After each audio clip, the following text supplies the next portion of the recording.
future of the movement with November of 2020, when there is overlap, but really there are different decisions and different considerations to be made there.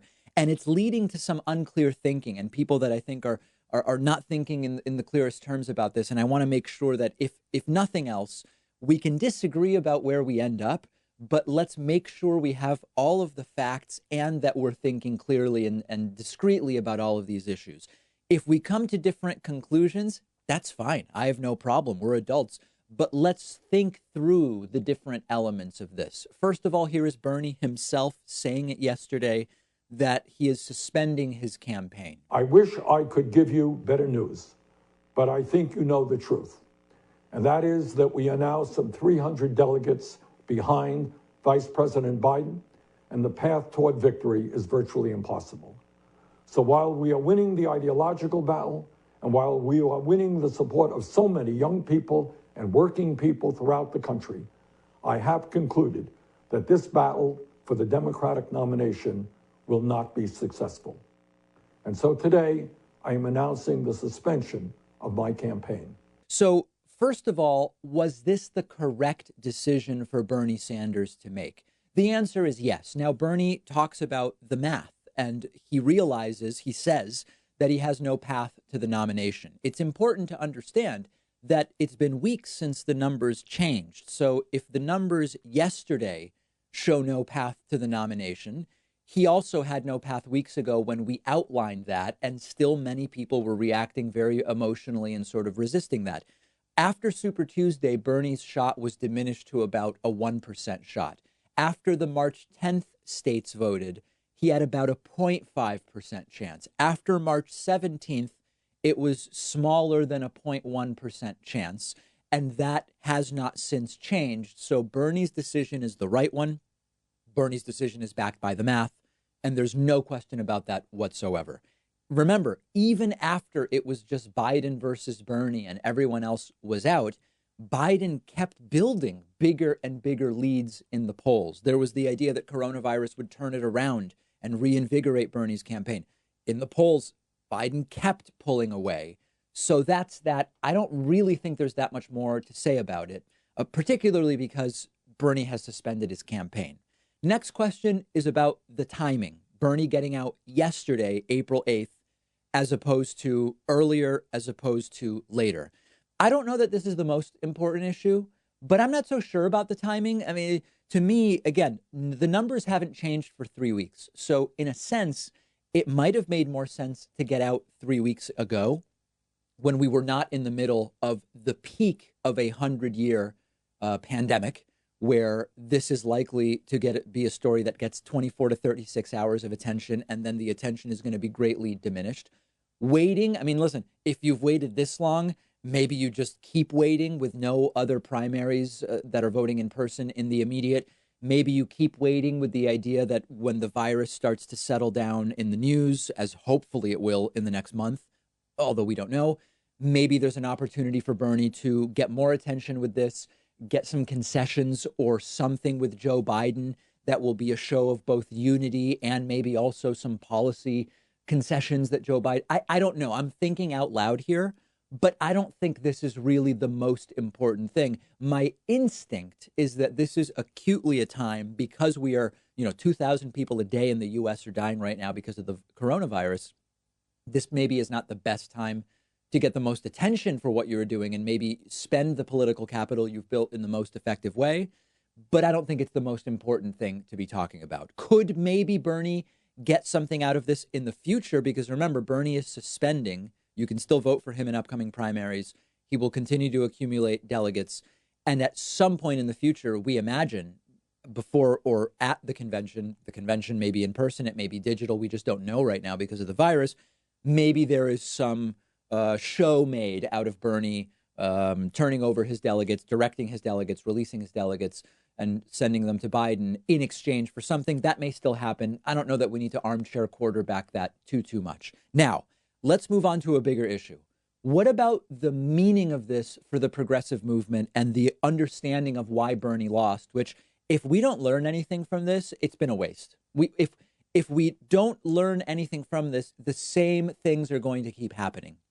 Now, A lot of this analysis I've done before because we've already done our postmortem on the Bernie campaign. Mathematically, in the last 3 weeks, nothing changed. And Bernie accepting that the math has no path to his nomination, the math was the same 3 weeks ago. So we did most of our postmortem 3 weeks ago. I won't go crazy spending time on that, but the key points to hit, just so we're all kind of up to speed. First of all, the Democratic primary electorate is not as progressive as the internet, Reddit, Twitter progressive movement might make us think that it is. This is just a reality. We talked about this a few weeks ago. There are a lot of Democratic primary voters who just aren't participating in those online forums, so we don't see them. We come away thinking that what we see on Reddit and Twitter is far more representative of the Democratic primary electorate than it actually is. We sometimes are swayed by Bernie's large rallies.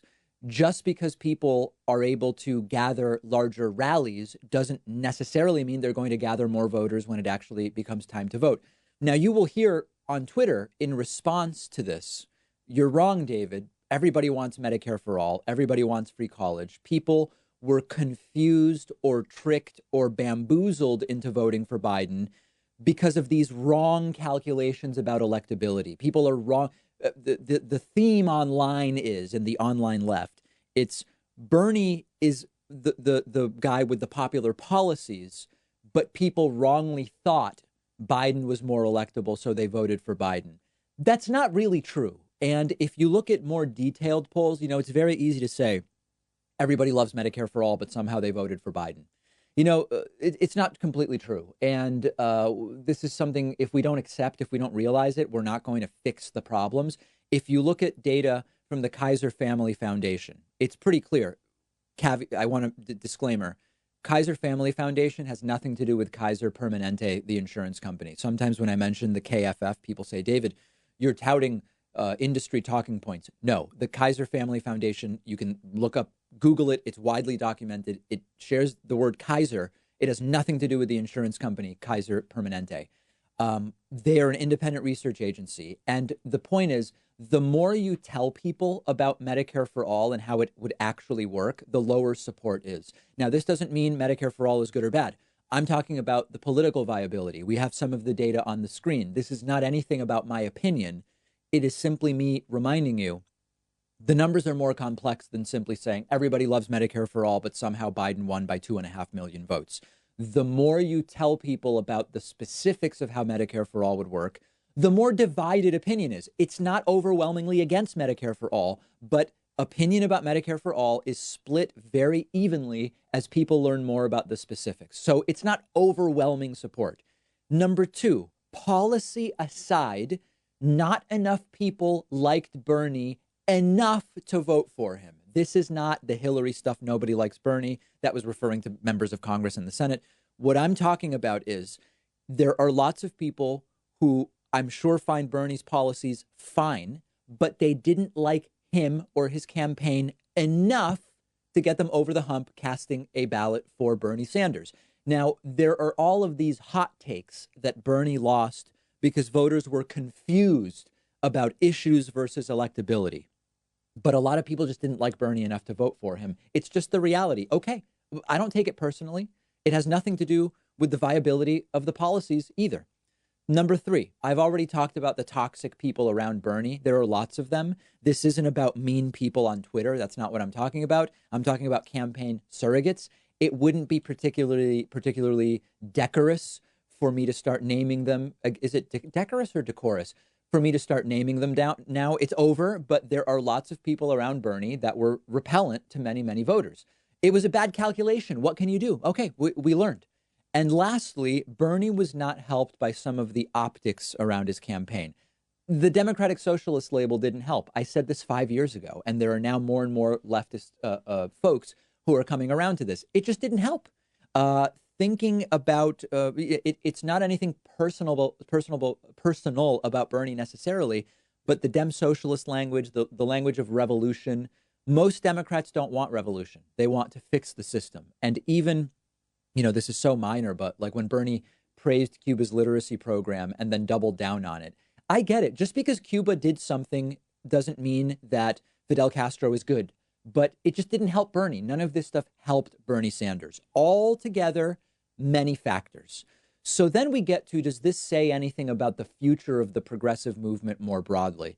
I think the answer is not necessarily. It depends on the choices that we make. I've said before, the movement to succeed is going to be need to be led by someone who shares Bernie's fundamental values, but has better optics, better framing, better language, and a less toxic supporting cast around them.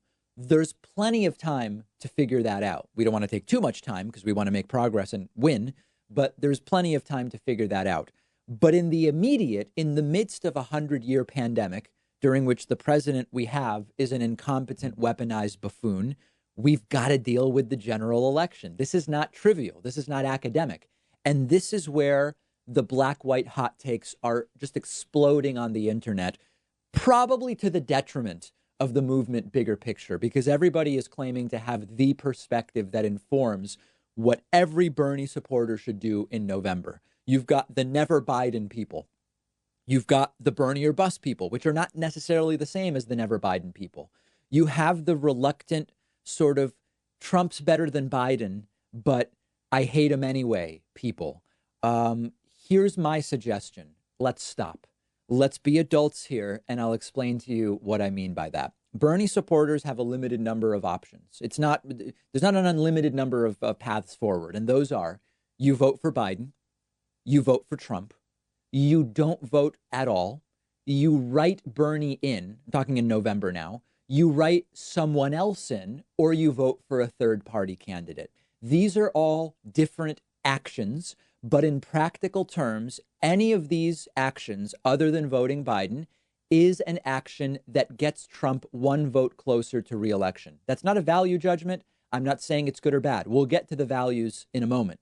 But any decision other than a vote for Biden is a vote or a non-vote that helps Donald Trump. Now, in blue states where Biden will win, maybe in practice, it matters less what you do in terms of helping Trump.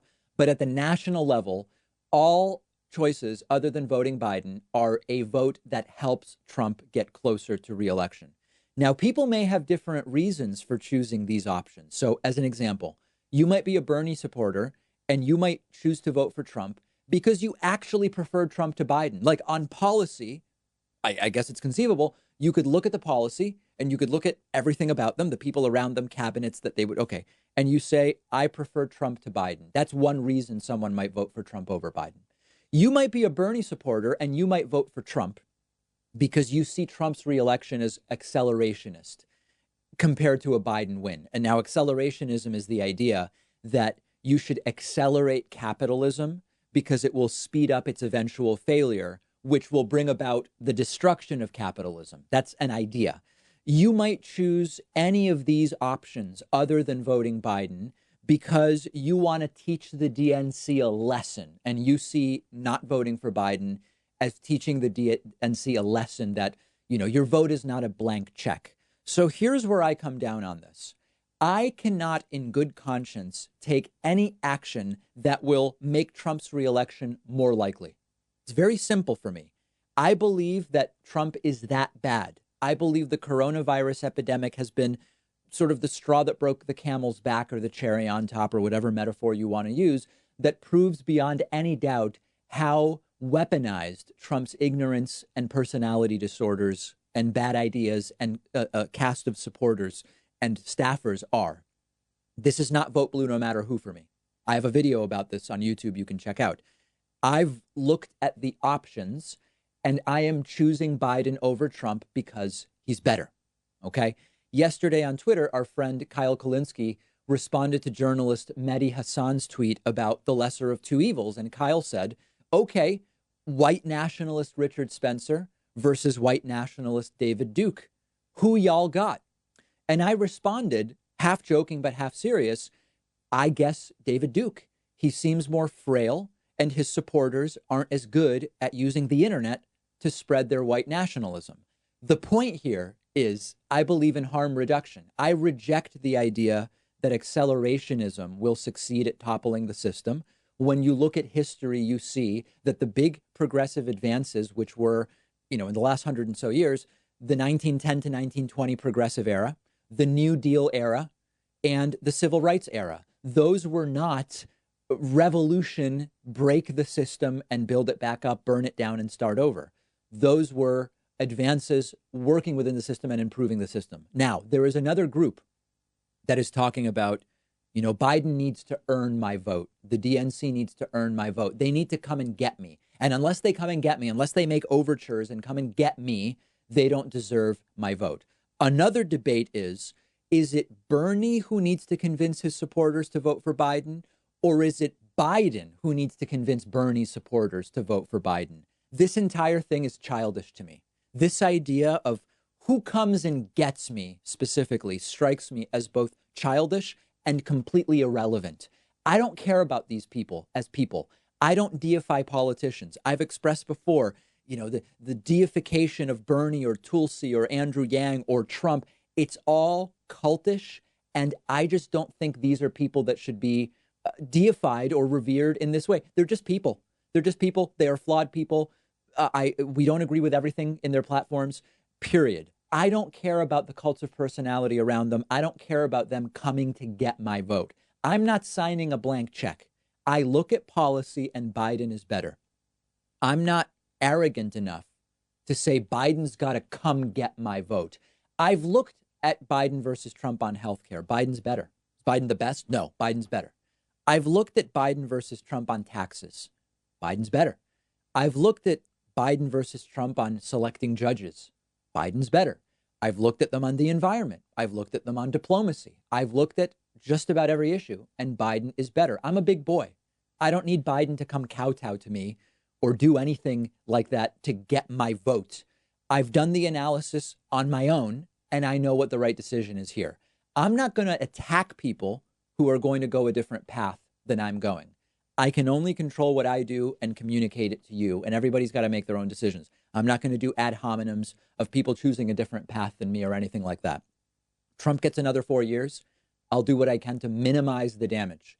If Biden wins and defeats Donald Trump, it will be a very important victory for the United States, and it'll be an underwhelming milquetoast center-left presidency, which I will work my ass off to ensure is as progressive as possible by pushing Biden.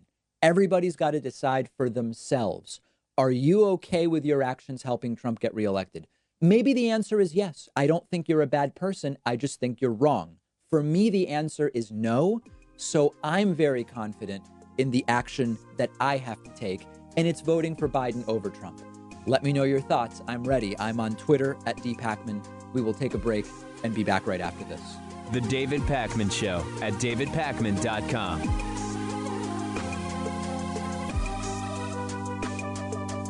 The David Pakman Show is member supported. Get the world famous bonus show and commercial free audio and video streams of the show by signing up at joinpakman.com.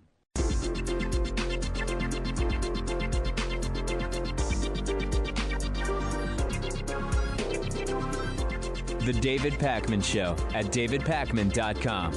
Today's new members of the day are Kathleen Burns and Bradford Farrington. Kathleen and Bradford, thank you so much for your support.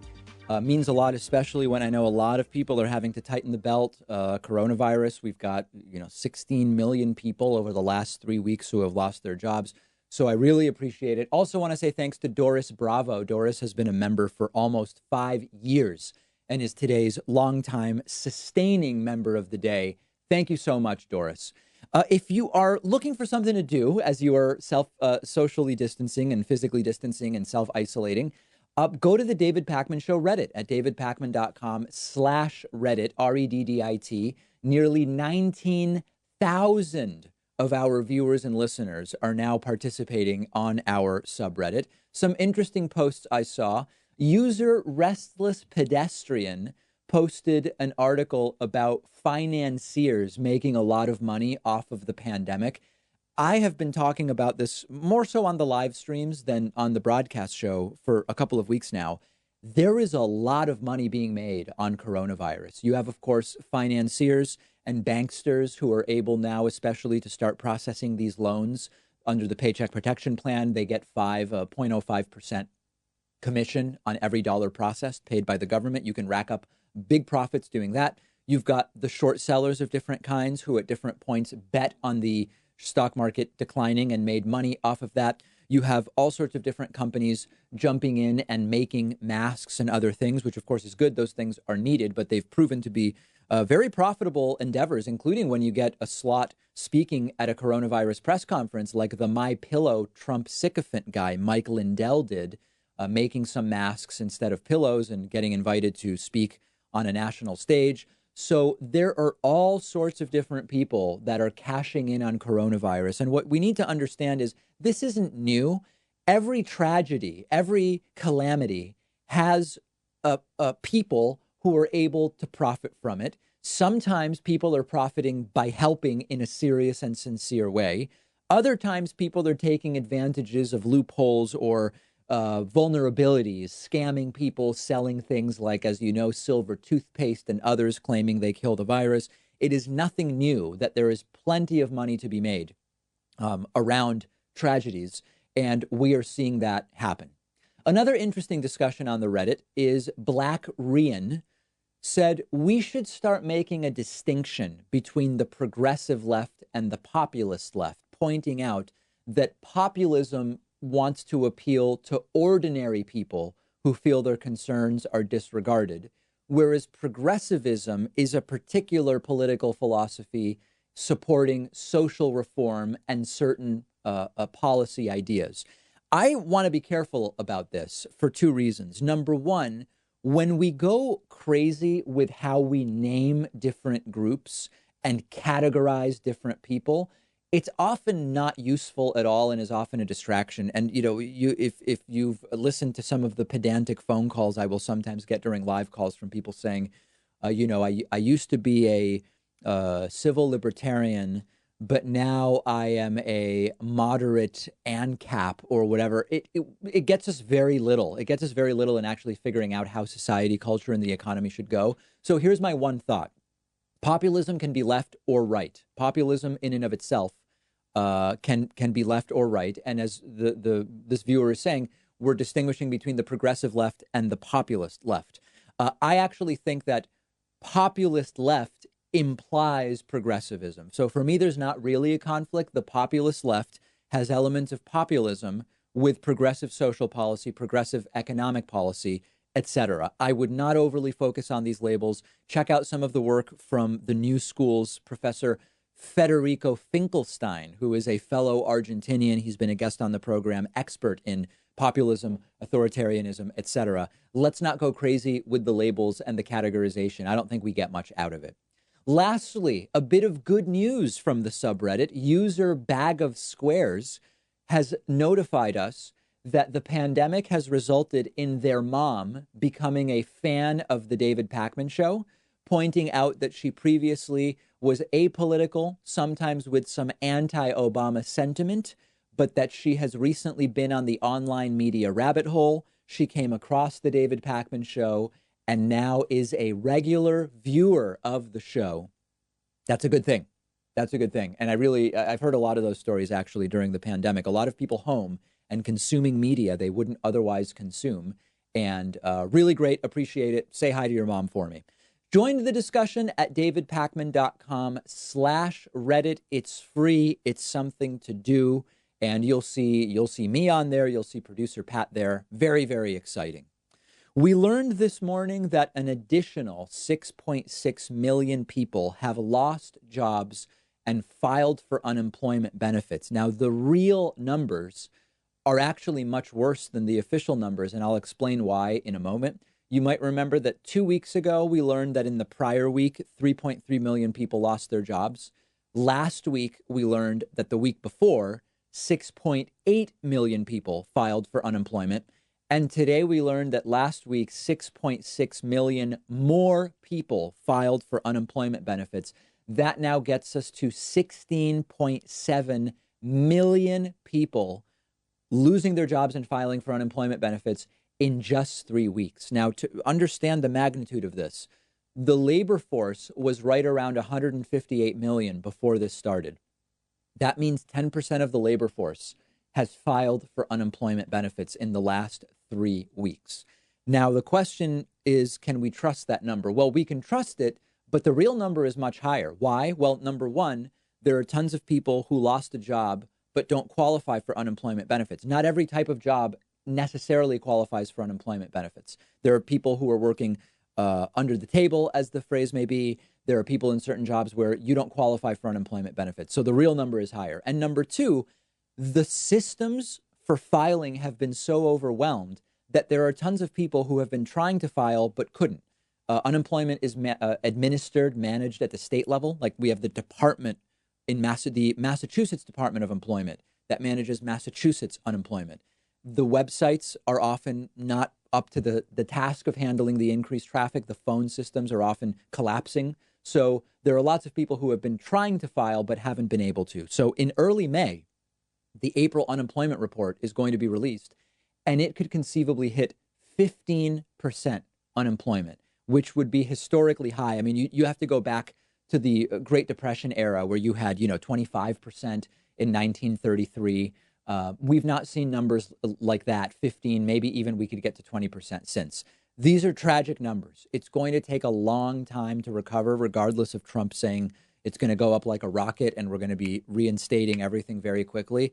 A lot of jobs are not going to be reinstated as the economy starts to open back up. Many restaurants and other businesses are not coming back. They are closed for good. It's going to be a long process. Many people will be starting essentially from scratch looking for new jobs. Now, a few reminders. Here is Donald Trump's Commerce Secretary, Wilbur Ross, saying just weeks ago that coronavirus will be good for the economy while giving us a hacking cough as he says it. Take a look. I don't want to talk about a victory lap over a very unfortunate, very malignant disease. But the fact is, it does give businesses yet another thing to consider when they go through their review of their supply chain. On top of all the other things, because you had SARS, you have the African swine virus there, now you have this.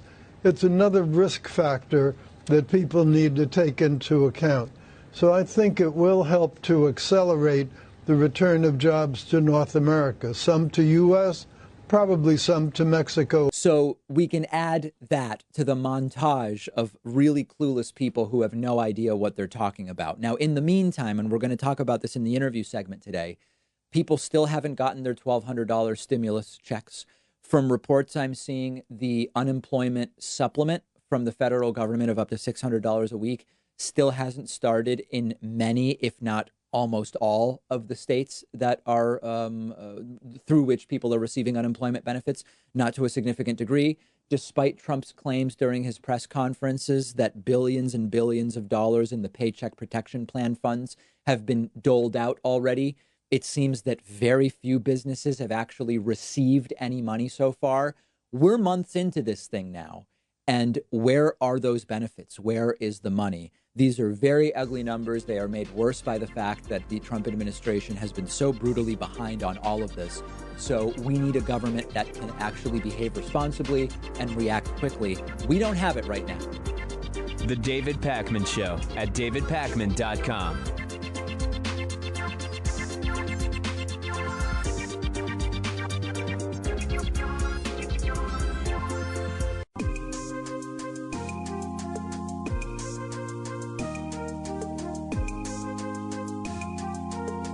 Welcome back to the David Pakman Show.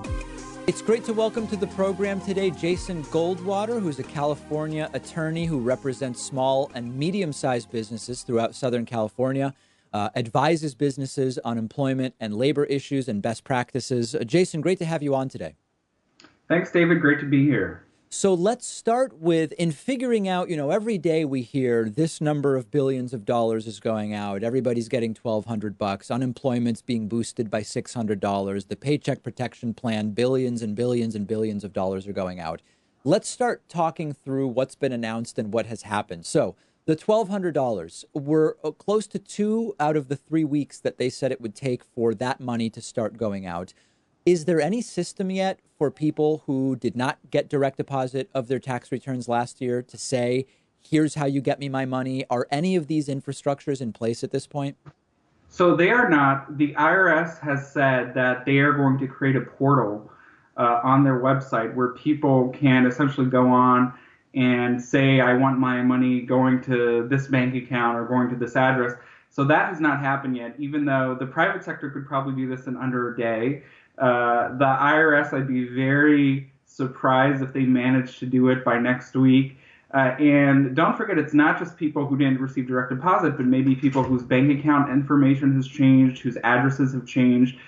So none of that infrastructure is in place. And like I said, I'd be very surprised if that happens by next week. I think probably 1 to 2 months is more likely. So 2 weeks ago, they said in 3 weeks, the people who have the same direct deposit information as when they filed their tax returns would start getting their $1,200. The people who need to, as you say, provide banking information, might have had a change of address, et cetera, it could be 3 more weeks. That sounds like you're saying it's all a little bit optimistic right now. Well, right. I mean, unless the IRS is going to start blindly sending out $1,200 to bank accounts that just because something was correct on a 2018 tax return doesn't mean that bank account is still in effect. Could be closed. I mean, they could be sending $1,200 really to a bank account that's not open, to someone else's bank account. So I don't see how this is going to happen unless people first have a chance to confirm that the information the IRS has is still correct. From the information the IRS had potentially a year and a half ago. Okay, so now let's talk about the supplemented, boosted unemployment. The idea was unemployment is, of course, managed at the state level. Massachusetts has its system. Illinois has its system, et cetera. There are different state level benefits that are the maximum benefits available to people. The federal government announced they would be supplementing those benefits with up to $600 per week in additional funding. Now, I know a lot of people who have been who filed for unemployment in the last 3 weeks, as 16 million people did. They, as of now, are not getting anything additional above and beyond what the state provides. What do we know about the rollout of that? So, as you just mentioned, everything is occurring on a state-by-state basis. All I can tell you is there's very little information actually about what is happening. We know that there is supposed to be this additional $600. We don't know when it's going to be implemented. As you mentioned, each state has a different system, and on top of that, the CARES Act also provided that people who were self-employed, independent contractors, for example, gig economy workers, would also be eligible for unemployment assistance. Now, typically, if someone is self-employed or an independent contractor, there's typically a voluntary unemployment insurance program that they can pay into to be eligible. So the CARES Act does away with that. But the problem is there is not a single state yet, as far as I'm aware, that has implemented guidance as to how exactly this program will work for people in the gig economy, for example, people who are self-employed, and who is eligible and how they're going to get their money. Right now, the guidance essentially is for people to go ahead and apply, and they'll try to figure it out later. Of course, it is important for people to get applications in because the applications will be processed in the order that they're received, and they will not get the unemployment insurance until essentially for a period before they applied. So I know some people in the Midwest who, there's a lot of states in the Midwest that have, they don't have very robust unemployment systems. So they are maxing out sometimes at $350 a week. They're counting on that extra $600 that the federal government says is coming, and it's not there, and they're not getting any answers from the state unemployment departments as to when that's going to start. Yeah, I mean, California, I can tell you, maxes out at $450 per week. So you can just think with our cost of living in San Francisco and Los Angeles and San Diego, $450 a week does not go very far at all. You're absolutely right that the additional $600 is absolutely critical. But the state employment offices are used to processing a certain number of applications per week. And as you've pointed out, we've had an additional 15, 16 million people applying for unemployment, and the infrastructure is just not there to process those kinds of numbers. So let's now, oh, sorry, go ahead. Yeah, go ahead, Jason. There is one thing I wanted to mention that a lot of people are not aware of. So this varies state by state, but a lot of people who are underemployed right now, who have had their hours cut, may be eligible for unemployment assistance. Again, depending on the state, depending on what their earning level is currently. So it's important for people who are underemployed, who've had their hours cut, to go ahead and apply for unemployment insurance as well. So then we've got the programs for businesses, and part of this is the payment protection plan. There's a couple of other programs and elements to these programs that are available. Every Elements, day, I'm sorry, what was that?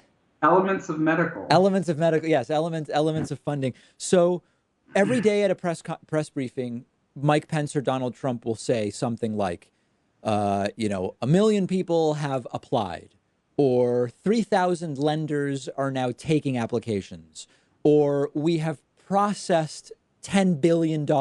Every day it's different, and the terminology being used is different. Are businesses actually getting money yet? Have businesses received any money yet under that program? So I am not aware personally of any businesses that have received money under the Paycheck Protection Program or the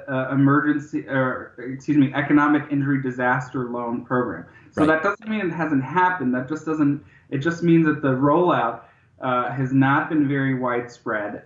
There are still some banks like Citibank, which is my bank, that are not even accepting applications, and the money is already going to run out. I mean, Bank of America on its own, I think, as of a few days ago, they processed, I think, over 20% of the total funding available for the PPP program.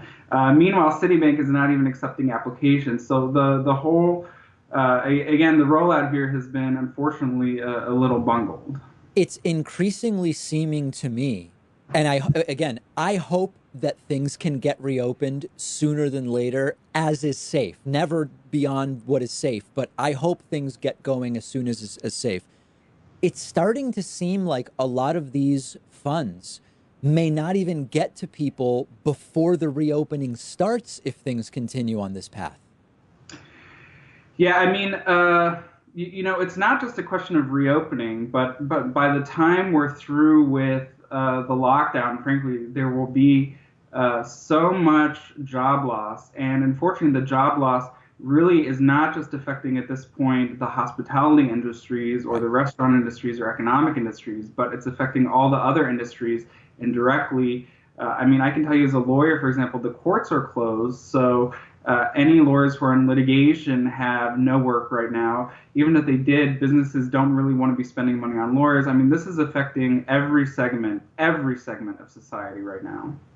In the last bit of time we have, is there anything we have not talked about, either in terms of programs or in terms of what individuals can or should be doing that you think is important for people to know? So I did want to talk briefly about the programs that are available because there have been some changes to the program since they were initially announced. So the first program that's available is the Economic Injury Disaster Loan Grant. So the bill said, and the Small Business Administration initially said that these were going to be $10,000 grants. So the SBA has now changed that. Now it's going to be a $1,000 grant per employee that the business employs up to $10,000. So you can imagine a lot of small businesses may only be getting $1,000 or $2,000, for example. Those loans were supposed to be processed in 3 days. I don't know of any. I mean, the application has been up probably for a week and a half or 2 weeks, and I don't know anyone who's gotten that. Yeah. You can apply directly for that on the SBA website if you Google SBA COVID-19. The second part of that is the Paycheck Protection Plan. So that provides up to 2.5 months of payroll, and it's a loan at 1% now. Initially, it was 0.5%. Now it's 1%, but the loan can be forgiven if 75% or more of the proceeds of the loan are spent on payroll and your payroll does not decrease. And individual banks are the ones processing those applications. And then the third component are just ordinary Small Business Administration loans. They're called 7A loans. And for new loans that are issued, the Small Business Administration has pledged to pay 6 months of principal and interest on those loans. So essentially, you could get a loan that might be a 2-year loan, And in the first 6 months, those payments would be made for you, and you would not need to make that up. Correct. So theoretically, you could pay the principal back after 6 months minus the principal payments that have already been made on your behalf, and you would not end up owing any money at all. And of course, this is if you can actually get the money disbursed, which seems to be a question mark around all of these programs right now. Yeah, I mean, I'll tell you that the ordinary SBA loans are a little easier to get just because banks make more money on that. The interest rates are substantially higher than the PPP loans. And so banks, although the difference with the 7A loans is that the banks do assume some risk on that, usually from 25 to 50% or so. So banks may be more reluctant and probably will be more reluctant to issue those loans right now. We will continue keeping an eye on it. And of course, as important as the small business programs, the individual programs, unemployment, and the $1,200 deposits, which we are continuing to try to erase the question marks around, but question marks certainly remain. Jason Goldwater is a California attorney. Jason, thanks so much for talking to us and explaining all of these different elements. Thank you, David. Best of luck to you. The David Pakman Show at davidpakman.com.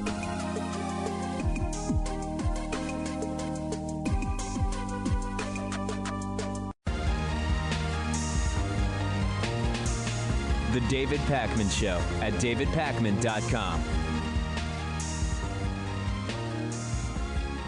Hey, this is pretty interesting from a Joe Rogan episode earlier this week. Now, I know that a lot of people want to talk about Joe Rogan saying he'd vote for Trump over Biden. That's a different story. That's not today's topic.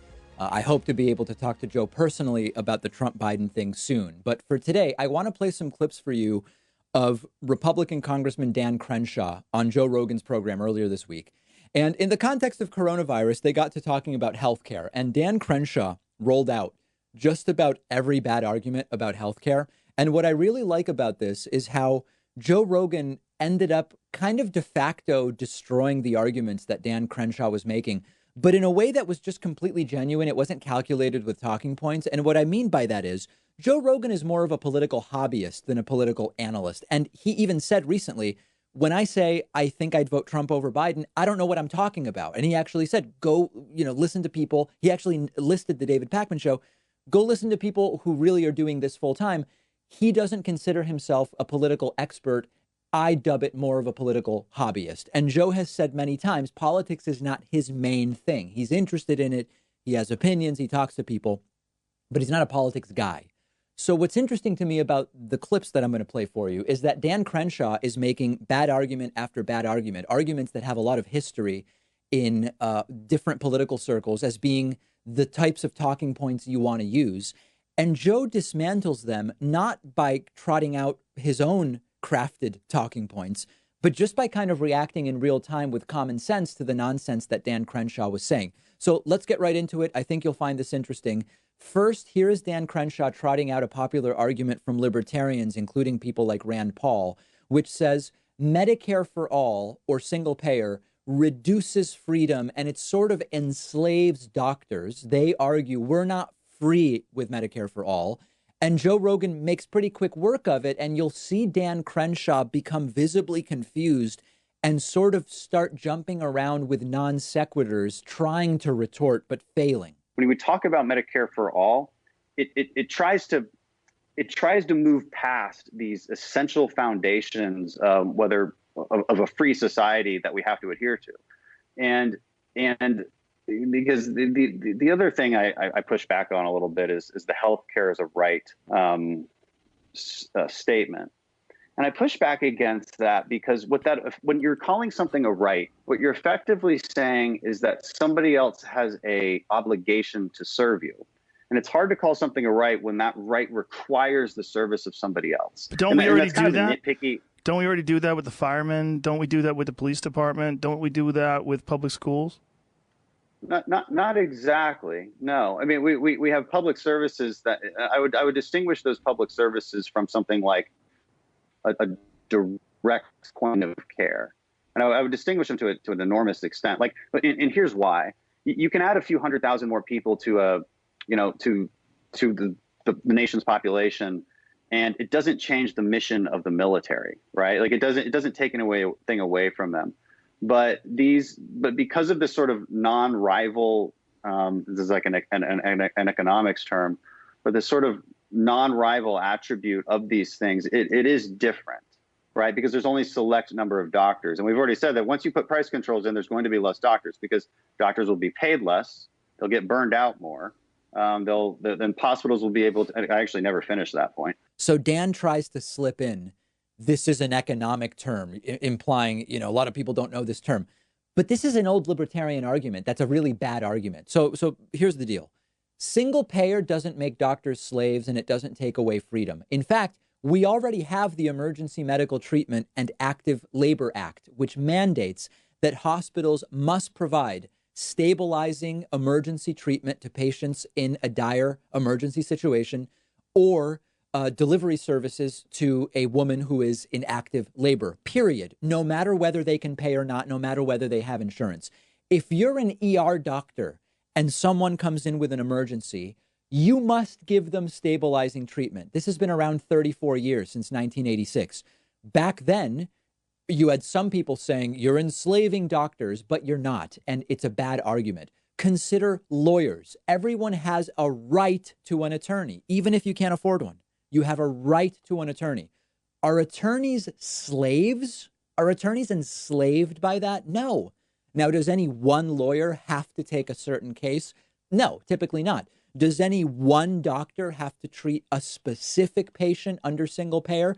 No more than the general responsibility to the Hippocratic Oath and to provide emergency stabilizing treatment, which dates back 34 years. Bad argument. Let's continue. The reason price controls reduce supply and the reason we see supply reductions in other countries is because, well, hospitals don't get the same amount of money. They're not going to invest in that extra ICU bed. They're not going to buy those extra ventilators. They're not going to hire those other doctors. A doctor doesn't want to be a doctor because they don't make the amount of money that they thought they would make. They're doing extra work because there's more people who now have access to them, but there's less of them. So wait lines are huge, and they're seeing multiple more patients a day. Doctor burnout increases quite a bit.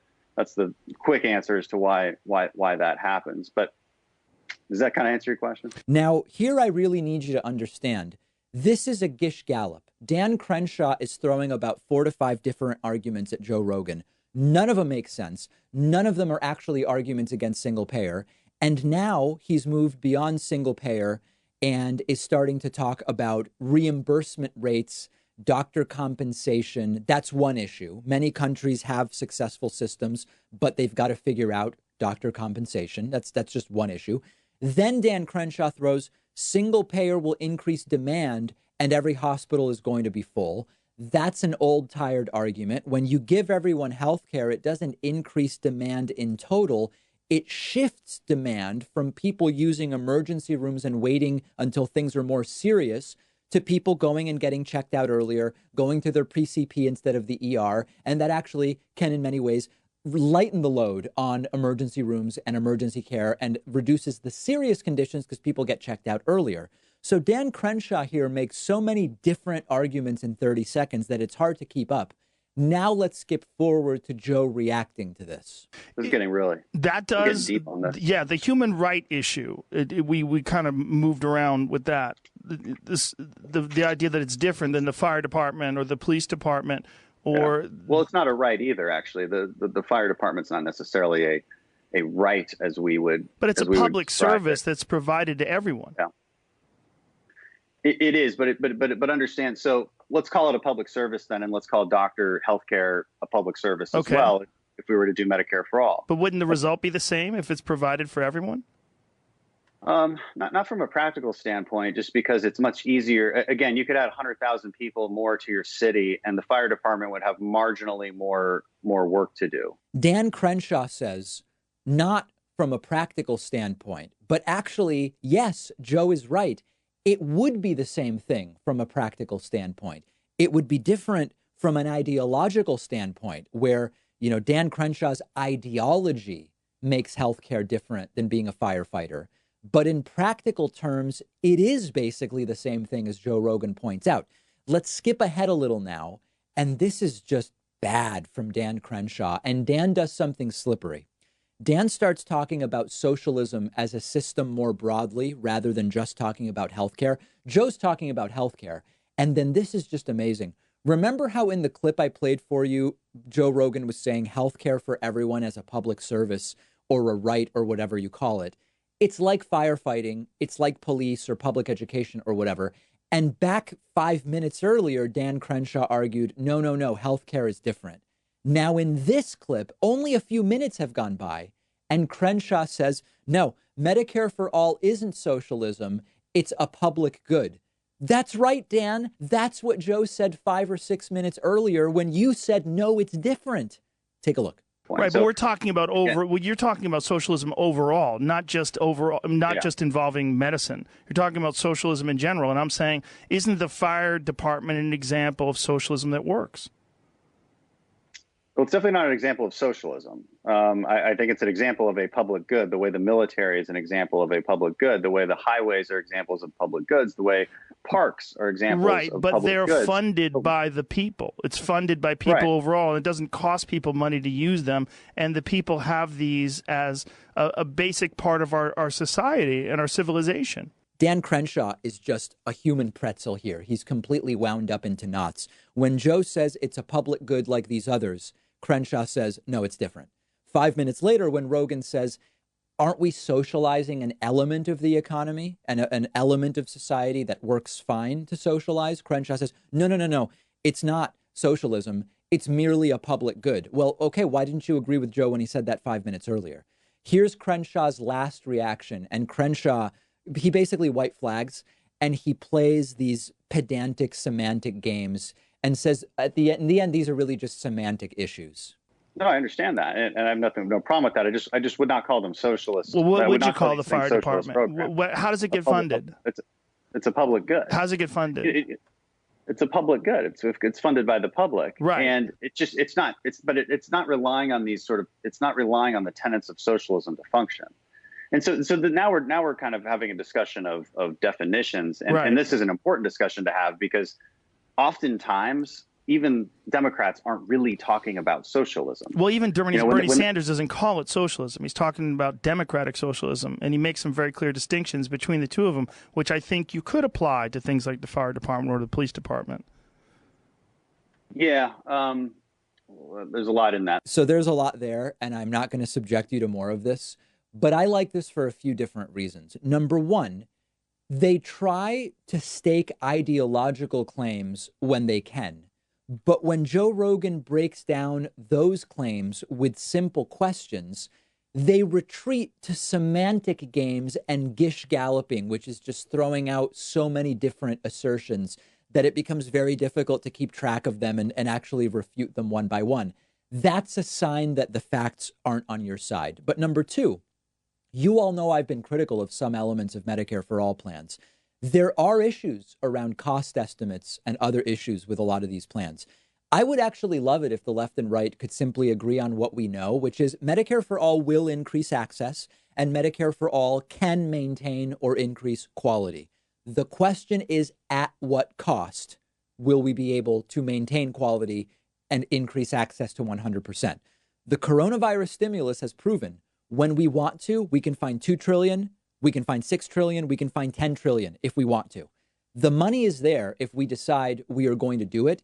I would much rather be able to move past these childish arguments that Dan Crenshaw is laying out, which Joe Rogan exposes as really very bad arguments.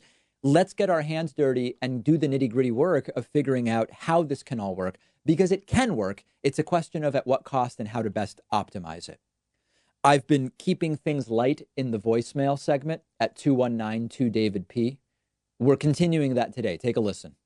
Hey, what's up with it? Just wanted to know your opinion on peanut butter and jelly sandwiches. Right. If you thought they were good or if you thought maybe they weren't that good. Yep. Thank you. Beautiful question. Now, here's an interesting thing. Because I moved to the U.S. from Argentina, peanut butter and jelly is not a thing in Argentina. So growing up, my parents had no idea about PB&J. They would pack my lunches, and so many people in elementary school had PB&J. I had no clue what it was. Eventually, I was introduced to PB&J, and I like it, with the caveats that I don't want crunchy peanut butter. I want smooth peanut butter, and only certain jellies, marmalades, and jams make sense. Orange marmalade in a PB&J, no, absolutely not. Grape jelly, raspberry preserves, now we're talking, my friends, and a lot of coronavirus PB&J, I think, is happening.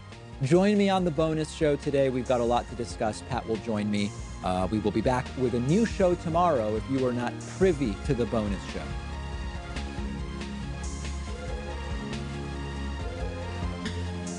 The David Pakman Show at davidpakman.com.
I'm calling the meeting to order at 5:31.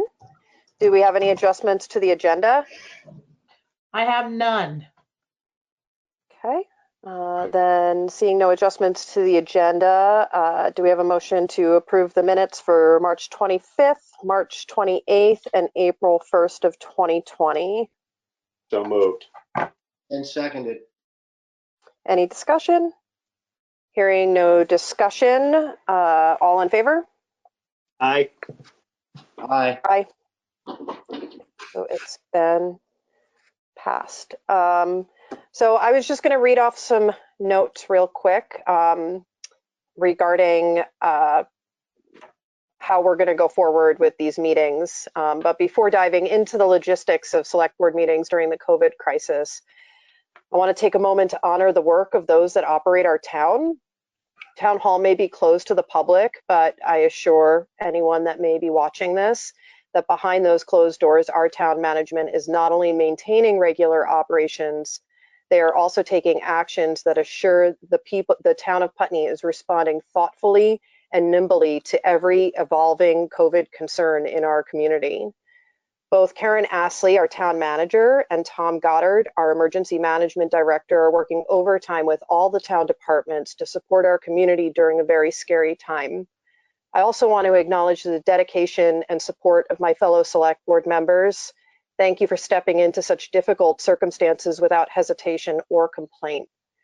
And finally, to the people of Putney, every day I hear about neighbors helping neighbors from a safe distance. I hear about our local service organizations and businesses quickly adapting to support the needs within our community, and our community equally as quickly rising up to support local organizations and businesses. I hear bells ringing at 8 p.m., see homemade masks on our town staff and organizations. I also see teddy bears in windows when I go to work.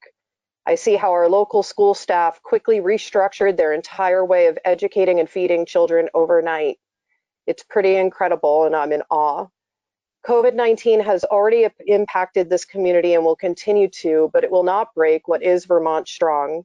To all of you, I extend my deepest gratitude and respect. Now moving on to a bit of housekeeping. Karen and I discussed— Just quickly, same to you, Laura. Thank you for leading us through this and for doing all the work that you're doing. Appreciate that, Josh. Thanks. Thank you.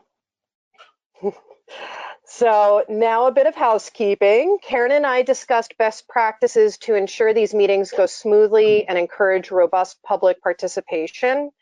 More than one person speaking at a time makes conversation on video platforms very difficult to understand. So with that in mind, we're sharing the following guidance with any public that chooses to participate. Please understand that this is new to us and therefore a work in progress, so please be patient as we adapt. We will start every meeting with introductions of the select board and participating town staff. The town manager will mute all microphones except the select board and herself, or any invited town staff. All participants should send a message in the chat app if they would like to speak. The mic will be handed over to select board members and town manager first. Public comment will be during the following times: the agenda item, public comment on items not on the agenda, discussion on any moved agenda items, the agenda item, other business. Depending on time and participation, public comments may be limited to 2 minutes per person on each item. Please state your name before making comments. Video is encouraged if you're able. The easiest way to share your webcam is to click the button on the Grab tab, or you can click the Share My Webcam button on the control panel. Pause and resume your webcam by using the icons in the top right corner of your webcam feed. If you're unable to attend a meeting and would like to have a comment submitted, email it to myself or Karen, and we will read it during public comment on items not on the agenda. And so I'm Laura Chapman. And would you all mind introducing yourselves? I'm Josh Laughlin. Yeah. Well, I'm the vice chair, and I will post my name on my screen as well. Thank you, Josh. And I'm David Babbitt, and I'm the clerk. I'm Karen Astley, town manager. Tom Goddard, fire chief and EMD. Alyssa Harlow, administrative assistant. Okay, so now we're moving on to public comment on items not on the agenda.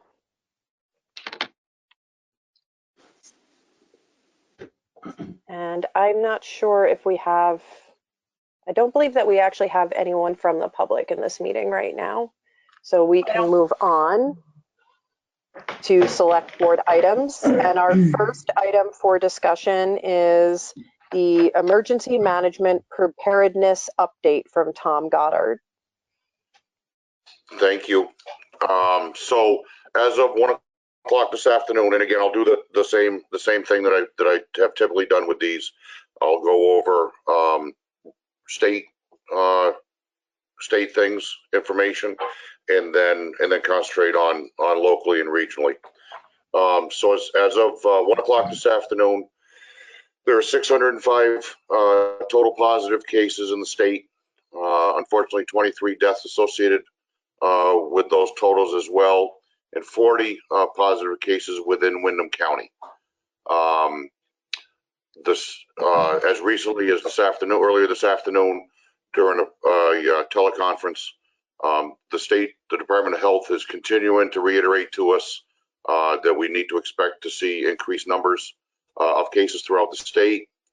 And in saying that, they're also very quick to say, the governor certainly is very quick to say that through modeling, they're able to comfortably say that all the steps that are being taken, all the directives that are in guidance that is being issued and are being taken are truly having a positive effect on lowering or helping to flatten the curve.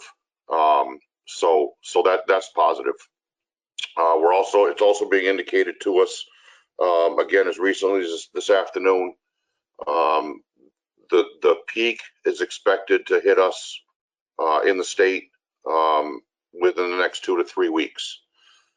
What that's going to look like, we don't know for certain. All the preparation that's possible is being taken throughout the state and certainly here to the best of our collective abilities. The governor has also earlier today indicated that on Friday he's going to very likely issue some additional directives and guidance. One of those being the extension of the original emergency order, which was presented to us. So we'll wait and see. By Friday afternoon, we'll know what additional directives and guidance he's issuing to the state. Of significant concern, I think is fair to say, as I've been predicting, trending is increasing pertaining to increased number of calls surrounding mental health issues and certainly domestic violence issues throughout the state. Putney is no exception to that as far as the mental health issues. I'll go into it a little further as we go along, and certainly in consulting with the state police, the number of domestic violence related issues within town are up slightly. Governor Scott yesterday submitted a major disaster declaration request to Washington. We learned earlier this afternoon that request, that submittal has been approved by President Trump. So that's gonna free up and give the state some additional FEMA funding and some latitude in different areas for funding. So that's good. Two specific things that the governor requested within his submittal was disaster unemployment assistance and crisis counseling assistance. Both of those are still under consideration in Washington. Those have not been approved or denied yet. We hope to hear within the next couple of days, certainly hopefully by the end of the week, if those two specifically are approved.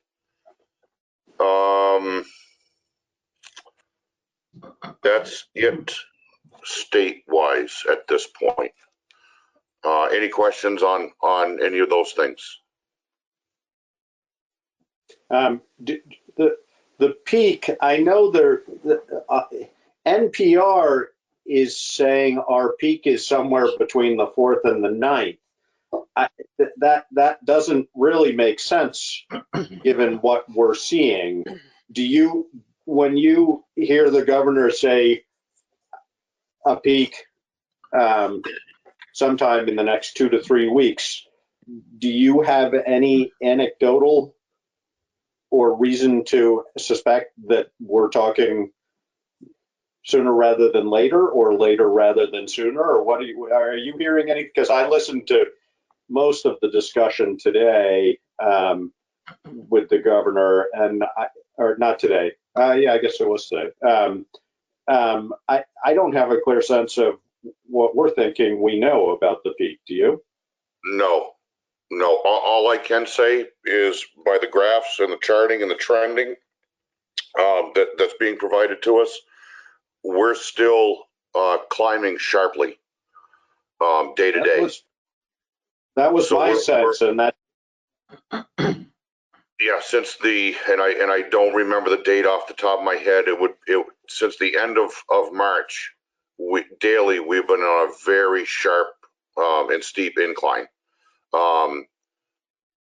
So given that and the way that the plotting looks right now, we're not close to a plateau yet. And then once I'm going to assume, similar to other places, in their modeling, I can't believe that it would be drastically different in the state of Vermont. But once we hit peak, then that peak plateau is going to go on for several days before we start to see a decline. Right.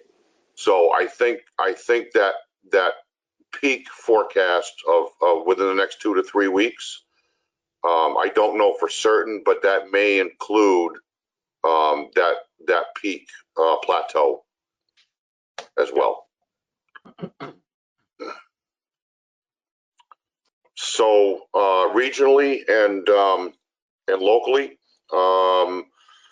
at this point, certainly all of us throughout the region, we're monitoring our supplies pretty closely. The state is receiving more shipments of PPE for us. All the towns and the departments, we're all putting in requests for equipment to be delivered to us. We put in yesterday. We put in our last one, which was pretty significant in size. So we'll see what we actually end up getting out of it. As far as operationally, and this has been this way for several days now. We're operating under the concept that every individual, every citizen we come in contact with is infected. That way, our mindset is very clear, and the likelihood or the possibility of us making mistakes is going to be pretty nil. As I mentioned earlier, we're fielding daily requests now, at least 3 a day, from citizens looking for assistance, mental health wise. Certainly being cooped up within 4 walls day after day after day, that's not conducive for anybody. So thankfully, we have quite a list of volunteers who have come forward. I've dove into that list several times for counselors, and that has worked very, very well for people. Thus far, we've not had to transport anyone into Brattleboro, into the ER, for any mental health crisis, and hopefully things will stay that way for us. Earlier, it was late last week, we entered into at this point, what is a verbal MOU. It will transition into a written MOU if necessary with the Putney Inn. So in the event any of our responders, number one, find it necessary or required to quarantine, and they wish to do so away from their families, we have a housing location for them. In the event, unfortunate event, anyone is infected by the virus, they would be housed there. The Putney School, they've known about that MOU, and they've offered, as well as one other place in town, to provide food for those folks 3 times a day if it becomes necessary.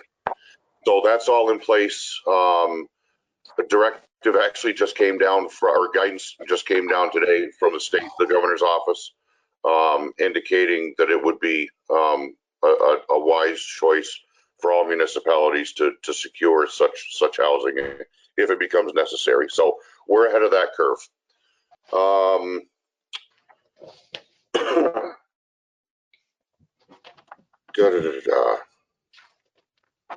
Earlier this week, as it was actually on Saturday, we started doing, and it varies, but frequent, up to and including daily welfare checks with folks. Right now, we're doing that primarily by email, which has worked well. There are a couple folks by phone, and so far, fortunately, everybody is doing well. There've been a couple things we've had to address on behalf of folks, and we've done that. So that's all working well. Above and beyond that, planning for any possible issues that can come up, we're still doing that. At this point, quite bluntly and honestly, all of us throughout the area, our big concern now is understanding the peak, when that's actually going to hit, and what we've missed. Either what we've missed, what we haven't planned for enough, and all of us keep bouncing those ideas off each other, and we're coming up now with what we assume to be the case. We're as set as we possibly can be, and now we just react as we need to. Everything's in place across the board for all of us. And we all know that if any one department needs anything, the other folks are going to step in and back them up. And we just see where we go. We react as we need to. Thank you, Tom. I have a quick question. You said that you have volunteer supports for counseling. Did you get a pool of licensed counselors that are volunteering for this? Yes, and those folks signed up within the Putney group. Mm-hmm. So that's been fantastic. I'm so glad to hear that. So, Josh, do you have any questions or comments? I'm wondering, Tom, how you feel about your staffing at the moment. Are you? I'm sure you're stretched, and I'm sure some of your people are stretched, but yep. Are you feeling okay about it at the moment? Yeah, right now things are okay. Throughout the region, things are still okay, and we're just monitoring that daily. So if we see one specific area of the county or one specific area within our mutual aid system that is starting to have problems, we'll see that very, very quickly and be able to appropriately react to that and back those folks up to the best that we can. Yeah. I'm sorry. Good. Just one other thing that I wanted to note, and actually, this was something that the governor alluded to a couple days ago, and it is the reality. At this point, given that we are as set as we possibly can be, so to speak, and prepared as we possibly can be for what we're forecasting. At this point, we're starting to, and we all need to start to look ahead beyond this, and prepare for whatever our new normal is going to be. And I'm not sure that we have a definition for that yet, but certainly financially and operationally, we're gonna need to start looking ahead as a town, as the different departments, as a community, so on and so forth. And just start to plan for coming out of this during the recovery phase. The other thing I would add to that, Tom, and I'm confident that you're making all the correct assumptions in the moment about doing as much as you can, but I'm also very aware that if you look back historically to 1918 as the clearest example, but the nature of pandemics in general is the cyclical nature of them and the reality that we are very likely to have another and probably more severe wave of this at some point in the relatively near future. And just that we should remain vigilant about that, both in our awareness, but also, if we have a downtime, let's not get caught off guard with PPE, for example. Let's create not a ridiculous stockpile, but a sufficient stockpile so we could weather this without being concerned about it if it comes back around. And same, and I think this is what you were alluding to. Also, the new normal, it's hard to know how far away normal is going to be. And I think that being prepared for what's happening between now and the new normal is going to be important. Absolutely. I think that, in all reality, vaccine is more than a year out. National data is showing that it's likely that 95% of the population is still going to be susceptible to infection even after we get through this current wave. That leaves us largely unprotected if we're not very cautious. So. Right, exactly. And actually, in watching different press conferences, so on and so forth, in reality, right now, the three governors, the governor of New York, Vermont, and New Hampshire, they're all saying they don't want people to get complacent once they see a downturn in cases within the states. So obviously that is part of our planning now, is looking at that to try to make sure and expect what the governor is going to direct for us, and guidance he's going to provide, to not allow another uptick of cases after people get comfortable. And we know it's going to happen. We know the minute that there's a downturn, and things are looking better, we know social distancing reminders are going to have to be in place. I'm sure that the governor's guidance right now, as far as wearing masks all the time, facial coverings, that's going to remain in place. Restrictions on gatherings will stay in place, and we just collectively, all the citizens, all of us, just need to adhere to that so we don't end up in trouble again. Because at that point, we could be caught way off guard as far as supplies, protective equipment, etc.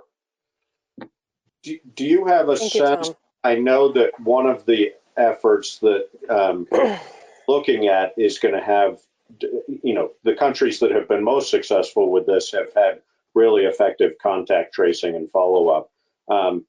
Do you have a sense of who the governor is going to ask? Is that going to fall to you or to us, or are they going to manage that? Do you have a sense of how he's trying to create the personnel that will do that effectively for us? Well, thus far, it's been through the health department. I can't imagine the governor or his cabinet wishing to do anything different. Yeah. I truly think if those responsibilities were placed upon municipalities / municipal health officers, et cetera, I think that would open up the door for a tremendous amount of confusion and a tremendous amount of lost information. So I can't honestly foresee the governor looking to do anything like that. Okay, and I just didn't know whether you had been hearing about that as to how I just know it is likely to entail somewhat significant staffing up, and I didn't know whether that was a conversation that was falling within the emergency medical community or not. I haven't heard any of that specifically. Again, strictly an assumption, an educated assumption is, if necessary, the National Guard would be pulled in to provide that extra need people need. Tom, I want to I want to give David a chance to ask questions as well, but before we jump there, I just want to ask if you know anything about landmarks numbers, the success rate in testing there, what that looked like, how that all turned out for them. Haven't heard a thing. Have Okay. not heard a thing. No. Okay.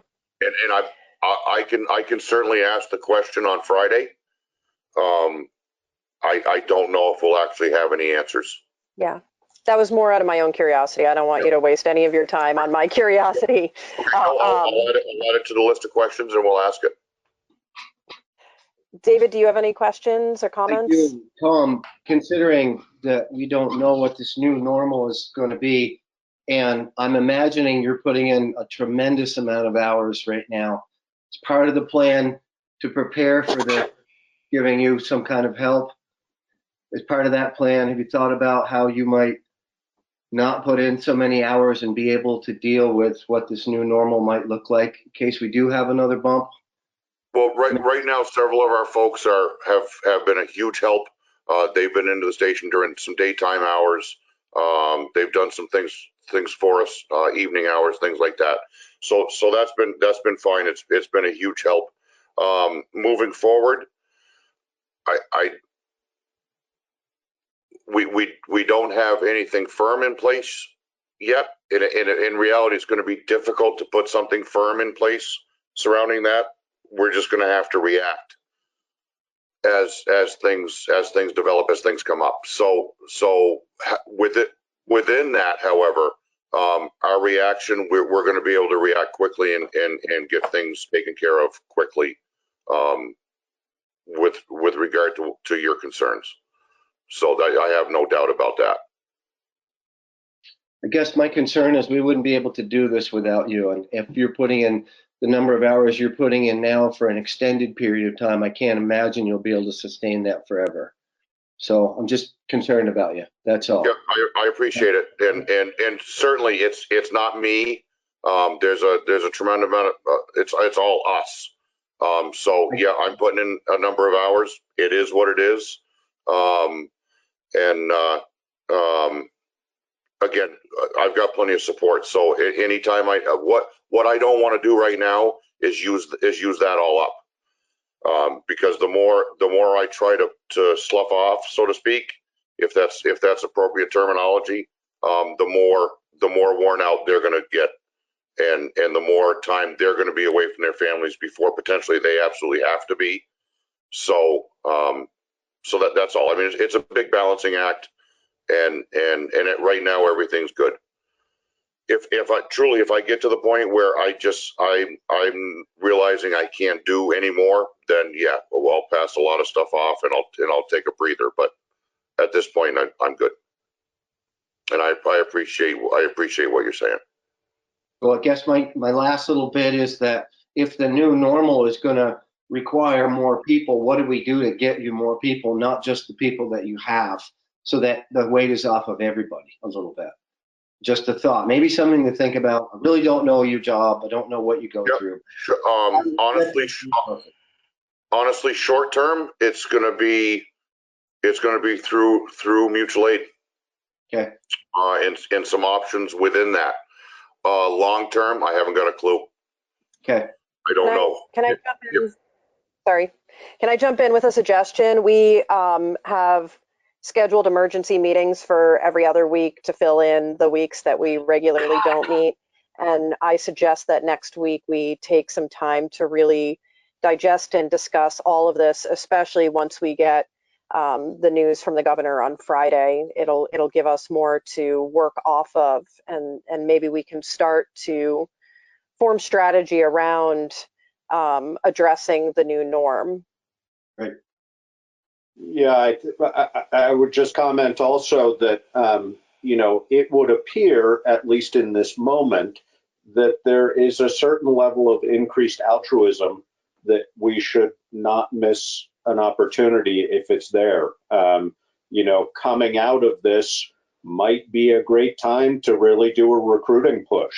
And what that looks like and how successful it might be, who knows? But I think this has made everybody aware in a different way of their sort of need to commit and involve themselves in societal realities. So I don't know, might be, if we can think about that in advance, that might be helpful to us. Yeah, totally agree. All right, Tom. Well, considering those many, many hours you're working, I would love to let you go if the rest of the select board feels comfortable with that at this point. Karen, did you have any questions?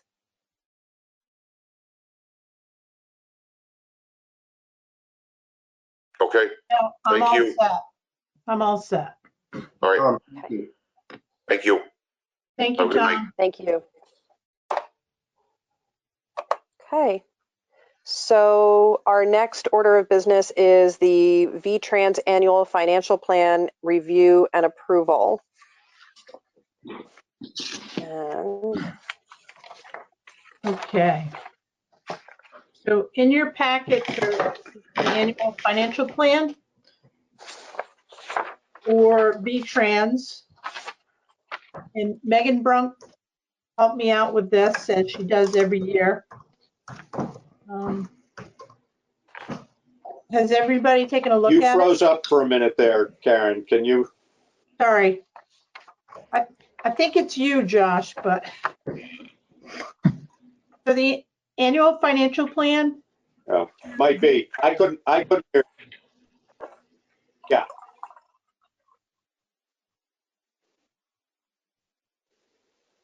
has everyone reviewed it? yes. So what I'm Yes. looking for is an approval from the select board. So moved. And seconded. It's been moved and seconded. Is there any discussion? So basically, this annual financial plan allows the state to grant money to us, whether we have projects or not.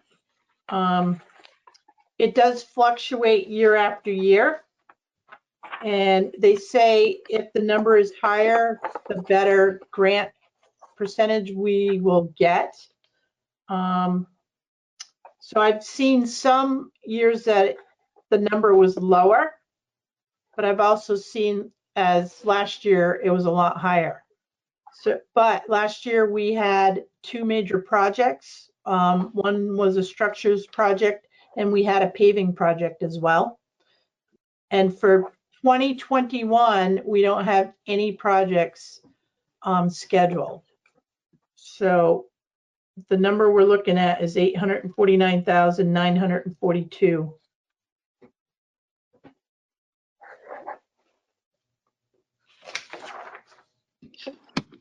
Any other discussion?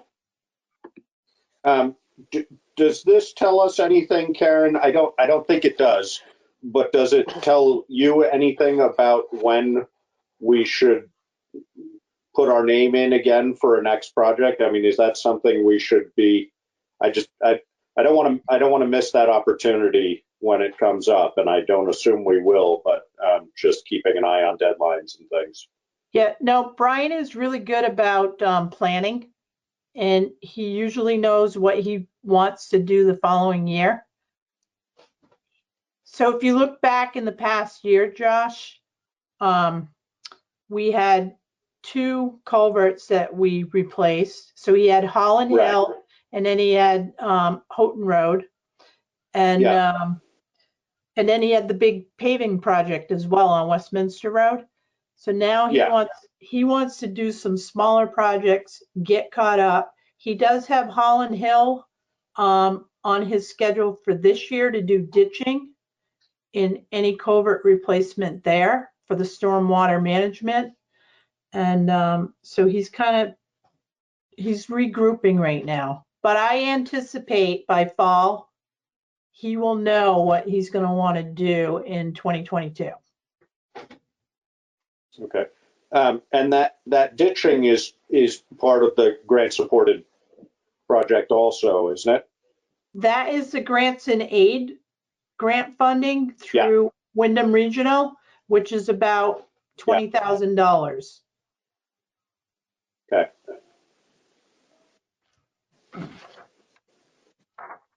David, did you have any questions or comments? No, the grant money that comes out, is there a process, a timing? Josh pointed at this. Is there, what is the timing of needing to get, in line for that kind of thing? Will that be when Brian knows what he wants to do next year, or? No, there's a process, David, and it comes out at a certain time. It's usually in the fall. So you submit, and then if you're on the list, you have to be at the top of the list for both structures and paving. So we've gotten a paving grant for the last couple of years. So Brian knows we have to wait 3 years. I see. Okay. And it's the same thing with the structures grant with VTrans. The thing with the structures grant is if you're not ready to do your project, they'll put you on hold, but they're going to give that money to somebody else who's already ready.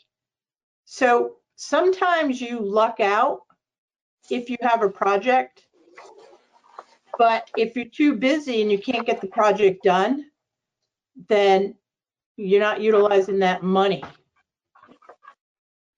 Yeah, I think that's sort of what I was referring to, is just making sure that we're keeping an eye on what we want to have our eye on going forward, so that we don't miss those opportunities. Yeah, between Brian and I, we keep an eye on that. So anytime there's money, Josh, and we're ready to utilize it, we're going to go after it. You're looking for it. Good. Should have just asked that. So.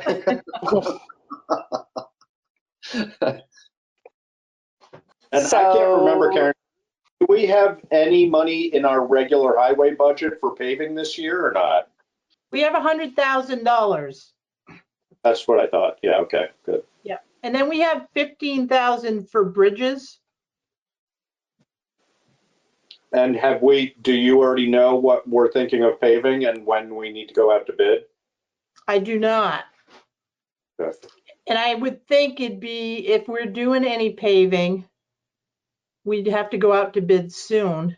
That's what I'm thinking. Right. Because if you wait too long, you get into fall and who knows. But right now with the virus, contractors are not working.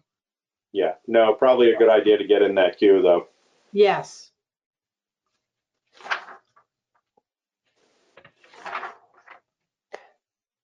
Any more discussion? Okay, it's been moved and seconded. All in favor? Aye. Aye. Aye. Okay, motion's been passed. Karen, we have to sign paperwork for this. You do. How would you, and I know you and I had discussed the potential of e-signatures, which I think we'll discuss in other business. Do you just want to hold off until other business to discuss that, or? Sure. Okay. All right. So the People's Bank Omnibus Resolution Review and Approval. Laura, can I jump back one? Yeah. So there is a certification of compliance for town road and bridge standards. Yep. I'll make a motion to approve that certification of compliance. And second that. Okay, moved and seconded. Any discussion? I will add, this is something that we do. It's part of this annual financial plan. The select board did readopt the town road and bridge standards on August 28th, 2019, per the state's recommendations. And our town road and bridge standards are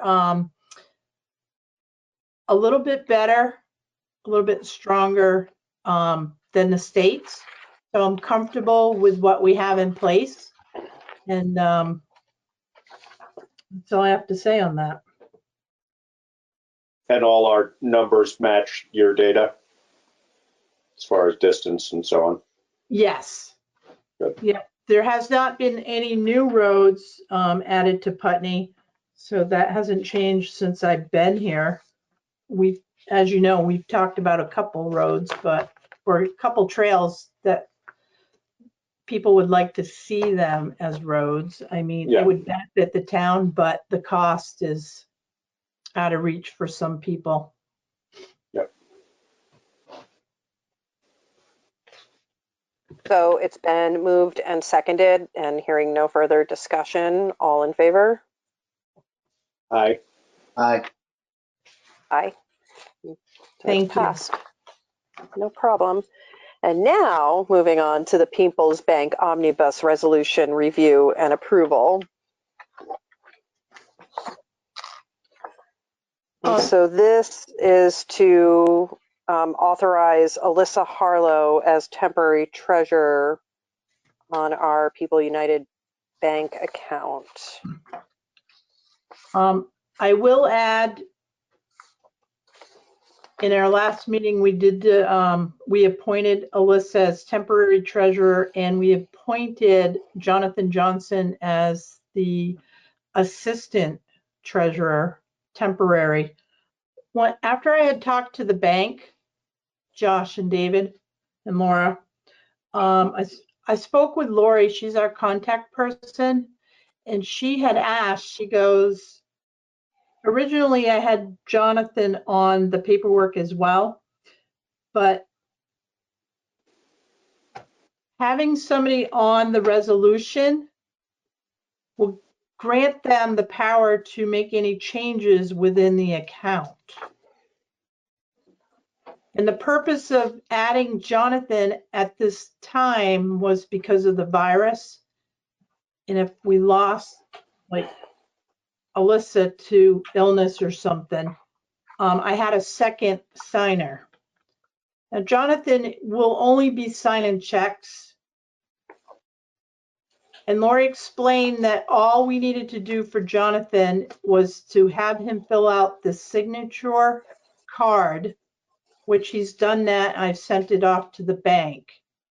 So once we get this resolution processed, they will get all the paperwork in place and he can go to the bank and he will become a signer, but he has no authorization to make any changes within that account. And I'm confident that Alyssa would not make any changes without speaking to me. So this is a checks and balances issue, just making sure that we don't have too many hands in the, yeah. Okay.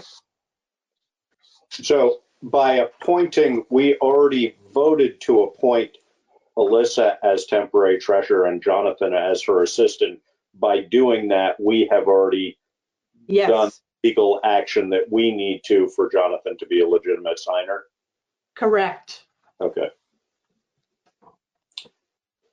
So did we already move to approve the People's Bank Omnibus? Not yet. I move that. If you want to clarify the language, Karen, I will move that. It's to authorize Alyssa Harlow as a individual signer. Well, I'm as already temporary treasurer. As temporary treasurer. Yeah, because she is already a signer on the account because she's the assistant treasurer already. And to clarify, I'm already on this omnibus as the assistant treasurer from before. Now I'm just being title change, I guess. Yeah. Okay, so what's the language we need in order to have a motion? To authorize Alyssa Harlow as the temporary treasurer, as a signer. Sorry, that's a little bit hokey, but for the town. For the town of Putney. So moved. I second it.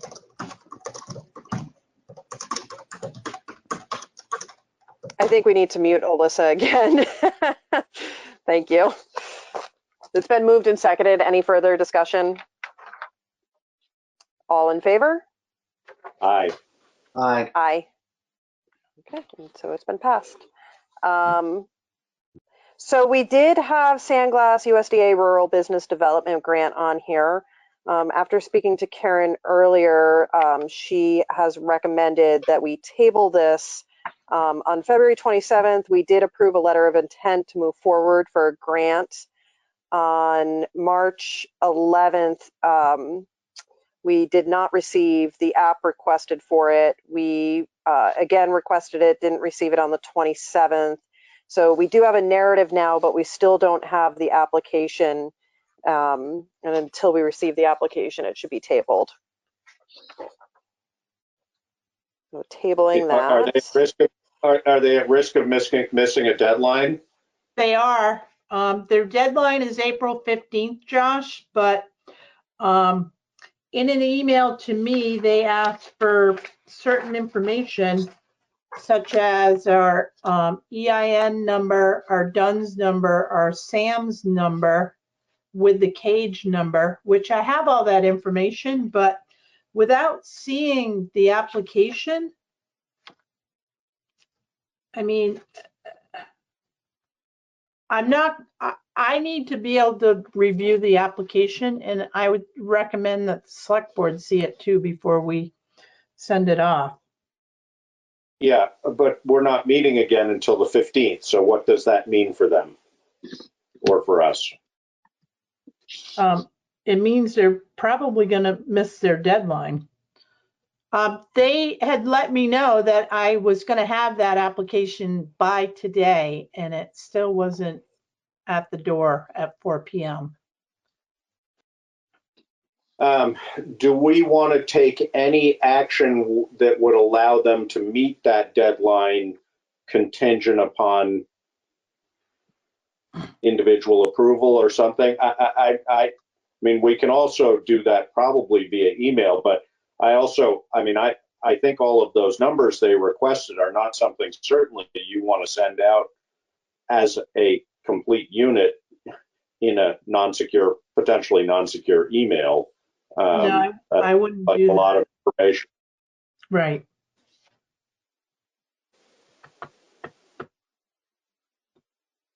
So, what do you think, Laura? Do you want to just leave this in their hands? I mean, based on the conversation I had with Karen, I feel like it really is out of our hands and it's in theirs. I'm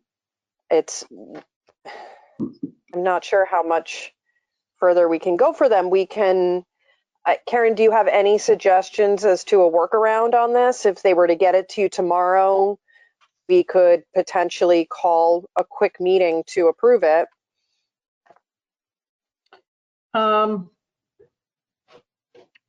Yeah, I mean, I don't have my calendar in front of me, but let me just.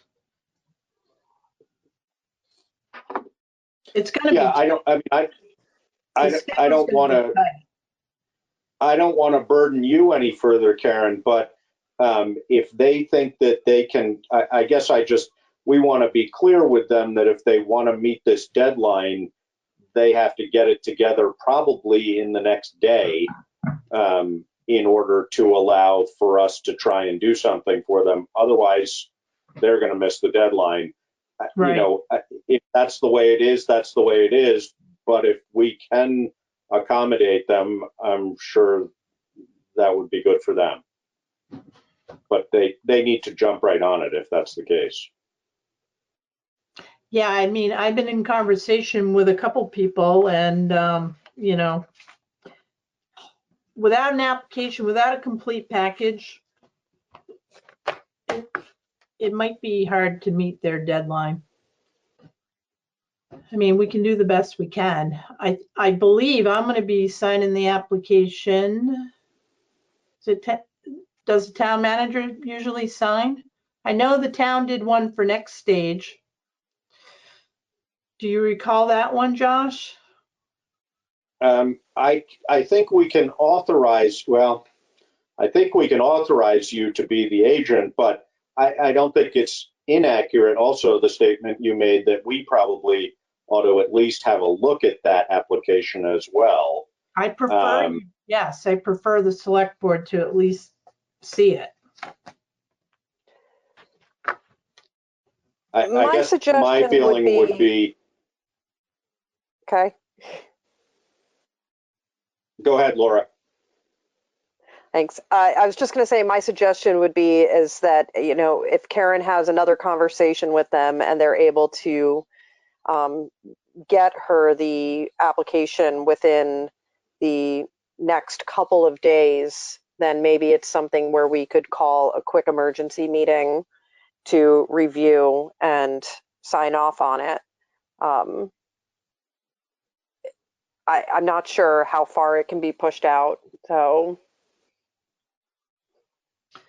Yeah, we'll have to see what, I mean, 2 days. I'll wait 2 days if they can get us the information, but who knows what's, you know, next week will be like. I mean, I can try to fit it in. Yeah. Yeah, no, and I don't want to burden you unnecessarily. And they've already created that situation, but if we can help bail them out of that situation, I wouldn't object to doing that. Okay. So I think we'll just leave the ball in your court, Karen. All right, I will reach out to them and see what I can do. And if we see the application and it's complete, then I will call a meeting. Great. I suppose the other question would be if the deadline for submission is April 15th at midnight, then we don't have to worry about it. But just confirm that with them. Yep, I will.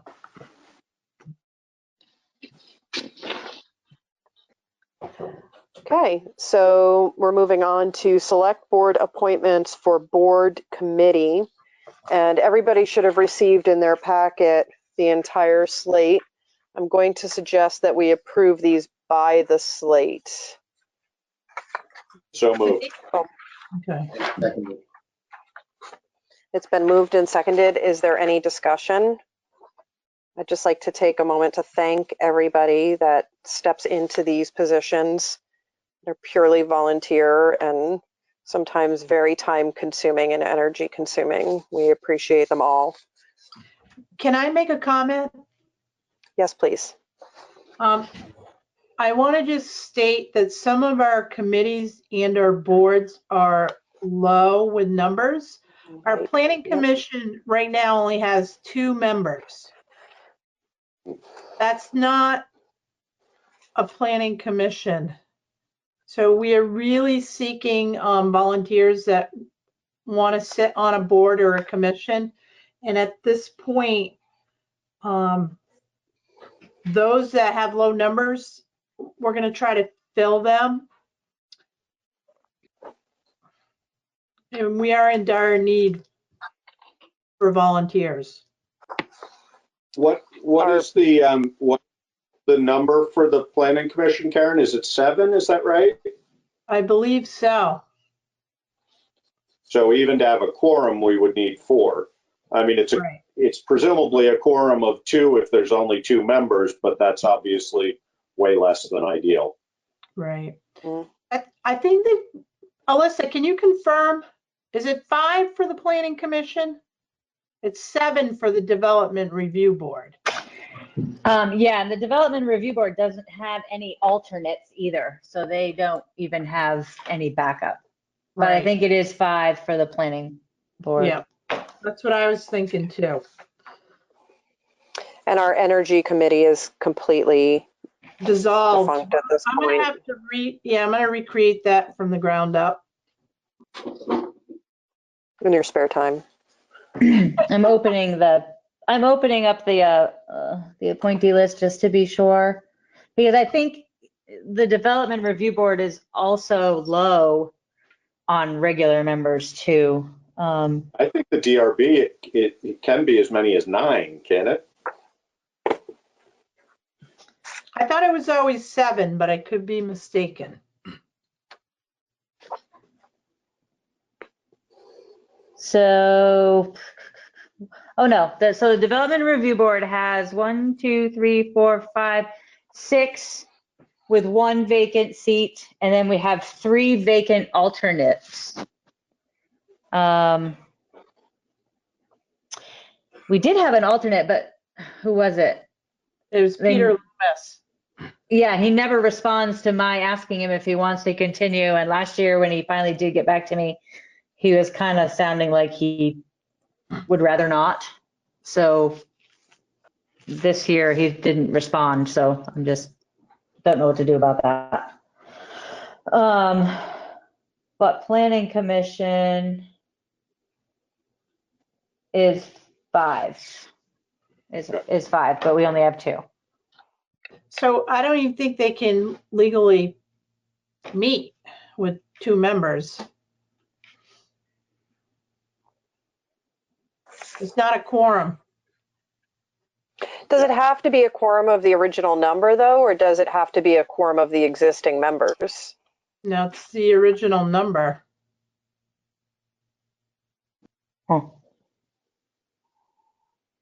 I think that varies depending on the obligation of the committee, but I mean, with only 2 members, you can't legitimately have a quorum. You know. Right. Yeah, it's. I hear you. Yeah. You have to have at least 1 more member. The exactly. With the other thing with the Planning Commission, they do a lot of work, like the town plan, the zoning regulations, and they're working on the wildlife tracking right now. And those are major projects. And unless they get involved with Wyndham Regional, they really need to have a stable number on that committee so they can share the work. I would agree, and our select board is 3, and at times there's only 2 of us in a meeting, and I'm not. Yeah, though. All right. Well, is there any further discussion on this? So it's been moved and seconded, and hearing no further discussion, all in favor? Aye. Aye. Aye. Okay, so it's been passed. And now we're moving on to the Wyndham Regional Commission appointments. And we can approve this as a mini slate of Karen M. Astley and Stephen Dotson. So moved. Would anyone? And seconded. Great. Any discussion? Thank you, Karen. Thank you, Karen. Welcome. I'm learning a lot from Wyndham Regional. Yeah. There's a lot going on in our county. Wonderful. Okay, so it's been definitely to our advantage to have good representation on that commission. Yeah, and Stephen's a good asset as well. And he is remind me, he's now the energy coordinator, coordinator for Brattleboro? Yes. Yeah. Okay. And we investigated, there's no conflict there for him? There is no conflict. Perfect. Okay. So it's been moved and seconded, and hearing no further discussion, all in favor? Aye. Aye. Aye. So it's been passed. Great. And now we are moving on to the town manager's report. So I put out some surveys. And where's my, hang on a minute, I'm lost. Here we go. Oh, wait a minute. Let's talk about broadband communication survey update. So the results are in from the broadband communication, and I sent everyone a packet, and it has Putney's numbers in here, which I was very impressed with. I was too. Like 21% participated in the survey, which, you know, seems like a low number, but for Putney, I thought it was pretty good. Mm-hmm. So Wyndham Regional and ValleyNet and the other company, it's not on the top of my head right now. They're going to move forward with the feasibility study. for broadband fiber to see what the next steps will be. But based on, the survey results. So with the virus too, I'm not sure how this deadline will be impacted, but I mean, there's already a timeline on it, so I think they're going to try to stick to that schedule.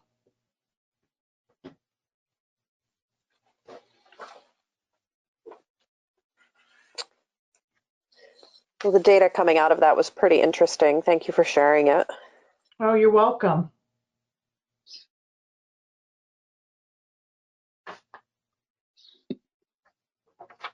Does anybody have any questions about it? Do we have any immediate obligations going forward, or? We do not. So they're gonna do the feasibility study. I would imagine, well, not now. I was gonna say, I would imagine they're gonna have another meeting, but unless they do it, a virtual meeting. What I can ask Wyndham Regional what the next step might be, because everything is in such a flux right now. We just don't know.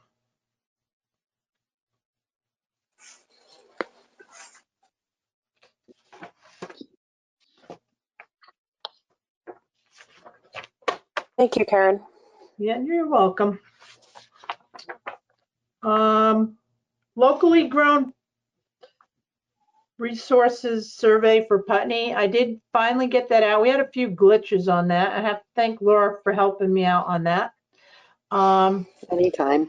But we got that one out and the business survey, and we're trying to generate some more data, try to help people figure out what we have locally in Putney for like produce, whether it be vegetables or meat or eggs or whatever that can help people, because with this virus and the stay at home and only go out for groceries, and as you know, supermarkets are still have empty shelves, and if we can help people locally and they can provide resources, I think it's better for our community. But yeah, I find this so exciting. I think that this builds resiliency and stability and sustainability for our future beyond this virus. And I think it's exactly in the vein of the conversation that Tom had speculated the governor would like us to be having. And so I really commend Karen for having taken the time and initiative to get this going and get it out there to the public, and encourage anybody that's watching that grows or has a business or has any other kind of resources that they would like to offer to their local community. Please participate, because it's a great way that we can all connect and support one another. Yes, and we did the same thing with the business survey. So basically it's asking our businesses that basically had to go to takeout, what do they offer? Do they have gift cards? Are they doing takeout? Are they doing curbside? So we have to try to support our local businesses like the Putney Diner and the general store, and like the bookstore, and it's how do we help them get through this, and how can we guide them to the appropriate resources so they might be able to get financial monies to help them get back on their feet. This has been a big shock to everyone, and it's unfortunate. And I mean, I drive down Main Street and you can see the impact. It's not a good situation right now. No, but I also have to commend them for their quick adaptation to all of this. I have seen each of our local businesses doing some really remarkable marketing and changing their systems so quickly to support the public need and to also continue doing the best that they can to, if not thrive, survive this. Right. Yeah, well, we're certainly also, I mean, this is sort of a different vein, but, I think it was David who brought up a while ago the reality of longer term financial fallout from this for tax payments, et cetera. And I think we're going to have to be, we're not going to see that until, given that tax bills may be delayed, we're certainly not going to see it until at least August. But, over the next year, we're going to have to really look at how we're going to manage. And I'm very hopeful that there will be legislative support for how we are supposed to manage that, because I suspect that's going to be very real for us. Mm-hmm. Yeah. I know for myself, the first thing that I did is I looked at every project moving forward and figured out what I could not spend money on and still keep moving forward and keep everything as close to zero as possible. I also heard from a friend today about the Small Business Association's 2 different loans that are available for small businesses. One, a quick $10,000 loan that could, the portions of it that are used to pay employees don't have to be paid back or something like that. And a larger loan that you can apply for, I think, up to like $10 million. And any portion of that is being paid towards salaries or help would not be eligible, would not be required to be paid back either. And so I think there's resources out there for people. I don't know if they're availing themselves to them or not. I know I haven't done anything but for myself, but I think as a town, we have to be really careful about, we have to be really frugal. Of course, I always think that way, but but moving forward, I think we need to be really, really, really cautious. There's going to be a lot of people that have a really hard time with that. Yeah. People who normally wouldn't have a hard time or we'd have any problem with who will now. And how do we address that? So I have to agree with you, David. There is quite a bit of information out there for small businesses, for people that are unemployed. And I would recommend they either go to the state of Vermont websites or go to our websites, because the links are on our website, and tap into those resources. Yeah, and I know we've made this point before, but I'll repeat it, just the importance of doing that sooner rather than later, because that will be a first come, first served venue. And, stimulus being what it is, it'll probably come in rounds, but if you haven't applied, you're not going to get it. And that'll, at a minimum, delay you significantly, if not prevent you from receiving those funds. Right. So my next item was town business hours. So the town hall currently is staffed 4 days a week. There's no one in the office on Friday, but 8 to 4 are the hours. We can be reached by telephone. We can be reached by email. We are still trying to conduct business the best we can. We have absolutely no in-person contact with other people at this time. So recommendation is to call the office and talk to us for what you're looking to do. So right now, dog licenses are due. Hunting and fishing licenses can be done online but it can't be done online if you don't have a printer or you don't have a computer. So you can call John Johnson, town clerk, and he can walk you through. And, you know, Alyssa and I are there usually on Monday and Wednesday, but we are retrieving all our voicemails, and we all have email that go to our smartphones or to our home computers. So email is the best communication right now. So we will do our best to get back to people right away. The highway department is still working 40 hours a week. They are grading roads. The east side of Putney has already been done. Brian's looking at a 3-week grading schedule. So he took a ride around town and he took a look at all the roads, and it's going to be a slow go with one grader, but the grader is out there. They are grading roads. They're also trucking gravel and sand at the moment.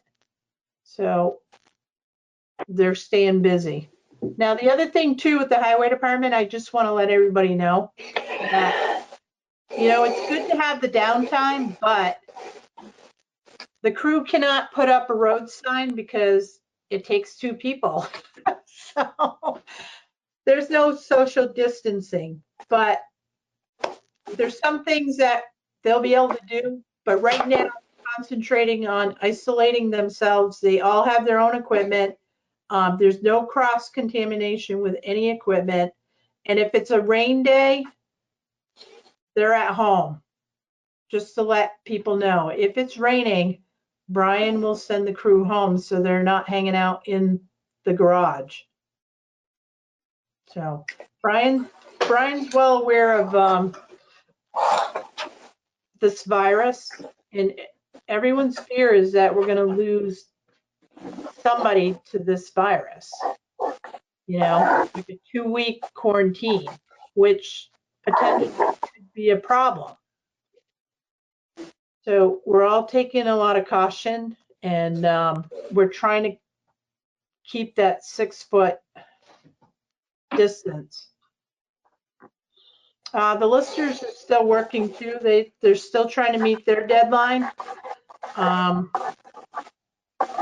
They're a little more casual about 6-foot distance, but you know, we just keep reminding one another. So, but that's basically I'm the getting hour. a bunch of from somewhere. What was that? Are you taking notes? Are you hearing my notes? I'm sorry. I can mute. Yes. Pencil on the, or pen on the table. Sorry, that is me. I'll stop taking notes. So that's all I have about office hours at this point. And those are subject to change. As is everything. Do you feel like it's working well? Yeah, it's working well. I like it better now that we're staggered. So, you know, of course, Alyssa and I are in there together, but, you know, we're separated. And, you know, Jonathan's in there, you know, usually by himself. Sometimes I'm in there on a Tuesday, but, you know, we're at separate ends of the building. So it's just trying to remember that we have to wash things down, you know, so we enter the building, you know, I like to try to wash things right away. You know, so I think we've been proactive about trying to wash our hands, disinfect, and one piece in doing business is that you are able to mail items like dog licenses and fishing licenses and whatever folks need out to them to reduce contact. Yes. Yep. You know, we have the mail slot in the front of the building. So if anybody needs to drop anything off, they can just put it in the mail slot, and then we can process it and then put it back out in the mail. Really helpful. Thank you. You're welcome. So that's all I have for town manager's report. Karen, I don't think this was in our packet, but I know I saw from you some information on the response from BLCT about the fire truck article. Can you, it wasn't clear to, it was clear to me that the bond issue is problematic as far as how we would work through it. I didn't feel there was a clear answer about going to private lending institutions. Do you have the information you need? I have enough information right now. So the one thing that I'm concerned about is because we voted on a 10-year bond, $550,000 at 2%. So the interest rate concerns me. Yeah. Especially if we won't know what the interest rate is until it comes back from the bidders. I mean, that concerns me a lot. And I haven't started researching what the banks are doing right now, but I will look at it. And again, I haven't really talked to Larry. I know Larry is. I didn't feel like there was, I don't know whether there was an answer or even whether the question was sort of voiced that they could answer whether we can legally go to a bank if we chose to, if we met the criteria lined up in the vote. Right. I'll have to go back and reread it because I read it as no, that we have to stick strictly within the language of what was voted on. But and that's how I interpreted that first paragraph for sure. Well, yeah. I definitely agree with you as far as a bond. If we were to get a bond, then it would need to meet that criteria. For me, it wasn't clear to me whether that left us with the opportunity of going to a bank if it would come in at less than 2% or not. I think that's, I don't know whether that's possible, but I can ask for clarification. Okay. So. All right. Warrants? Yes. Do we have a motion? I will move that we approve and execute the warrants as presented upon completion of review. And then second that. It's been moved and seconded. Any discussion? There were several things that weren't familiar to me here, Karen. I assume it's all legitimate. I don't know whether we want to go through any of it, but Advantage Truck Group. Can we do payroll first? Sure. Can we pass it first? Yeah. So it's been moved and seconded. All in favor? Aye. Aye. Aye. All right, we're going to start with payroll warrant dated April 10th.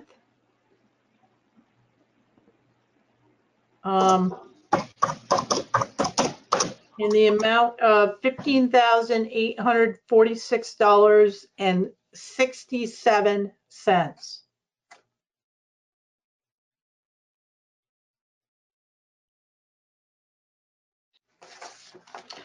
And then that all looks. Any questions, Josh? Looks good? Nope, not on that. Nope. Okay. David, are you all set? Yeah, I'm all set. Yep. Okay. Any questions, Laura? You'd hear from me. No. All right. So accounts payable dated March 28th through April 10th, 2020, in the amount of $86,264.20. Can I ask a question? Sure. What is Southwestern New Hampshire District that we're paying $31,000 to? What is Okay, that? so that's our mutual aid Okay. system. So with this bill, David, so half of it is billed in this fiscal year, and then the other half is a prepaid for the next fiscal year, because they only bill it once. Okay. So we end up splitting it. It's an odd thing, but. So are you saying we pay $15,000 a year, or we pay $31,000 a year? It's $31,000, but it's in 2 different fiscal years. But we're paying, so what Karen is saying is that every year we pay $31,000 or whatever that new number is, we just pay it in 2 different payments. Right. Sort of counterintuitive how it works out on paper versus what we pay the same amount, right? But we pay it in 2 different lots towards 2 different time periods. Their fiscal year and our fiscal year don't coincide. They do not. Got it. And sometimes it could be an auditing nightmare, because we just experienced that. You can't convince them to change their fiscal year to match us. I don't know.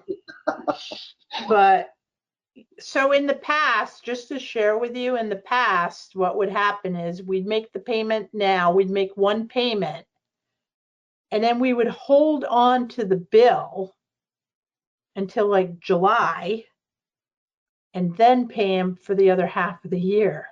Got it. So it looks big, David, but when it comes out in the wash, half of it will be in this fiscal year, and then the other half will be for fiscal year 21. It looks big because it is. It's big. Exactly. Yeah. No, I mean, right. It's right what Karen's saying, but we still end up paying $32,000 a year. And what it is specifically, David, is for dispatch services. I get it. So it's Keene Mutual Aid Dispatch is what it is. It is, yep. Yep. And the $18,000, I'm sorry, is insurance? It's what? 18,000, yes. Blue Cross Blue Shield. Yeah, okay. Yeah, and that went up because we added a family plan, and then we added a 2-person plan, both in the highway department. So what are the locks and alarms? The countryside lock and alarms. that is the camera system that was put in down at the fire station. So we have a grant, an equipment grant, that allowed us like $3,600 to put in a camera system at the fire station and a camera system at the wastewater treatment plant. So the fire station is done, and I don't know when the wastewater treatment plant, if it'll even get done this year. I'm hoping, but who monitors them? So it'll all go into the fire station onto their computer there, which is a good thing, because if there's any issues, it automatically goes there, and the alarm will go off too. So at the wastewater treatment plant, not only will they have the camera system, but they will have an automatic fire alarm that goes to the fire station.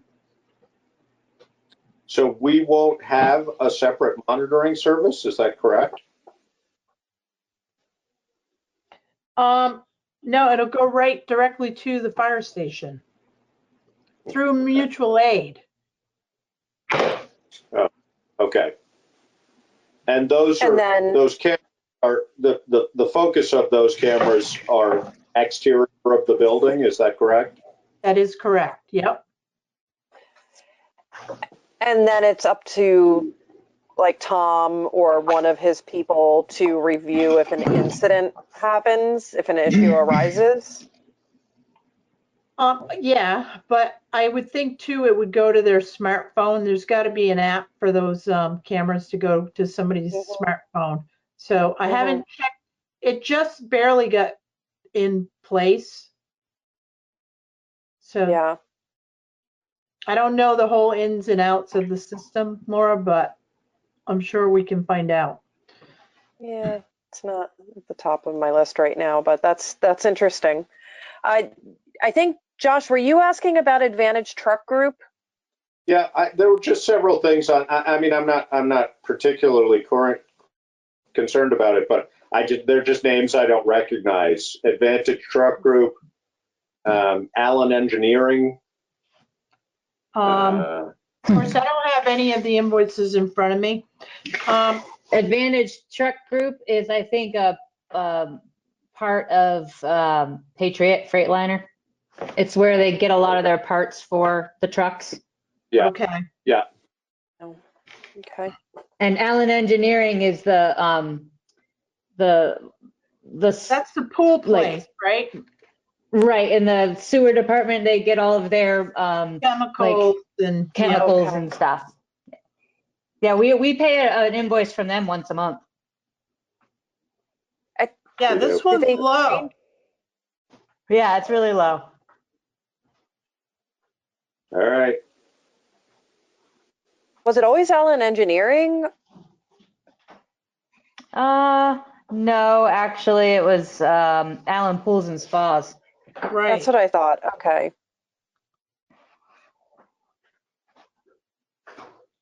All right. So how do you want to manage those, Karen? Do you want us to, we may have already done this. Do you want us to just come in and sign them as we're able? We were going to talk about that in other business, but if you guys want to go ahead and make a motion to, oh, you already made the motion, right? Yeah. Yeah, we can just move into other business now and have that conversation. I think that's an important one. Right. So Karen had suggested the possibility of electronic signing, but without us actually having researched that. I'm not sure if that's feasible at this time. Maybe it's something we could discuss next week. In the meanwhile, as Josh was saying, do you just want us to all come in when we have time and sign those, like committing to getting it done in the next day or two? So everyone has a key to the building. So and I have all the paperwork with me right now. So that would mean me going to the office tomorrow to bring all this stuff in for you to sign. Karen, both of the warrants are in Laura's mailbox if they wanted to sign those, and all of the minutes are in David's box, which, by the way, David, your box is overflowing. So if you wanted to at least sign those are there at your convenience. So the copy of the bank paperwork, could I just bring that and sign it and leave it in my box? Is the copy good enough, or does it have to be an original? It should be an original. Okay.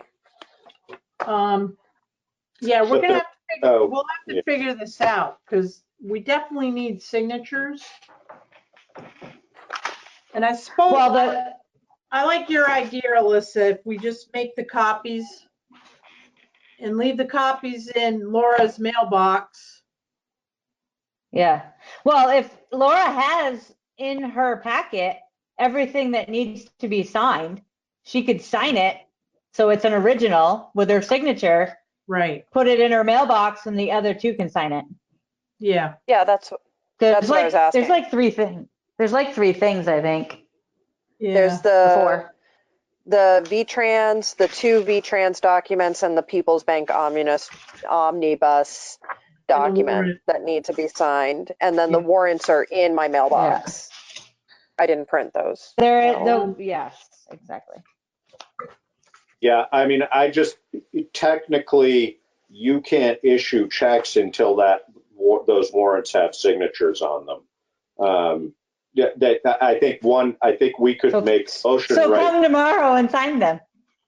But right, no, that's what I'm saying. I mean, I think that Laura should do that. So I will make a motion that for the duration of the COVID-19 pandemic, we allow Laura to be the primary signature, and then David and I will follow up as we are able on all warrants from here until the pandemic is completed.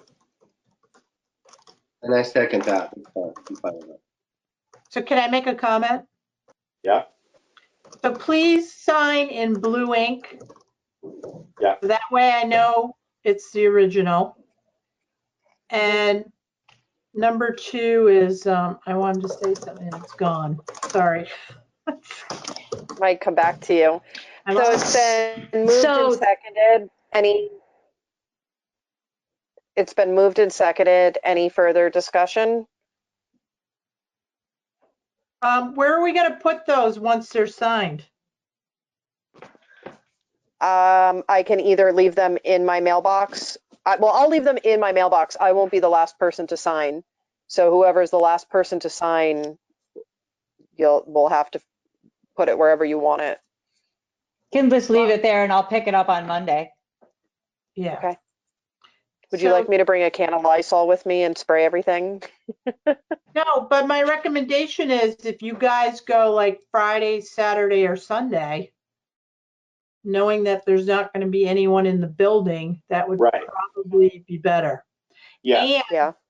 And if you unlock the front door handle, please make sure it's locked. Yeah. Okay. And you gotta test it. No, I think legally, Laura, you need to sign tomorrow because those checks will be, at least payroll will be distributed Friday. And without your signature on those warrants, those checks are not technically legitimate. Yeah, I was just going to say I'll go in first thing in the morning and sign them, and I'll plan that as my routine for Thursday mornings after a select board meeting with warrants to go in very first thing Thursday morning and do the signatures. And I'm really good at social distancing, so if anybody's in there, I'll keep away. Yes. You can come in the side door because John will have it open, but have to print those warrants because they are in your box already. Fantastic. All right. Sounds like a plan has been made. So it's been moved and seconded, and hearing no further discussion, all in favor? Aye. Aye. So, Laura, don't take this as a criticism at all, but just so you know, I think when you go back to get a vote on these, per Robert's rules, you can't just say it's been moved and seconded. You need to say it's been moved and seconded to approve, and it can be abbreviated, but you have to clarify what we're voting on. I'm pretty sure, I might be wrong, but just a one sentence addition to that, I think, is Robert's rules. Okay, I will make sure to do that going forward. Oh, okay. Do we have any other business? No. I'll just comment. I did one of the electronic signature things with another organization recently. On my end, it was super simple. So I think that would be, if we can make that work, that would be. Yes.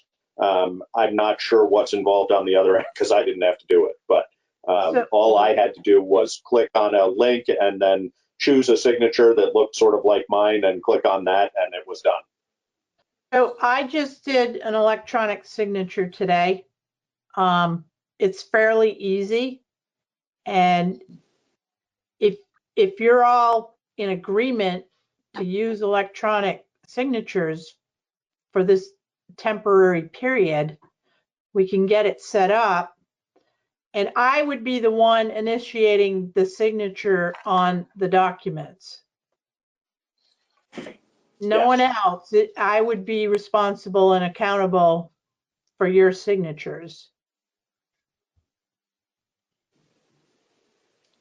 As long So as you're when we- comfortable when with that, we- I'm comfortable.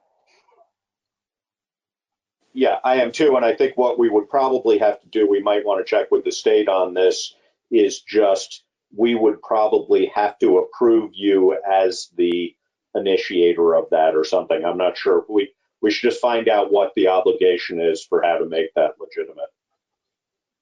I will inquire with BLCT tomorrow and see if I can get an answer. Sounds good. I think there's two different kinds of electronic signature things too, and I think you're both talking about two different kinds. Like I think Karen, maybe not, but I think you're thinking that they give you their electronic signature and you place it on a document. Is that what you're meaning? Not me, no. I created my own electronic signature. Yeah. So, and I know what Josh is talking about because they send it to you. Right. And you just plop it on there. It's a little sticky, and then you click on there and your signature comes in there. But we can create those right at the office because I've done it. Oh, cool. I just have to remember how I did it, Alyssa.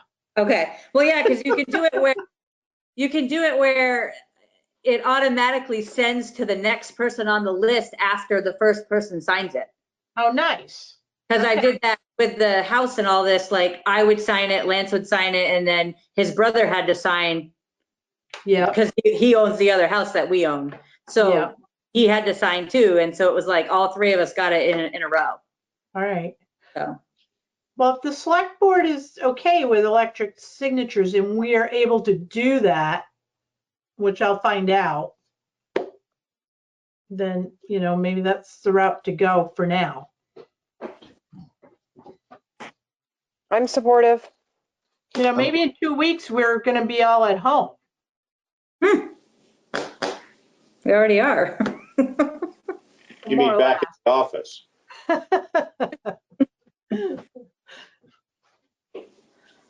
Well, it's good to know, as Josh said earlier, and I agree, and organizationally where I work, we're looking at this too, is this is likely to come in waves, and we need to be prepared and have systems in place going forward so that we can navigate this more easily. Any other business? I'm just wondering whether Karen's backdrop is digital or flannel. It's lovely. It's lovely. It has a very holiday-esque feel. What are you hiding? That's what I want to know. No, you don't. Behind there, you don't want us to see. Yeah, well. The only other thing that I would bring up is the Putney Mutual Aid Group Neighbors Helping Neighbors is doing some really amazing work. They've built a pretty incredible system to connect people, and they've been able to effectively connect folks with Tom, which is what he was speaking to before, where they've been able to connect volunteer counselors and folks that need that support through him. I know that, I don't know if you've received it yet, Karen, but they plan on sending some producers your way for your survey. So it's really heartening to see how our community is coming together during this time and truly supporting each other. And I'm very proud of the work that they're doing. I am too, and they've been very supportive for our office. And, anytime, I'm just thankful we have people in the community willing to help. I want to thank everybody who's making the masks too. I think the effort is just beyond. It really is. Landmark has started or will be starting soon, and I should actually say I believe that they will be starting soon to 3D print masks if they haven't already. We were able to connect them with somebody that already had the knowledge of how to do it, and they have the printers. So that's really exciting too, that they're going to start printing masks for our first responders and our hospital. Yeah. No, they've stepped up to the plate big time. Laura, I think you said before that the person heading up, or one of the people heading up the mutual aid group, is Ruby McAdoo. Is that true? Yes. And who is working directly with her at sort of the top of that process? So it's Ruby, Kathleen Dewich, Jamie Contois is a big piece of it. Oh gosh, I'm forgetting her name right now. Sarah Farmer Jones. Hold on one second here. Bear with me, and I will find you the. I want to shout out Sarah Armour Jones. Thank you. Hannah Pick too. So, Hannah Pick, the folks from Putney Community Cares. It's really there's a core leadership group that has been doing a lot of the guiding work, and then there's every week there's a large slate of us that meets, which includes our local representatives, Notter and Mike, and local representatives from the different organizations in our town, myself, and a few other community members that have been really driven to make this happen. And then there's a communications team, which I'm on. But I have to be like very clear that most of the heavy lifting has been done by other people. I'm just sitting in and listening and occasionally throwing in some input, but trying to make sure that I'm playing the role that I'm supposed to be playing of liaison. They're just doing incredible work. It's been tied in with our local businesses as well. So they're trying to work with the local businesses to help with grocery delivery. Truly remarkable. And something I think that will serve us well going forward for many years. They're building it strong. And I also want to comment to certain residents that have ideas and they'll shoot me an email, and I'm able to like throw it over to the mutual aid group, and they hook everybody up. And it's been incredible. And it's big for me to do that with everything else going on. It's really difficult, and I feel like this group handles it efficiently, and and people's, their needs are met. Good. Yeah, I have to agree. It's the exact kind of collaboration we were hoping for. Yeah, it's working. I like it. I'm really impressed too with the community right now. Putney has a lot to be proud of. All right, so we probably have another meeting date on that agenda. I don't have it in front of me, and then We do, except it says April 8th. Who made that mistake? All right, let me look. Sorry, guys.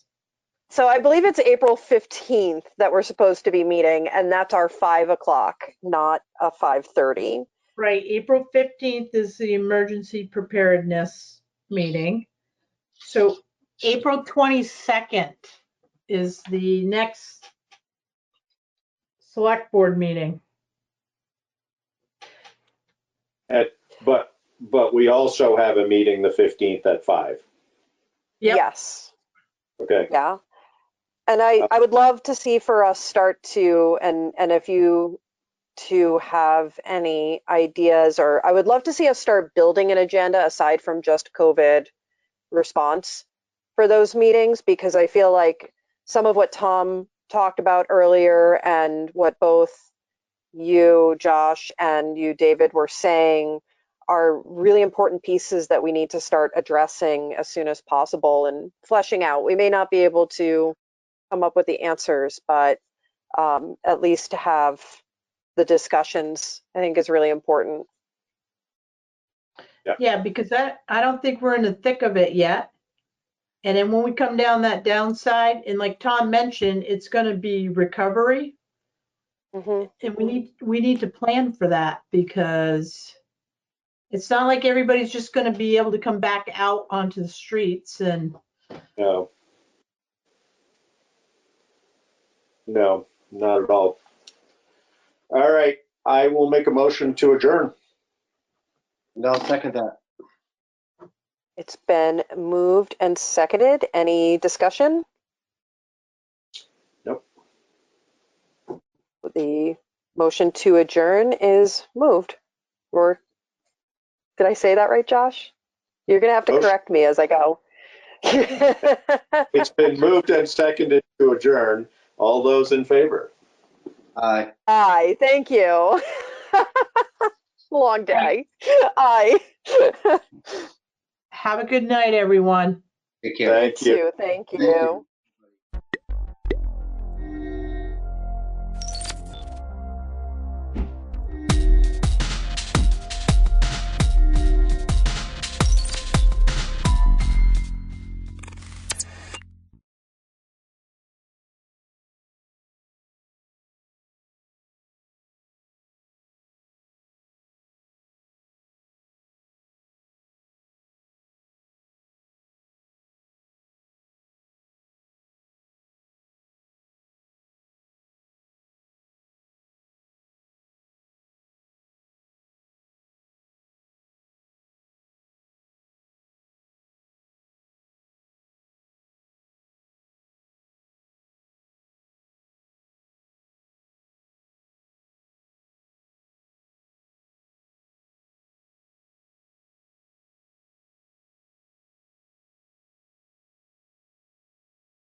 Welcome to everybody for this April 7th, 2020 regular Select Board meeting. And welcome in joining us on GoToMeeting or on PCTV, via YouTube, social media.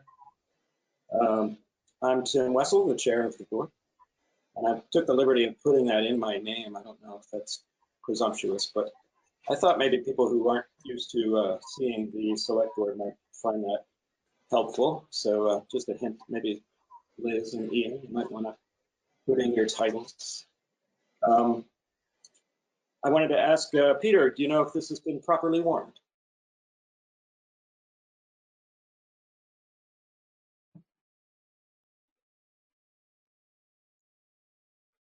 Yes, the meeting has been properly warned. Thank you.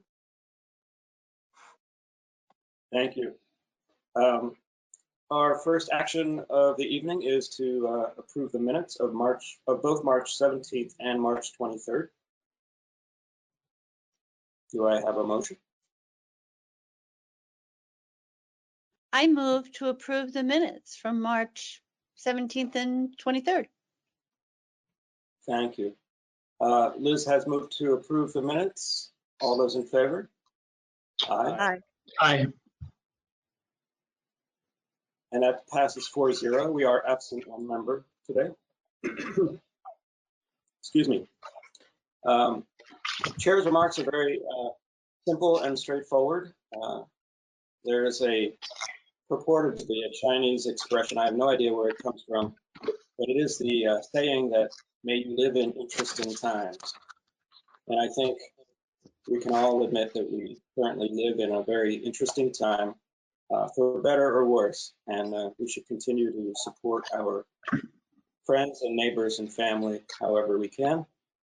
And thank you once again for joining us.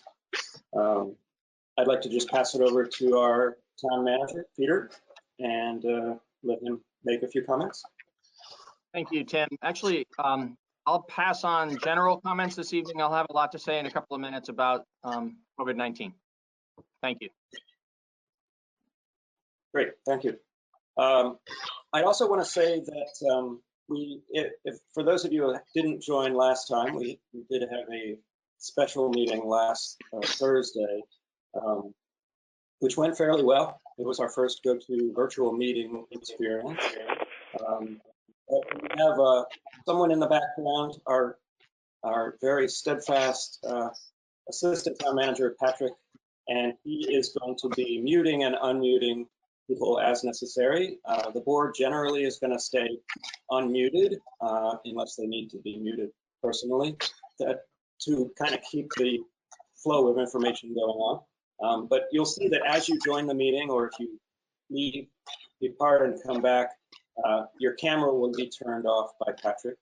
That is to improve the bandwidth, to improve the people being able to see the ASL interpreters and hear us and see us clearly.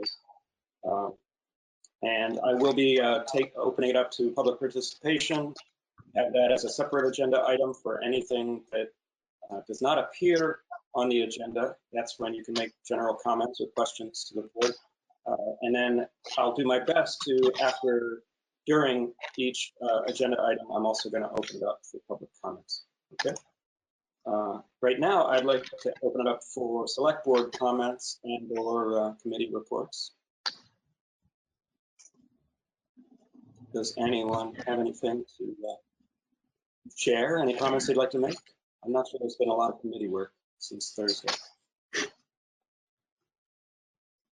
No, thank you. Okay. Great. So the one thing I forgot to mention is that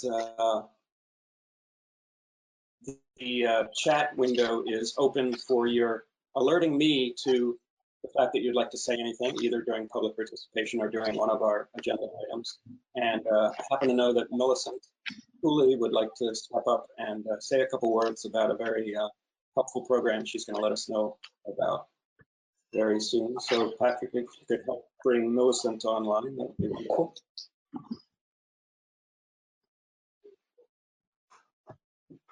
Millicent, can you hear me? While he does that, I'd just like to advise Mary Elder that Patrick has struggled to turn your camera off. We're not sure why, but if you could do that for us, that'd be great. Thank you. Hi, this is Millicent. I'm not sure. I tried to open up my camera, but I'm not sure if you want me to have that open or not, which is either way is fine. I'll just go ahead. If you don't mind, I think it would be great to be able to see you, if it's okay. Yeah, I just tried to click to show turn on camera, and it's sort of not responding very well. The host probably has. Maybe Okay. Patrick, does Patrick need to allow my camera? There. I'm not sure, but I am certainly trying, but I am unable to. So I just go ahead and proceed. Okay. Hi, everybody. So we've recently formed a volunteer tech support team to help people during COVID-19, and the team is a partner to BAMA, Brattleboro Area Mutual Aid Group. Two or three of us are on the call so that we can help people with technical issues if called on during the meeting.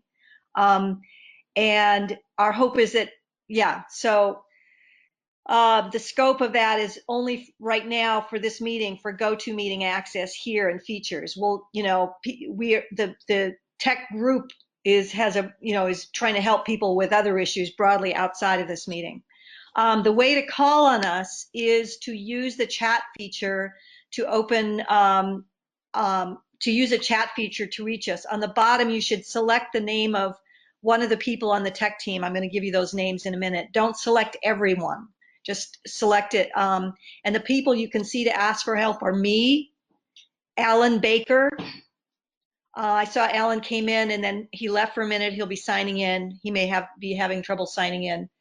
And then there's another person a third person who's going to be coming a little bit late, named Steve Morlock. Steve West? No, Steve Morlock.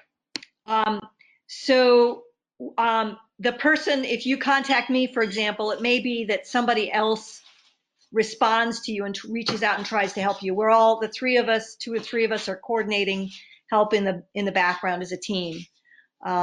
So that's how to request help. Let me know if there's any questions. Okay, Steve Morlock is online now. I see him. And Alan Baker was online, probably is back again. So any one of us can be contacted. Thank you, Millicent.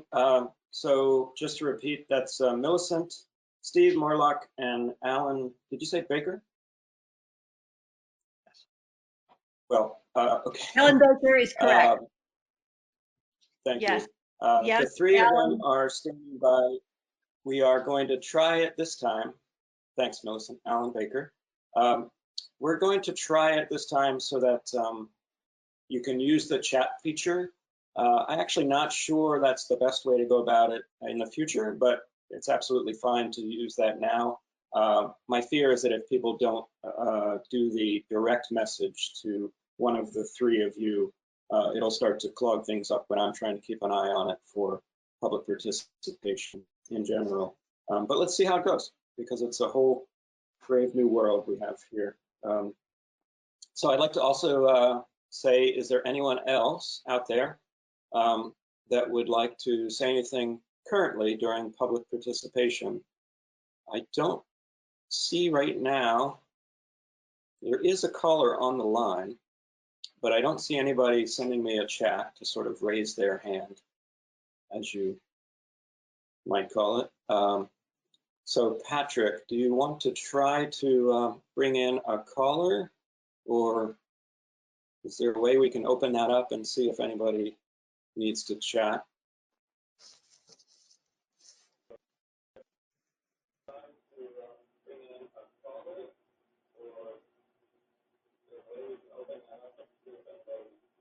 I wonder if at this point it would be appropriate to just turn let me people's know. cameras on and allow them to like raise their hands, because some folks might not be as savvy with the chat box.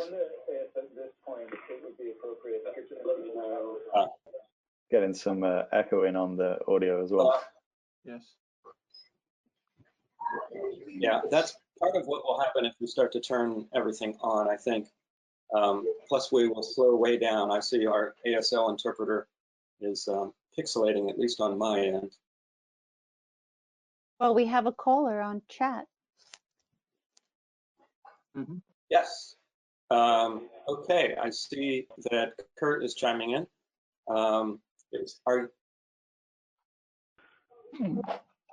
Tim, I've opened the mic for the caller. Great. Kurt, can you hear us? This is Tim. Kurt, do you have, are you hearing me?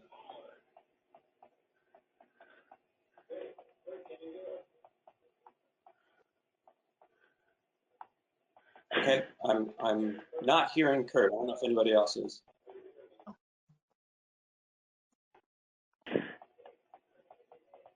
Okay, Kurt is having trouble turning on his. Tim, I'm sorry to interrupt. I'm getting a text from Patrick saying that the caller is not Kurt. Kurt seemed to want to come on to speak online, and there is a separate caller. There's Kurt. Maybe we can take Kurt's comment and then try to bring up the caller. Okay, standby caller. I feel like a talk radio host. Standby caller. We're going to take a GoToMeeting comment. Kurt, go ahead. Oh, thank you.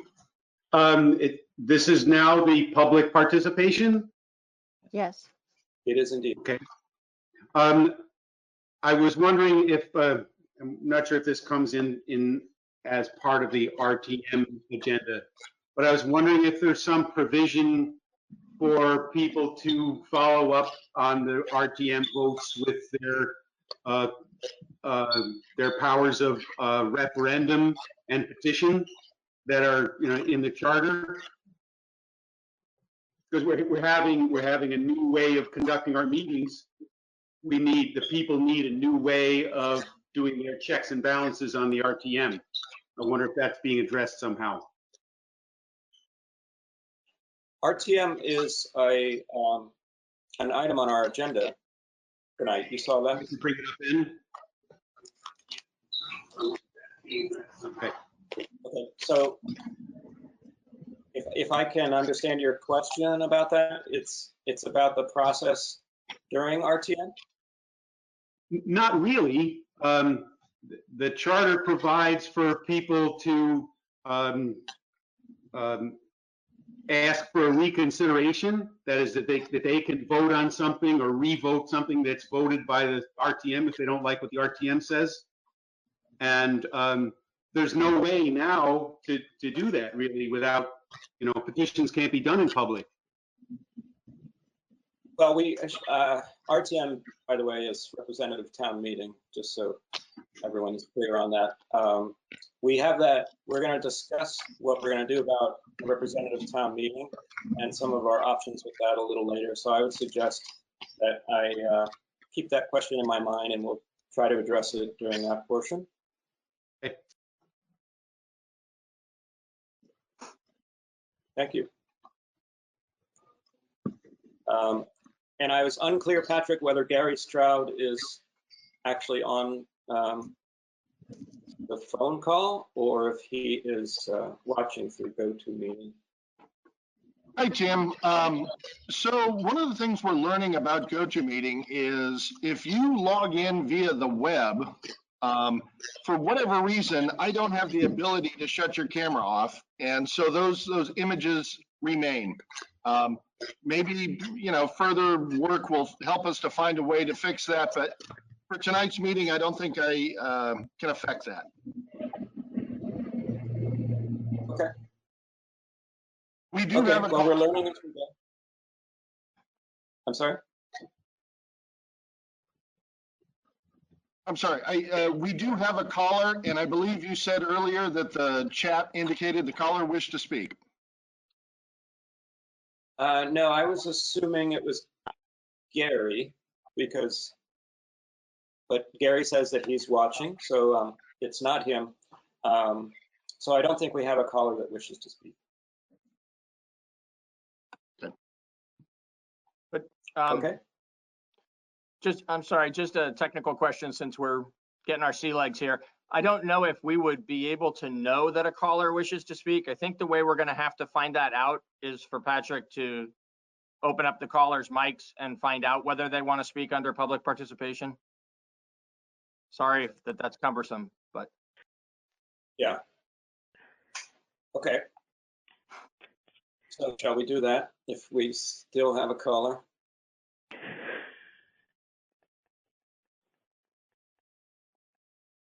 I thought I heard someone. Okay, I think we're gonna move on. Okay.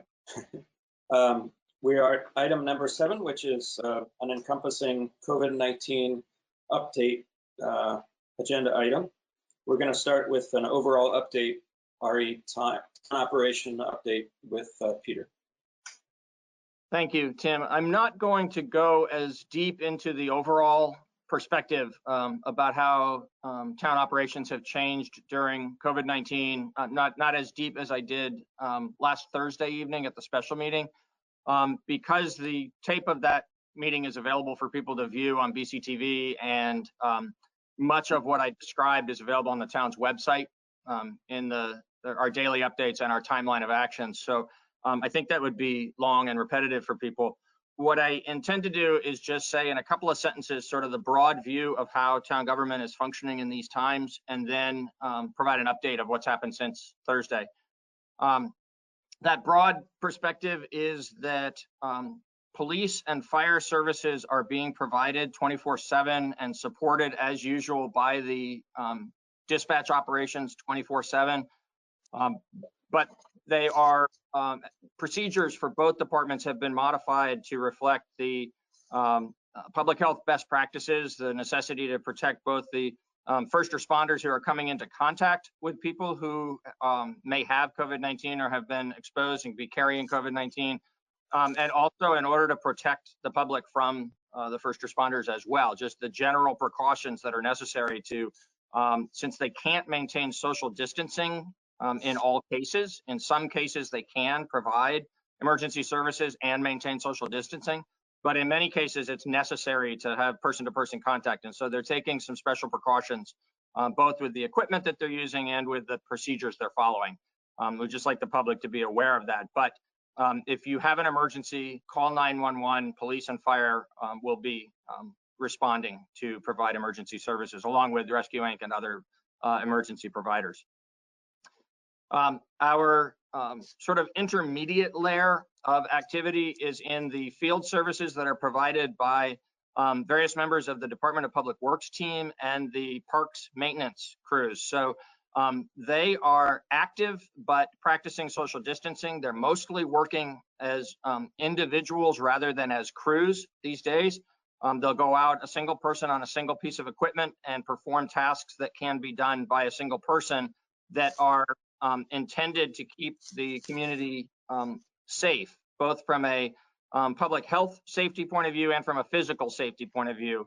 One of the important parts of that is, of course, we have the essential services of the water and sewer system that DPW needs to keep fully operational and is keeping fully operational. But we also, in the park system, in these times when we're needing to practice social distancing and be mostly just in our homes, it is important for people to get out, especially on days like the last couple of days when the weather is so much better. Get out and get some fresh air, get some exercise. And we are keeping the green spaces at the parks safe for that activity. People should know not to get on the equipment at the parks because we can't be keeping that sanitized all throughout the day. But we are keeping the green spaces safe so that people can come out and enjoy the parks and have that hopefully stress relief and a little bit of physical activity during the time when we are almost entirely staying at home. And the rest of town services are being provided almost entirely from our homes. So there's a wide variety of administrative support service that is the vast majority of which can continue as we provide it from computers in our remote workplaces in our homes. And then there are some other services, particularly in the recreation and the library areas of town service where much of that on a routine basis is provided person to person and in a physical setting. But both departments are finding lots of different ways in which to be able to keep services provided to the community and keep available to the community as a resource during these times when we can't have the library and the recreation facilities open to the public. So that's the broad view of how town government is functioning. And as I said on Thursday night, the vast majority of town employees are operating at or near their usual capacity in terms of the amount of work we're able to do in these unusual circumstances. There are some employees who are operating at a lower level of capacity compared to their normal, and just a very few, and I'll speak in just a moment about a particular situation, but just a very few town employees who are unable to perform services during this time. Before I talk about the one particular unit that's a good example of that situation that fortunately is rare but does exist in a few parts of town government, I wanted to just highlight a couple of items from today's update. The first is not particularly about town services, but is really important in the longer perspective for our community. We've been advised that in the early census returns, April 1st was the sort of official census day for people to identify where they lived on April 1st as part of the every 10 years federal census of population around the country.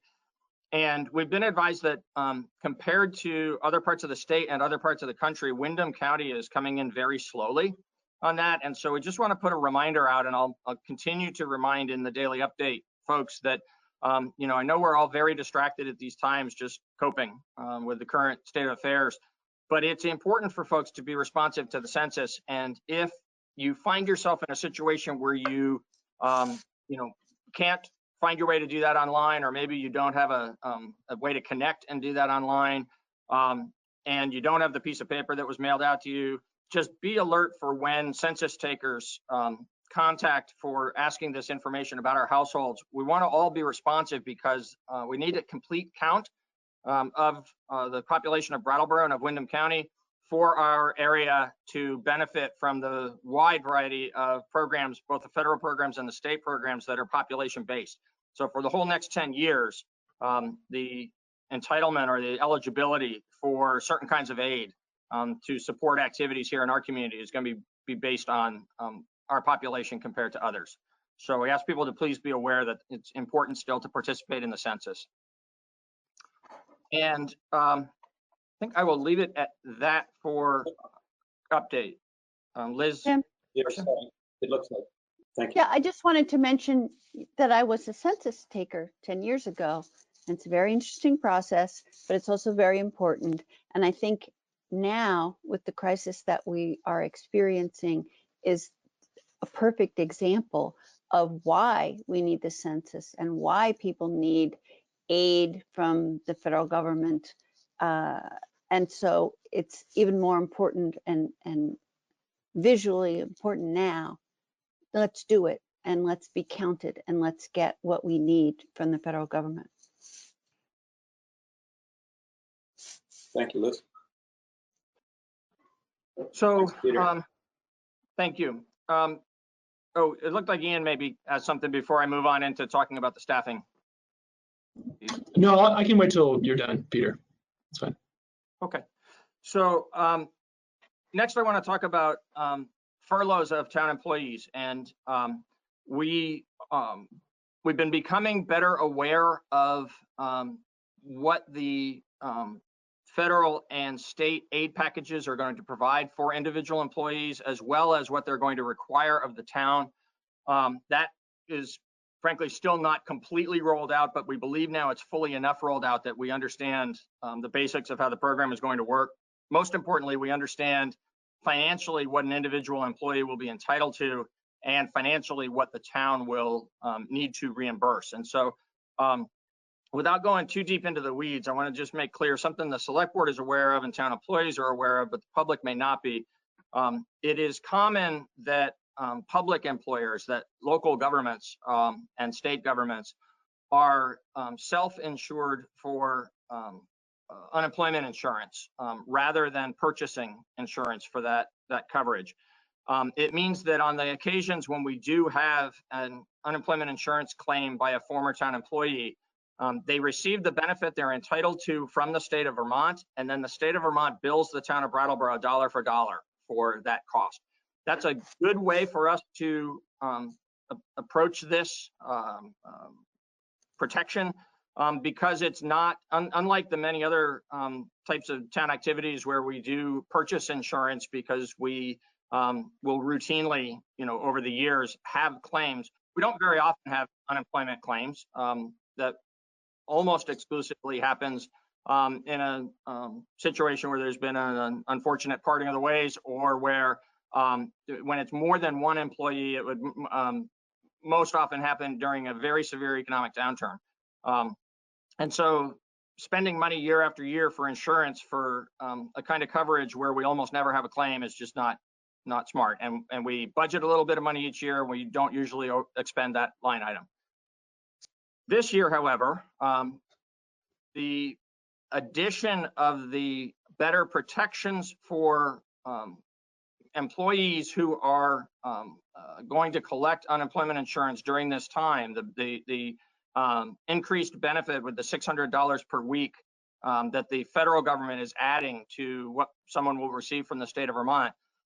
We needed both to understand how that's going to work, and that it would in fact apply to self-insured employers as well as insured employers, that in fact town employees would be entitled to that additional benefit.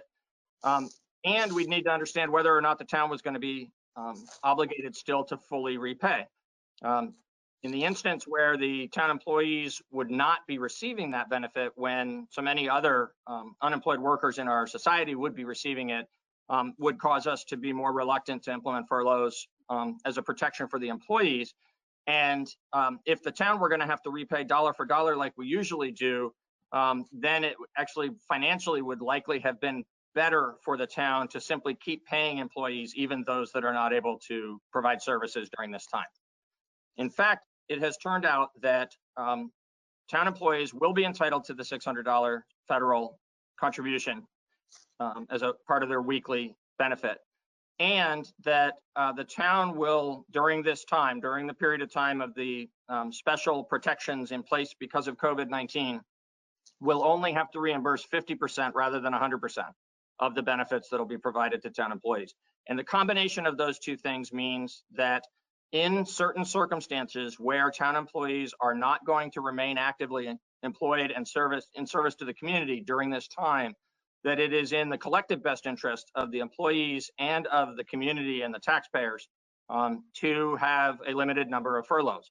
Our overall approach to this is to keep providing as much service as we possibly can during this time, and to limit the number of furloughs. But there may be some eventually within the general fund. Right now, we don't see a need for that. We don't see the level of activity of town employees or the financial circumstance requiring that.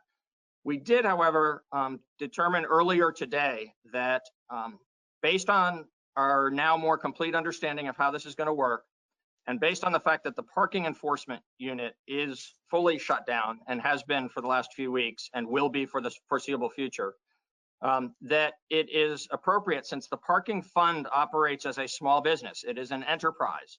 In fact, in government accounting nomenclature, it's an enterprise fund. And the reason it's an enterprise fund, like our utilities fund, is because those operate with the fees for service, and in the case of the parking fund, also the fines that are paid, as the revenue source, like a business, based on sales, that support the cost of operating that particular service. So it's self-contained and it doesn't rely on taxes or any other support from the general fund.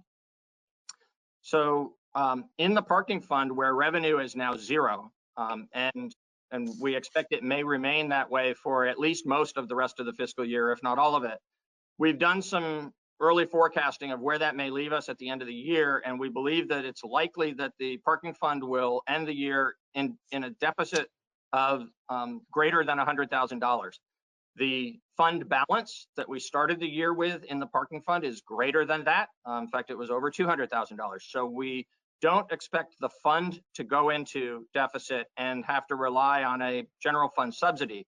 But we do expect that the operations of the parking fund will be in deficit for the year. That is even after we would not proceed with capital work, including the paving of the Preston lot in the springtime months. That's work that needs to be done. We believe it should be postponed, and when we get back to something resembling normal, we can make a determination about the right time to proceed and spend that money and make that improvement.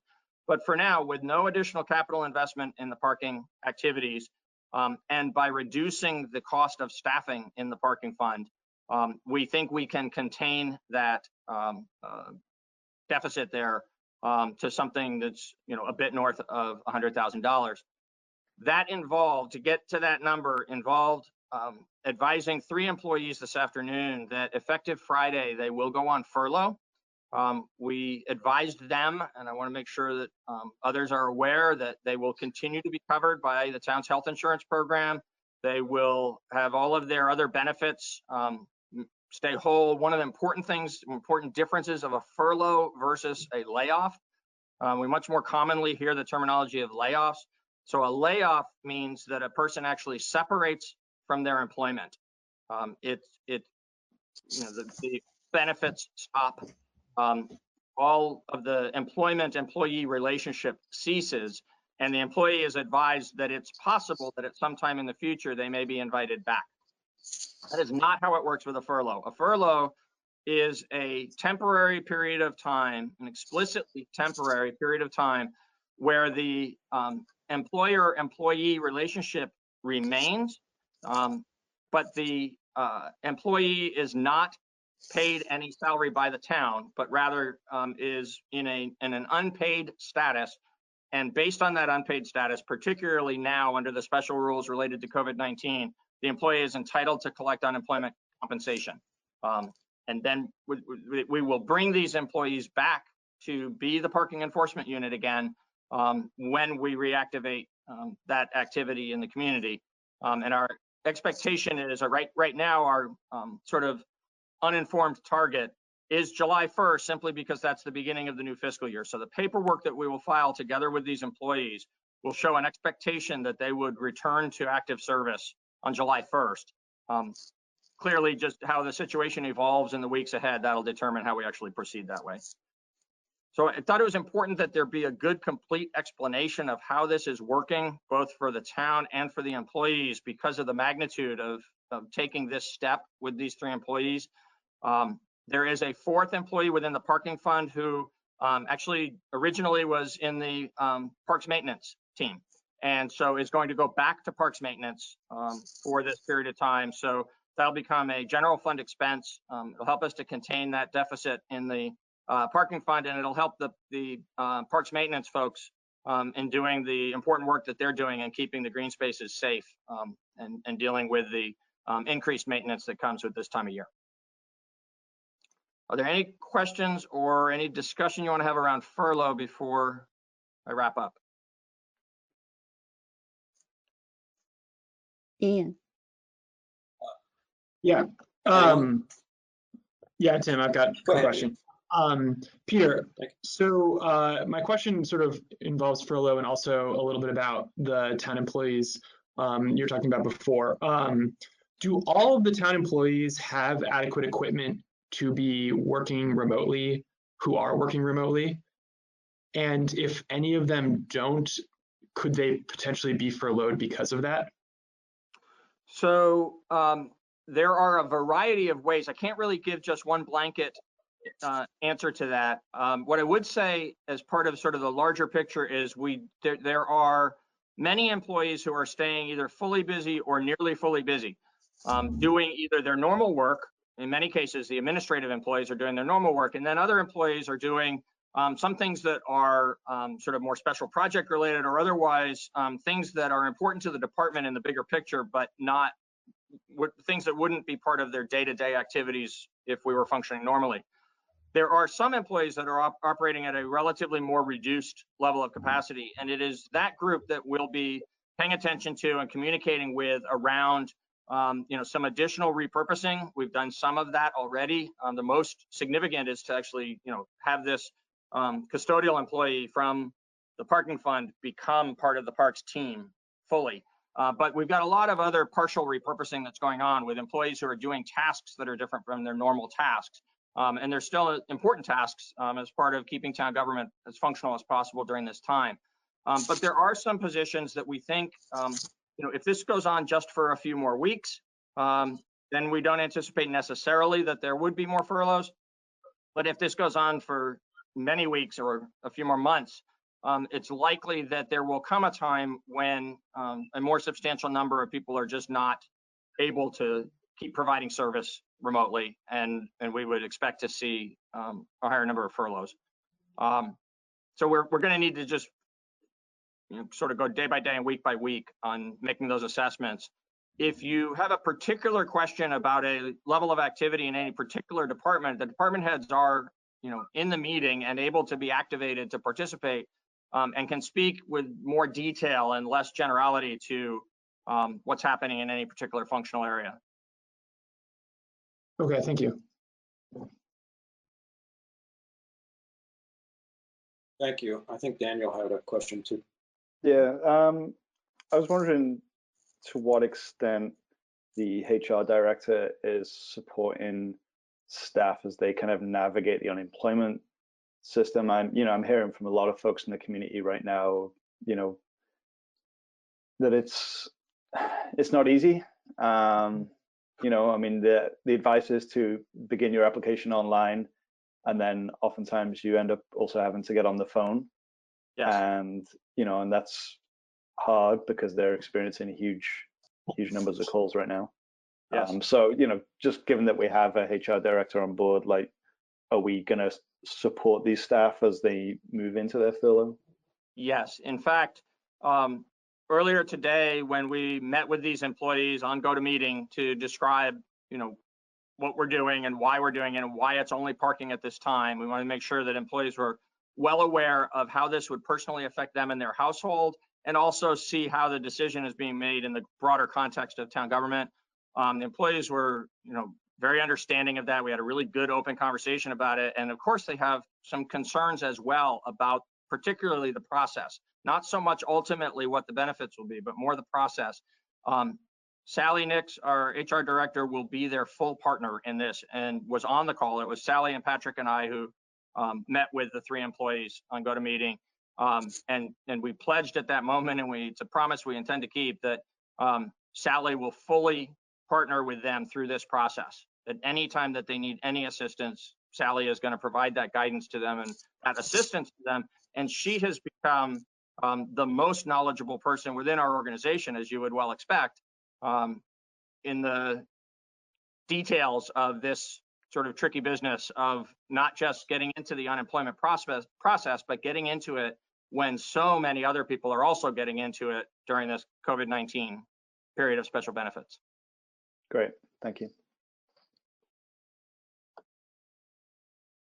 Yeah, Thanks, and Peter. I want to say sincerely, if I might just add on that about Sally and about the importance of that role, and it could sound sarcastic or even a little snarky to people because of the context in which we created a HR director a couple of years ago, but it is completely sincere when I say thank you to the select board that supported that year and the recommendation to town meeting, and to town meeting and the community who understood the need for this position and supported the creation of it. It's not easy to create a brand new position and fund a brand new position and what that represents as a cost to the community. Having Sally on the team at this moment is enormously important to us as an organization, as an employer, and individually for each affected employee. Thank you.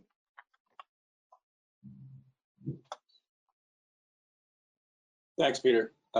And thanks for taking that little bit of a dive into the furlough situation, because I think it's important for people to understand that we, of course, have to balance taking care of our employees and meeting their needs with taking care of the taxpayers and the fiscal responsibilities we have as a town. So sounds like so far so good with that type of stuff. I think the best thing to do in the general COVID-19 discussions we're having, we have three points to it, and I think I should take public comment sort of encompassing all three so that we don't slow the evening down too much. And just to make sure everybody's clear, we're discussing overall update, which just happened with Peter. We're going to now talk about representative town meeting concerning COVID-19 changes. And finally, we'll be talking about any potential additional town actions that we might want to take in relation to the coronavirus crisis. So with that, Peter, if you can proceed with some RTM update. Yes. So first, I'll answer Kurt's question as best I can, which is that to the maximum degree possible, and that theme will come clearer as I offer some observations and some advice about RTM here in a moment. But to the maximum degree possible, what we want to follow is our normal processes. They are what is set out in the charter. They are, in other cases, statutorily driven. They're the practices we follow because the law requires it, because that's what protects everybody's rights to fair opportunity to participate and affect the decisions being made. And so we want to deviate from that to the smallest degree that we can. And that is why the original intent, when we had no idea what the magnitude of COVID-19 might be, was to, at this meeting this evening, April 7th, have the select board reissue a warning for town meeting. Those town meeting warnings have to be not less than 30 and not more than 40 days prior to when the meeting is actually held. So it was going to be issued tonight. It was going to be for Saturday, May 9th. That would be 32 days away. That would be perfect timing. And it lined up with, back to Kurt's comment, lined up with the latest that a meeting could be held in the normal sequence prior to the beginning of a new fiscal year, that would allow the full timeline opportunity for the different calendared events. There's a deadline for submitting a certain number of petitions and a deadline for holding the election if it's a revote on a matter because of a petition that gets filed, all those kinds of sort of appeals and revotes that might happen after a town meeting. May 9th was a date of significance to us in that regard, but it is not practical for us at this point. And so that's why it's not on your agenda this evening, to rewarn. We have no reasonable expectation we could hold a May 9th representative town meeting. So there's a couple of different things going on here. One is the continued consideration of how to properly hold a representative town meeting in as timely a manner as possible. And the other is how to, we've opened up some communication with state government around this. We have no answers yet, only questions, but how to adjust timelines and or processes as needed in order that everybody's rights still can be fully protected. And so that might mean that we get into July and we're continuing on some basis, approved by the state that allows us to continue to function, but doesn't involve implementing an approved FY21 budget if it gets to be that serious and we're that far along and we still can't come together for a representative town meeting. Or it might mean that there's, let's say, hypothetically now, I'm not speculating on this, but just for a different timeline, different perspective, maybe a representative town meeting can be held in June. So it's plenty of time to have an approved budget before July 1st comes and we actually start implementing that budget. But it doesn't allow that full window of time for the appeals. So maybe the full window of time for the appeals is allowed, but that takes us on into the new fiscal year. And if there are appeals and if there is a revote, we have to deal with the implications of that in terms of how we would implement the decision made by the people. So step by step, we're just going to have to be sensible about what is possible during these times and these circumstances, and pay particularly keen attention to if we make any adjustments outside of what is the normal process and the normal time frame for these things, that we don't do that in a manner that empowers some and disempowers others. And to that end, my strong advice to you, and I expect that you may hear some different suggestions from the community. And I think we should have a good full conversation around the possibilities of whether there's technology available that I'm not aware of. But we've done a fair amount of research at this point, and I'm not yet aware of a way in which we can use a format like this to hold a meeting where there are 140 voting participants and another dozen or more active participants. So if we think about how this works, it works well enough for us to do what we have to do, but we're having some challenges even with a meeting with 5 of you who are voting participants and only a small handful of others of us who are active participants who don't vote. The technology that we're aware of at this time simply doesn't allow fair play in terms of how the moderator would manage the fair sharing of time for who gets to speak among 140 or 150 people, and then practically how voting would occur among 140 people in this kind of a format, when state law requires that if we're using electronic format rather than in person, that votes need to be roll call votes. And if you think about the number of times during the course of a town meeting when there's relatively minor procedural votes, say nothing of the important substantive votes that occur, there's just dozens of times during the day when the body votes on things, and when that's a voice vote, it's an efficient process. Calling a roll call of 140 people dozens of times during the day, I think is not practical. So our goal is that we keep looking at the possibility that there might be some tool that could facilitate electronic town meeting if necessary, but that be an absolutely last resort. And that in the meantime, we be making plans for as soon as it is safe and practical to bring the group of folks together. It doesn't have to be, in the BAM's multipurpose room or in the BUHS gym. It can be in some other setting where we can even accomplish some social distancing still on the downside of the COVID-19 slope of the curve. There's all these things we just don't know enough about yet to say exactly how that might happen and exactly when that might happen. But we have been talking to folks who control venues in the community that might be more suitable space for this meeting to physically happen. And we've even at staff level kicked around the idea that town meeting is usually in a cold time of year, the end of the winter in March. But this year it's going to be in a warmer period of time, and if we all keep our fingers very well crossed that it doesn't rain, it may be possible to hold an outdoor town meeting under a tent someplace on green space that exists that the town controls.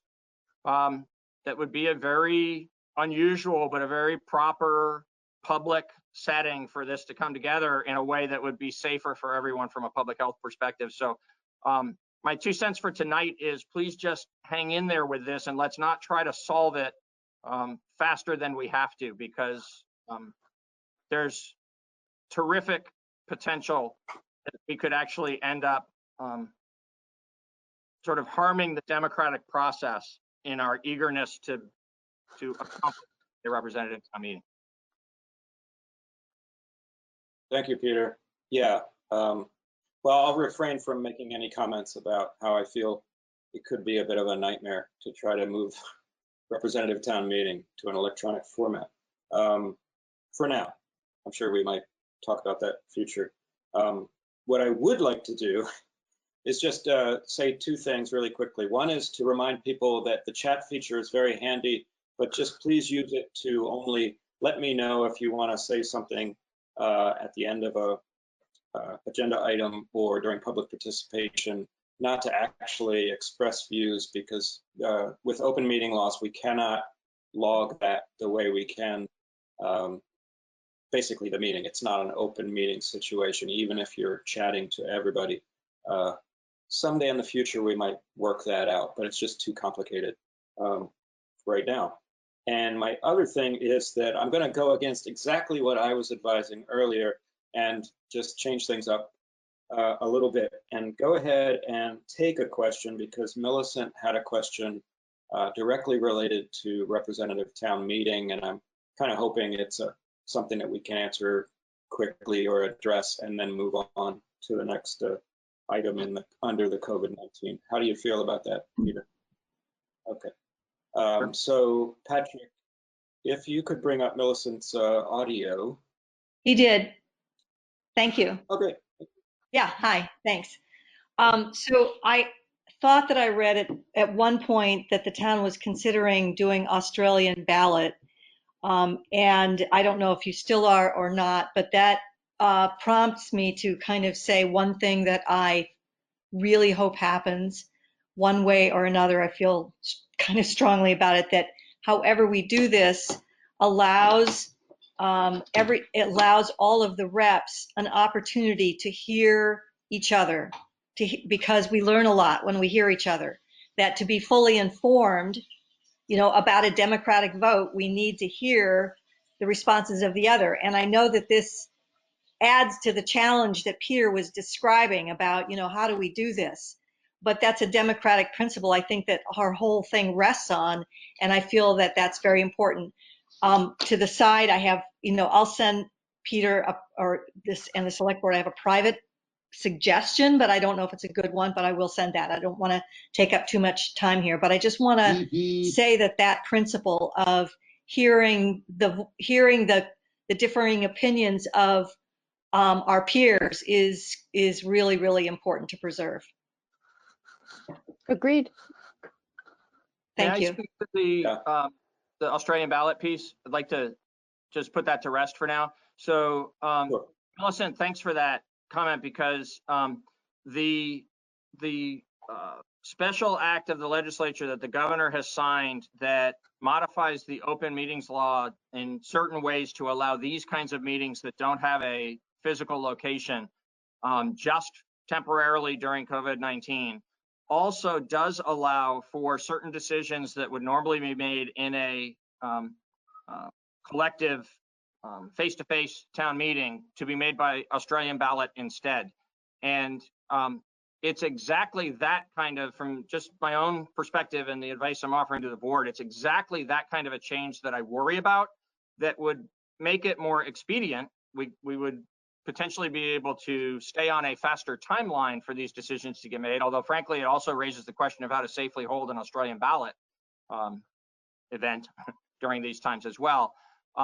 But your point is exactly right about the importance for the 140 members of representative town meeting to be together, to share ideas, to collectively arrive at the place where they vote and make a decision and provide the direction to the town government. And that's exactly why I'm hoping that we'll go slowly towards how to solve these challenges and hold a town meeting this year, even if it means that we get into some pretty extraordinary timeframes. Thank you. And I think Daniel had a question or comment. Yeah. So the Vermont legislature is, moving towards remote electronic voting, right? And the House, I think, has probably a similar number of people to our town meeting. I'm assuming it's massively expensive and complicated, and it wouldn't be something we would want to do for one representative town meeting once. But is that a conversation that we could learn a bit more about from our local legislators, maybe? Yes, absolutely. And from the folks who do the technical work up at the State House. Absolutely. There's a lot of things like that. I guess one other thing I'd like to make sure the community's aware of, I know the board's aware of this, but there's a lot of things like that we're exploring. And many of those things that we explore end up on the cutting room floor because we start finding out something more about it and we realize it doesn't work. But this is not, when I ask for us to move slowly together as a community towards how we can do this in a way that maintains a good democratic process, I'm not suggesting we just don't think about it for a while, but that we don't hurry to find a solution, that we find a really good solution that preserves the participation in the process. And you're quite right that the legislature is looking at that. I don't know where they are in their finding of solutions, but Particularly, the House of Representatives is about the same size as our representative town meeting. And if the solution they find is not unique to their needs and very expensive to implement, then maybe that would provide us a way forward. I also wonder, they're doing it right because they need to do it for a certain number of things to vote on. We have like how many moments during the course of the day where we're voting? We have like 20 articles and sometimes multiple votes within those articles. That's exactly right. So it might work and it might not work. Yeah. But we'll find out more about it. Friendly amendment. Yeah.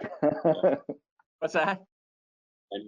Well, just when you think about how RTM goes with friendly amendments and then back and forth between those, it's a little more complicated than the legislature in some ways. In other ways, not. So, but definitely something to look into. I'm going to go against my own advice again and just let everyone know that a couple of people expressed excitement about outdoor RTM representative town meetings. Tim, Patrick texted me and asked if we could allow callers to see if they have a question while you're taking public comment. Absolutely. I was, as I said earlier, I was trying to push everything COVID-19 related. If specifically someone has a representative town meeting, let's just go ahead and keep it open. Oh, wow. I'm getting interesting things happening on my screen. Patrick, are you able to connect us with someone on the phone? So, Tim, their mics are now open.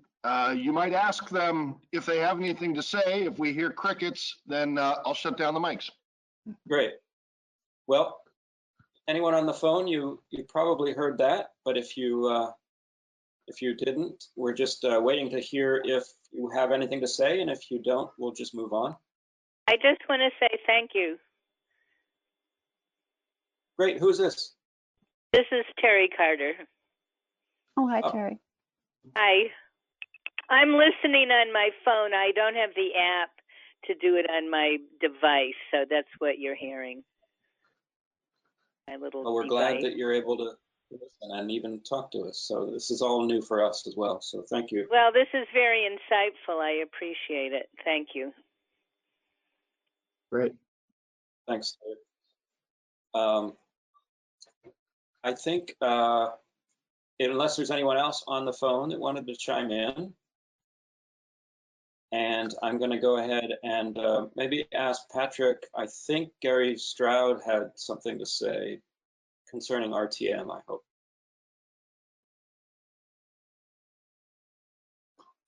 Patrick, are you able to open Gary's microphone and/or camera? His mic's open, and I've sent a camera request. Okay. I think we might be able to hear you. Well, as far as camera, that's probably 50-50, but can you hear me now? Yes. Can you hear me? Yes. Well, I guess in reply to what Tim was saying, when dealing with these different types of apps, I found Zoom very prominent because dealing with doctors and stuff, particular apps, as we know, aren't compatible with a lot of the technology some people may have, old or new. Getting used to that now, doing this, because this is something I don't know if we've ever done before. This is a first timer. Also with the outdoor event as well too. In consideration, what you had mentioned, that might be a good idea, but just the venues that hold a large capacity of people within the area, where people can get to as well, might be a consideration. I don't know if you want to put a vote out for that sometime later on also, Peter. And I guess last question, Daniel, I've been coming across, I don't know, are we still in effect to come across a few people who are being put out of their apartments? And also I was dealing with Green Mountain Power about this is only a 1 month time issue with electric. After that, you have to go to your local areas that handle this, how it's being taken care of during this time now too. Gary, I think I'm going to say that we can't really address your third question because I'm trying to keep it under our purview right now. We could certainly, if you want to send us an email, we're happy to follow up with you on either of those questions. But under your first two questions had to do with representative town meeting. I'll just kick it off just by saying I'm personally familiar with both Zoom and GoToMeeting now, and I only trust Zoom about as far as I could throw it, which is about 1 foot. It's a lot of fun and it's more interactive and intuitive in my opinion, but it has some very well-known security issues that the legislature has recently discovered. And we are, just to reassure you, we are looking into alternatives that aren't outside. We have a couple of venues that have offered themselves. So I don't know if Peter wants to give us more info about that, but it's a little bit early for that. Yeah, let's wait. Up to you. Okay, that's fine. Yeah, we'll be continuing to explore options. There's pros and cons to any site, and as we get a better handle on timing and when we're all going to be able to come out of our homes and be more together, it'll come clearer which site might be preferable. Great, thank you. So I think we've wrapped up little discussion of representative town meeting. It's still a little bit of a floating subject, and we're still waiting to see what's going to happen with when things get back to normal a little bit. But now I'd like to just move on to any potential additional town actions that the board would like to consider. If any of you have anything to discuss under that, now's the time. As you all know, the town has taken quite a few actions that are within our purview already. Town Manager Elwell has written a very excellent summary of, it's almost like a diary of day one forward of a lot of different actions that the town has taken in support of our citizens and everything. Anyway, I'm just talking to kind of let the board think about if they have any comments here. So I'll just be quiet and let you raise your hand or not. You know, it'd be great if the board just kind of chimes in verbally, just because I hear nothing but silence. That's fine, Tim. Yeah, I really don't like being on mute the whole time. I feel like I can trust myself to not just. Don't be on mute. I think you should be off. You don't want to hear me like scratching my hair and my microphone and all that. So I just kind of wanted to highlight again for the public some of the action that the town has already taken, and then kind of ask some questions about what might happen next in the wider world. So in the town's kind of position as somebody that has provided loans to local businesses, right? We have deferred payments on those loans, and we're deferring them. Peter, correct me when I get this wrong. We're deferring them for an uncertain amount of time, right? Absolutely. It's not like we're not saying 3 months. We're going to follow the lead of our folks that are getting those loans, or we're going to. So we haven't explicitly talked about how to determine the endpoint. What we have explicitly talked about is not to artificially impose one. Okay, so great. As things start to move towards normal again, there'll be a determination the board will need to make with input from the folks who owe the loans and others in the business community and others in the broader community. Will help you make a good decision, but it'll be your decision to make when it becomes time to pay the loans back again. Great. So I'm really proud that we did that. I think it's an example of what a creditor can do, right? We've said that we support the people that we are, providing these loans for, and we're going to be flexible enough right now to say, we know that now is not the time to be asking you to be making payments. And I think that within our town and within our state, you know, that's the kind of bar that we need to be aiming for. My mortgage is with some bank in Minnesota that doesn't care about me. And I'm lucky enough and privileged enough that I have the money right now to be able to make my payments. And for those of us that are able to advocate, you know, with our banks, I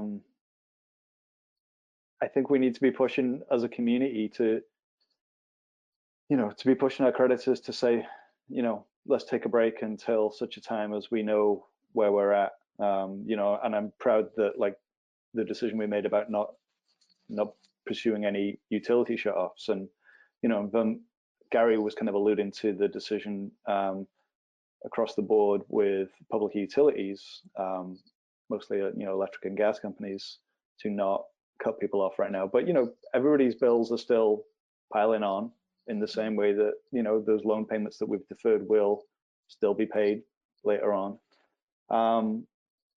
And so I just kind of, I wonder as a community what we can do about that. You know, I work at Sevka, you know, and we help people with electric disconnects, and we help people get fuel oil and propane. We don't really help people with back balances, you know, and people are going to have hefty back balances, you know, and it's going to pile on, and it's going to be hard for people to get out from under. So I don't have the answer, like whether this board needs to be, you know, looking at establishing a special fund for people to apply to, or whether there are other funds already in the community that can be, you know, flexed to turn into something that is appropriate. But I just want to kind of voice that, you know, the asking creditors to defer, you know, to allow you to defer your payments right now is like where I would like us to be as a community and standing together, right? Because we're all impacted, you know, and those of us that were in rocky situations already obviously are impacted more so, and have fewer resources. But at Sevka, you know, I'm learning from middle-class families that have never really had to like deal with our benefit system before. They're all of a sudden they're like, oh wait, how does this work? Oh, that doesn't seem fair. Oh, this is hard to navigate. And that's what a lot of folks are being kind of having their eyes open to right now. And I just want to kind of voice as a select board member that I want to be there for people, all of our people in Brattleboro, and do the best that we can to, you know, to support us through this time. So, you know, a lot of hot air really, but I want to just kind of keep the door open. Liz? So thank you, Tim. Thank you, Daniel. I am really, really heartened by the work that everyone in the community is doing. You know, Groundworks Collaborative and BDCC and the Chamber and the DBA and everyone, but also our legislative representatives, because they are helping everyone understand what the federal government benefits are and how they come through the state. And it's really a maze to understand what unemployment is and what the small business are. And I think the more that everyone gets a grip on that and understands it, then we can see where the cracks in the system are, that maybe Brattleboro can find a way to assist. But I'm not quite sure that we're there yet, but I agree that we should all be paying attention to see, you know, what's available and what might be missing. Yeah, thank you, Liz and Daniel. And Ian? Yeah, I'll join in for just a second. Yeah, I just want to echo the comments of the rest of the board. This is a very trying time to join the select board, but I am very heartened by all the work that's being done. And I think I would just like to take this moment just to encourage people to reach out to the select board members. You know, our contact information is right on the Brattleboro town website. We are here to represent you. So email us, call us, let us know what questions you have. We can direct you to the people who can answer it if we can't answer it ourselves. You know, you're not alone. And I know that this is an incredibly trying time for Vermonters across the state. So thank you. Thank you all. Can I double dip? Liz, sure. Liz reminded me, you know, there's a need for data. I'd like to think that data is being gathered through the BDCC. I believe, you know, there were an effort to collect survey information about kind of impacts and the extent and numbers. You know, like as a board, like it's hard to imagine some kind of relief fund without having a sense of what the numbers look like in terms of need. You know, so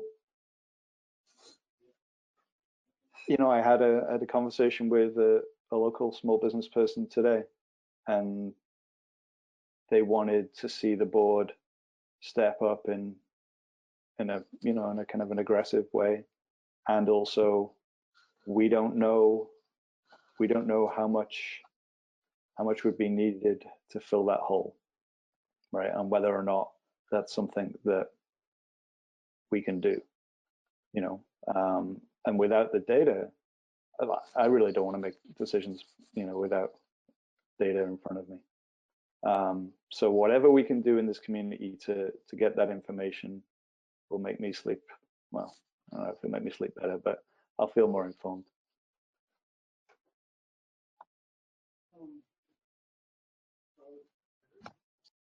Thank you. And I think I'll just chime in by saying, I think we have something coming up later on the agenda tonight that some of our landlords have their eye on. I'd like to take the opportunity to just say, I'm a landlord. I have 2 units that I own down on Frost Street, and on March 16th, 17th, what I did was reach out to my tenants and said, what's your situation?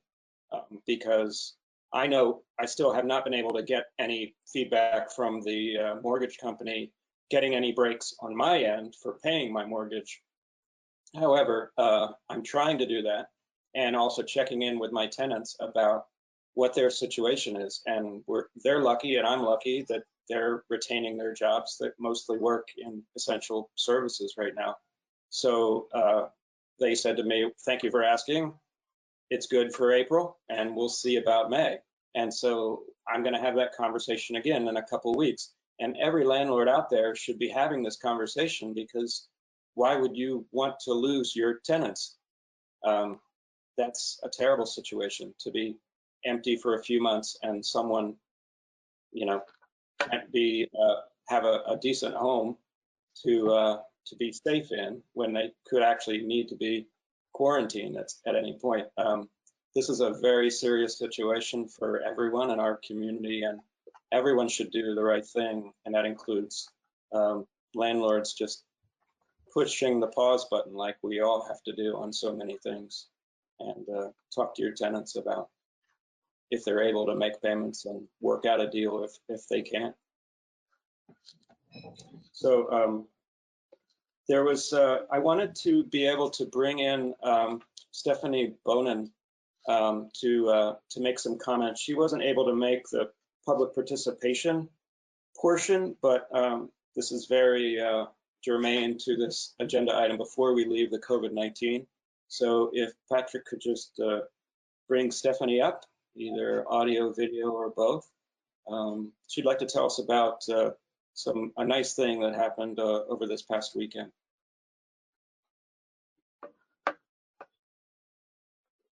Hi, Stephanie.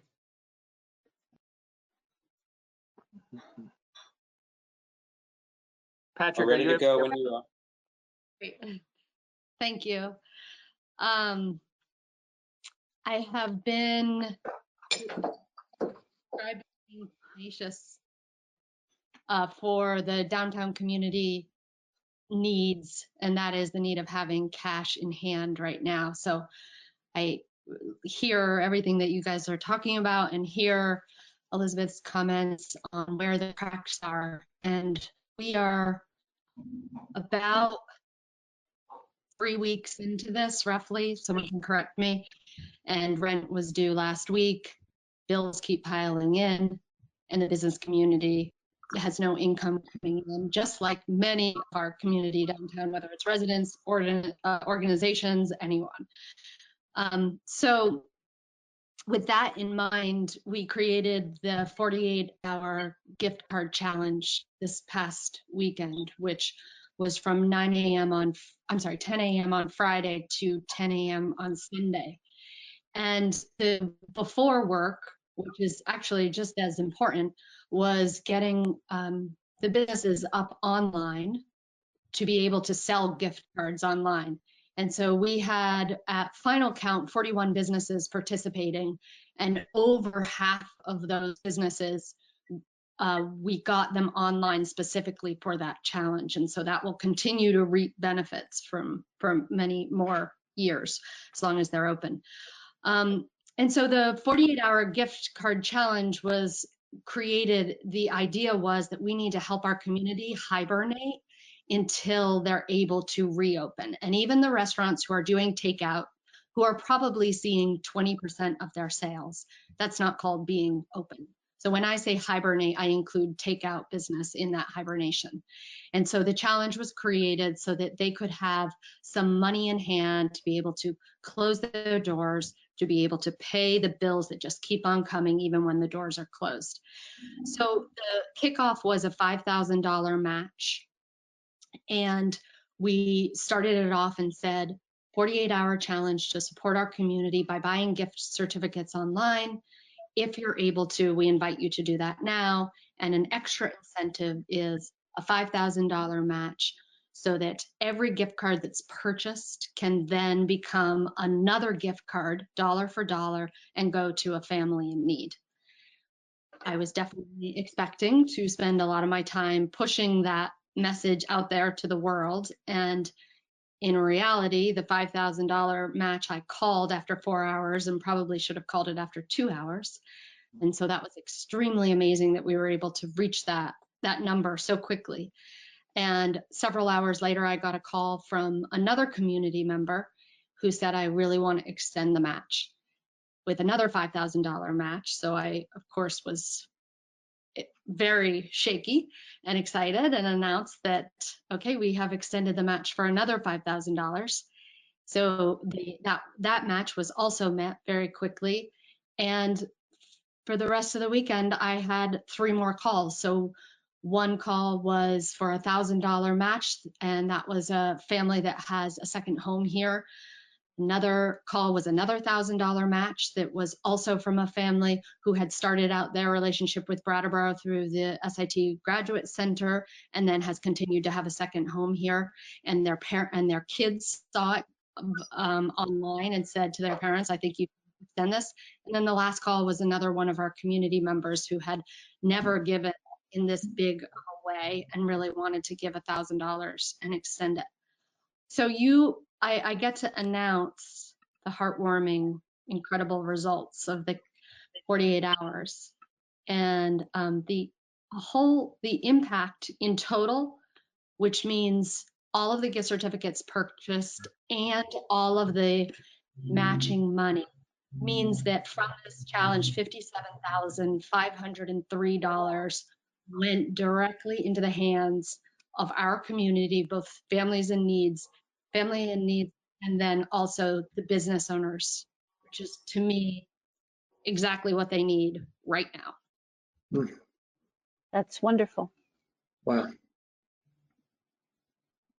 Yeah, that was it was a great result. I watched it live as it happened, and I actually had to wait until just before Sunday to buy a couple of gift certificates myself.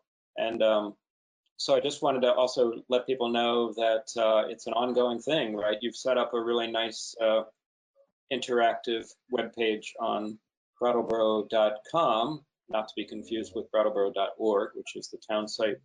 So brattleboro.com takes you to the DBA's site. Am I right there, Stephanie? Yeah, thank you. And yeah, it's a great thing because that's what we need people to do if we want to come out of this with the same, hopefully close to the same town that we went into it with. We have to support people to go into hibernation, as Stephanie said, or make it over the gap, whatever metaphor you want to use. It's a great success story. Daniel wanted to say something. Yeah, thanks. Hi, Stephanie. It was really nice to see folks step up in this way, and I'm glad that funds are going to needy families. What I'm kind of curious about for somebody that works with needy families is how are you determining which families? We're partnering with a organization that already gives food out to these families, and then they will be surprised with a gift card in their bag for which probably organization? 4 weeks. The Retreat Farm Pick a Pantry program. Pick up a pantry. And how much in monetary value is going to these families? Is it like half of the 57? 13,000. I'm sorry, 13,000. $13,000, and how is that being split up? Like, I don't want to be like the Debbie Downer on this thing because it was a great success, but like I'm also thinking about equity and wondering how this money gets kind of distributed. Yep, $50 gift certificates. Okay. So each family gets a $50 gift certificate, and we partnered with an organization so that there isn't a choice. It's they're serving their population, and we are able to surprise them with a $50 gift certificate. Okay. The $50 gift certificates are for where? For everywhere that people chose to support. I see. So if I got like $50 worth of books from everyone's books, then there's an equivalent gift certificate out there in the world. Exactly. Okay, thanks. Yeah. Stephanie, and if you $100 gift certificate, we would be purchasing 2 $50 gift certificates for your 100. Stephanie, I just wondered, do you think you'll do it again another weekend? I personally don't think so. I'm one of those people that I feel like momentum and energy and viral goes because of excitement, but I absolutely will tell you that we'll do something else. Oh, very nice. Yeah. And I did some Christmas shopping, and thank you very much. Now. I should have said that the first thing is that, I put the emphasis on the donors because that was extremely not expected and overwhelming. And I'd say equally not expected and overwhelming was the dollars that were spent both from community members and out of state people, friends of friends of friends. So yeah, thank you. And when I bought my gift cards, I thought about Erin at Fish and Chips, and I thought about Nancy and the staff at Everyone's Books, and I thought about Corey at Patio Coffee. And I'm going to go to those places anyway. And I'm also thinking about these folks as, these are people in our community, and they're having a hard time right now.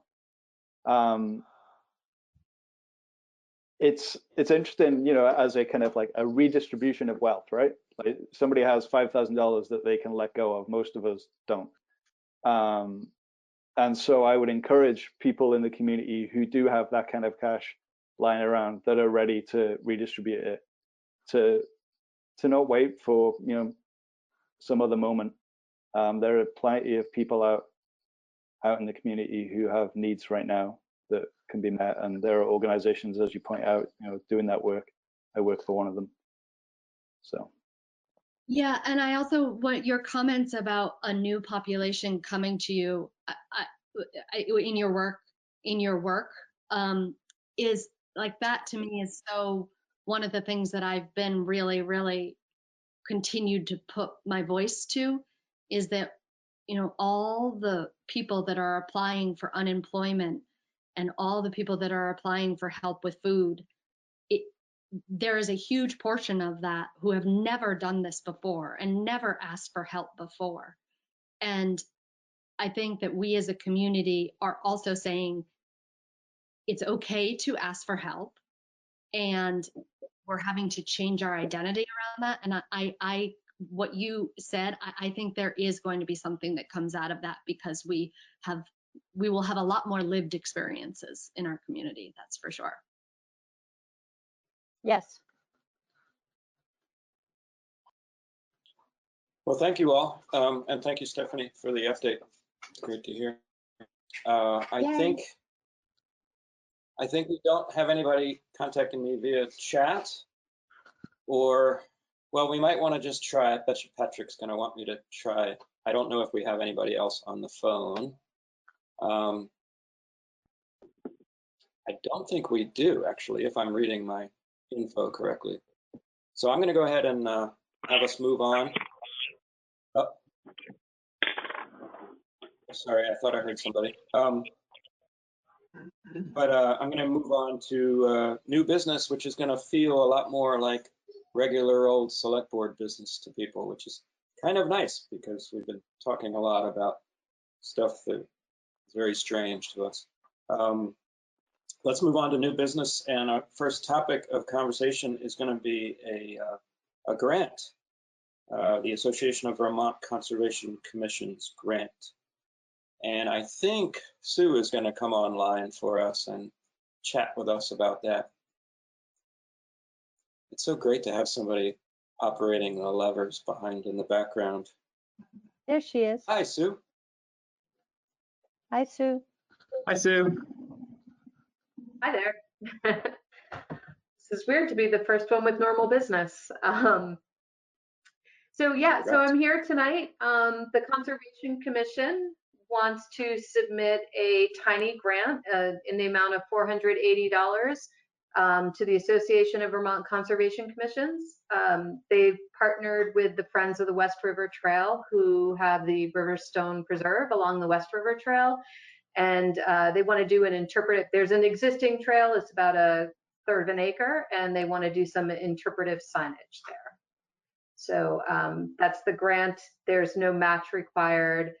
We just found out yesterday that they've pushed the deadline back, so the grant would be due May 1st, but that's what they're hoping to do with it.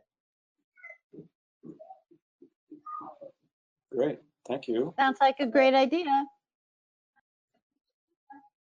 I don't know, $480. It's an aptly named grant. It's a tiny grant. Yes. I am. But it's a good way to get back and forth business. I'm sorry, Ian, go ahead. I didn't hear that. Oh, I was saying I'm just very excited about this. As soon as I read this on Sunday, I got on my running shoes and ran down to see where it would be. My one question was actually two. One, Sue, the copy of the map is fairly low quality that we got for the select board. Could we get a higher quality one sent to us? I had a hard time really getting until I was down there where it's going to be. And then let me. Go ahead.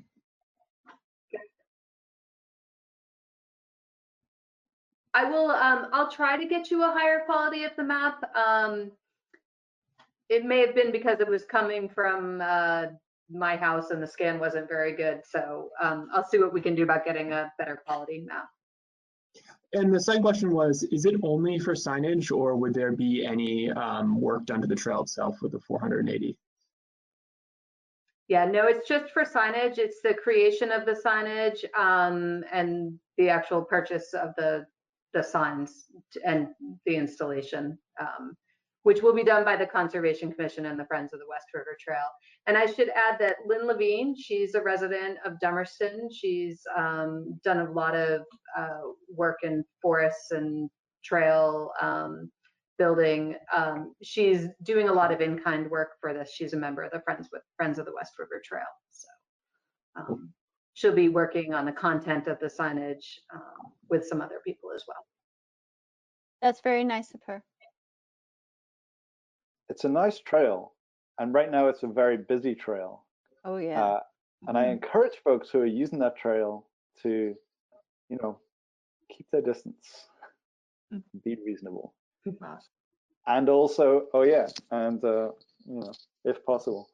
I mean, I went up to Black Mountain Trail the other day, thinking that I'd go there because it's a little quieter, and that's run by the Nature Conservancy, and I saw that it was posted as closed. You know, so like, people need to get outside, and we're narrowing down the options.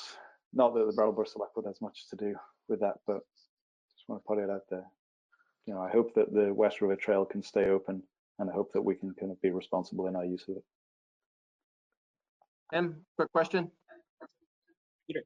Yeah. I see on the graphic the website for the West River Trail, Friends of the West River Trail, and I'm wondering whether people can help themselves to a better quality map by going to that site. Do you know if this is posted there? I do not know if it's posted there. I know that there are trail maps there, and I think the Riverstone Preserve one is on there, but I can check in with that and communicate with them. Okay. And ask them to get it up there as well. Thanks. Thank you.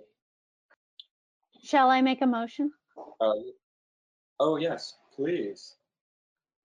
Okay, I move to approve an application for a 2020 Association of Vermont Conservation Commission's grant in the amount of $480. Thanks, Liz. Liz has made a motion to approve an application for a 2020 Association of Vermont Conservation Commission's grant in the amount of $480. All those in favor? Aye. Aye. That's 4-0. The hand does help me. I don't know, because there's always a delay with the audio. I got this Australian accent, though. You should be able to tell. Speaking of delays, my computer is telling me I'm a little delayed, so I'm going to need to call Comcast in the morning. But just let me know if I'm breaking up at any time, because I'm definitely having some speed fluctuation issues or ping rate problems or something like that coming from me.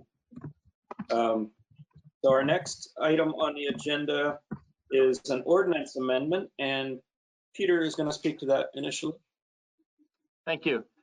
So we're proposing an amendment to Chapter 8 of the Town Code of Ordinances. It's a very narrow, specific recommendation, which is that when people are hiring electricians to perform maintenance work at rental properties, regardless of how few units are present in those rental properties, that the electricians performing the work must be licensed. The reason for that is pure and simple safety. There's some inconsistency between the state law and the, actually in the state law and how the town applies that locally and how it's applied across the state. And you have a memorandum in your backup from Brian Bannon. And there's also, I believe Brian's online tonight. I know that Len Howard, Assistant Fire Chief and Health Officer for the town, is online. And they can speak in greater detail to the need for this, what they see when they're out looking at rental properties in town. But basically, if you're 3 or more units, you have to get if you're doing electrical work at 3 or more units, you have to get a licensed electrician, not just someone who can do wiring. That's already required. And so what this would do is in Brattleboro, raise that standard so that even in a 1 or 2 unit rental situation, if there's anybody renting at any particular property, then at that property, electrical work would have to be done by a licensed electrician. And we think it's an important matter of public safety, not just for the owners and residents of those properties, but just in general to keep the community safer and protected from fire. Lenny's up, so I'll be quiet. Thanks, Len. Did you want to add to that at all? No, I think Peter hit it right on.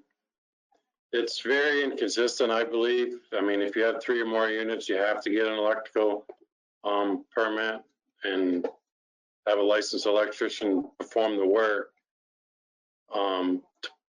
But in a 1 and 2 family home, if you have to get a construction permit from the state of Vermont to do the work, so it's up to code, and a plumbing inspection permit, but you don't have to get an electrical permit, which is kind of inconsistent to me. And I think it's very important that this type of work is done properly and not just by a homeowner that may think they know what they're doing. Yeah, I wanted to make a couple things clear to anybody watching too, that this would not apply to people living in their own homes. This would only apply to units that were intended for rental or were being rented. Is that correct? And I've just got to say that, and it's up to you. You don't have to go into too much details, Lenny, but just confirm for us that there was recently a real world instance where, because of this sort of what I would call a hole in the coverage in the law here, we had a pretty dangerous situation. Is that right? That's true. And I've seen it in many other 1 and 2 place family homes that I've gone in, of it being a concern. And I think it's just a safety thing that should be done. Does anyone, any board members have any questions? I'm tempted to actually read it. It's not long, the portion. Liz. Go ahead and read it. I think that would be good. Yeah, go ahead and read it. Reading is a good idea. Okay. So this would be, I think I'm doing this right, section 8-32. I'm just getting a nod from Peter. Yes, great. Yes, A licensed electrician shall be required for the following types of work. 1, any construction not otherwise exempt under 26 VSA section 910, excepting that. 2, any electrical work in a building used for dwelling or residential purposes that contains 1 or 2 dwelling units, where 1 or both units are intended for rent. A licensed electrician will be required. That's the new language that we're proposing to add. And may I just make clear for the record that Bob Fisher, the town attorney, wrote that language and has fully reviewed the reasons and the preparation for this together with the health officer and the deputy health officer. Great, thank you. And since this is an ordinance amendment, this is the official first reading. I assume the second and final reading will be in 2 weeks. Is that correct? That is correct. Okay, so that gives people time to contact us with questions or concerns, and we can discuss it further at the, oh gosh, that's what I don't have as a calendar right in front of me. 21st, April 21st. Oh, there's a calendar. Thank you so much. Okay, so we don't have an action to perform there because I have questions. That's, oh, We sorry. do have comments. Yeah, we got questions over here. All 3. Good, good. Maybe that's why I didn't notice. You all want to say something. Go ahead. Apologies. Well, I'll start. Yeah. First, a question. Lenny, are there enough electricians in town? Is it going to be a hardship to find an electrician? It's a good question. I mean, there's many independent ones, and there are a couple companies in town that perform electrical work. So my guess is there would be. Okay, Thank you. And then I just have two comments. One is that it seems to me that we need to do this because otherwise we are discriminating on the safety of people who live in 1 and 2 rental units. And the other thing is that, you know, a town's major purpose is to protect the health, safety, and welfare of the public. And so I see this as a vital action on our part.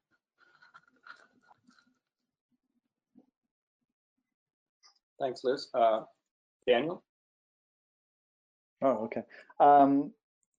In my research on this, I guess I was a little surprised to see that the Vermont code is kind of, I don't know, this is a hole maybe in the Vermont code. And I saw that some other municipalities had kind of had additions to the Vermont rental housing codes. Do we know which other towns or cities have done this kind of addition to their code or their code of ordinances? It's a good question, and I'll get back to you, Daniel. Thanks. I'm sure the bigger towns similar to our size has, but I'll get you a definite answer. Thank you. And then, yeah, I mean, the other question is just it's why, right? Why is this hole in our state housing, state rental housing code? Are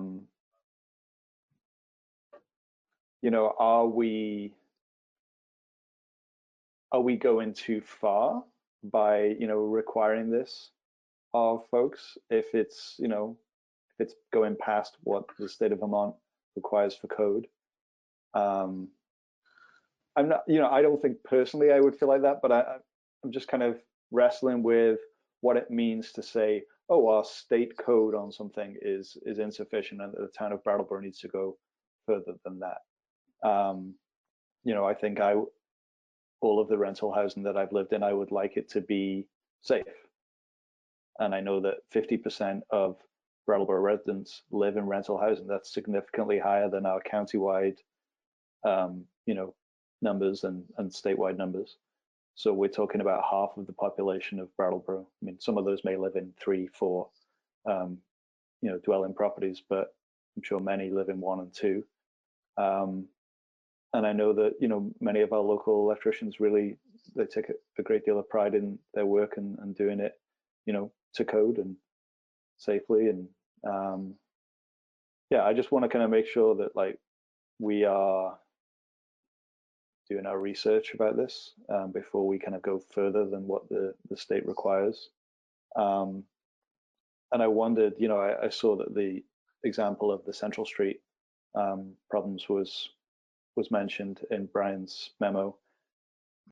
I mean, I don't need this information now, but do we know of other examples in the town where work has been done on properties that has led to unsafe conditions? I think having that information for the next time we come up to this question would help me.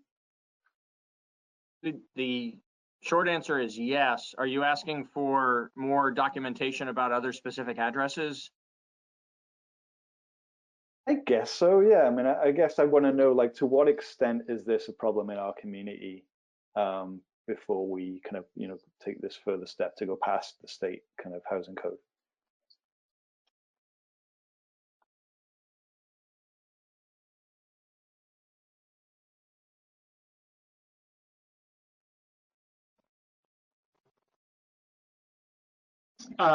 So I think I'm going to echo Daniel's first question. I am also curious why this gap exists in the ordinance. I'm just kind of curious, and it seems important to maybe get that answer. And then the other is just on the numbers. How many rental units will this affect in Brattleboro? Do we know? I can get you that answer too, Ian, along with Daniel's. Awesome. Thank you very much. We'll do a complete updated staff report so that in preparation for second reading, not only you have this information, but the public will as well, the answer to the various questions from tonight. Perfect. Thank you. Thank you. Let me just jump in. Did the board get your questions answered to your satisfaction? Okay. So despite me trying to be a little clear on the chat issue, I have some questions coming in, which it's going to be very slow to try to bring people up to actually ask the questions. So I'm going to go ahead and ask them live on their behalf, and we'll see how this goes. Because it's pretty straightforward. Wendy Levy is asking, was the Brooks House fire due to electrical deficiencies? Is that a good example for Daniel? The Brooks House fire was caused from a staple being stapled too tight into the electrical wire itself. So I can't tell you who put the staple in it, but that's what the cause of the fire was, yes.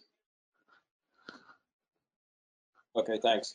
And a question, I believe from Tony Duncan, I'm going to ask it for him. Is there a demarcation of what would be considered necessary for an electrician? Would adding a fixture like a light to existing wire require that? I guess he's asking, where's the level of electrical work? I heard someone ask if changing a light bulb, for instance. I think that was just sort of a snarky comment, but this is definitely a demarcation of what electrical work would be.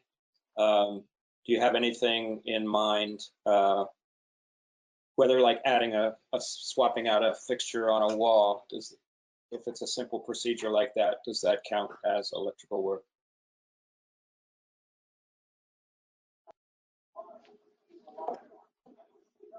That's a tough question. My concern is for an example, is one of the units that we're dealing with currently is a 1 and 2 family, and they have to change out the entire electrical service panel.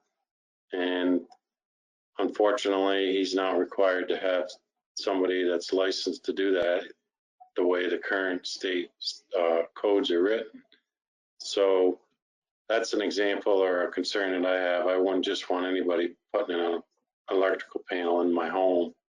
As far as just changing a light fixture and stuff, I did ask the electrical inspector today, state electrical inspectors, as how far does somebody before they need to pull a permit?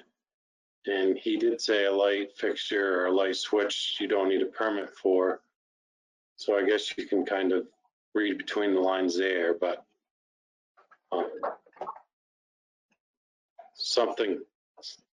having an electrical panel put in or remodeling the building, or I think is definitely a need for a licensed electrician. Okay, well, we'll try to get that a little more clarified. Can we work on that, Peter? Yes. I think that's fair. Lenny and I have been taking notes, and we'll itemize. We'll restate the question and provide the answer for each one of these for next time. Yeah, I mean, personally, if I was doing it in my own home, I would switch out a fixture. If I was doing it in my rental, I would just go with a licensed electrician because then I know it's done correctly. But that's not everyone, so we need to demarcate that a little bit. Great. Well, I think that's pretty good. I've asked for public comment and gotten those two out there, and we're going to figure out if that's something that we should do in the future. We're just so you know why I'm a little uncomfortable with repeating questions is open meeting laws is, it tells us that we want everyone to be able to chime in, but when you ask a question through chat, especially these couple came in as a private chat to me, not everyone else can see that, so I thought it was appropriate to actually say them out loud. It might not have been your intention, both of you, to have it go out to the public, but I felt like it was my responsibility to do that at that point because I'm conducting an open meeting here. So we're figuring this out. So bear with me. My family has texted me to say that they're out ringing bells, so hopefully some other folks are out there. I hear them in the background. If you don't know, 8 p.m., people go out and ring bells because they go stir crazy. No, it's a way to show solidarity with the rest of the community. It's kind of fun. The only problem with the ringing of the bells is when I'm ringing our bells, I can't hear the other bells. So I haven't figured out that problem yet. You got a bell with you? Oh yeah, nice. Let's see. We are on to new business item C, and that is totally getting to a few things of board business here. Every year we go over our rules of conduct, and Ian, this is your first time looking at the rules of conduct. All of us have seen it at least once, but that's certainly not something I'm going to read out loud. But does anybody want to chime in with any questions or comments about? They have not changed since last year when they were approved by the previous board. Trying to give you the total of, it's 4 pages. So that's why I'm not going to read it. Any Maybe comments? there needs to be an addendum for how to conduct meetings online.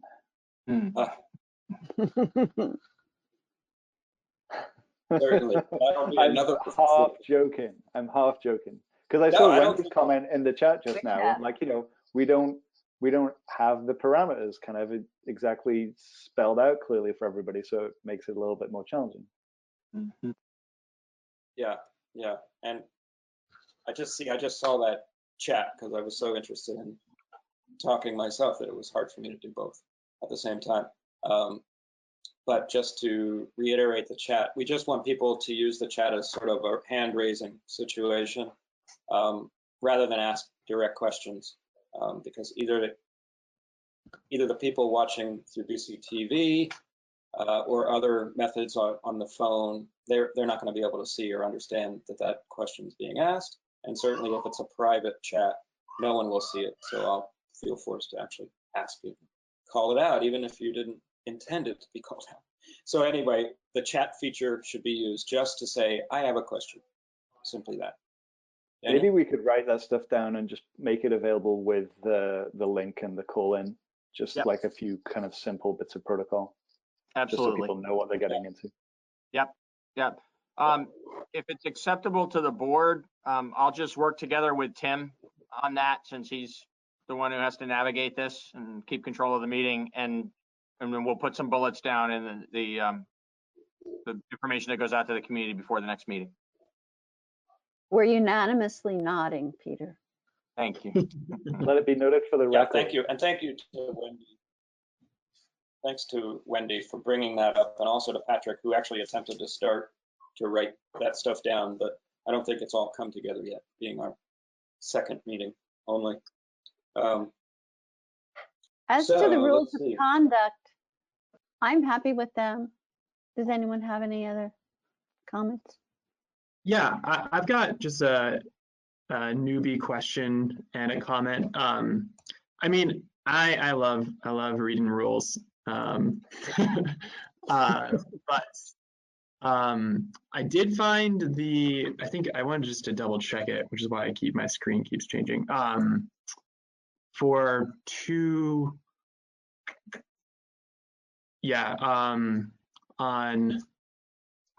in section E2, talking about the agenda and how to get items on the agenda.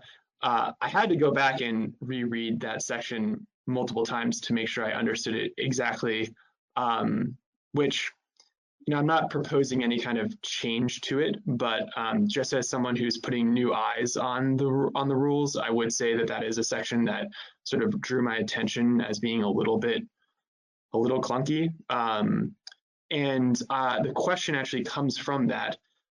As I understand it, the board through a majority can agree during a select board meeting to put an agenda item on for the next week, could a public participant request the board during public comment to put something on the agenda and then the board agree to it in a majority during the meeting?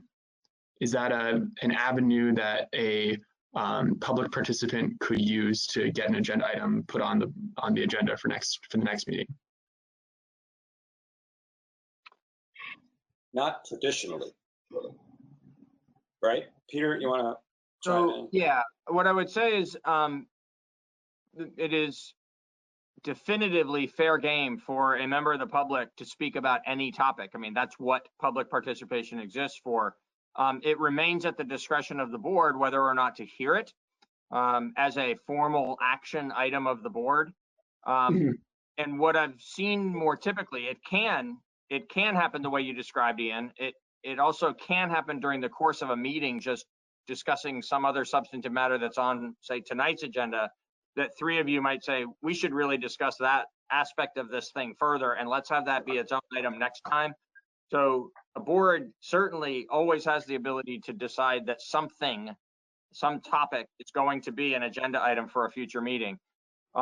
It has been more common over the years, and it's also been my experience more commonly in the other communities that I've served, that because public participation represents an opportunity for every individual in the community to say their piece, that boards will often receive input. They're being urged to take some kind of future action and take it under advisement. And then the chair and the vice chair might decide to put it on a future agenda. A board member might say, hey, whatever happened to when so-and-so asked us about such and such? Yeah. But it hasn't been standard to receive a comment from an individual member of the community and then say that becomes the select board's business the next meeting by any kind of sort of commonly held expectation. It's very much been a case-by-case basis, and it's been unusual that something like that would get set immediately for the next meeting rather than just taken under consideration by the board. Okay, I really appreciate the clarification. I think I just wanted to take some time to just, as I was reading that, to let our everyone know who's watching how you actually, if you wanted to get something on the agenda, you got to put something in writing the Tuesday before noon. So I was just wanting to explore if there were alternative ways, but I think that does answer my question, Peter. Thank you. Yeah, and I'll just add, and I'm not closing off the discussion by any means, but I'll just add that it does happen that we turn to each other and say, oh, that's a no-brainer. We should put it on on the next meeting warning. But more often than not, asking for it to be formalized, like checking in with Peter and having a discussion first, totally changes the request and changes the ask into something that, once you get more information, you have a question, you want to talk about something, but then you receive a piece of information that really changes the whole direction. And having a little bit of a buffer saves us gobs of time with just, having to talk about something that either isn't in our purview or isn't relevant for one reason or another. So it's a little bit more efficient to have a more take a question to the town manager. I see your hand, Peter. Go ahead. Yeah, I'm actually trying to put it in the right spot where it's in the screen. So just a little bit more, that's helpful. Actually, I'm glad you said that, Tim. It reminds me of something that I think also would be helpful to you, Ian, and hopefully to members of the public that are listening. It's really common in those situations that the board turns to me and asks for staff to provide some additional information to help you decide whether or not you think something needs to be a select board item. And so what we'll do in those kinds of situations is we'll advise the board further and the person who raised the issue so that they know what the board is being advised. And sometimes those things come back again on another night, and sometimes they don't. Or sometimes the person's question is answered. That's right. Ideally. Yeah. I have a question about oh yeah. signing things like, warrants. What is our procedure for warrants right now? We will be doing that by PDF. So the finance folks will prepare the warrants as usual. That's one of the few tasks that is still going on in the offices, is coming in and running, printing off the checks to be mailed to pay bills. And, there's some equipment here that needs to be used for that and for payroll. So there's some 2 employees in the finance department that are coming in occasionally doing that work for us. And when the warrant list for a particular week is complete, they will email the PDF to me and to whichever one of you is signing at that time. And our email response to say it's approved will be sufficient. That all of that will be actually printed off and put in the files so that it's there for the auditors to see that even though we couldn't put a signature on it, we actually did go through the normal approval process. And obviously, if you have a question along the way before you're ready to approve it, you can direct that to me or you can direct it to finance and we'll get you an answer before you send your email approval. Okay. What was I going to say? I just was reminded of like the term warrants and how probably the vast majority of people watching this are like, warrants? When we talk about signing warrants, we're not talking about warrants for people's we sure aren't. arrests or what have you. I think it's that cowboy bandana you're wearing. Things we have to pay checks for. This is my Pisgah State Park ultra marathon bandana.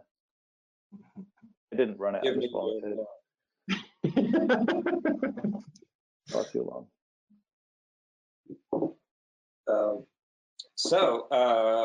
If everyone's fairly satisfied with that, I would welcome a motion. I'll move. Okay, go right ahead. From the administrative report. Ian? This is where you need to have multiple windows open all at once. Yeah. Sorry, go ahead, Peter. I wanted to make sure you knew that there's a proposed motion in the administrative report. Yeah, I was going to use it for the first time. So I so move to approve the rules for conduct of meetings and hearings. Thank you. Ian has moved to approve the rules for conduct of meetings and hearings. All those in favor? Aye. That's 4. Thank you. You have approved that set of rules. Next, we just want to talk about, guess what? Warrants. That flows very nicely.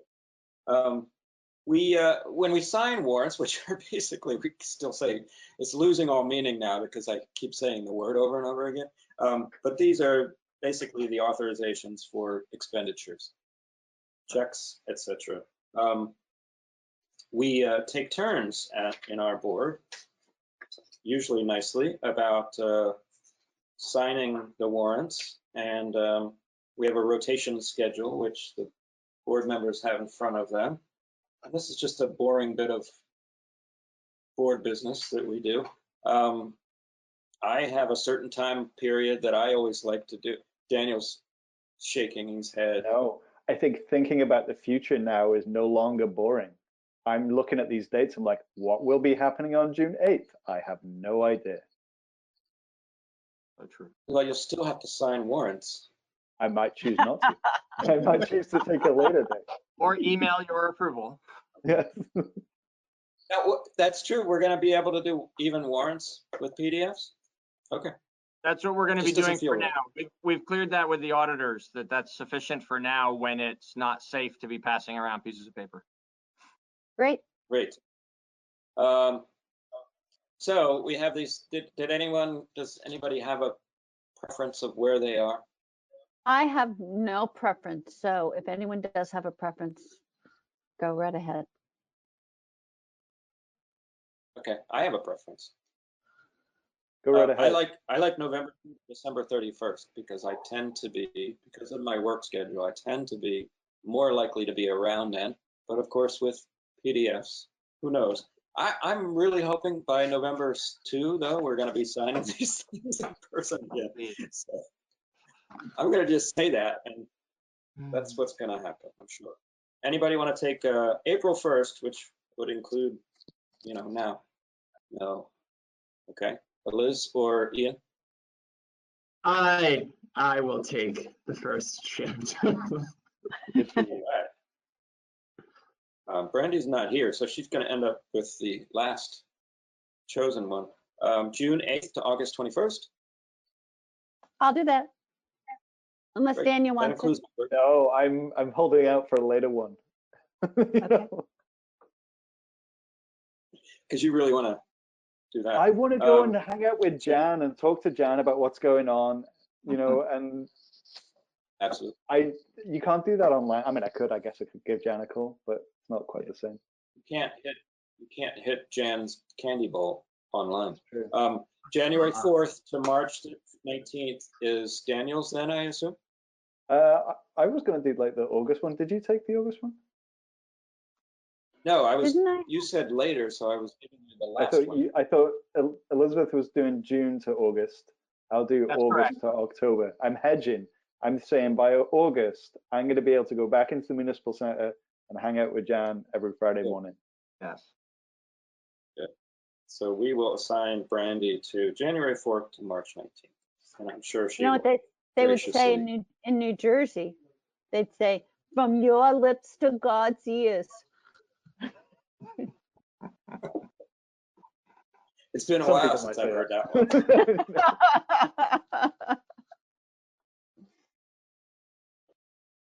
Okay, where are we? I had to actually write something down in this digital age. It threw me off. We actually have possibly Sue with us again for our next.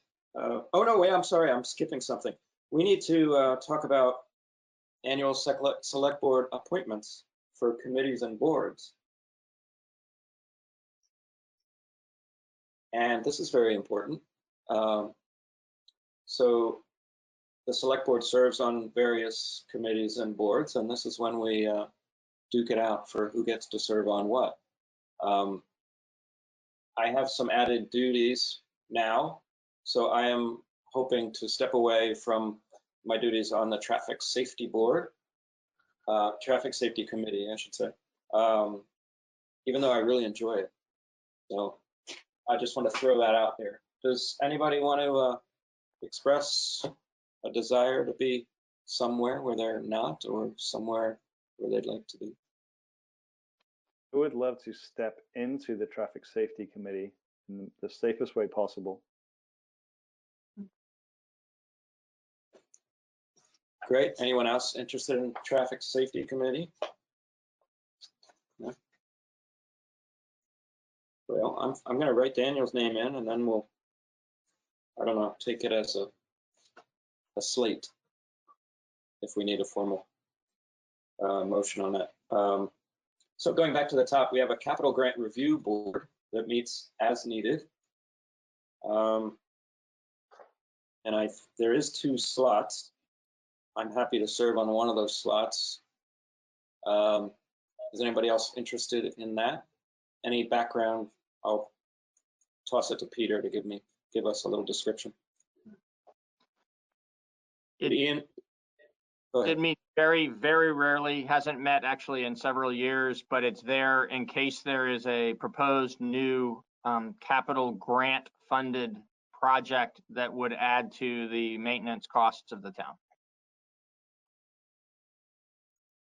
Great. So I'm throwing my name on there, but if anyone else wants to join me there. Yeah, I'll join on that too. I mean, I'd like to have another as well. Certainly, that's not enough.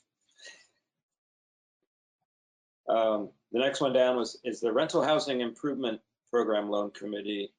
I believe Brandy currently serves on this. I could be wrong,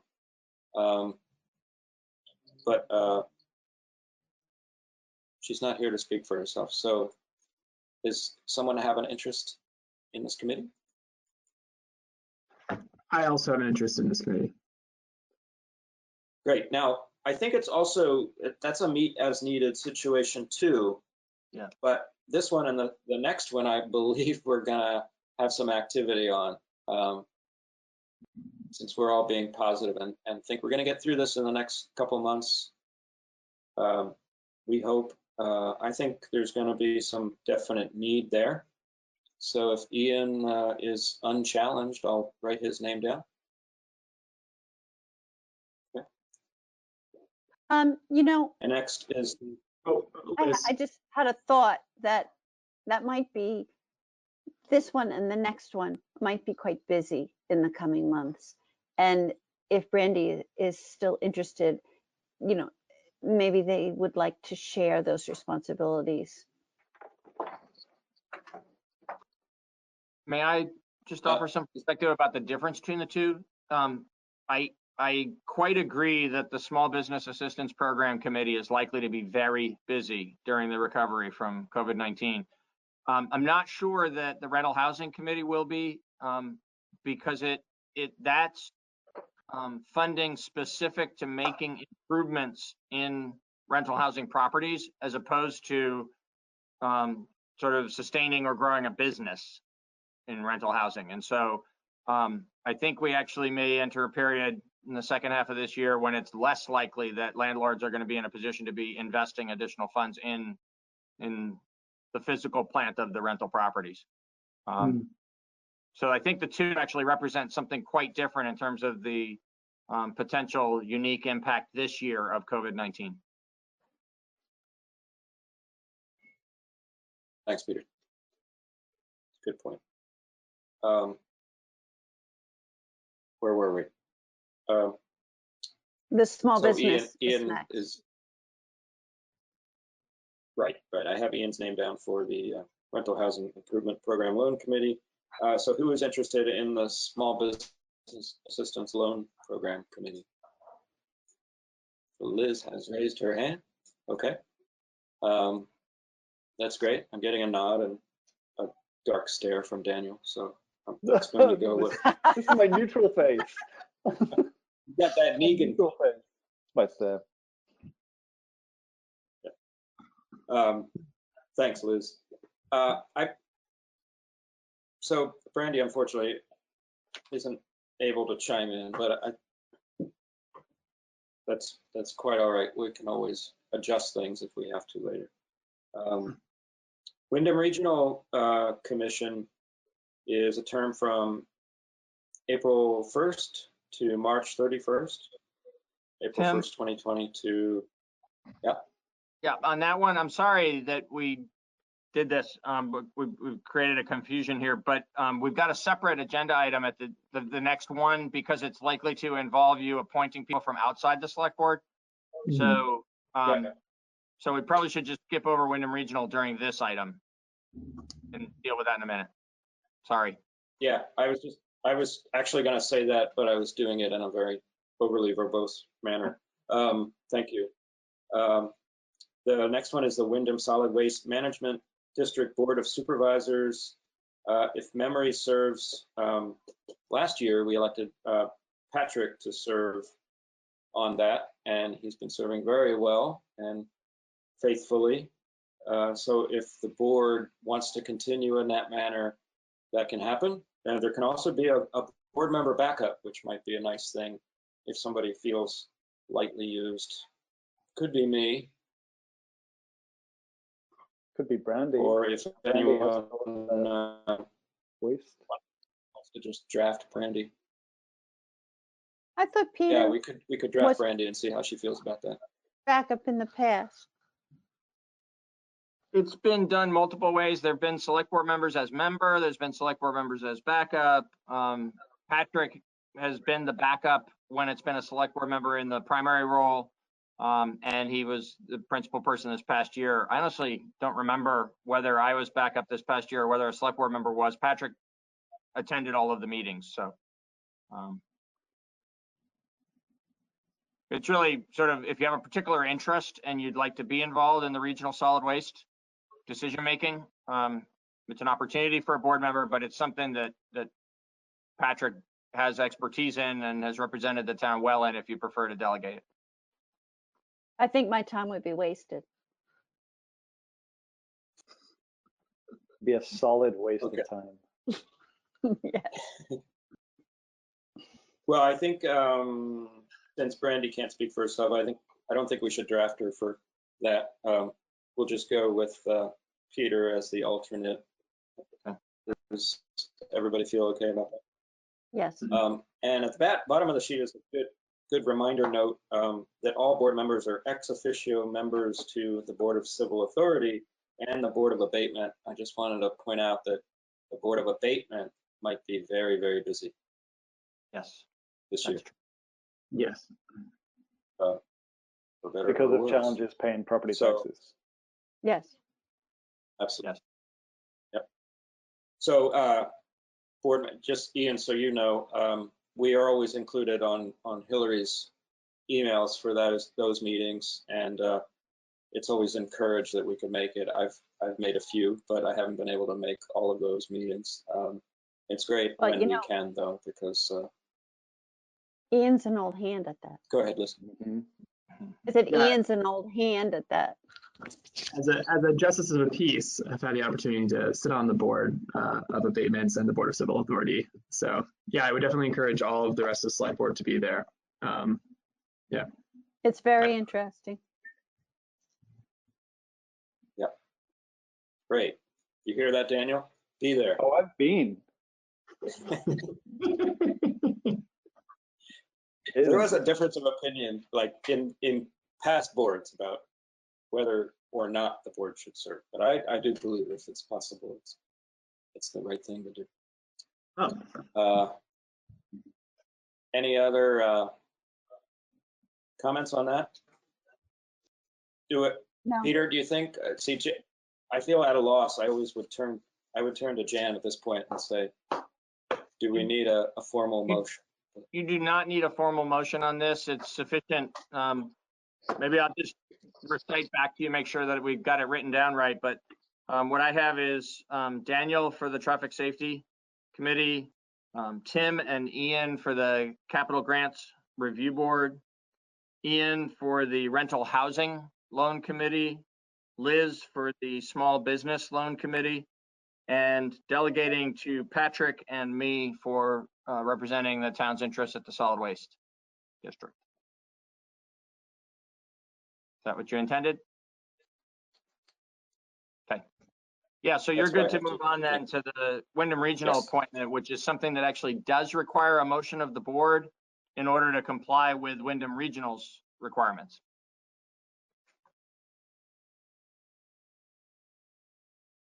Great. And I don't know if Sue's still on. We don't absolutely need you, but can you here hear she me? is. Always need Sue. Sue, sorry to make you hang on, and sorry if I'm breaking up, but okay, thank you. Do you want to fill us in? Sure. So for the past year, myself and Tom Mozakowski, who is a planning commission member, have been the Wyndham Regional Commission appointees for the town of Brattleboro. We're both happy to continue serving. I sit on a couple of their different committees, Brownfields and their Planning Coordination Committee. I actually don't know if Tom is on any of the committees, but he actively attends their full commission meetings, which I sometimes have conflicts with Conservation Commission. So we worked well to kind of cover the meetings and participate with the Wyndham Regional Commission. So we're both happy to serve if you would like to appoint us. Great, thank you for your service.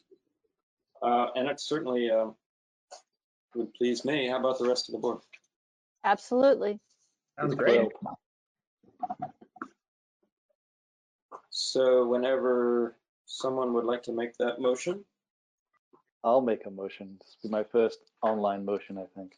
Let's see. See if I can get this right.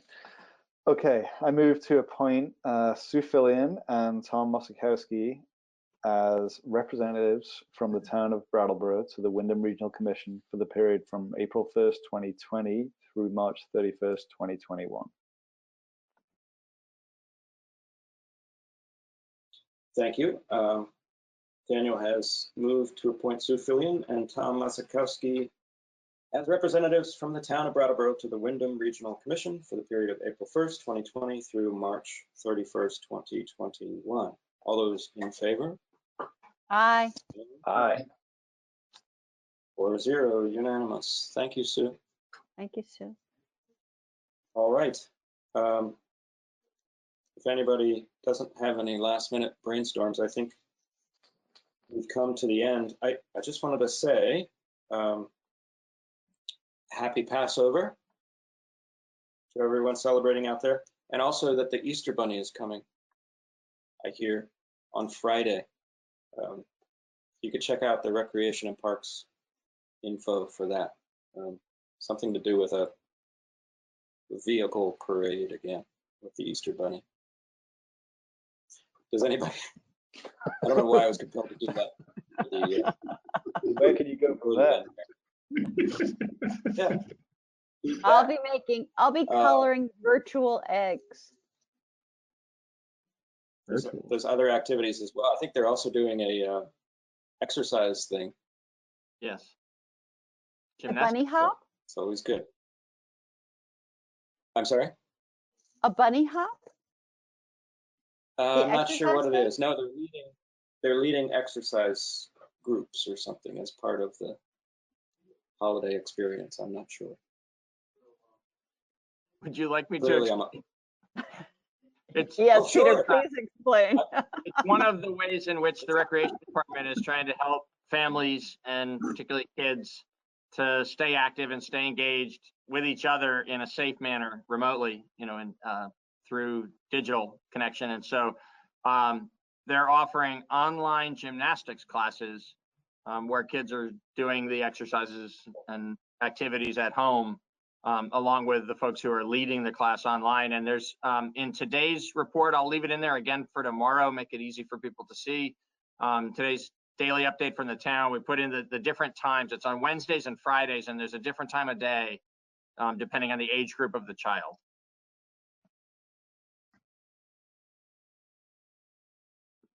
Well, I did read in the news today. It's not directly related to Easter or.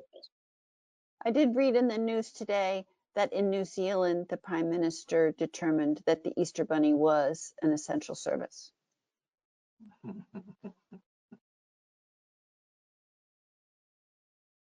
Good. Candy is essential. We all know that. I guess on a Daniel has more something to say. serious note, I mean, this is Holy Week, and many of our congregations, well, all of our congregations are now happening online. And from the clergy that I know, this is a really powerful and also really challenging moment. People's Passover Seders will happen virtually.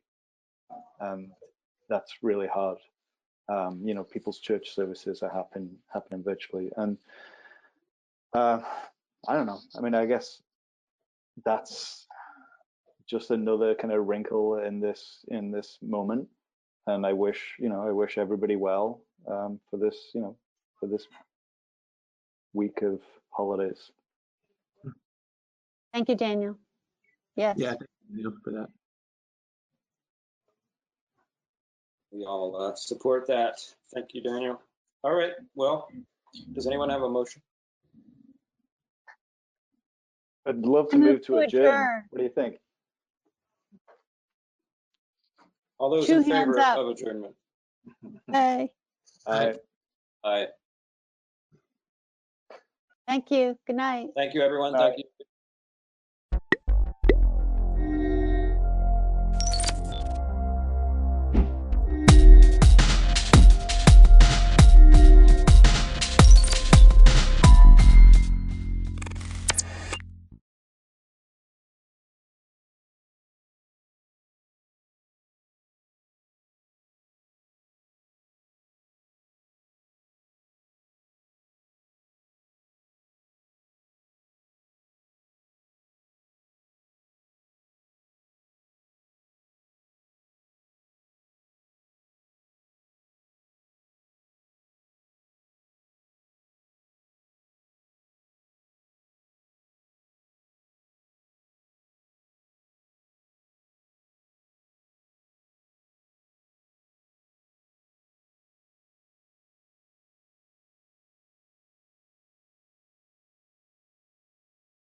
So let's call the meeting to order. It's 7:02.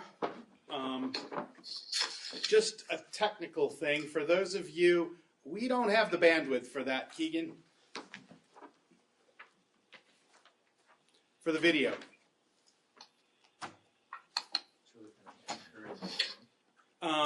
So anyway, just a technical thing.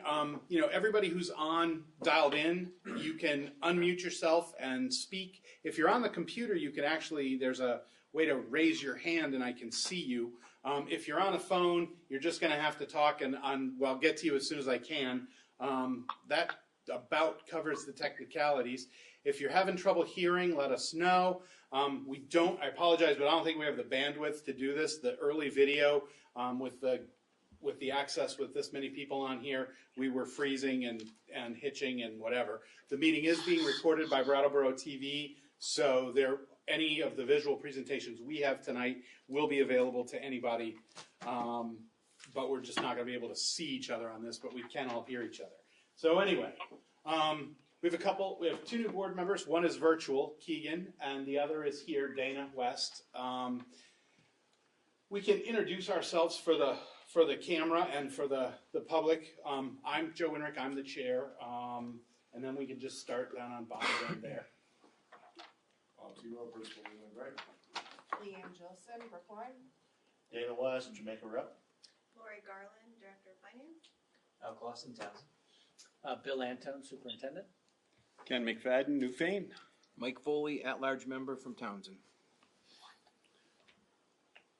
Do you board members on the virtually want to say anything? I'm Keegan. I'm from Jamaica. Good sound. I'm Lindsay Bertram from Newfane. All right, and I know we have Trish. We also have some principals. Trish got at large. Yep. Okay. Are there any additions or corrections to the agenda? I have one that's not on there. Lori brought me a lease from West River Valley Thrives that we need to add to the agenda down under, new business, I suppose, F. Just needs to be hopefully approved and signed. Anything else, folks? All right. Okay.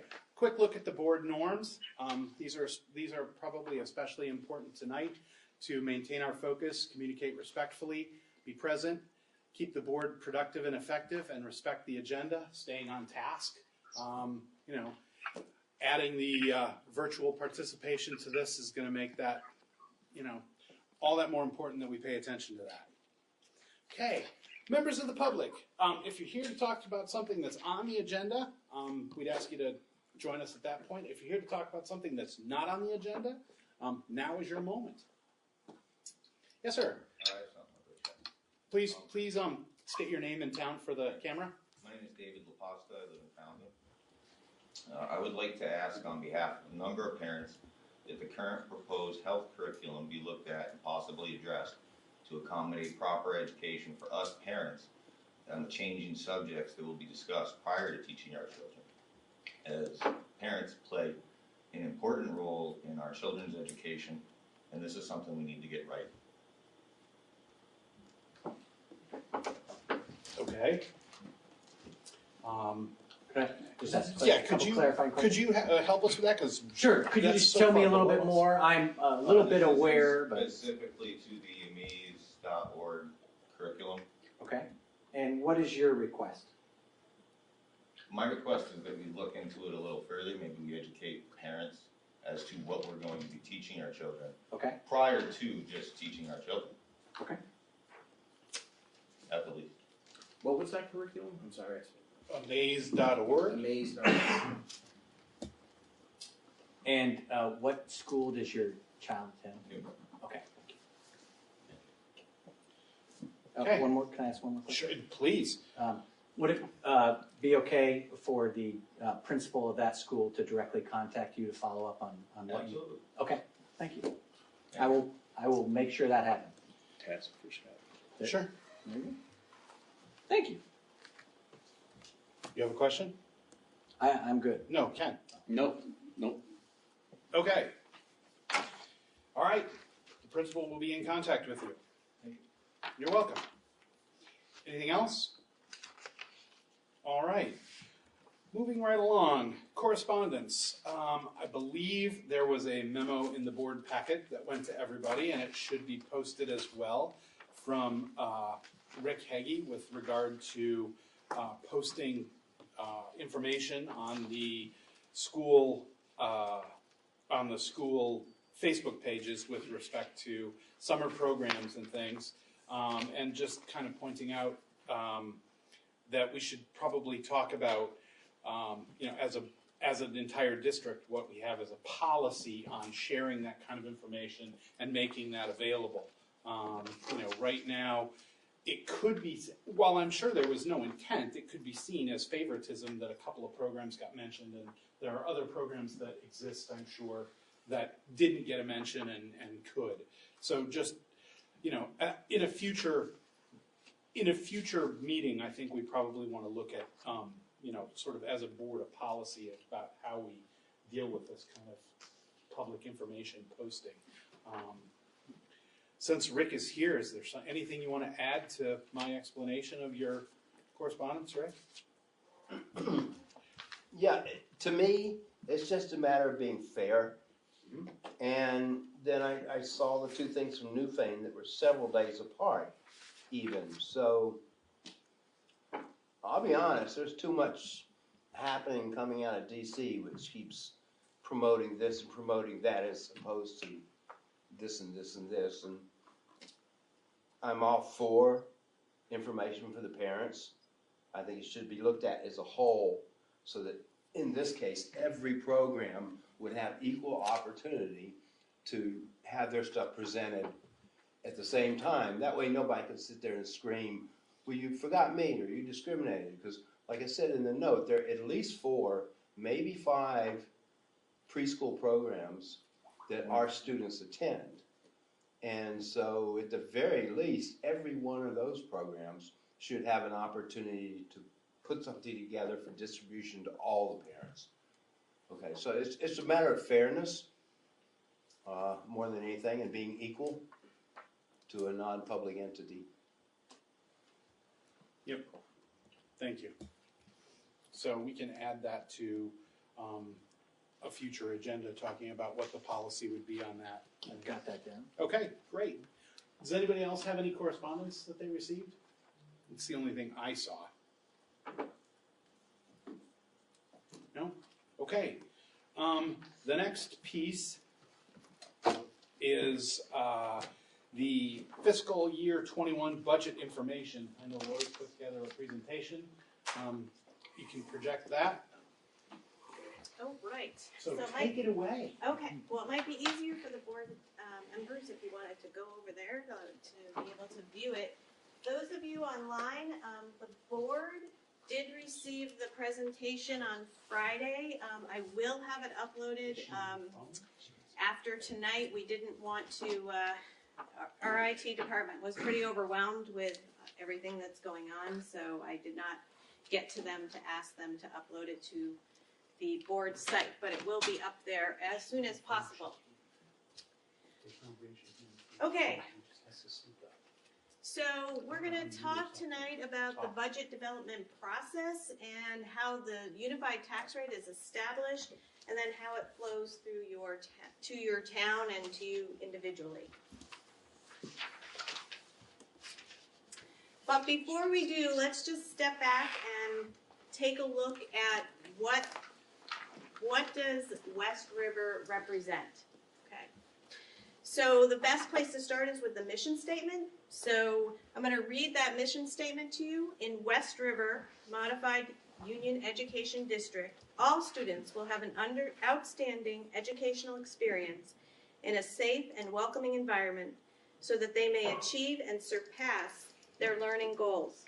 In West River Modified Education District is responsible to the needs of its community and provides the necessary systems, staffing, and resources needed to ensure that all of our students will become informed, empowered, and engaged global citizens. So, where are those students? They are in 3 elementary schools, pre-K K through 5, and 1 middle high school grades 6 through 12. Serving, next slide, serving 546 students in all, right? All of them are West River students.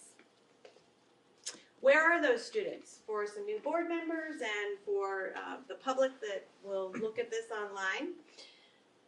They are in our southern school, Newbrook, with approximately 98 students. Newbrook typically runs straight grades, and when I say straight grades, I mean 1 teacher per grade. And they run K through 5. Okay, Jamaica, our northernmost school, has 35 students this year, and they run in combined grades. They also run a pre-K program, pre-K through 5. Leland and Gray Middle High School is running grades 6 through 12 this year, and they have approximately 296 students. Some of those students are tuitioned in from sending towns, so this would be Dover, Marlborough, Wardsboro, Athens, Grafton. And then in the center of town, Townsend Elementary School has roughly 117 students this year, and they also typically run straight grades. They offer a pre-K program through 5. So these are the board values, which are also up here on the wall, and they are also on the board's website because you cannot read them on the screen right here. And I asked Joe to speak a little bit about the board values and how they were developed. Okay, so when this board was first formed, long before we became operational, we came together and spent a day in a retreat where we talked about the different pieces that would make up the new district and the things that were unique about each building and educational community that we were now going to be responsible for that made it special. And we made a long list of the things that we valued based on each different school. And there were a lot of similarities, but there were some differences. And then we started talking about what we wanted for our children, and we started putting down some of that too. And we came up with our first list of the West River Education District values. And then as we moved forward in the next year, when we were making budget decisions and decisions about how things would work programmatically and everything, we would try and refer back to those values and say, okay, how does this support that value? And how are we making sure that this value is being represented? And then before we became operational, we had another retreat where we spent another part of a day, and we took those values that we had operated under for a year, and we started saying, okay, what works, what doesn't work, how does this change, what have we learned, what's the sort of progression here? And this is the second iteration of those values where, we tried to take. And it took us quite a while to do this. The board did the work as a group, and then there was a small group of people, and we probably devoted 3 or 4 meetings where we had continuing discussion about what they would look like, where we condensed it down to core values and then some specific values based on where you are on sort of the education continuum.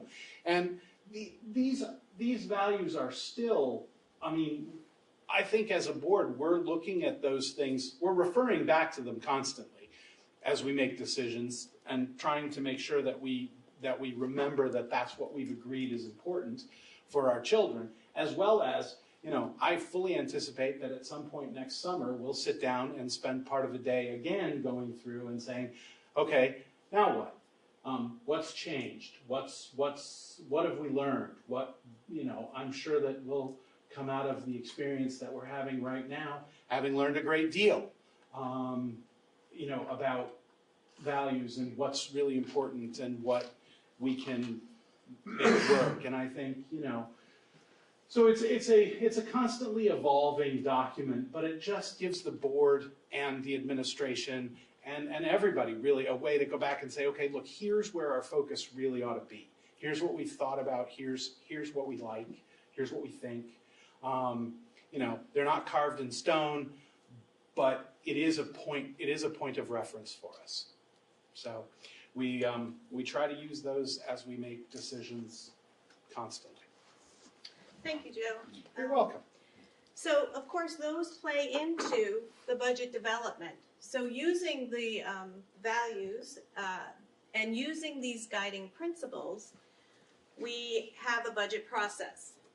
So I'm going to start, actually, for the good of the group, I'm going to start back. Where does the budget process actually start, right? So it actually starts around October 1st at the SU office, and it is what we call our special ed service plan. So the special ed service plan is due to the AOE by mandate on October 15th.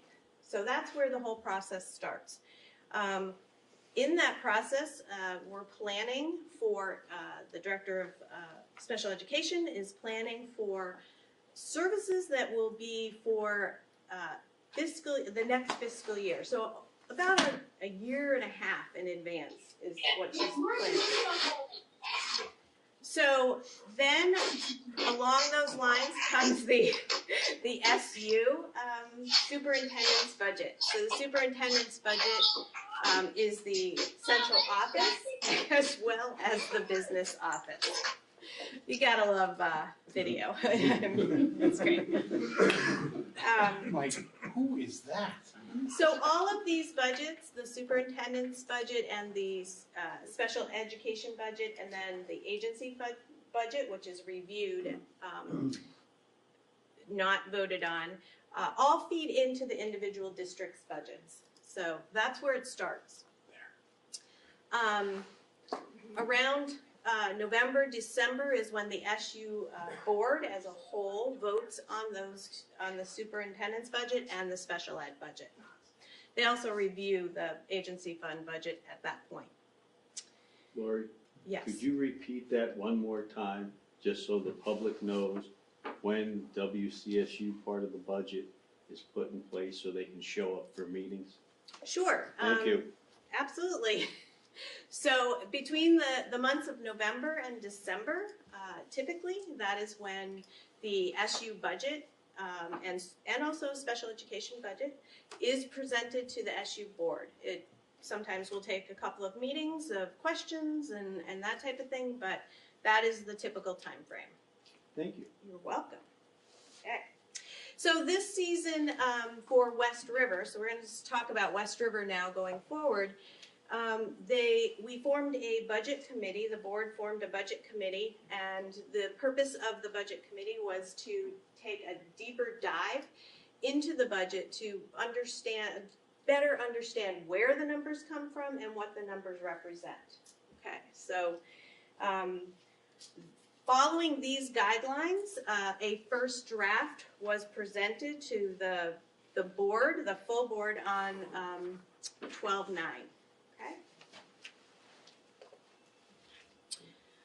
So this was the life cycle of the budgets this year. As you can see, the first bar is fiscal year 20. So we're always comparing year over year or against fiscal year 20 in this case. The first draft that came in was a 7.72% increase in expenses. And then the second draft actually came down by 1%, almost 1.5%, but was still over the current year we're in by 6%. Okay, and then in the third and final draft, it came down another 3.43%, and ended up to be year over year 2.88%. Okay, so that was the life cycle. So let's talk about. I wanted to talk through each of these drafts so that everybody could understand what the deliberations were as we walked through this. So what were the major budgetary impacts of the first draft? First of all, there's the professional and non-professional salary increases for all of West River. Okay, so some of this is part of the negotiations that happen typically every year. Healthcare premium increases and changes to plans. This year alone, healthcare premium increases were 12.9%. The special ed and the ECSE budget increases. Now, remember, this is where I said these come in from the central office or from the special ed budget. And ECSE stands for Early Childhood Special Education. They are separate budgets because they are separate funding sources at this point. And then this year, typically I go around to the principals and I find out their needs for the next year, their needs and their wants. And this year we had the principals actually filled out submitted a budget proposal that tied to the district's values and also how the requests fit into our continuous improvement plan that the SU has. And so these were the first that came out. It was an increase of 5.48 FTEs for $439,000, which included a 0.75 additional math in the high school, an additional nurse at 1.08, an additional technology provider, additional custodial staff in Townsend due to the increase in students there, a 0.20 PE, which brought us more into compliance with education quality standards, a 0.20 guidance, a 1.0 para support, and a 0.50 duty para. So that was the request that came in. There were also some miscellaneous budget increases, which were some money went into grounds upkeep, supplies, and then there were some outside tuition costs that we had to put in the budget for $32,000. So that's what was presented to begin with. The full board came back and asked the administration and the budget committee to reduce the budget by 2%. So remember I said that the first draft was about 7.72% year over year. So they asked to cut 2%. So we went back to the drawing board. Not a lot we can do with putting in for increases, so those stayed the same. Slight variation on the healthcare. We recognized some changes in the upcoming healthcare law.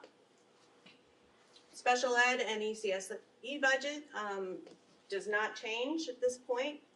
And then we took a look at the leaders' requests and reduced those. So what did we reduce? We reduced nurse, technology, and guidance. And then on the miscellaneous side, there was some money in for capital improvements. One of the items was a Leland and Gray bathroom project upgrade, and that was taken out. So $50,000 was reduced there. All right. So now we're on to the third and final. So this is, again, our top three really don't change very much at this point. And now we're down to cutting down to a 0.80. So what happened between budget 2 draft and budget 3 was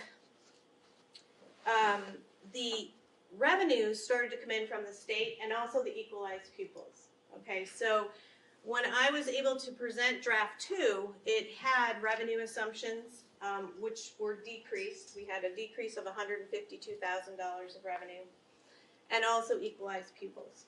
So between the decrease in revenues and the increase in expenditures, the tax rate was basically not tolerable. So the full board asked the administration to come back with a budget that was $500,000 less and did not affect programming.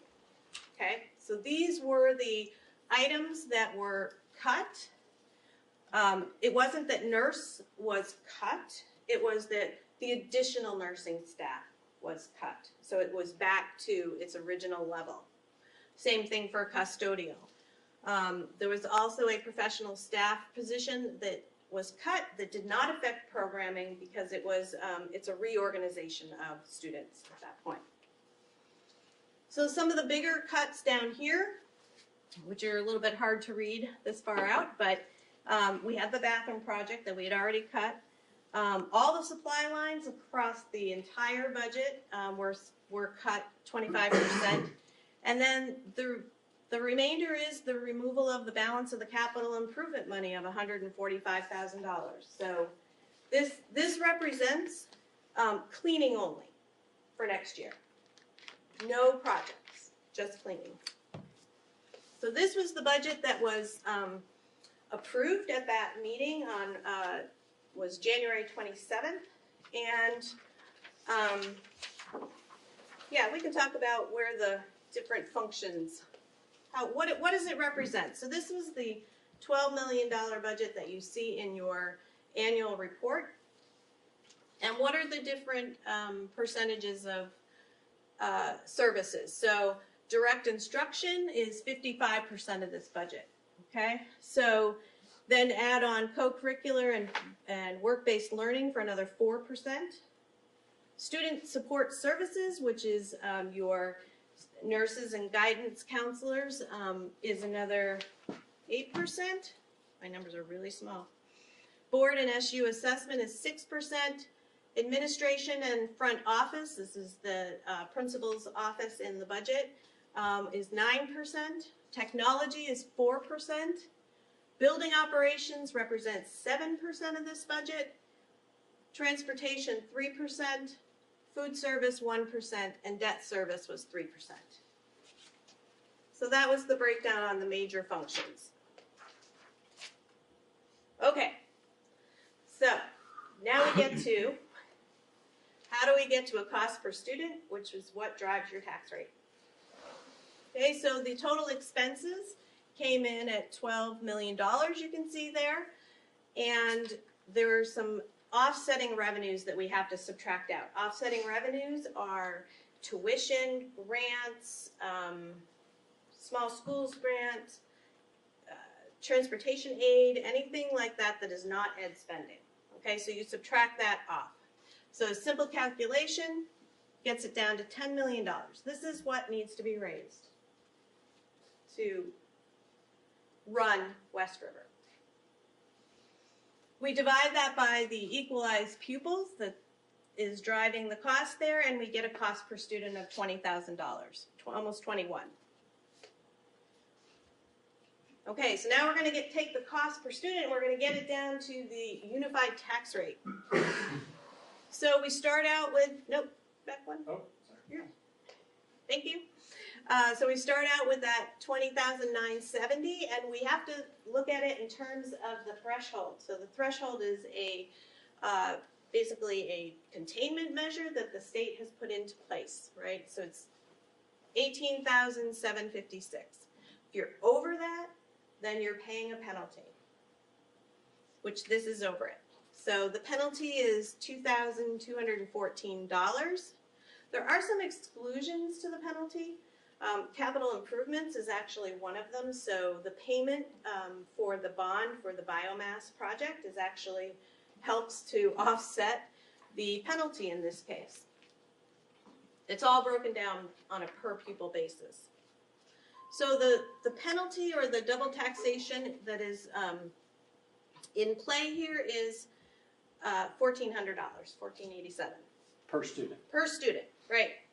Thank you. So that's added to the $20,000 above, and that gives you your cost per student with the penalty. Okay, so that's where we're, Ma'am, Mr. Anton.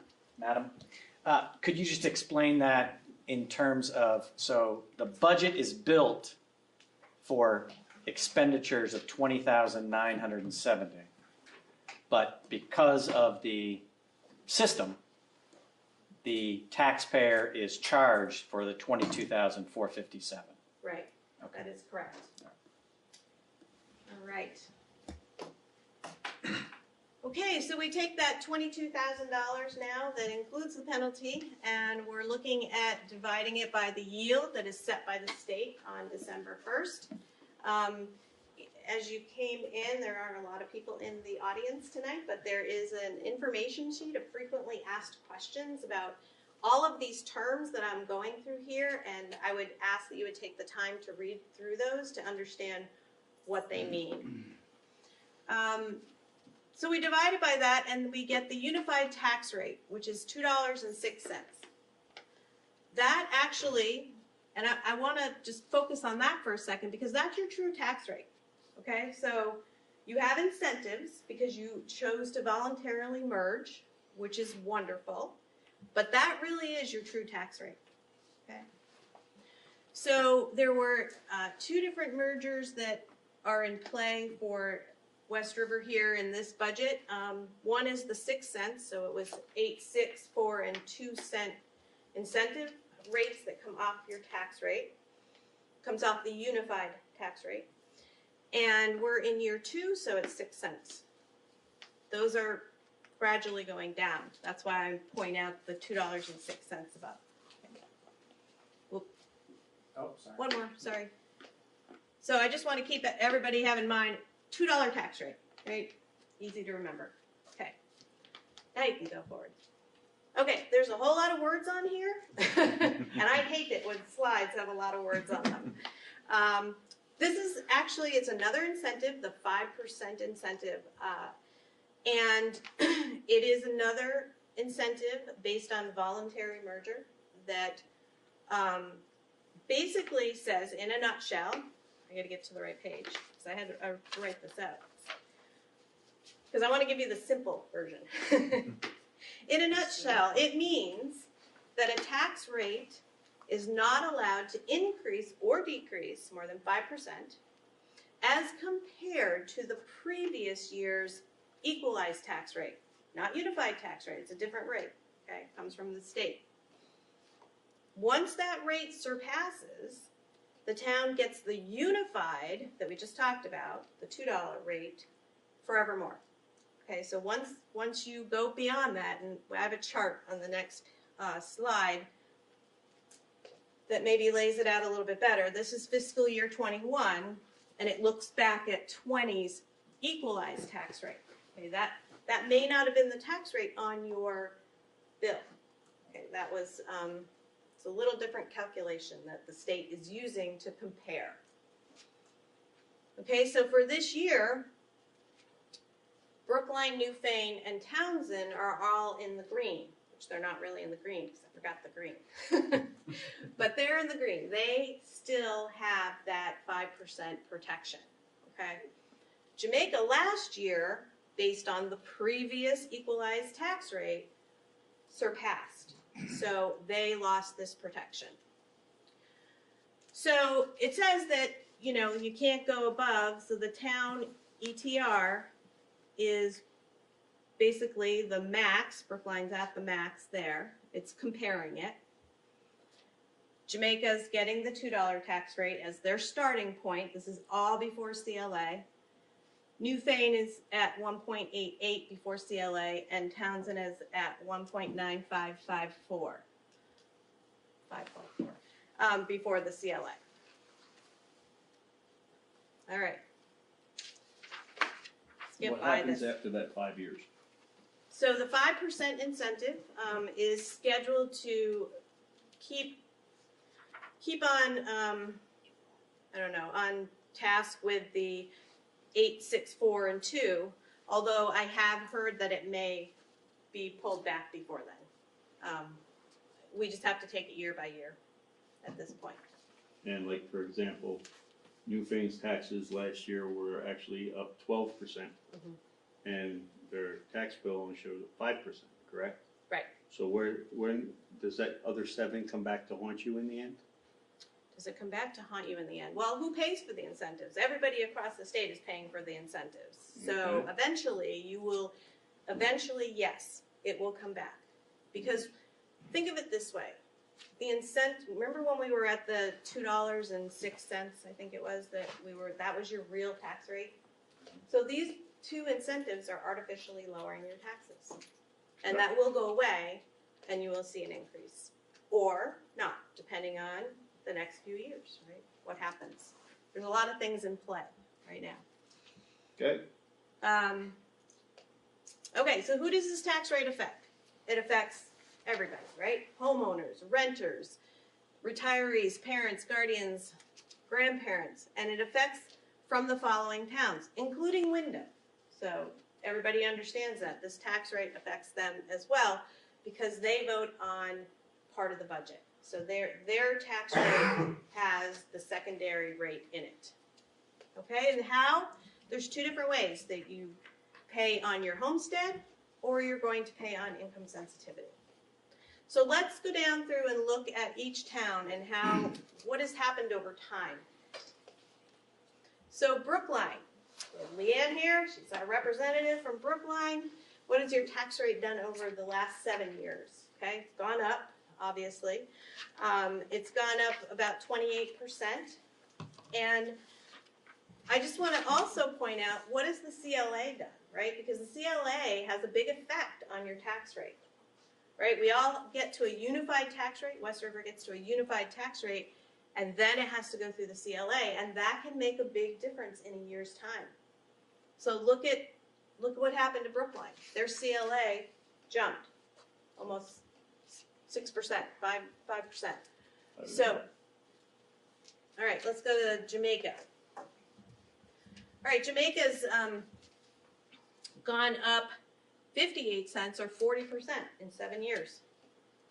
But look what their CLA has done, okay? The CLA in fiscal year 15 is starting out at 110%, right? That means that 10% or almost 11% of the properties were selling below property value. So while it's good for real estate, where their CLA is right now, it's not so great for their tax rate. Okay. Newfane. Newfane has kind of jumped around a little bit, but started out at 102 and is down to 96. Great. Things are going well selling in Newfane. Again, affecting their tax rate. When the CLA goes down, tax rates go up. Okay, Townsend. Townsend saw 20% over the last 7 years. I thought this was interesting. When I looked back at Jamaica, for instance, they started out at lower in fiscal year 15 at $1.43, right? Townsend starting out in fiscal year 15, $1.63, 20 cents higher already, right? So, and you can see what their CLA did, particularly from, what is that, 18 to 19? Or 9, yeah, 18 to 19? Yeah. So that was a big hit. Okay, so let's get back to just looking at... Oh, question from the audience. Yes. Townsend has not been reappraised since 2014. You had it marked as 2019, I think. Well, Yeah. that's when the CLA changed. Well, that's when the CLA dropped to under 100, but we didn't do a reappraisal. Okay. Yeah, Brookline didn't have a reappraisal either. It wasn't a reappraisal. It was probably one property getting the 5 star. We were one property skewed the whole thing, you know. Okay, so not a reappraisal, but yeah, that can happen in a town. It does say on the tax website, I'll have to go back and look. Sometimes it says reappraisal. I thought it said that, but I'll look and see. So let's go back and just look at the year over year. So the fiscal year 20 tax rate to the fiscal year 21. And these are all estimates, okay? This is, you know, we know that until June 1st or after June 1st, this can still fluctuate, different things that happen. Mainly up in Montpelier at this point. Okay, so we see Brookline, slight decrease, very slight. But you see their CLA went up 5.48%. Jamaica, almost 7% increase. Newfane, 6.38% increase, and Townsend, a 5.24% increase in tax rates. But you can see the other 3 towns, their CLAs went down. Okay. So now, if you own property in the state of Vermont, there are two ways you are going to pay your property taxes. You are going to pay on, you can pay on income sensitivity or on your homestead. So if your household earns, and when I say household, I don't mean a person, right? If your entire household earns less than $136,500, you qualify for state payments or a property tax adjustment on your property tax bill. If your household earns over that, then you don't qualify and you pay on your homestead. Okay, so I have a couple of examples, but these are really broad overviews of examples, and I want to make sure that I'm clear on this, okay?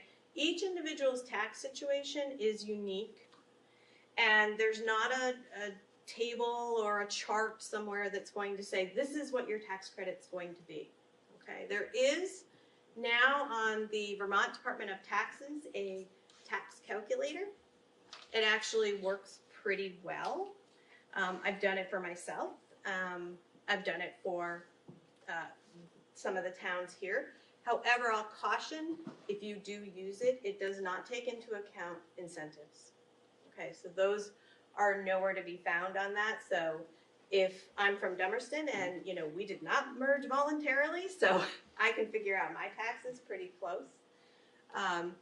But it would be a little bit harder for one of the West River towns people to go and do that.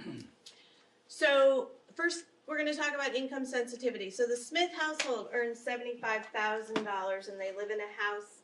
Their homestead is worth $200,000. Okay. So in fiscal year 20, they would have received a property tax credit on their property tax bill of $1,466. And that's based on the income sensitivity percentage of 3.03%. Now that income sensitivity percentage can be found on the 3-year comparison, which is in your annual report, okay? So for fiscal year 21, seeing that they did not get any big bonuses or anything like that, they are still at $75,000 and their house is worth $200,000. They would only receive a property tax credit of $1,398. Okay, so, and that's based on the income sensitivity percentage of 3.35%. Okay, because the tax rate went up, the cost per student went up, that also went up. So the results are actually an increase in their tax payment of $240. So every single person is affected. Okay, not just people that pay 100%. Not that they can afford it either. Okay, so I want to make that clear because I've had that criticism that people that don't have income sensitivity, it's still a burden on them as well. So this is the Jones household, and they all combined earn $150,000, and they reside in Jamaica, and their homestead is worth $200,000. In 20, they would have paid $3,760, and in 21, they would have paid $4,022, resulting in an increase in property taxes of $262 or 7%. We saw that 7% earlier there. So what are the next steps? Next steps are to vote. Okay, and there's an important reminder about Article 17. Okay, and I would ask that you would turn in your annual report to page 16, okay? There are 2 articles on the ballot. One is for primary and one is for secondary. If you vote yes to primary and no to secondary, or yes to secondary and no to primary, and the budget fails, the board is going to come back and look at the whole budget because it's a pre-K through 12 budget, okay? It's not a primary and a secondary budget. The whole reason for Article 17, you can read, I have that article mentioned on page 16 in your annual report. So if you're going to support the budget, vote yes on both. If you're going to not support the budget, then vote no on both. Okay. Future planning. I'm going to let Bill take over here and talk about what is West River, what is the administration doing to look into the future and to just some different things that we have planned on the horizon. So, thank you, Bill. I'm going to peer into the future. Are you going to click for me? Yeah, I'm going over. First of all, thank you, Lori. Good job. Yes, thank you, Lori. This is like filming Jeopardy. You know, there's no real studio audience. You do 10 in a day, and then they just bring people in, and then they. What is CLA for 200? Exactly. This is the exciting stuff. This is the stuff that people, I believe, got on the board, wanted to get on the board, to think about how to shape the future of 5 communities. This community started discussing coming together 12 years ago and proposed a vote 3.5 years ago and voted in the communities to create one district. And we've been working the last couple of years to just kind of come together. But now we're at an inflection point where, if you could click the next thing, where we're at a point where our planning for the future is going to coincide with a opportunity for leveling of our students.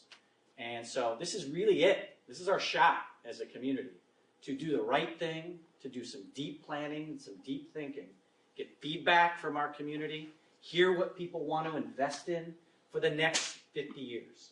Because if we get this wrong, then we're going to keep revisiting what Lori showed us at the very beginning, where we're going through 3 iterations of a budget and we're reducing down $800,000, and we're not doing anything about the improvement of the plant.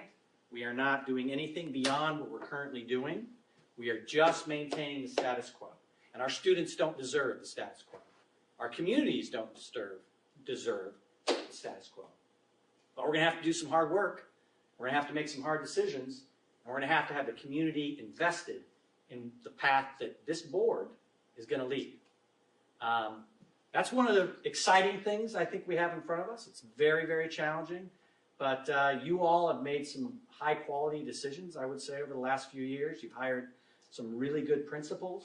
You've hired a really good business manager. You have the people in place that can make this happen. But it's going to take some work. So, what's the next slide? Pretty good one. Yeah. Before that, this is why we're doing the work. We're doing the work for our kids now, our kids in the future, and then a reason for our kids to come back. We raise their families here in our community. We have some things that we're going to talk about later on our board, in our board packet, about some future planning. My goal as the superintendent is to support this board in getting to a place in the fall where you all are presenting to your communities a path forward. It might be 5 paths forward, and you want to hear back from the communities which path they want you to take. It's going to be about student opportunity. It's going to be about cost. It's going to be about investment. And I'm pretty excited about it. I know it's going to be challenging, but this is why you all were elected, and I'm happy to support you and bring our team together to make this happen. So do you have any questions for Lori or I? Awesome. I'm watching all the unmutes here. There should be other ways that we should think about getting revenue. Fantastic. That will be one of the things, if you approve one of our path of planning, that we get to discuss. I love that, Ken. Creative thinking. So Lori wanted to present this tonight because we wanted to memorialize this presentation. We're going to be sharing this across all of our platforms so that people who couldn't be here tonight, people that weren't watching tonight, get an understanding of what they're voting on, why they're voting for this budget, the path, the tough decisions this board went through to get there. But our work isn't done. This was just to get us kind of to the beginning. And now we got to do the work. So I'm excited to do it with you. And Lori, outstanding. Thank you very much. You're welcome. Yeah. Thank you, Lori. Thank you, Bill. Policy. All right, so next on the agenda, unless we have questions, anyone? Is everyone online still awake? You muted them. They can unmute themselves. And her kids. You're scared to I'm unmute awake yourself. and I am so inspired by what I've been listening to. I just kept clicking the wrong button. So now I know which one to click. I'm good and I'm going to mute myself again. All right. Okay, so we're getting the bugs worked out of this technology. Okay, the next thing on the agenda, unless we have a question here, which I didn't see, is policy. There are some things that some policies that need to be discussed. Ken, as chair of the policy committee, you want to do this? Sure. Thank you. All right, age of admission. We had warned that policy, we need to adopt it. Right. So we just need a. I need a motion. That was the one we warned at the last meeting. I don't think it's in the packet, but it's actually. Yes. Is it? Okay. Sorry, I didn't print everything. Is it admission or attendance? Age of admittance. Admission. Age of admission. Attendance. It's attendance on the policy itself. It's wrong on the. It's wrong on what Bill put. Yeah. It's It's wrong. wrong on the agenda. On the agenda. Sorry. Where do I got it? No, I did Age it of wrong. attendance. You're doing it right. All right. Yeah. Okay. So moved, Ken. So we have a motion to adopt policy C35, age of attendance. Is there a second? I'll second it. Thank you. Is there any, it's been moved and seconded. Is there any discussion? Further discussion? Nope. All right, seeing And never none. again. We're not going to ever discuss it again. All in favor of adopting policy C35, age of attendance, please say aye. Aye. Opposed? Abstentions? The ayes have it. The motion carries. Next one, Ken? Is we're going to warn C5, the weapons policy.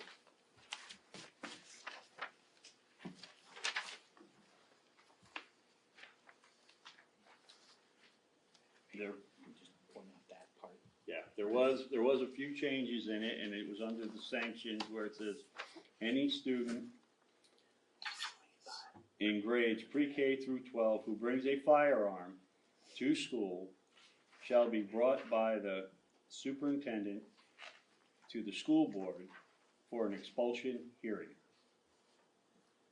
Should I read the whole thing all the way down? I think those two things are I the think key. that- Everything else was exactly the same from all the previous Right.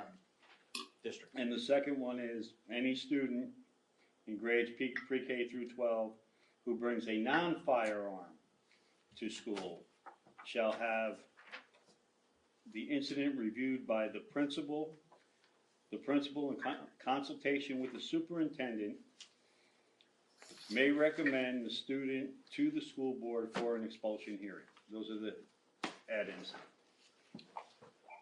Those are the changes from the existing Changes from the policy. original policy that we had warned, yes. Go ahead. Can I ask Wait, 1 second. Key We got Can I ask one a second, clarifying Key. 1 question second. about this policy? 1 second. Al's asking a question because he's here, and then you're next.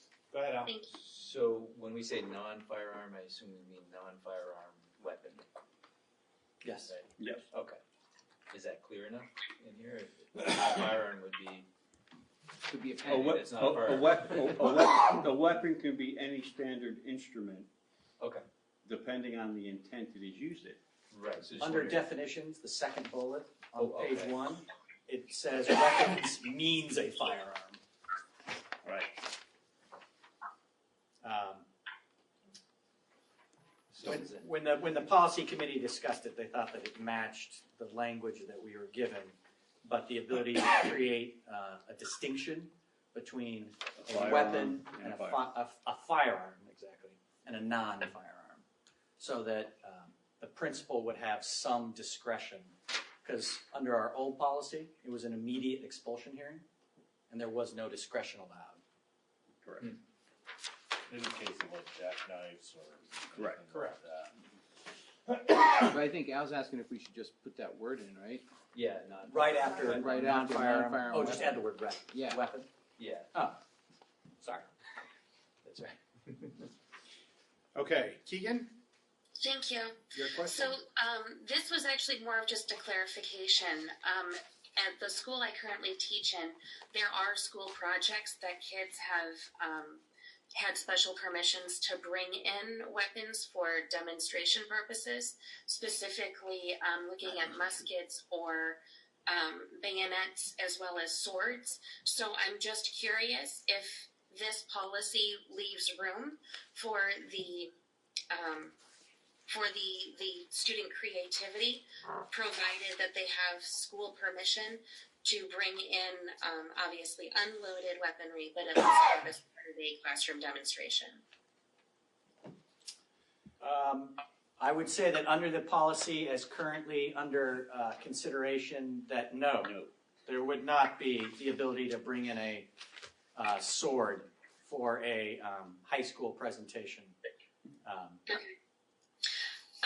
How does this, my follow-up question also includes thinking about our rural students.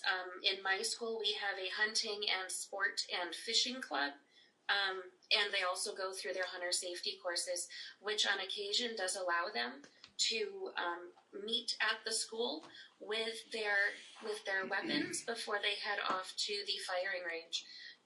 Is that an interest of point to consider for the kids of this school district? Would that ever be something that the children would want to have access to? Or would this policy preclude that option? It doesn't. It doesn't. At this point, it doesn't. If they bring it on campus, though. But if it's on campus, it still can't be on campus. It wouldn't preclude having a club. It would preclude having the club bring the items on campus. Okay. I was just looking for some clarification. Thank you very much. I have a question about that too. Okay, go ahead, Lindsay, right? So after hearing that, I feel like that's something that we should maybe look into a little bit further, that at least leaving the door open for a school-sanctioned discussion to happen. And if the school is on board with it, I personally would trust our building principals to make educated decisions on such matters. And if there was a educational reason or in a club instance, something like that, I feel like that's appropriate, and that we should leave room for that. Mr. Chair, could I ask a Yeah, question? please. So, Lindsay, just a clarification there. You are interested in the policy committee reviewing the possibility of adding some exceptions, some narrow exceptions to be crafted into the language of the policy? Yes. And then Keegan, clarification, you're interested in allowing if the policy committee could talk about some exceptions in educational presentations, could there be some exceptions in the policy for something like that? That is correct. Okay. Okay. May I say something on the record? Right now, I think we should warn this policy as is, because we do not have a policy in place to cover this in case anything happens, other than our warn policy. So we need to get this policy on board. If these other situations do occur in the future, then it would be brought up to the board, brought to the building principals and the superintendent, and then we will have a chance to readdress them. Al? Could I ask for a clarification? Sure. So, Mr.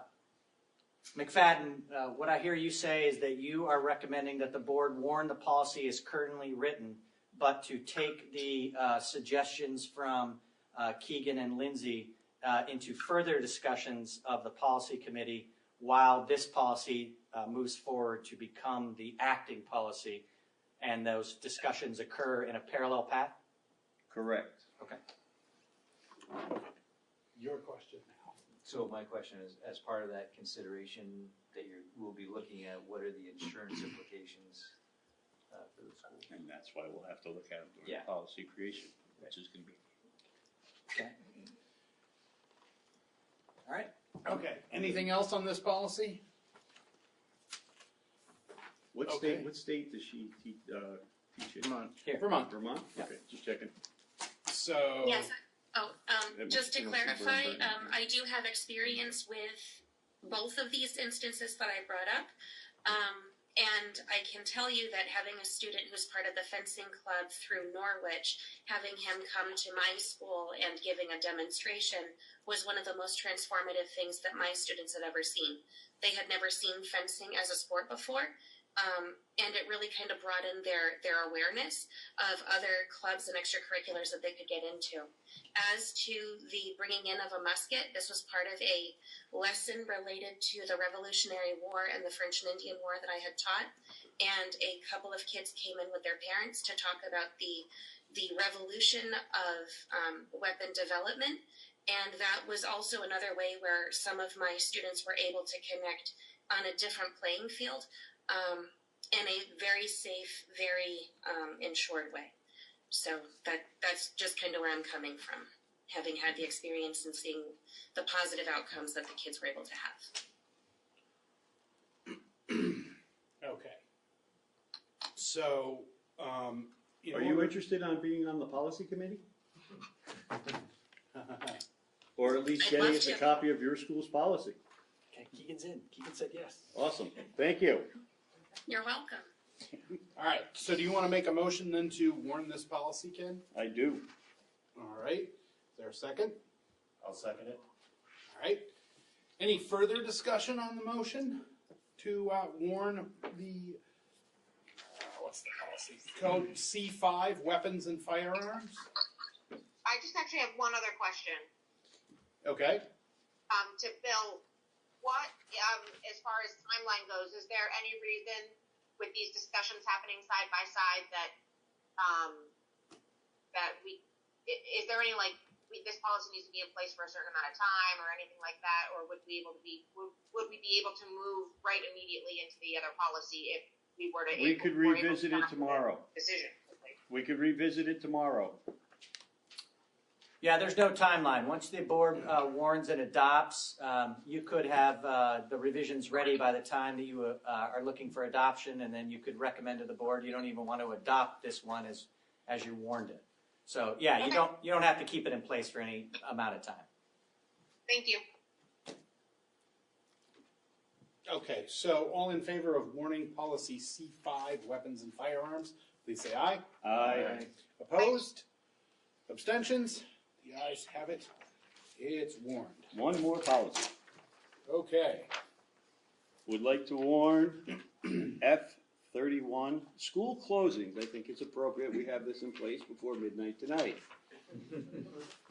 Wow. Although we're overridden by the governor anyway, but. So under statute, the superintendent does have the ability to take action as described in this policy, but I thought during this time period that we are living through of COVID-19, it would be a good opportunity for the board to have a policy that reflects that statute and has it out for the public to know that we have that. Okay. So you want to make a motion to warn that policy as well? Yes. Okay. Is there a second? I'll second it. All right. Any discussion, questions on that policy? We let them call school days, might as well let them call this one. All right. All in favor of warning policy F31 on school closing, please say aye. Aye. Opposed? Abstentions? All right. That motion passes as well. That's it for policy? Okay. Yes. We have, moving on to the reports, the students did not submit anything in writing, and did a student call in? No. Okay. So we don't have a student report. We do have both principals' reports and the cabinet report. We have one principal here and the rest of the principals online. Does anyone have any questions for the principals on anything in their reports?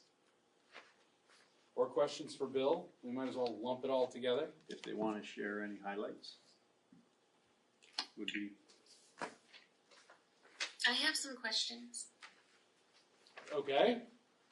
So in looking at the Leland and Gray principal report, underneath the safe and healthy schools section, I noticed that a lot of your improvements are going to be happening during April vacation. And I'm just curious if these improvements, like the walk-in cooler and the radon testing, are going to be impacted by the current school closure or dismissal practices that we're under. Yes, Bob. I can answer that the only one that I think cannot be done, again, depending on contractors' availability, is the indoor air quality testing, because the building has to be occupied to do that. Did you get that? I did, thank you. Okay. Whether or not the other ones actually get done remain to be seen based on what's happening in the outside Right, world. right. But that one can't be done unless the building is full. Thank you. Anybody else with a question? Anything in any of these reports you feel that like we just absolutely can't overlook, folks?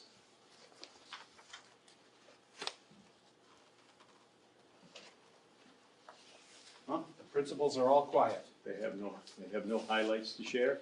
I would imagine that the information in these reports is so outdated from what they've been dealing with in the last few days. And they're all so tired from like trying to put this all together that they're just like, no, just end the meeting. We need to go to bed. Thank you all for your hard work. These reports are great reading, and I believe you guys have been flat out for the last week or more, and so thank you very much. Thank you, Joe. You're welcome. Bill. So I'll just get to the heart of the matter of COVID-19. I'm trying to keep the board as informed as possible with copying you on all the communication we are doing throughout our district. We have sent a letter every single day for the past 5, so we're not trying to inundate parents and community members, but we're trying to make sure that we keep people updated to this ever changing situation. Basically, what we are doing in the WCSU is we listened to the governor and the declaration of emergency on Friday, and then we heard from the governor about making sure that students were in dismissal mode by Wednesday. Today, we operated school. We emphasized that parents had the opportunity to make whatever choices they wanted for student attendance. The largest student attendance was at Leland and Gray at 51%. The lowest student attendance was at Dover at 20%. On average, we are about 38% of students attending school. Based with that information and the preparation that our teachers are preparing for continuity of learning, we made the decision as a leadership team this morning to not have students attend school tomorrow, which is allowed under the governor's declaration. Students will not be in school. They will be in dismissal mode, which means that we will still have continuity of learning. We will still have meals that will be happening. We will still have connections with our social worker and our counselors for social and emotional health. But we will not have students in the building up until April 6th at the minimum. That is a rapidly changing situation that I will continue to update the board. We are building a COVID-19 WCSU centralized website that should go live at the end of the week. It will be posted on the WCSU site. It'll be the central repository for communications out about how buildings are operating, resources for families, resources for teachers in one central location. That will be posted on the WCSU site, and it will be shared through all the normal communications of schools, through newsletters, email, Facebook posts, Front Porch Forum. If I could, I'd love to have just a couple moments to ask Principal Tebow just to kind of flesh out kind of what the preparations are happening and what kinds of things are going to be occurring for our students as we do a continuity of learning beginning on Wednesday, if that's okay.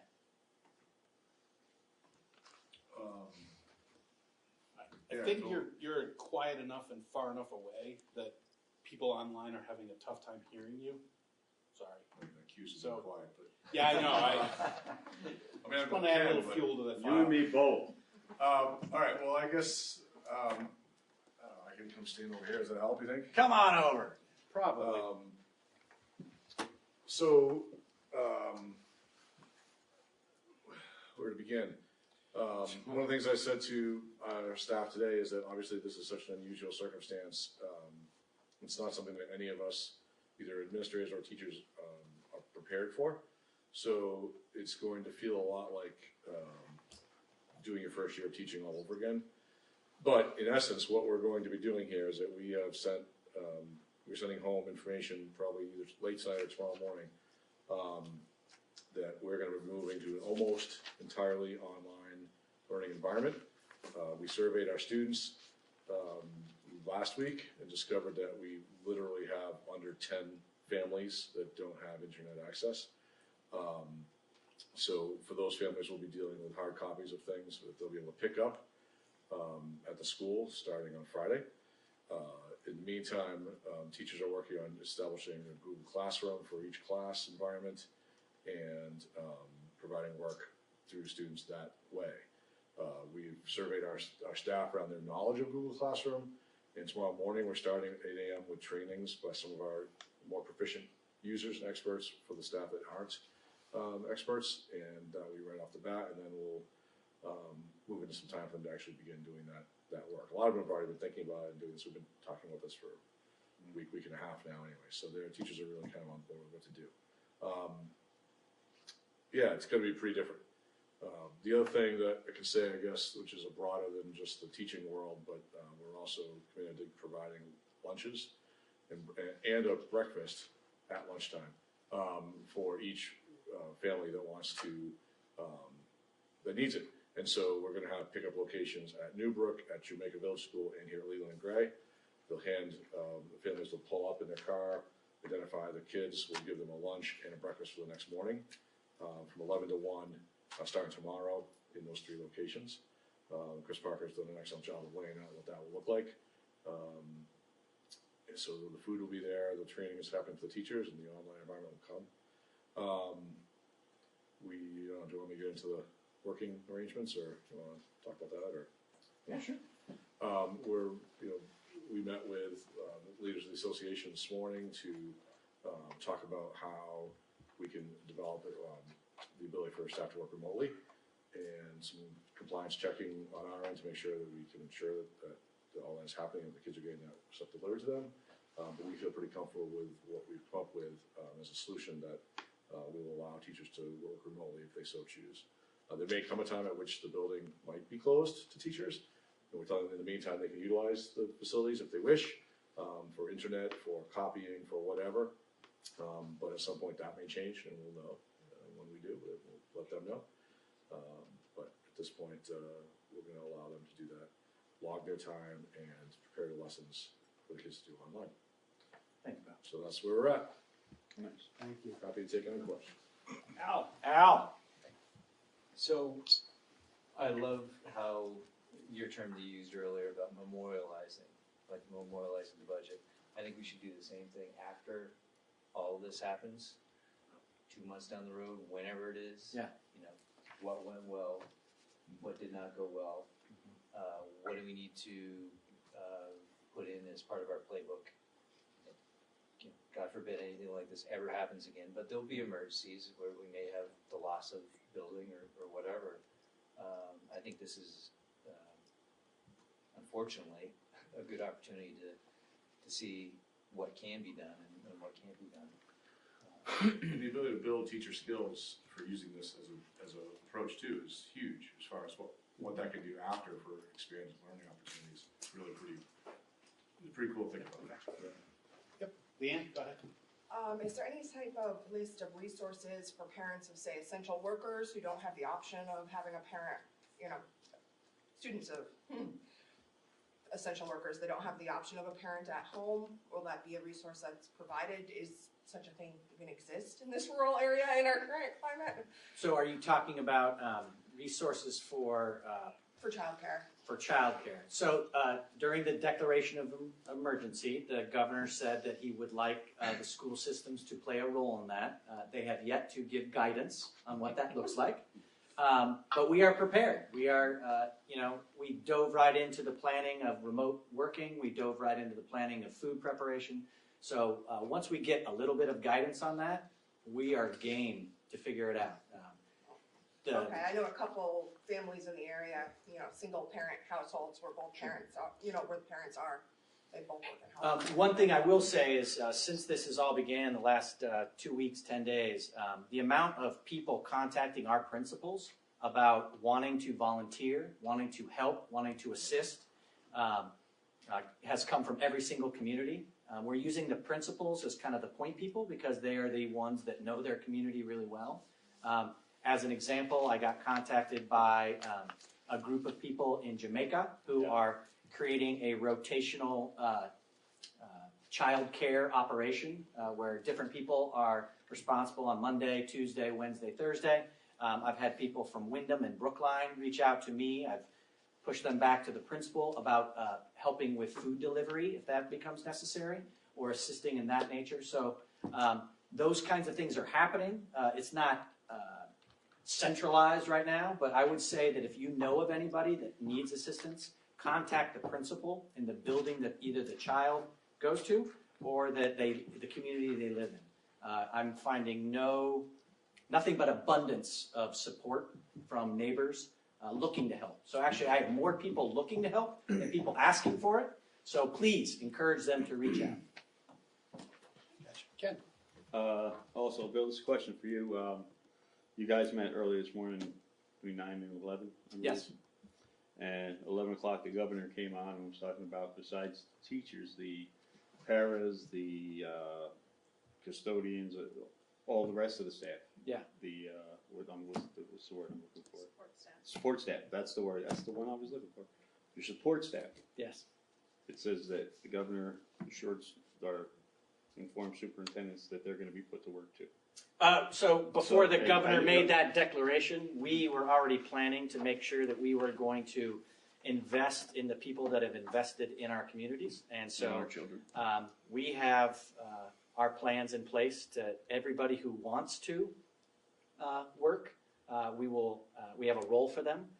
We are not requiring people that would like to take sick days. Everybody has different personal situations. Right. But anybody who wants to support our continuity of learning and safety and security, social, emotional for our students, we have a role for them, and we're excited to deploy those resources. Thank you for your fast thinking, and thank you. You bet. Any other questions for Bill?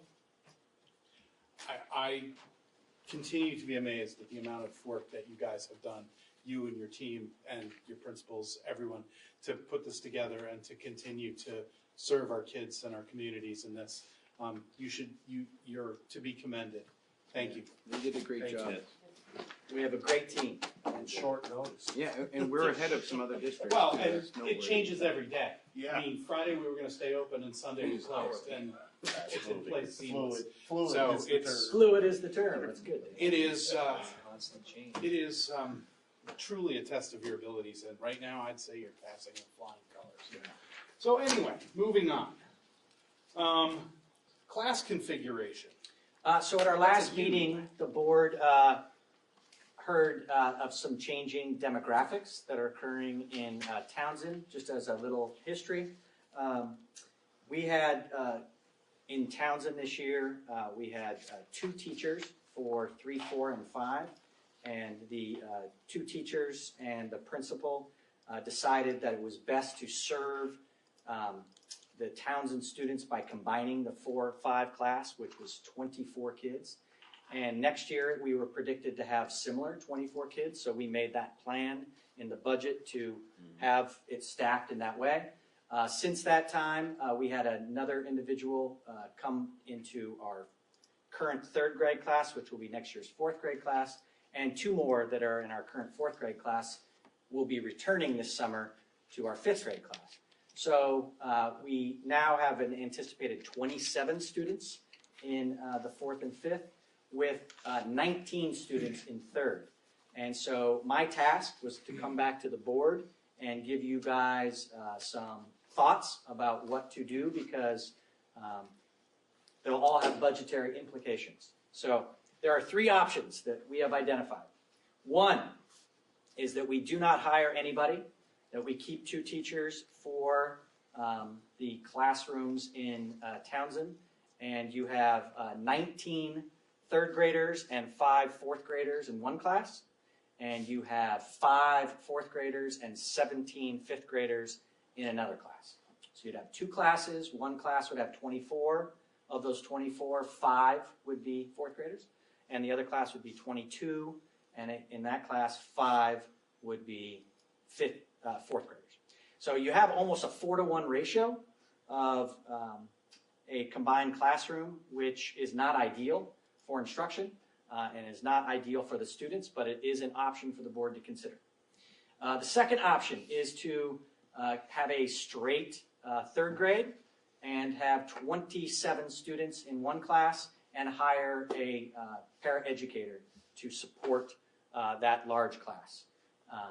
That would range anywhere from 40, well, with the new healthcare law, it could be anywhere from $45,000 to $55,000 to have a non-licensed support person for that licensed teacher.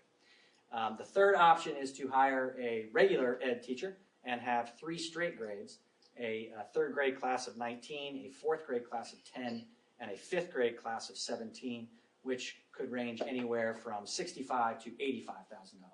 Again, all of those expenses are post-budget, so they would start your deficit for next year. But you do have changing demographics from your community that you asked me to come back and give you some options. So those are the 3 options I am presenting to you and looking for feedback from you about what you would like me to do to proceed. Can I ask a question? Al's first, then you. Sorry. Thank you. Can you give the numbers again on Sure. the 3rd option for 3, 4, 5, number of students? There'd be 19 students in grade 3, Yep. Okay. 10 students in grade 4, 17 students in grade 5. Okay. And I don't want to jump too far into the weeds, but the weighting study is starting to move in the right direction, even if it's phased in.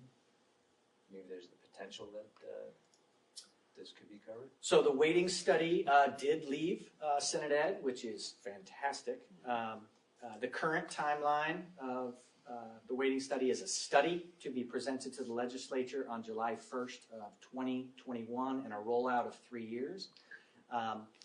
But because it got out of the Senate, it does now go to the House Education Committee where it can be altered. If it is altered, then there's a committee of conference.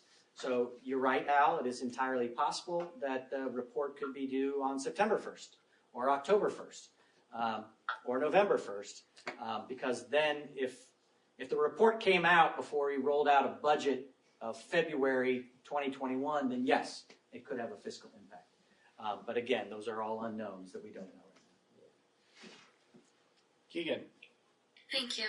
I'm just curious if you're going to be looking, so for option 1, it's the reorganization.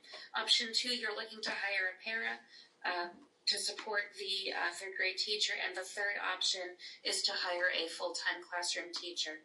I'm curious, are these going to be positions that are strictly for this 1 year, or are you looking to hire the person for long-term FTE status? It would be a 1-year contract in either situation. Okay, thank you. Go ahead. Yep. I just had a question. I didn't catch. What was the estimated cost on option 2 and 3? Option 2 is a para-educator. Yep. That is between $45,000 and $55,000. And option 3 is a classroom teacher, and that's $65,000 to $85,000. Thanks. Dana, you have a question? Got a room in Jamaica? That is correct. Yeah, I have a question. Hang on. Okay. You had another question? Okay, who was online? Tina. Okay, So, did you say we were talking about? could you identify yourself, full name and town of residence for the record, please? Tina Bills, Brookline. Thank you. When you're talking about merging the classes, you were saying third, fourth, or fourth, fifth? Yeah, option 2 would be to create a third, fourth, and a fourth, fifth at the same time. Okay. My only comment was if you were going to merge classes, I think you should reconsider doing maybe the younger grades together versus the fifth grade, because the fifth grade has a whole lot to get ready for to be at Leland and Gray, which is a huge transition for them with a lot of things to get ready for. So I think it would be better to have the fifth grade to have their own class so they can really focus on what they need to know before they go to Leland and Gray. So in developing the recommendations for the board, we did consult with the current principal and classroom teachers, as well as our director of curriculum, and came up with the idea of the more independent the older the students are, the better opportunity it would be to have combined grades of that size. But what you are suggesting was considered, but it is not our recommendation at this time. Okay. I mean, I just know that the kids that went this year were not prepared for Leland and Gray the way, as well as they could have been, because of course they didn't know what was going to happen, for one. But they definitely were not prepared the best that they could have been. So I just like to see the next class be a little more prepared than our class was. Okay. Al, you got a question? Yeah, so I hear you saying this would be a one-year contract. But I don't know if we see any leveling off, or I mean, you pointed to a projection of this, we kind of dipped to the bottom and now we're possibly going up in population, so. The second grade class, so if you look at 2 years down the road, just one, as in responding to Keegan's question, hiring for just 1 year gives us some flexibility. And the current second grade class only has 12 students. So if everything stayed equal, in 2 years, it would be 12, 19, 10. And the ability to split that into a 3-4 class and a 4-5 class, they would be under 20. It would be a little bit more manageable in that structure. So one is it's always good to hire for 1 year just because it gives us flexibility. And two, the numbers show that if things stayed consistent, it might fit into that configuration.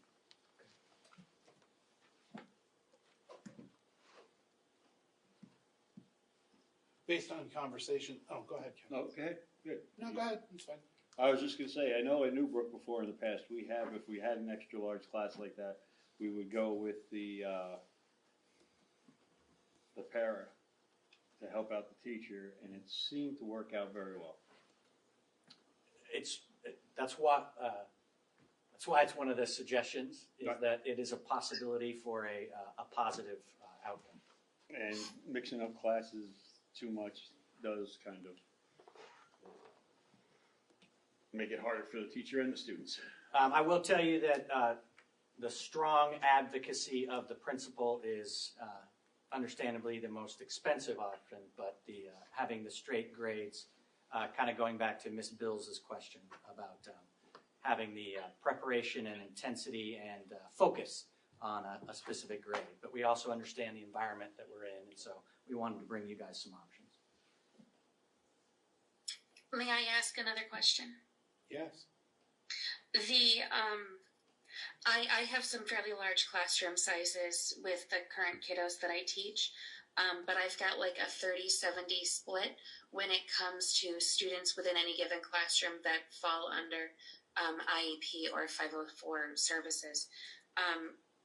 Without getting into specifics, based on the students and the needs that they have, would it be better for the kids based on the number of your kiddos that have those special education expectations and supports? Would hiring a full-time teacher be better for that group, or could a general ed para, in all honesty, be able to do what it is you're hoping for them to do with supporting of a general classroom teacher? So, of course, not getting into specifics, in our discussions and analysis with the principal, all of those factors that you mentioned were taken into consideration in his recommendation for an additional teacher. Okay, thank you. Joe? Yes. This is Scotty Tomasik, Newbrook Elementary School Principal. I do have one specific comment on this, and I totally trust Craig and our leadership to make this decision. A few years ago, though, I made a decision about hiring a teacher, and I feel like now, in retrospect, I made it a little too early. And so the only suggestion that I would have on this subject would be that the hiring is the thing you can't undo.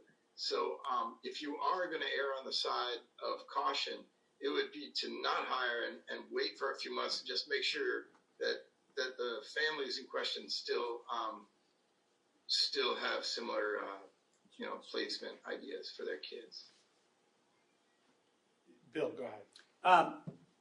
Yeah, the goal tonight was just to bring these options to the board. The board is under no obligation to make a decision tonight.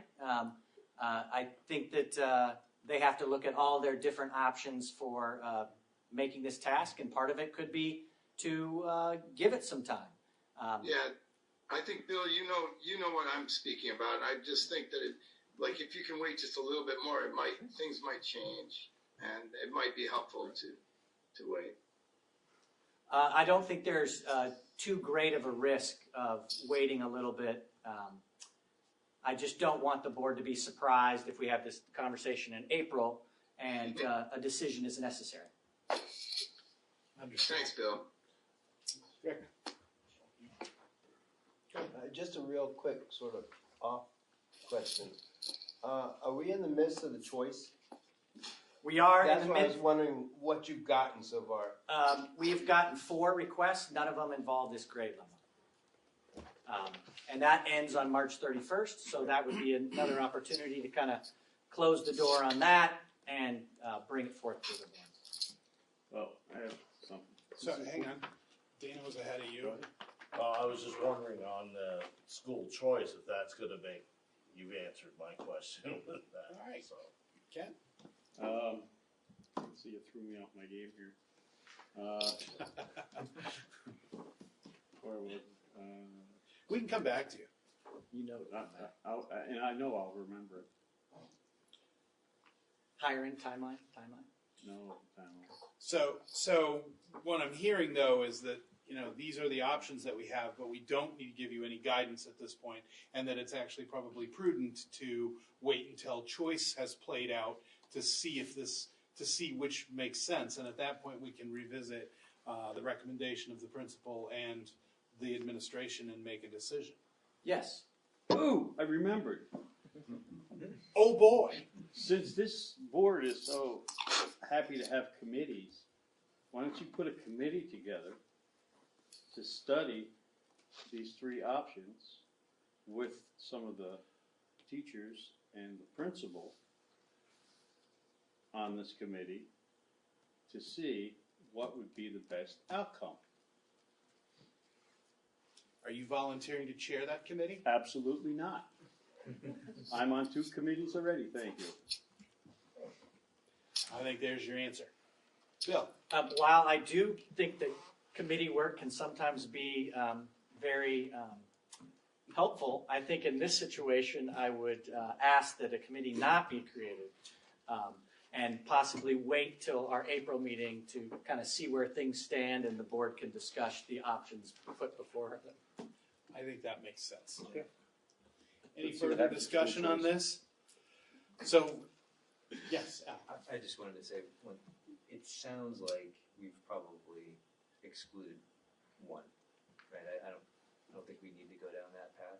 The first one? Oh, option 1? you Option mean? 1, yeah. Okay, yeah. Well, no, because after school choice, Right. option 1 might be the option. It's just the number of students might change. I agree that we will have a fuller picture after school choice is complete. Okay. Then we'll take option 1. True enough. Okay. So no action on that one. Moving along unless there's further discussion.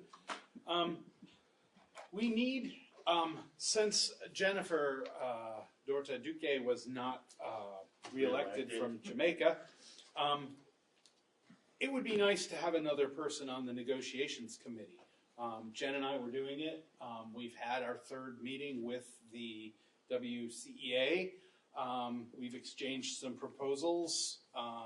We're moving along. It's probably not a huge time commitment, but there will be some additional meetings.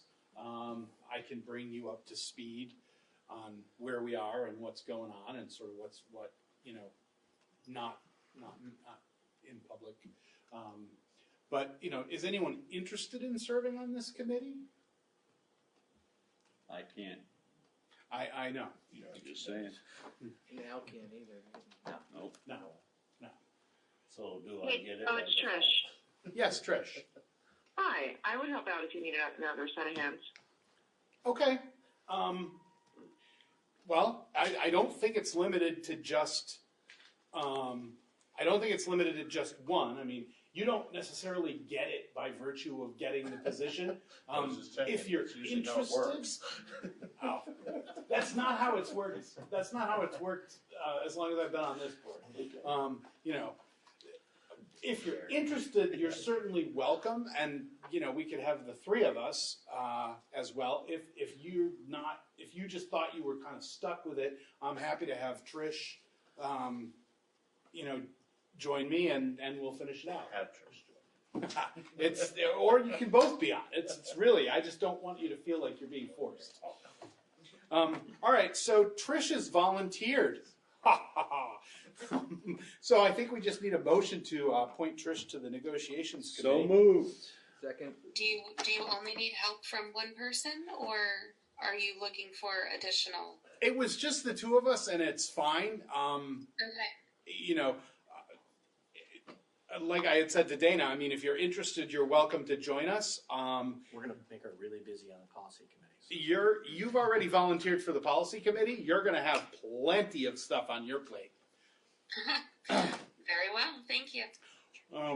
Okay, so any discussion on that, or shall we just vote? All in favor of appointing Trish to the negotiations committee, please say aye. Aye. Opposed? Abstentions? All right. Welcome, Trish. Thank you. March 26th, 6:30. Yeah, March 26th, 6:30 is our next meeting. Okay, the next thing is the lease that Lori gave me. It is it's really effective July 1st, 2019. Yes. Okay, so West River Valley Thrives has been using space in the Leland and Gray building since July 1st, 2019. All last year. But they had a lease, and apparently when the lease expired, we just never redid the lease. So we need to redo the lease. This is the same terms as before, right? Correct.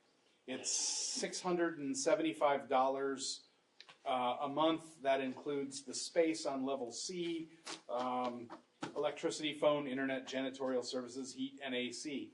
There's AC. As well as access to the bathrooms.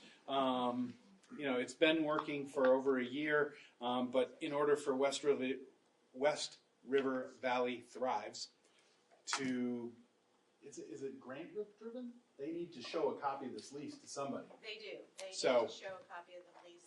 They're going out for a 5-year grant to continue services, so I they need move, this as soon as possible. I move the chair sign the lease. Second. Okay. Does anybody want to see the lease, or is there further discussion? By the way, Craig, I see you have your hand up. I'll get you right as soon as we finish the lease. And if we have to go backwards, that's okay. So, any discussion, questions on the lease for Lori, me? Want to see the lease? All right. It's been moved and seconded to approve the lease and authorize the chair to sign it. All in favor, please say aye. Aye. Opposed? Abstentions? All right. I'm sorry, Craig, you have your hand up. I've even unmuted you. Can you guys hear me? Yes, I unmuted you. All right, thank you. You can unmute yourself. Yeah, no, it was just going back to the configuration situation, and I was trying to find a way to raise my hand for a while, so I apologize for that. I appreciate the thought that has been given to how we can possibly give the best education to our kids.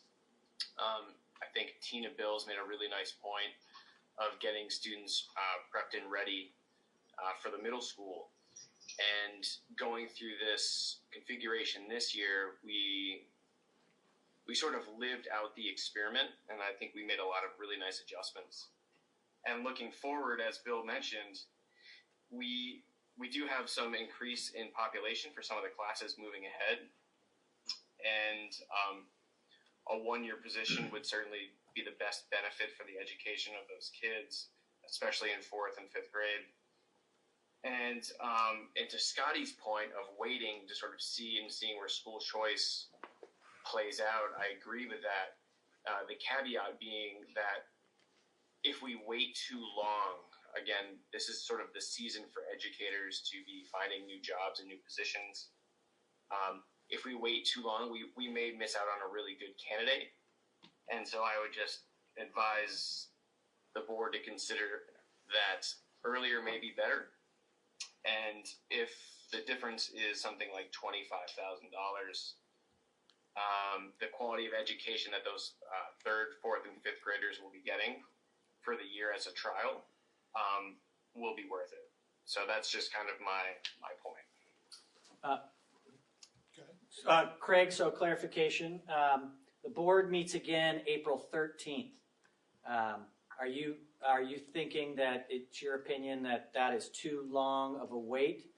Or are you asking the board to consider making a decision tonight, basically in the context of if nothing dramatically changes at the end of school choice, what would the board's decision be? Which way are you leaning to ask the board?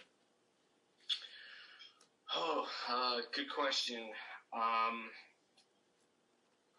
Yeah, I think waiting the month to see where school choice falls and see where those numbers fall is okay, because April 13th is still pretty good. But I would hope that we would come into maybe even leaving this meeting and say, if numbers stay the same, let's go into April 13th and hire that one-year position for the 3, 4, or 5 classroom, whichever way we want to shift. But have a better educated guess or an educated decision going into that meeting. There was no answer there, but Well, maybe I can thread the needle here. What if I ask the board for a preliminary decision based on the results of school choice not changing dramatically what currently exists, permission to post an anticipated opening, the first week of April, so that we could collect, but then confirm on April 13th of the board's confirmation of that earlier decision. That would allow you to collect for about a week and a half prior, but wouldn't put the board in any bind in case they wanted to decide on the 13th that that's not the direction they wanted to go. Yeah, I would appreciate that very much. That gives us a lot of leverage, the ability to get the resumes in, find a qualified candidate. If it doesn't work out and the board decides to go a different way, we can just cancel it because it's anticipated. But if they approve, we can go right into the hiring process. I believe that's the best way. Thanks, Bill. All right, so what I hear you saying, Principal Roach, is you're asking the board to consider making a recommendation tonight to me to move forward on the option to post a one-year professional position. Is that correct? Yes. Yes, please. Okay. All right, Joe, Chair. Okay. I am asking the board to consider that. All right. I have another hand. Chris. Now you have to unmute yourself. There we go. Can you hear me? Yes. Okay. I found the raise your hand. I just wanted clarification on school choice because in the last two meetings, it was stated and televised that school choice was not open for those two grades. You mean the class size? Yes. Well, we're accepting applications, but I haven't made any decisions yet because I don't know what the configuration of the class is. If there are 3 teachers in grades 3, 4, and 5, then obviously there's going to be room in those classes if there's only 10 in a class.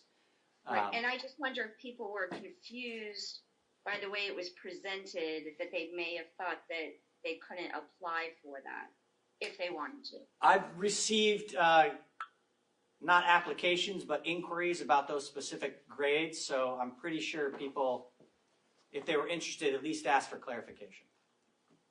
Great. Thank you.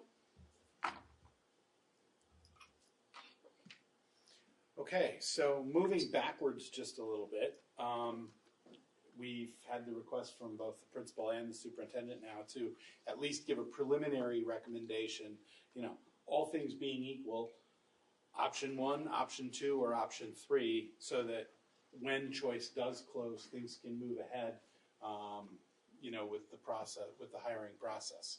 So, thoughts on that, Al? I'll make that motion on option 3. Can I ask? I'm so sorry. One sec.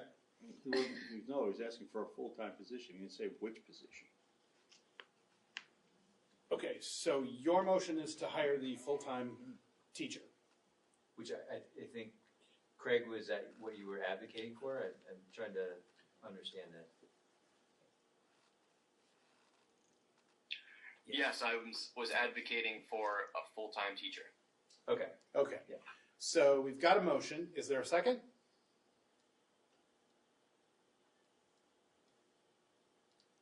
No second? I'll make a motion to go with the second option, which is to post for a para. If there's no second, we move on. Well, there was another person ahead of you that wanted to speak, but I wouldn't let her because there was a motion on the floor. Now there's no second, so it died. They should have been here. Is it my turn? Yes. Okay. I'm just wondering, has it been considered, or would it even be an option to look at the current teaching staff you have within the entire SU and reassigning a teacher from a different building to kind of take on this particular role within the school, or would that not be an option? No, that was considered. There just aren't any extra teachers in which we could move and not have the same situation where we would need to have a consideration of hiring a teacher. Okay.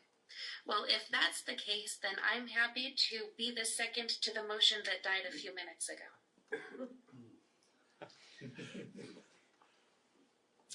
Or does it become a motion? I will I think temporarily why don't you withdraw my motion. Why don't you remake the motion, Keegan? I'll remake the motion that we consider as a board a one-year teaching position for grades 3, 4, and 5. All right. Is there a second? And I will gladly second All that. right. Now there's a second. Thank you. Okay. Discussion on that, folks? If we find, I have. Do you have any hands up on your screen there? No, no. All right, my hand's up and I'm live here. May I have the floor with you? Okay, so what I think is that in the past we have had we have a lot of good paras in our employees now, and special education paras. That there's more of them out there in the world. We've even let a few go. That it would be possible for us to post a different position other than hiring a teacher and get the same quality in that classroom for $20,000 cheaper. Or excuse me, could be $40,000 cheaper. Can I offer a thought about that? Sure. So While I understand the need and our desire collectively to be fiscally responsible, I think if you have 27 kids in a classroom, 2 adults is not nearly sufficient to meet the needs of almost 30 kids, especially if some of those needs are going to be fairly significant based on the student population within the classroom. So I would just be cautious of relying upon para support to support a classroom teacher. But that's just me. Thanks. Any? If no one's got their hand up on your screen. No, I was actually looking at live That's on okay. this end of the table. Go ahead. You I keep looking don't- that way. If you I don't see a have hand, any. let me know. Any? You got any? What do you got, Ken? I'm just recalling the days before declining enrollment when our classrooms all had that many students in them with one teacher and one teacher alone. Just pointing that out. I understand and I hear you. It's been my experience that the needs of our students today is a lot different than they used to be. Am I that old? Not necessarily. Yes, I am. Alrighty. It's okay. Craig, I see your hand. This is great.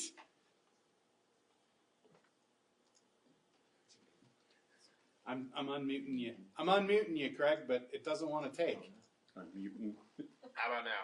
There you go. Yeah, no, I agree with the sentiment that was just said, is that there is one certified professional that can teach a classroom, and of 27, that's going to be really difficult. The tutors and aides that I have run into in my educational career have been fantastic, and they care about kids, but they're not specifically qualified to teach the instruction of Tier 1, especially at the education that we're really trying to achieve here as part of our goals. And if we are looking to achieve, or if we're looking to grow the education and the achievement of our kids, having another qualified teacher provide that Tier 1 instruction is going to be the best benefit. And some of the best tutors could do it. They just probably can't, and we shouldn't rely on that to provide them with the education when we can get a certified teacher. Thanks. Al. So I would just say that in having worked with Craig for several years, I would say he's very fiscally prudent. He doesn't ever ask for anything unless he needs it.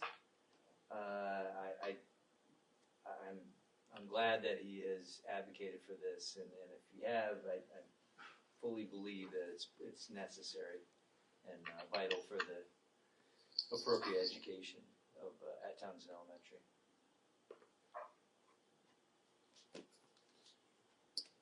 Okay. Lindsay, go ahead.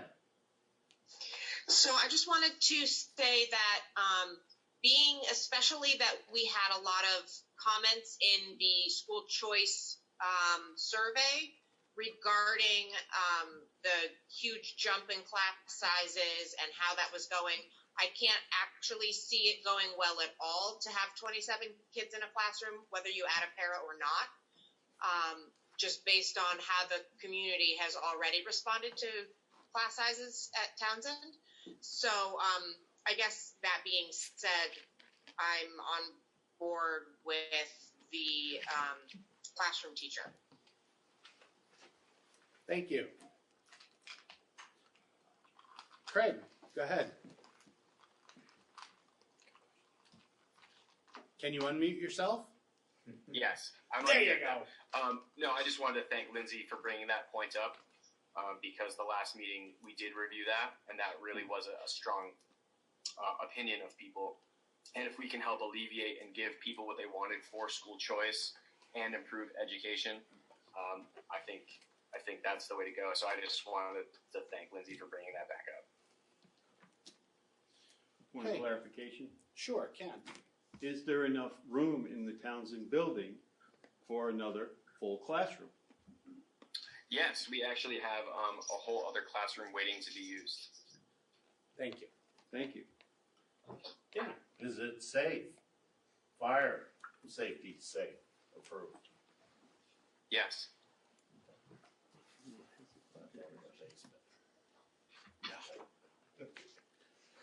No. All right, any further discussion, or are we ready to vote? All right, all in favor of posting the, what was the tentative? 1 year 1 year upper elementary position. anticipated, that was the word, Thank you. position. Thank you. Please say aye. Aye. Opposed? Nay. Nay. Gotta count them, buddy. Yeah, we're gonna have to count them. On the online, you want to just type you can type your message. Well, so I read the digital open meeting law. They have to identify themselves and say it one at a time. All right, Trish. Trish Scott, aye. Lindsay. Aye. Howie.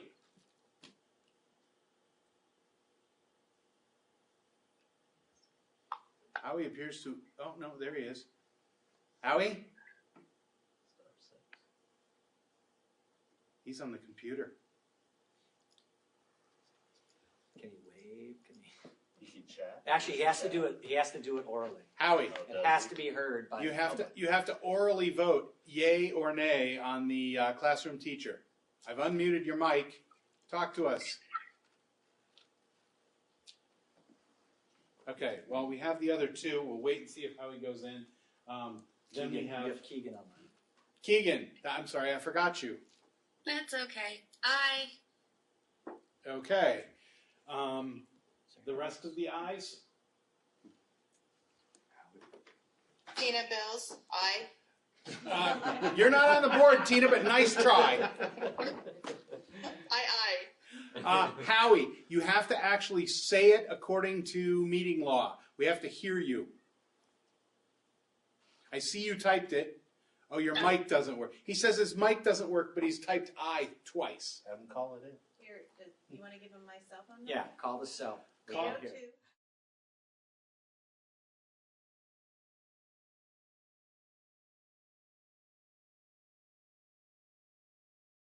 If you can. Otherwise, I think we might be okay. So there's the nays are 2, 4. Leanne? I was an aye. Okay. So we have 4 nays and 1, 2, 3, 4, 5 ayes without Howie's vote. And the chair doesn't have to vote. Well, That is you with the can chair vote to voting. break or make a tie. That is with the chair voting. You voted. I have voted to break the tie 4-4. Okay. Well, Howie's an aye, but we can't count him until we hear him. 802, he wants the number. Hang on, Howie. Now the world knows my cell phone number.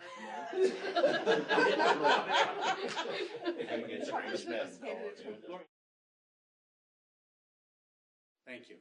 I'm texting it to him privately. We're not broadcasting it. Well, it's not. There should be 11, right? I'm not against the position. Can we edit that out? Yes. Nope. Ah. Thinking that. Oh, yeah, there's 4 on it. Austin, buddy. Edit me out. There's 10. Yeah, So you yeah, gotta plus have- Emily. If Emily's it already- comes You to no gotta have 6. problems, we'll figure something. I'll trade you. Gotta have 6. We gotta wait for Howie to go. There's a Okay. couple 5. Yeah. Yeah. No, well, Who do we gotta wait for? Well, we gotta wait for Howie. Because he's trying to vote, and that's the 10th. You know what I mean? So you need 6 if you have 10. If we don't voting hear members. from Howie in 2 minutes, we need to move on, then I suggest we table this. Hi, Howie. Howie? Okay, why can't I hear him now? Speak it. It's I when got the, it on speaker. Oh, okay, your button's over. Howie?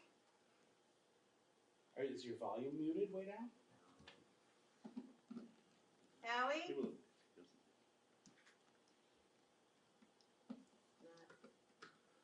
Wow, I can't hear you on the phone either, Howie. Well, actually, It's gotta be 5-4 then. You can't count it. it's 5-4. Yeah. So it's still. Calling him. Okay, let's try this. I'd really like to hear from I would too. But without him, it's fine. Howie? Yeah. Because he knows the answer in advance. Yes, sir. Oh! Hi. One more try here, and then we just go forward with 5-4. They put scanners in here for cell phones, like to jam them. Mine's worked here before. Yeah, mine worked. Yeah, mine's worked here before. Daughters at BBA, they got jammed all the time. Oh, really? Yeah, they had jammers. So, wow. Serious? Yes. Well, they could afford them. Yeah, between donations from one person.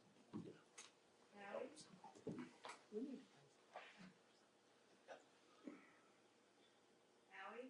If you do get Does he him. know how to operate one? They don't have communication in Wyndham, so you know. Wow. Can he yell from the hilltop? Howie? Yeah. Wow. I'm not sure what's wrong with his phone. Okay, we have a meeting to like All right, move on, we've- so it's we've- gonna have to be 5-4. We've lost Howie. The vote ends up being 5-4 without Howie's vote counting, so the ayes have it. The motion carries, and you have your teacher. No. No. We have the Well, ability you have to the ability post to an post the- yes. anticipated opening. Yes. Okay. And I'm going to put it on the 13th of I was hurrying, so I took some words out of the understand. sentence. June. Go. Okay, so And you did let Craig know that he's gotta somehow remove the rest of that money from. under old business, we had put the parent request for tuition off a month to allow the parent to attend, and they didn't come. We can either give them one more month, or we can take action tonight. What's the pleasure of the board? No. If they're not gonna show up for 2 meetings in a row, right? you know, There's a Deny lot. the request to Right. pay tuition. I make a motion, we deny the request to pay tuition. Is there a second? I'll second. All right, it's been moved and seconded to deny the parent request to pay tuition to attend, I believe it was Vermont Academy. Any discussion on this before we vote? I'm looking for hands online. Go ahead. Joe, I have something to say. Okay, when you hang get on to one me. sec, Trish. I got one here and then I got you. Okay. Just the possibility that the parent received Bill's notice to no school community gatherings, that they didn't show up here, or is that? I'm new, so just kind of throwing it out there. I would have hoped that they would have connected with Joe or I. Yeah, I haven't heard They anything didn't show up at from the them. last meeting. And they didn't show up. They didn't show up at the meeting. last meeting. They've sent a letter. We needed some clarification and we talked to them about that and we haven't heard since then. So Plenty of opportunity. Yeah, I would be. Thanks, David. thank you. Trish? That's what was going to be my question. Had there been communication between the administration and the family, or if there hadn't been, with the extraordinary circumstances going on right now, I would say let's give them until next month because there is still time. But if there has been communication and it's kind of gone nowhere, then I would support the motion. Okay. Any other comments, questions? Ready to vote? All right, all in favor of the motion to deny the tuition request, please say aye. Aye. Opposed? Aye. Abstentions? The ayes have it, the motion carries. Howie's still mute. Yeah, Howie's still muted. Okay, the long-term planning work calendar. At the last meeting, we were given these two different drafts of possible long-term work calendars where, going forward after we get a budget adopted for next year, we start talking about what, as a district, we can do going forward. The future planning that Bill was talking about at the end of the budget presentation. One of them contemplates having a budget committee do some additional work, and the other has the board doing all the work without the aid of the budget committee, right? That is correct. The one where the board does all the work without the aid of the budget committee means more board meetings.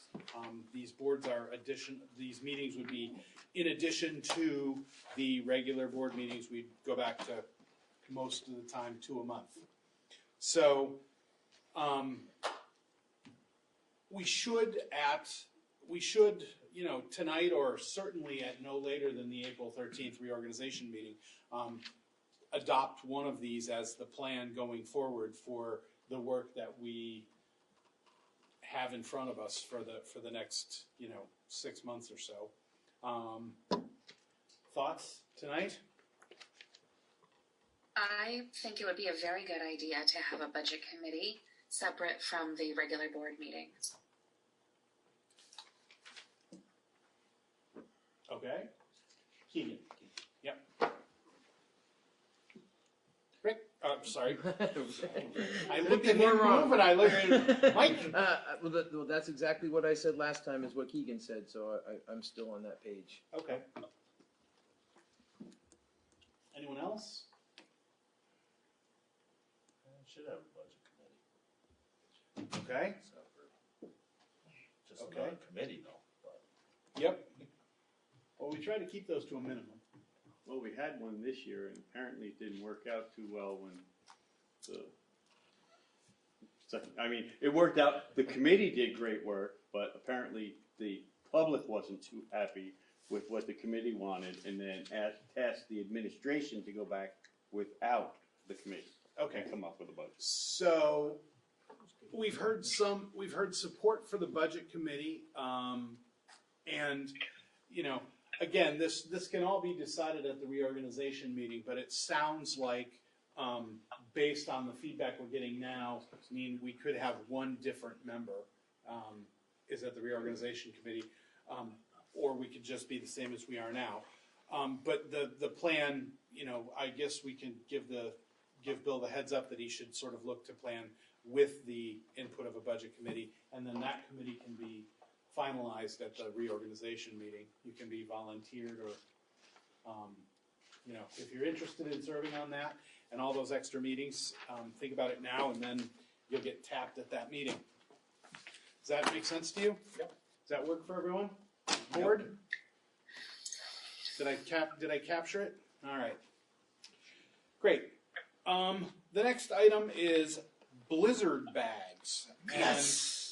And there's a link that is supposed to go to some research but when the board packet was put together, the PDF document flattened the link and it doesn't work. So, Bill, could you tell us what that link was? Well, I will say that this is almost a 2-year-old conversation that I think some creative thinking from some board members about looking to neighboring states, New Hampshire and Massachusetts in particular, that received permission from their Department of Education to create blizzard bags, which is essentially what we're going to kind of live through here the next 4 to 8 weeks. Yeah, exactly. So I think it is prudent to bring the thought back up.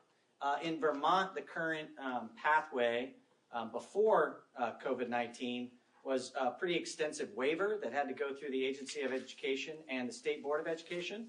And I am curious to see what happens on the other side of COVID-19. And so I would respectfully ask that we go ahead and keep it on old business, but kind of with what Al was thinking about, kind of an after-action review. I think the state is going to do that. And so I am happy to continue investigating the possibility for West River to participate in that. I would just suggest if we could wait until after this current situation hopefully subsides, and I might have some more support and thought around it at the people that would have to say yes. Just want to say that makes a lot of sense. So. Okay. Agreed. Ken? Well, this is not how I wanted to set a precedence for this to happen. Now, the state has a precedence that the governor is turning around and saying, you have to provide blizzard bags, basically. COVID bags. Okay, yeah, you know.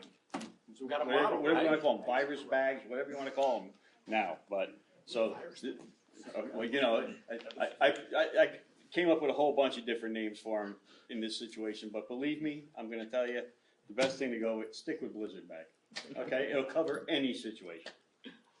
Catastrophe bag, whatever you want, you know? All right, so we can keep that. But we now can that the keep that governor, on. now that the governor has set a precedent, But I'll keep it on. there under should old be no business. reason why we can't keep this learning model that we're using now Yeah.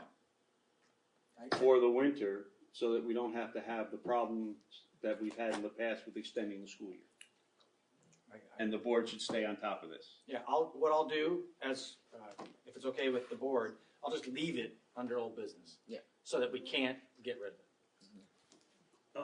Can we leave it on working on business instead of old business? Old business just seems to get shoved New and to the side. refreshing Yeah. business? Yeah, new and refreshing business, something. I just want it on the agenda. Oh, In perpetuity. all right, as long as we can keep it on the agenda and keep Okay. it fresh in everyone's mind. All right. Because it got lost for 2 years. There we go. And it No. got lost for 2 years of it. What, for perpetuity?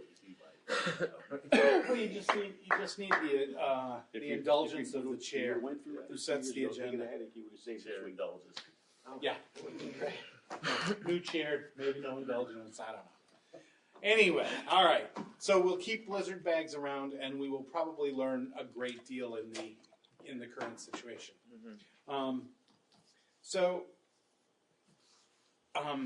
I think you've got a number of tasks. Yeah. Yes, so, Mike, you're gonna mention one in a Yeah. sec. I have a request, from, Mr. LaPasta. I will reach out to, Scott Tabachnik, the principal at Newbrook, asking him to contact, Mr. LaPasta to discuss, amaze.org and communication with parents, about that. Is that correct? Yes. Okay. And, I will. Keegan is going to be on the policy committee. Trish is on the negotiations committee. Class configuration, we have, it will be on the agenda for discussion on April 13th, and permission has been for an anticipated position. Blizzard bag stays on old business. And Mike. All right, so I saw on a post tonight that from Sarah Wiswell that the Jamaica Town Hall is open for phone business, but closed to the public. So people who wanted to early vote can't, or they might be able to, but I'm not sure how that would work. So I wanted to task Bill to talk to JP Isabel, get guidance there, and if it's not clear, talk to the attorney and let us know. I also heard that Brattleboro did the same thing, so it might happen. Brattleboro's closing town offices, yeah. Yeah. We probably do need to seek some guidance. Brattleboro's also recommending postponing elections. That might have to happen That too. might have to happen, Yeah. although that would make budget planning difficult if we did, I think. Well, I mean, how do we even get a fair budget vote on that? Yeah. The budget's already been planned. All you gotta do is just make sure you We get gotta, a date, you we gotta get get it people in passed, public. yeah. Okay. So those are the tasks for the administration, and the committee tasks are really just the membership. And then your committee chair will be in touch with you about, policy committee meetings, or, Trish, March 27th. It's the next negotiation. Is there anything else that needs to get added to that list? I don't think so, but I'll check. Okay. Can someone tell me when the next policy committee is? We're looking for a chair of the policy committee. Ken is doing it in memoriam, he's chair emeritus. So he is really looking for passing that baby off. So if you're excited, you could become the chair and call the first meeting. Did I hear a volunteer down there? I got a volunteer. Yeah, Mike says he'll chair it. Yes. Yeah. All right. We haven't had a meeting to have that conversation. Okay, It then was why? an open meeting. I'll at have this the meeting. old chair call a meeting, and then the policy committee can decide. There we go. Thank you. So Ken will be in touch. I'll call a meeting as soon as we can meet in public. Yeah. All righty. So that's it for committee tasks. Joe? Yes. Sorry, you just said that the next negotiations committee was on the 27th, but Bill said 26th. 26th. Did I misspeak? It is the 26th. 26th at 6:30. Yes. Okay, thanks. You're welcome. Sorry. We're all going to gather on the common. Okay, so there are minutes in your packet of the January 27th, February 10th, and February 24th meeting. I just need a motion to approve those. I noticed that the February 10th meeting has Christina Robinson listed as a board member. I believe that should be Drew Hazelton at that time. Because Jen Dorda Duque was also listed for Jamaica. February 10th? Yep, that's a Peter one. Yep, we'll make that correction. Move to approve the agendas with the corrections. Any other corrections in these meetings? Okay, it's been moved to approve them. Is there a second? I'll second it. Thank you. Okay, discussion, corrections. I see some name misspellings, but nothing huge. I thought, I missed the one that you had, Mike, but, you know, what happened seemed correct to me. All right, so all in favor of approving the minutes as corrected, please say aye. Aye. Opposed? Abstentions? The minutes pass. Okay, pay orders.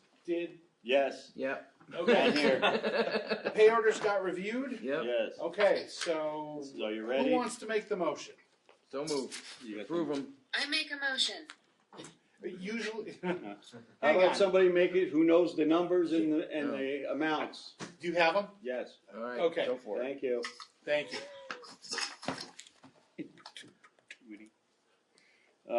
Okay, so pay order or AP voucher number 46 in the amount of $208,506.05.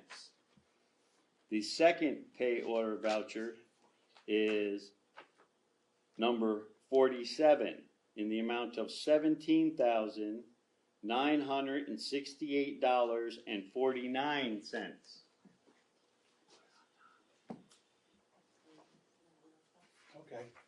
Okay, there's one more that was from the last meeting, that was the pay orders that were paid so that we didn't make late fees. And it just didn't get approved at the last one. So if you could add pay order 42 for $129,980.62. I will add pay order number 42 in the amount of $129,980.62. Thank you very much. Okay, so it's been moved. Is there a second? Second. It's been moved and seconded to approve pay orders. Any questions about them? Discussion? Everything seemed in order. Didn't see anything that popped out and looked different. So Thank you. So all in favor, please say aye. aye. Opposed? Abstentions? Motion passes. We do not need executive session for anything. We don't, but I will inform the board after I talk with the Secretary of State if anything needs to happen with the annual meeting and the elections on the 25th via email, if that's okay. Absolutely. Yeah, fine. that's fine. Okay. You want to do the next meetings? Oh, yeah. Announce them? Yeah. We don't need the executive session. The next meeting is the annual meeting, March 24th at 7 p.m. At Leland and Gray. And there will be a budget vote and the member-at-large election on March 25th. And then the next school board meeting after that will be April 13th, where we reorganize the board when we've got all the people elected. All of those are subject to change based on current situation. Stay tuned. Any other business? Move to adjourn. All right. It's been moved and seconded. All in favor, please say aye. Aye. Aye. All right. Thanks for hanging in, folks. Yeah, thank Good you. night, everybody. All right. State law.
Good morning, everyone. Last week, I issued a stay home, stay safe order, directing Vermonters to stay home as much as possible and businesses to operate remotely or to close, with some exceptions. In order to provide for basic needs, we know there are some things, many things, that need to be done away from home. And we're working to provide the clearest guidance we can to help people understand what this order means to them or their businesses. So here's the bottom line. We've got to slow the spread of this virus by staying home and away from others as much as possible. This will help protect those at risk of serious illness and, in too many cases, even death. It's also important to prevent our healthcare system from being overwhelmed, which keeps all Vermonters safe. Yesterday, the Center for Disease Control issued new guidance asking those in New York, New Jersey, and Connecticut to refrain from non-essential travel for the next 14 days. In light of this, and my continued concern for the public health and safety of all those in Vermont, I've signed a new order today directing anyone who enters Vermont to self-quarantine for 14 days once they're here. And that means heading directly to where you're going with no stops in between. While it would be best for our friends and family from other states to follow the CDC guidance and stay where they are, I also understand some who have a home or family in Vermont may need to return. And it's not just our border states. This means those who have wintered across the country. We need everyone entering Vermont to be a good neighbor and abide by the self-isolation directive. And then to follow, afterwards, my stay home, stay safe order.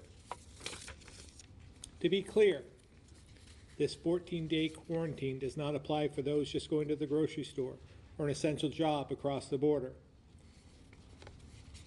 To further support my stay home order and this travel guidance, we've also included clarifying language for the lodging industry. My order last week suspended lodging operations, except for specific needs to support our COVID-19 response.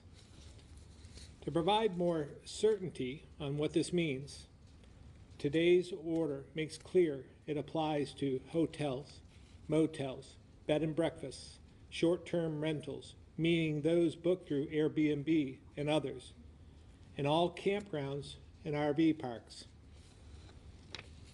We're seeing some online booking and advertising that's still occurring. This is a violation of the stay-home order. And to make that crystal clear, today's new restrictions suspend online reservations.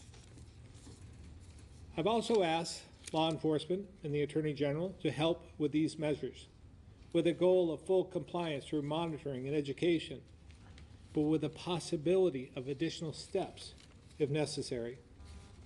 Commissioner Sherling and Attorney General Donovan will provide more details shortly, and I want to thank them for their partnership. Here's what I want everyone to understand. If you don't need to come to Vermont, please don't. This is about public health and safety, which is our top priority.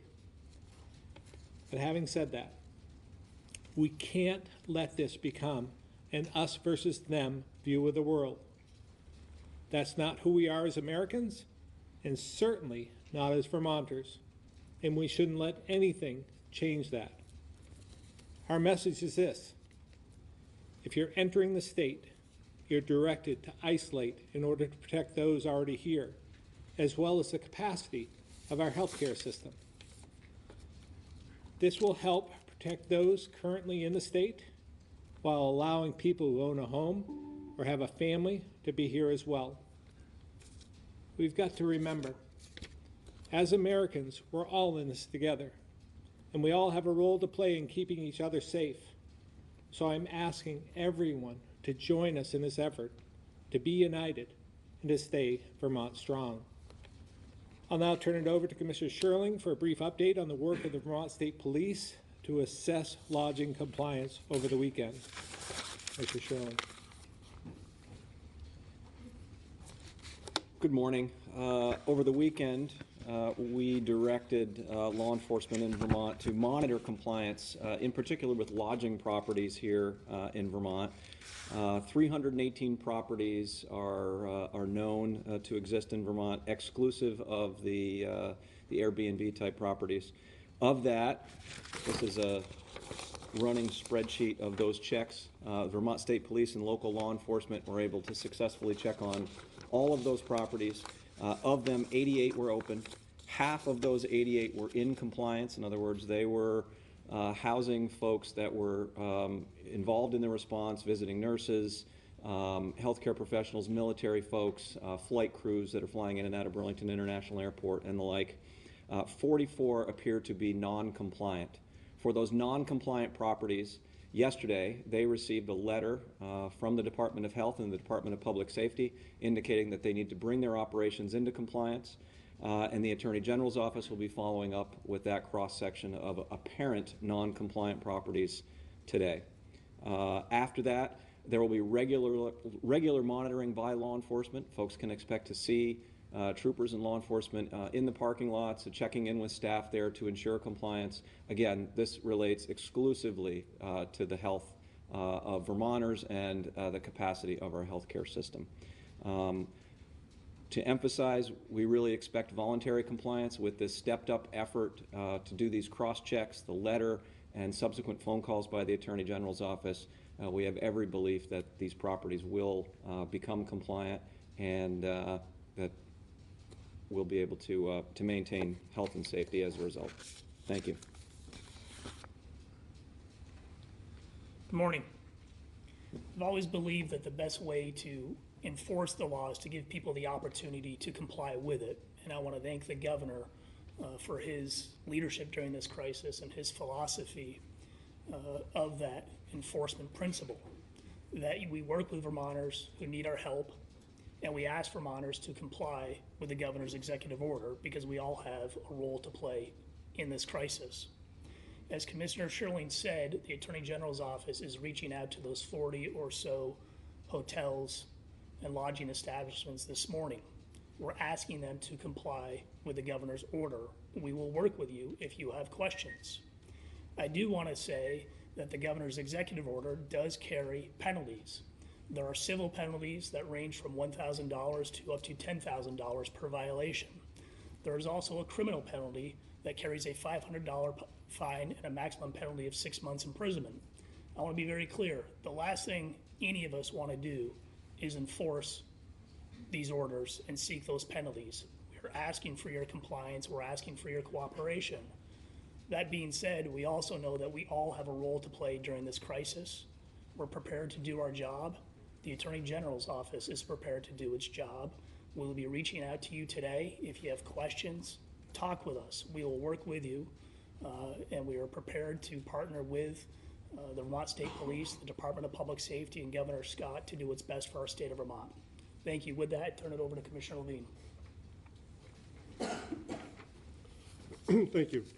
This morning I'd like to briefly put the executive orders in a public health context, repeat some of what I've said previously about testing, provide a bit of a situational report, and wrap up with the website.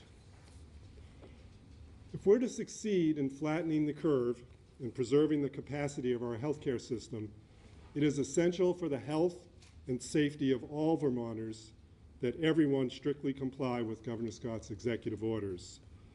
We can do it if everyone pulls together in the same direction. Social distancing, as I've said before, is not our natural state, and it's difficult and challenging for everyone. I've done a lot of observation over the past weekend and was overall pretty pleased with what I saw, with some conscious distancing for people that I encountered. I've also been getting lots of emails and cards and letters, though, about Vermonters who are concerned about a hopefully minority of the state that doesn't take this as seriously and doesn't understand the importance of this as a true intervention strategy to really improve our performance against this virus. I just want you to listen to the comments I make later on regarding what's going on in Vermont now, to put my concern into context and to really have everyone take this as seriously as possible. Now, regarding the most recent executive order, because there are now so many hotspots around the country, asking Vermonters who are returning from other states to self-isolate upon their return home and preventing travelers from other states from residing in lodging sites for prolonged periods is no different than policies that you may recall are just a few weeks old around the country that did the same for travelers coming back from China and Italy and other such places. This is just plain sound public health practice, and it will protect us all. Regarding testing, this weekend, in collaboration with the National Guard Civil Support Team, an additional COVID-19 patient test site at Landmark College in Putney was successfully stood up. This site will provide additional capacity for testing for people who have a referral from their healthcare provider. As I've said before, early and broad testing is a proven strategy to limit the spread of this virus. Vermont is still early enough on the curve of positive cases that we hope that increased testing can have a large impact on our ability to flatten the curve. I want to stress again, though, that you can't just show up and be tested. Mainly because if you do not have symptoms, the virus might not be detected, and you might actually be falsely reassured that you don't harbor the virus. And secondly, because we continue to rely on your own physician's judgment about your illness, and then we try to identify, counsel, and isolate those who test positive, conduct contact tracing, and quarantine as clinically appropriate. We're all counting on each other to do everything we can to meet this public health crisis head on. Now, as our testing capacity increases, you can expect to see an increase in the number of positive tests. This will reflect more tests and not necessarily more transmission of disease. We'll need to look closely at the proportion of tests that are positive and trends in our data, not just the absolute number of tests. In terms of what our status was as of last night with COVID-19 in the state, there were 21 new cases yesterday, 256 total cases at this point in time. Still 12 deaths, 7 of them from the outbreak at Burlington Health and Rehab, 5 from patients that were hospitalized at various locations in the state. We continue to follow the outbreak at Burlington Health and Rehab quite closely. We are now also following another outbreak that you may have seen on the news just today at a facility in Essex Junction. This is a senior living facility. This facility is not a long-term care facility, not a nursing home. It is not a healthcare facility. It is essentially a building with over 50 apartments in it where people are independently living, with the only criteria for being housed there is your age is 55 or greater. So needless to say, there are some people that are in the greater category, and some are more frail and may have chronic illnesses, as you would expect. There are now 2 deaths associated with that facility. One, not a person that was living there, but that was a significant other of an employee there. And the second, occurring over the weekend, someone who was actually living there.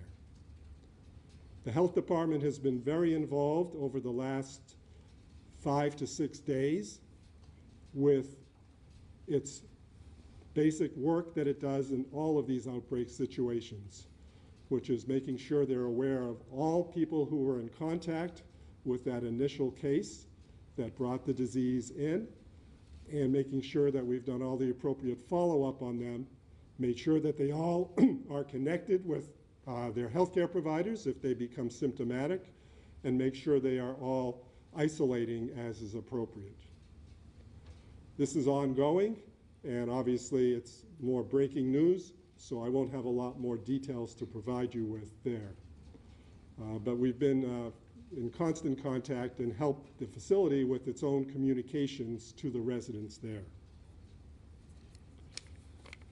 In closing, I want everyone to please stay safe, stay home, and keep informed. Based on the number of hits, I guess is the word, to the healthcare website, many of you are using that for information, healthvermont.gov. It continues to have the latest information and answers to your questions. Last week, we added an automated web bot to the page.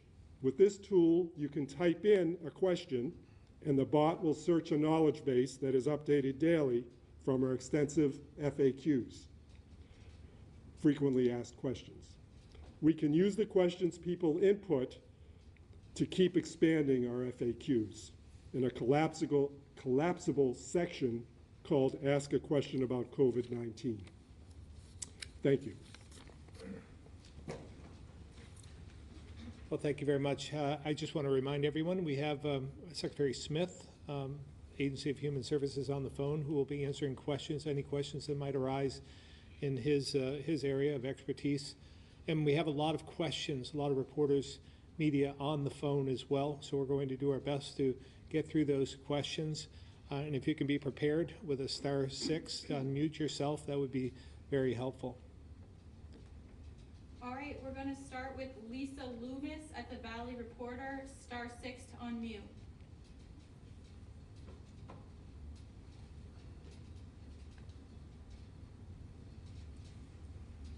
Lisa Loomis.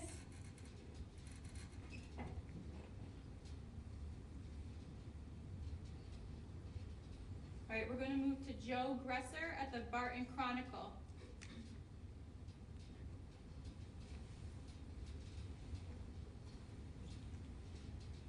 *6 to unmute, Joe. Yep. Hello, Governor. Hi, Joe. I'm curious, how much additional testing will be necessary to get a very clear sense of what the progress resulting from staying in place might be? I mean, how long can will we have to wait to see a change in the curve? I'll let Dr. Levine answer that. Thanks. If we use Wuhan, China as our guide, and that was the most rigid of social distancing and mitigation strategies, as you know, there was about a 14-day period that elapsed for that. So most people think it's in the several-week range. I might add, though, that and it's not really in the testing itself. The testing helps provide greater precision to all of our modeling and our projections. The fact that we are now in the 200s range of cases is helping refine that modeling significantly.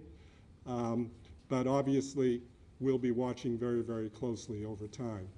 And testing isn't the only outcome, obviously, to see if we've reached a plateau in cases. We'll obviously be looking at other medical factors in the population in terms of, illness and hospitalizations and things of that sort. All right, Sean Cunningham, the Chester Telegraph.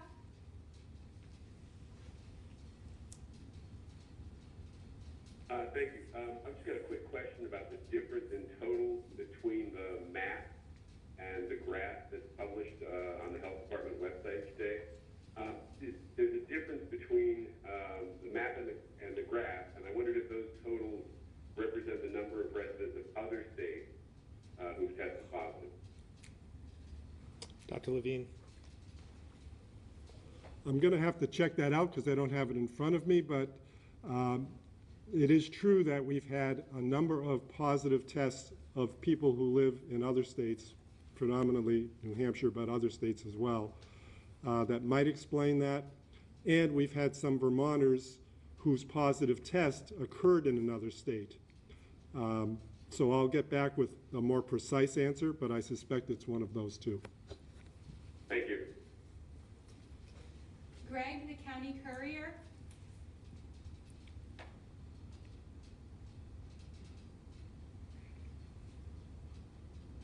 Star 6 to unmute Greg, county courier. Go ahead, Greg.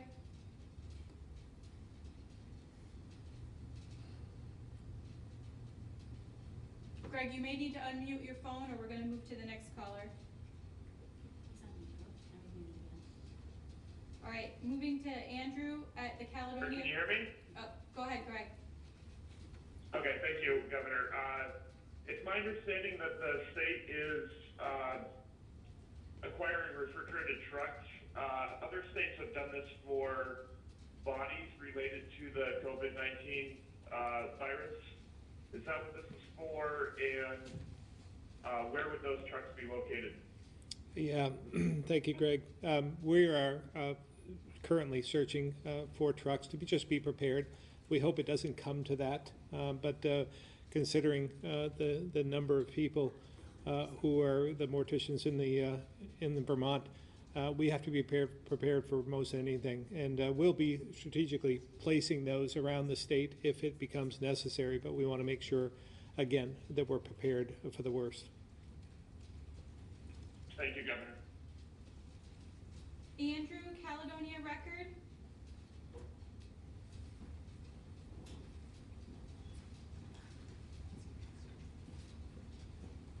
Andrew, star 6 to unmute.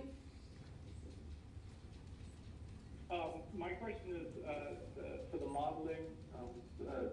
At a press conference last week, you spoke about more precise modeling as the numbers increase. How has the modeling changed over the last several days, and how is the state's efforts to increase hospital capacity, PPE, ventilators, things like that, matching up with these new models? Yeah, we're refining our modeling as we speak. We're hoping to make it more public as the week progresses, because I think it does highlight some of the challenges we face and why we're taking some of the steps that we're taking today. So at this point in time, I might ask Commissioner Sherling to talk a little bit about our preparedness in terms of PPE and ventilators and so forth.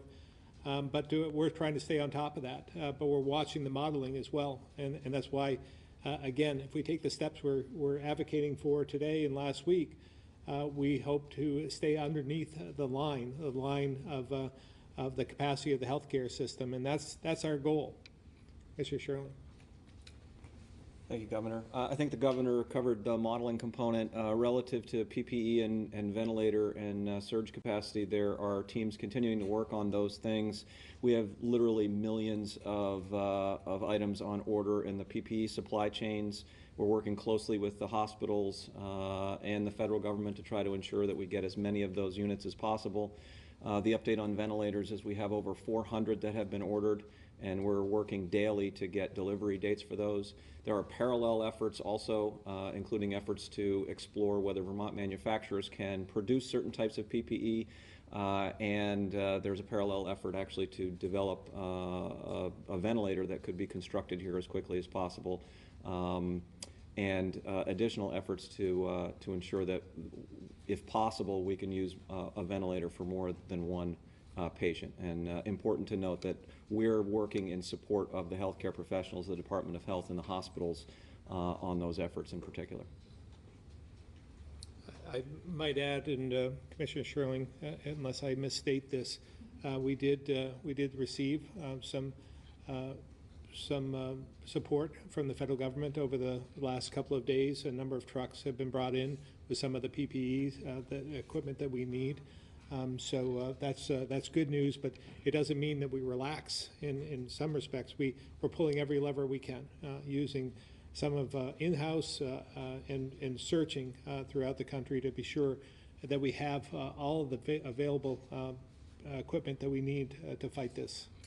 It's a great point, Governor. 6 trucks arrived to the state's warehouse over the weekend. We anticipate additional trucks will be inbound.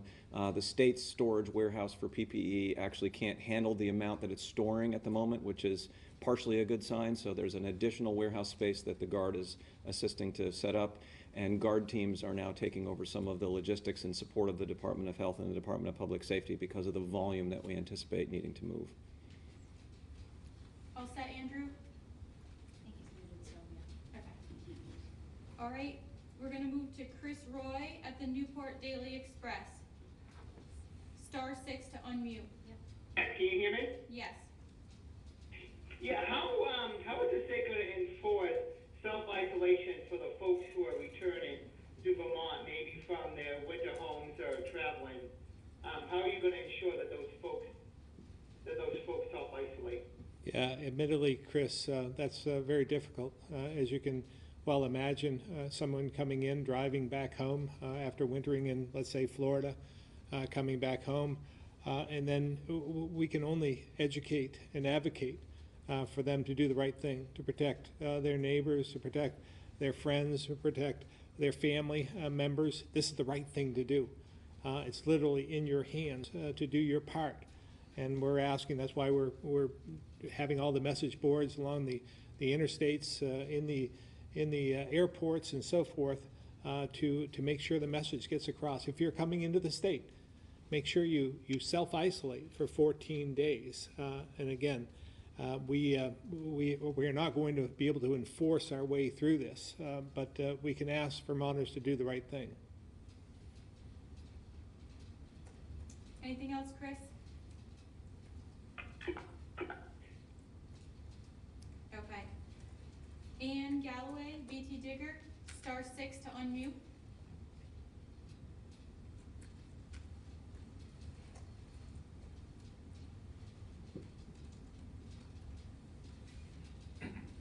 Ann Galloway, *6 to unmute.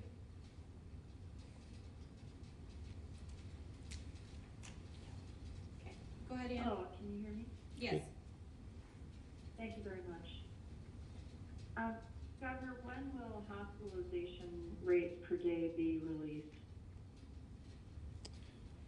The number of people in the hospitals at this point in time with the COVID-19.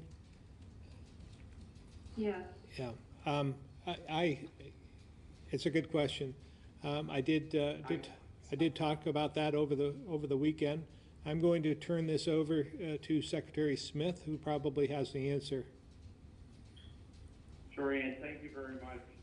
I did get that answer for you, as I had said over the weekend. Right now, in all our hospitals, we have 19 COVID-19 inpatients. That's 19. There's one in central Vermont. There's one in Mount Scottney. There is 2 in Northwestern. There is 0 in Rutland Regional right now. There's Southwestern Vermont Regional at 2, UVM at 13, and Porter Medical at 0. And here's how we're going to start doing this. Each night at 8 o'clock, the hospitals will report the COVID-19 inpatient numbers. I will have those numbers each day for us to report going forward here. So we'll have those numbers each day now. Anything else, Ann? No, thank you. All right. Tim McQuiston, Vermont Business Magazine.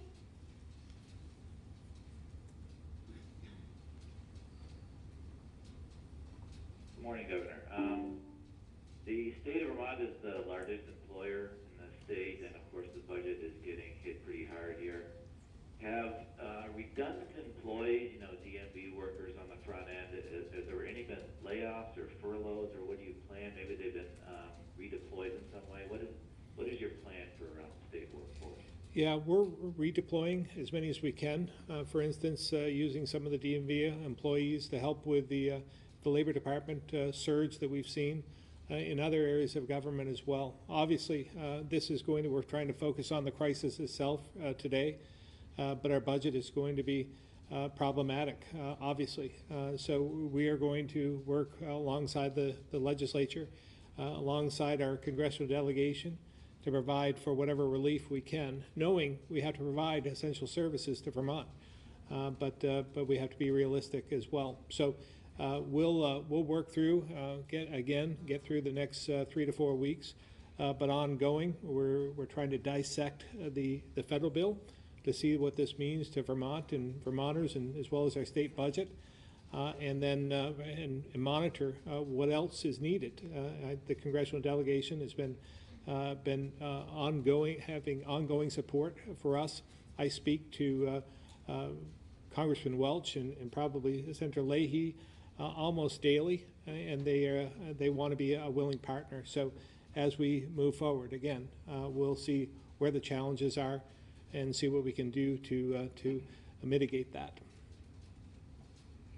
Thank you. Calvin? Okay, perfect. So probably a question for Commissioner Levine. So regarding that facility in Essex, how many people have tested positive for COVID-19? How many people are being monitored? And is there a plan in place for widespread testing within the facility?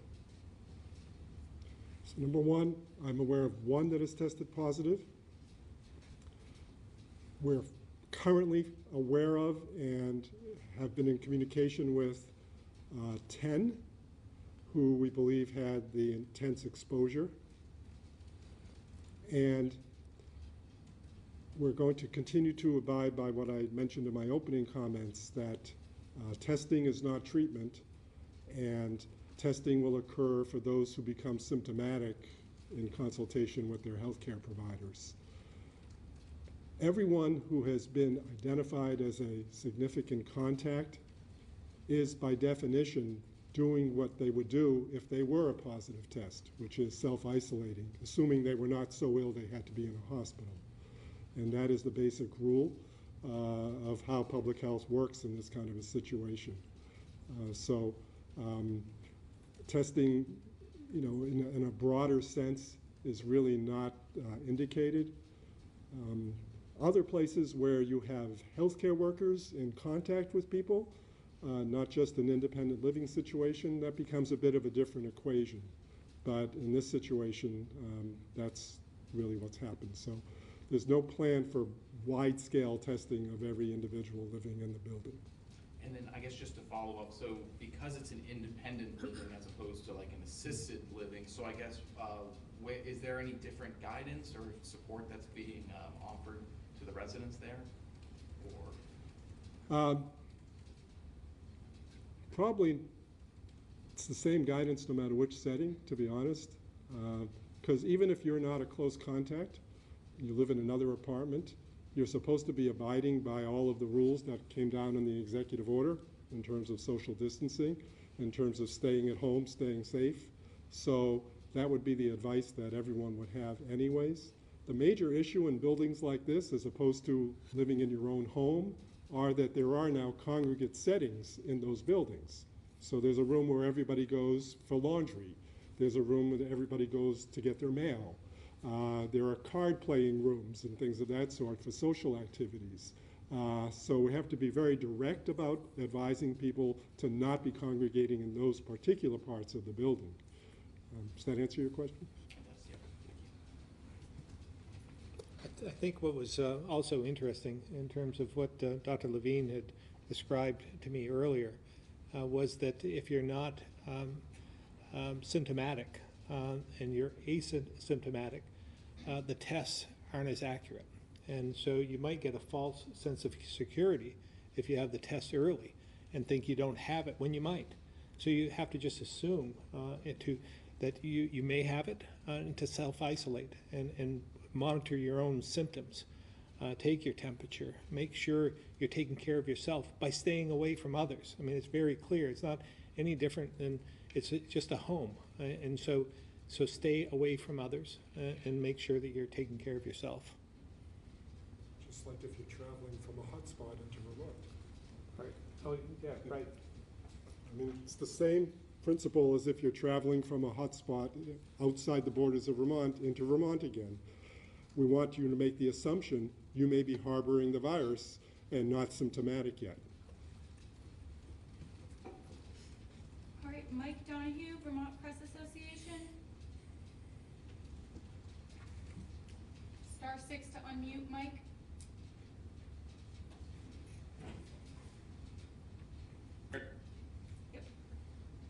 We've got you. Hello, okay. Thanks, Governor. I have a two-part question dealing with access to COVID-19 cases in full transparency. As we've seen in Grand Isle and Essex counties, they continue to have no reported cases. Of course, they have no hospitals either. What I'm wondering, in Grand Isle County, we continue to hear reports of a few individuals with positive cases, including at least one whose name was out on social media being in a St. Albans hospital. So is it that these Grand Isle cases, if there are any, are actually being counted in other counties like Chittenden and Franklin County, and presumably the same in Essex County, that they're going to hospitals either in St. Johnsbury or New Hampshire? Yeah. The second part about access to information is, I've been told by employees at two different hospitals that they are not told where the COVID-19 patients are on certain floors, and this causes concerns by employees not to have full disclosure that they're working on floors. Is there anything the state or the health department can do to encourage full transparency to the staff that are working at these hospitals? I'm going to ask Secretary Smith if he has the answers to either one of those questions or both, and then Dr. Levine to follow up.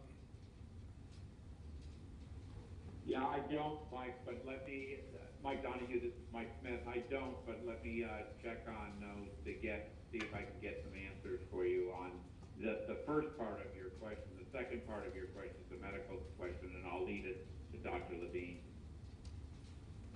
Thank you. On the first question, I would definitely hope that if there was a case in Grand Isle, it would be listed as Grand Isle County, because it would have to do with the place of residence, not the place where the test was done. Because we definitely want that data, as does everyone else. So I would hope that is not the case. With regard to the second, you're actually speaking to basic infection control practices at various hospitals. And I'm quite comfortable that our hospitals understand infection control practices, have specific personnel in place that have expertise in that area, and that they would be abiding by that. So I would hate to think that there would be an employee that feels they're at risk because that fact and that knowledge is not known. If you could provide us... Just to be clear, there are other people in other departments that may not be dealing with the COVID-19 cases that are on the same floor but haven't been told that the COVID-19. So... Yeah, so, I guess I'd need to hear more specific cases, because clearly anybody who is either known COVID-19 or a person under investigation awaiting a test result is under a very strict isolation procedure, so that those going in and out of the room specifically would be aware of what they need to be donning in terms of the appropriate protective equipment every time that happened. And they wouldn't just casually be going in the room to, say, clean the floor or get a tray off the patient's tray table. There would be knowledge of that. So again, I would need specifics, but I can't believe that the basic infection control practices and practices that are frankly protective for the employees wouldn't be happening there. Okay, thank you. And Mike Smith, or the commissioner will check on I think there's 126 cases, presumably between like Franklin and Chittenden, to see if any of those have residences in Grand Isle County. Yeah, Mike, one of us will check, but Dr. Levine is right. What we see every day is the county of residence for those people, but let us check to make sure, Mike. Thank you. Governor, your stay safe order expires in 2 weeks. As you know, last night the President extended the national directive to all of April. Is there any doubt in your mind that you will have to extend the stay safe order through at least April? And secondly, what is your projection for when Vermont might peak? Yeah, two parts to that question. First of all, I think everyone should expect that this will be extended April 15th and beyond, just trying to determine how long that's going to be and what provisions will be in place as we do that and as we amend, as we move forward. In terms of how long, that's a good question. And I think it's up to all of us to make sure that we implement all the measures that we put into place in the executive order and all the amendments since. The sooner we do that, the sooner we'll get through this. And we'll continue to monitor, and we'll again be sharing some of the modeling with you, with Vermonters over the next few days, because I think it really is important for you to understand the magnitude, if we don't get this right, what it could mean, and how quickly it could overwhelm our healthcare system, and that's what we want to prevent. You know, we need to make sure that we're increasing the capacity, lift that line of the capacity of our healthcare system, making sure that we have surge capacity there, making sure we have all the equipment we need to fight this. But at the same time, it's literally in our hands. If we take this seriously, we stay away from each other, we self-isolate, and this will go a lot better than the alternative. So it's really important that you pay attention.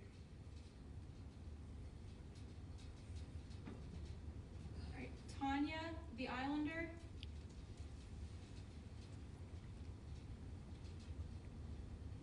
Star 6 to unmute, Tanya.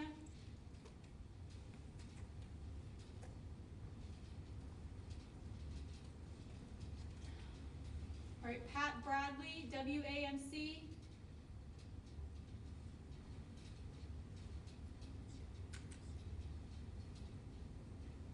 Pat Bradley, WAMC. All right, Cliff Cooper. Hi, can you hear me okay? Go ahead, Pat. Hi, how are you? Governor, good morning. You had mentioned earlier that the mandate that your order requires residents and non-residents coming from outside the state to self-quarantine for 14 days is targeted for people coming in from hot spots. And that it doesn't necessarily impact people who are coming over, who are working between northern New York and northern Vermont. Can you clarify the types of businesses that impacts? And secondarily, have you consulted with the neighboring governors, like Governor Cuomo, about this addendum and its potential impact? Two things. I can give an example. Let's say someone who's living over in Plattsburgh is working at UVM Medical Center.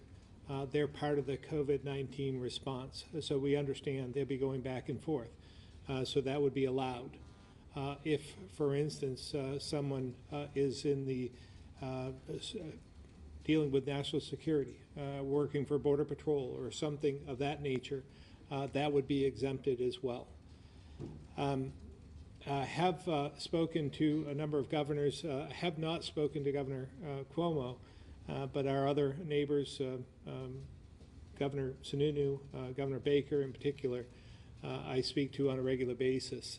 So we're all trying to deal with this, understanding that we're individual states and have individual needs, but there clearly should be some more coordination throughout the nation in some respects, because we do this patchwork, and I believe in states' rights, and I believe that we should be doing everything we can, again, individually, to protect our citizens, protect our Vermonters in this case. But when we have a difference in what we're implementing, it does have an effect on other states. For instance, if someone was in Vermont, a company in Vermont that was closed down, we closed them down to prevent the spread here in Vermont, but they can work over in New York, and then they start commuting back and forth, that's problematic. And so my guidance is for anyone or any company going to another state to work for something that's non-essential, that they stay there. And if they're going to work there, stay there. And if you come back, isolate for 14 days once you return. And is this order going to pretty much mirror your stay-at-home order, the length of time? If you extend the stay-at-home order, this will also be extended along with it? It's tough to say at this point, Pat. We're some of the considerations. That's why I haven't extended it at this point, although you can expect that the order will be extended. But we'll determine at that point what we need to include, what we don't. If there's any, we can only hope that we peak before then, but our modeling doesn't show that, to be honest. And so I expect it'll be extended, but for how long, I'm not sure at this point. Thank you, sir. All right, Cliff Cooper, North Avenue News.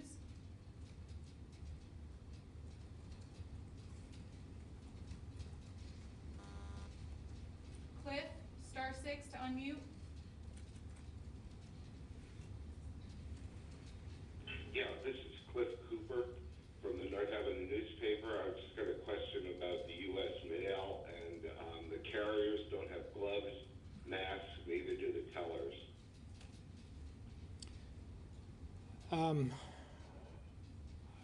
What I can, I'm going to let Dr. Levine answer part of this, but I see a number of people wearing gloves, for instance. That doesn't necessarily provide relief, and it doesn't insulate you from either transmitting this to others or transmitting it to yourself, because the glove itself could be contaminated with the virus, and then you could touch your face with the glove. So that's the point, is not to touch your face, to remain at a safe distance from others. Masks and shields, I've seen where convenience stores and other entities in Vermont that remain open have put shields in themselves, makeshift Lexan type shields that will do the job. And I think that that's what they should do. And I believe the post offices should do that as well. And for those who are delivering mail, they should take that precaution on their own to make sure they're protecting themselves and others during this crisis. Okay. All right, Wilson Ring, AP.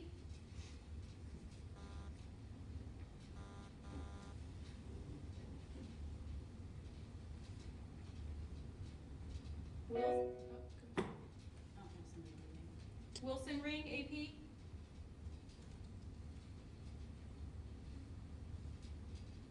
All right, Courtney Lambden, 7 days. Oh, wait, somebody's on there now. Wilson, Is that you, Wilson? Yes, it is. Sorry, I had to do the star 6 3 times to get through. I had 2 questions here. One about the hotels that you found and other lodging facilities that were not in compliance, the 40-something. How responsive were they? Presumably you pointed out that they were not in compliance. And how responsive were they to that?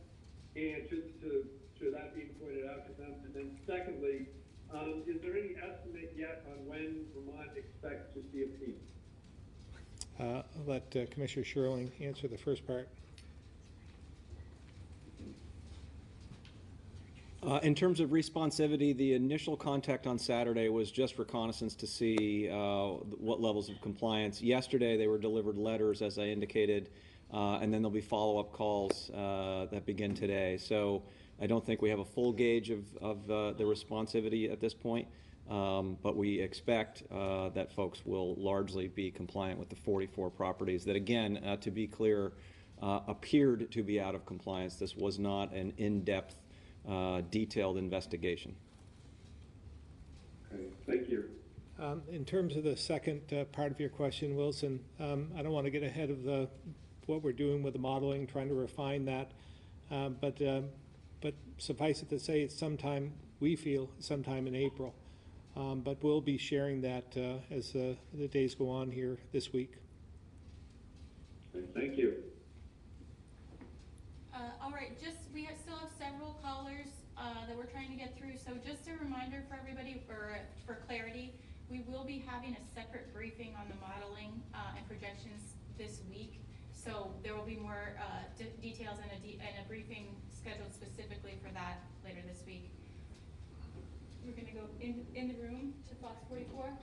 Question for Dr. Levine. Just wondering if you have any information or know anything about a staff member at Pinecrest Senior Living in Essex Junction who has COVID-19 and went to work still?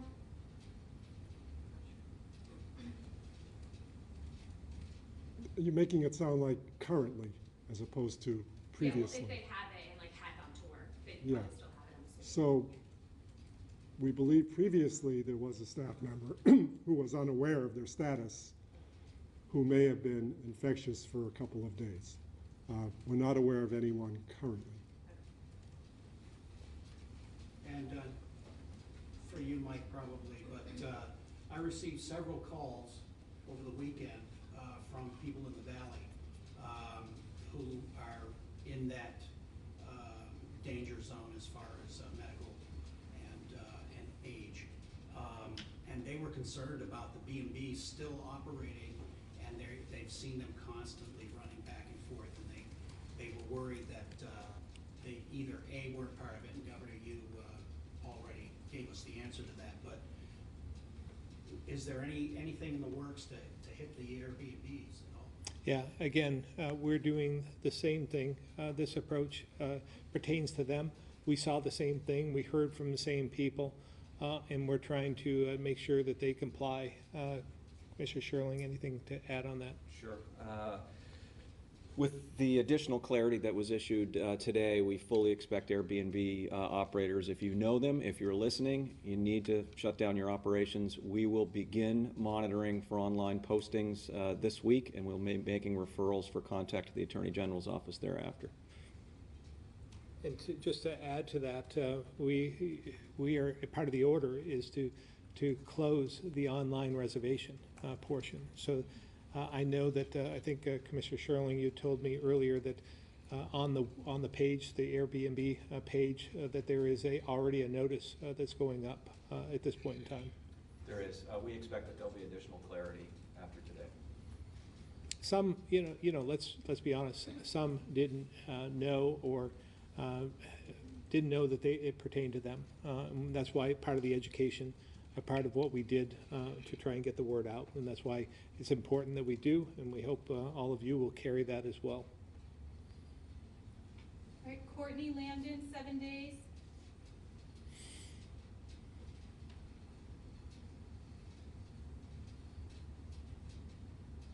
Hi, Governor. This question might actually be for Commissioner Sherling. I'm wondering if someone could detail what kind of supplies Vermont has requested from the federal government and how much of that equipment we have received versus how much we're still waiting on. Thank you.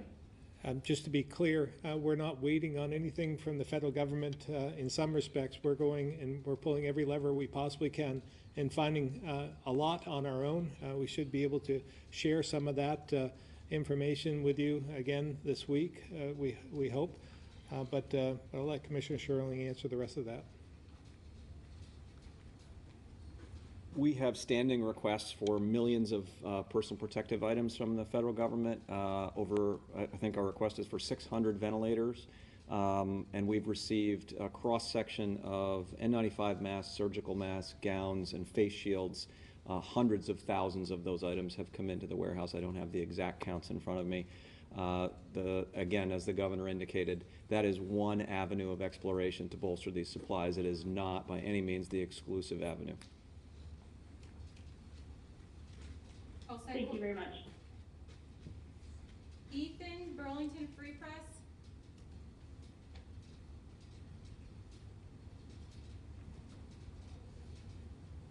Ethan, Burlington Free Press, *6. Hi, thank you. So I was just wondering, is there any indication so far, at least, that the new expanded testing policy is working? And in addition, is our congressional delegation helping Vermont secure more test kits? I'm going to let Commissioner Levine answer the testing portion, but I just would add that it's not instantaneous. It takes a bit of time in terms of extraction, then turning it over to the lab, and depending on whether it's done in-house in the state lab versus us sending it to an outside lab, let's say Mayo Clinic, it takes a little bit more time for us to get it to them and to return. But I would also add, in terms of Mayo, we are not waiting. We're not shipping it by UPS or FedEx or U.S. Mail. We're flying it there, and we're doing this twice a day, starting today, I believe. Tomorrow morning. So we're being aggressive with this. We want to get the results back just as quick as we possibly can. And our testing in-house, we can have results within 24 hours. But again, we're not going to see this for a day or two. But the Putney testing, I've heard back that it was a successful start yesterday and continues to be today. Dr. Levine? Not a lot to add to that, but any strategy that you begin in terms of combating COVID-19, you have to maintain at least a 10, 14, or longer day period of time to see the impact. So certainly would not be instantaneous, especially if you understand that the incubation period of the virus can be as few as 2 days or as long as 14 days. Thank you. Michelle Monroe, St. Albans Messenger, *6 to unmute.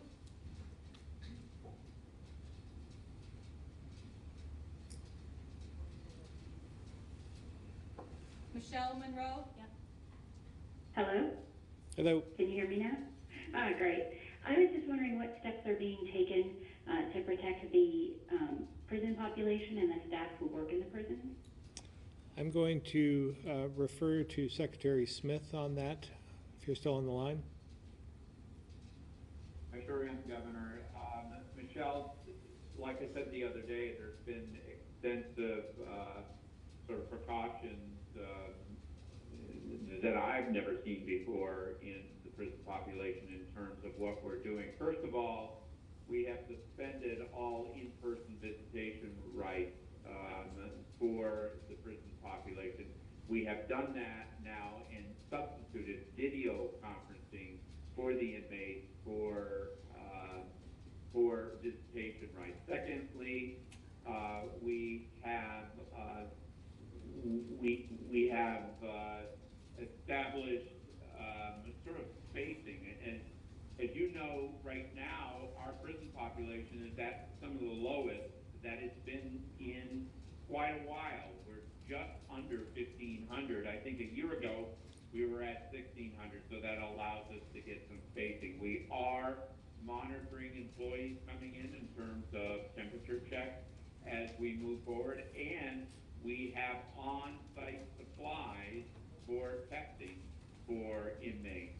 And right now we have no positive tests that have occurred in the inmate population. We've also ramped up our supplies to make sure that we don't run out of supplies in the prison population. So we've been very, very aggressive in our corrections facilities, and will continue to be aggressive as we move forward. Okay, thank you. John Dillon, VPR.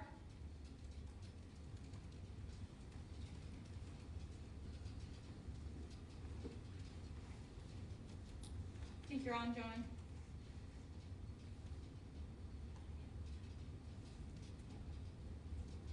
John? Hang on, I think he's working his way through the unmuting process. I had a question, if you can hear me. We can. Okay, great. This is about infrastructure. After Irene, I'm sure you'll recall that we rebuilt culverts and bridges and everything to withstand the future events.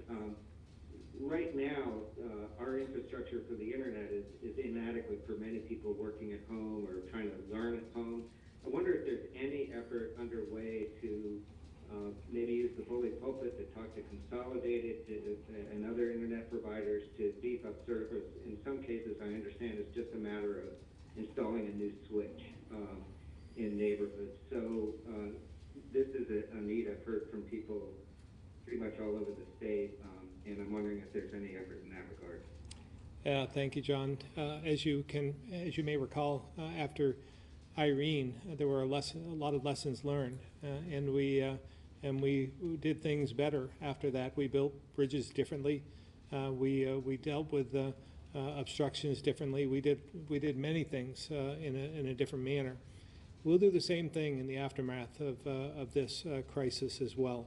And I think the accessibility to broadband is one area that is certainly something we knew about before, but it's going to take resources in order to do that. But if there's anything we can do easily, obviously, we'll do them. But this is another area I've talked with the congressional delegation already about, in the recovery. We're still dealing with a crisis today, but in the recovery, this might be an area that we could all use some help across the United States in terms of making sure that we have accessible broadband so that when we go to online learning and other areas where we're isolating ourselves, that we have the capacity to do this. But I will say, I mean, we're learning as we go, and I take my hat off to all Vermonters for finding their way through this. I mean, even in our own office, even myself, where we're doing a lot of video conferencing, a lot of calls like we're doing today. I think the silver lining, again, I was remarking after a press conference on Friday, the silver lining to this is so many people are calling in, and we're hearing from all parts of the state, where typically in a press conference we have at the State House, there's just a handful of local reporters there. But now we're getting from all different regions, and their ability to ask questions and be able to communicate is something that I think is really important. So in the aftermath of this, we'll learn from best practices and be able to do better. Any immediate effort, though, to talk to the providers? I think I would say our public service department, Commissioner Tierney, is constantly asking them to expand, and we're providing whatever help we can, guidance to do so. So yes, I would say it's an ongoing effort to make sure that we're dealing with the crisis at hand right now, and part of that is making sure that there's capacity. So anything we can do, we're doing. If there's anything that you think we should be doing, please offer that up and let us know so that we can make sure that we go to them if we haven't seen it highlighted already.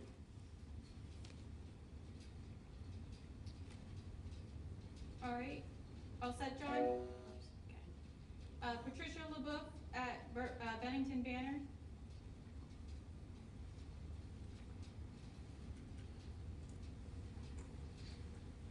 Patricia at Bennington Banner.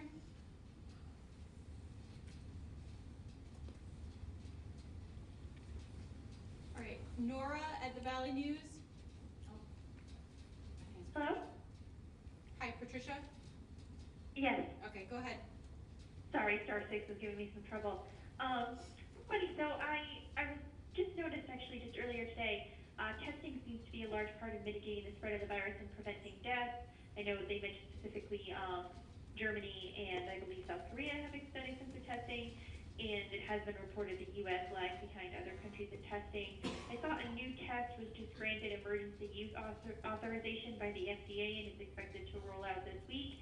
It provides results in approximately 15 minutes, and it said that that particular test the company that makes that particular test can do about 50,000 per day. And I'm wondering if Vermont is aware of this possible new test, and if so, if you guys are seeking to use it in any capacity. Yeah, I've seen that on the national news as well, and suffice it to say, if it's available to us, we'd be utilizing it. But at this point in time, I don't believe that we have seen that, and the availability has not been known to me. Commissioner Levine? And it all depends on which kind of test you're talking about. There's the test that's actually looking for the active virus in a secretion. And then there's the test that's looking at your blood to see if you have an antibody response to the virus. So I'm not sure if you're aware of which one you're talking about, but I know the maker is called Abbott, the maker of the test, and sure. it would be result in 15 minutes. So it's a very, very, very rapid test, and I believe that says all that but it's like a swab test. My understanding is that patients can actually swab themselves. Right. So, you know, things are happening at a very rapid timeline with emergency use authorizations and the FDA. So obviously, if this becomes a prime time thing that's accessible to us and can help in our efforts, we'll certainly pursue that avenue. Right now, we literally have a bunch of irons in the fire for a variety of test regimens, some of which will give us even greater, improved over the 24-hour turnaround, even if it's not in 15 minutes. And those are going to be standing up in the very near future. So we're using everything that we know that's existing, and what you're describing is evolving and emerging, and so we'll have to evaluate it and see if it's accessible and if it's worth pursuing. Thanks. All right, thank you. Nora, Valley News.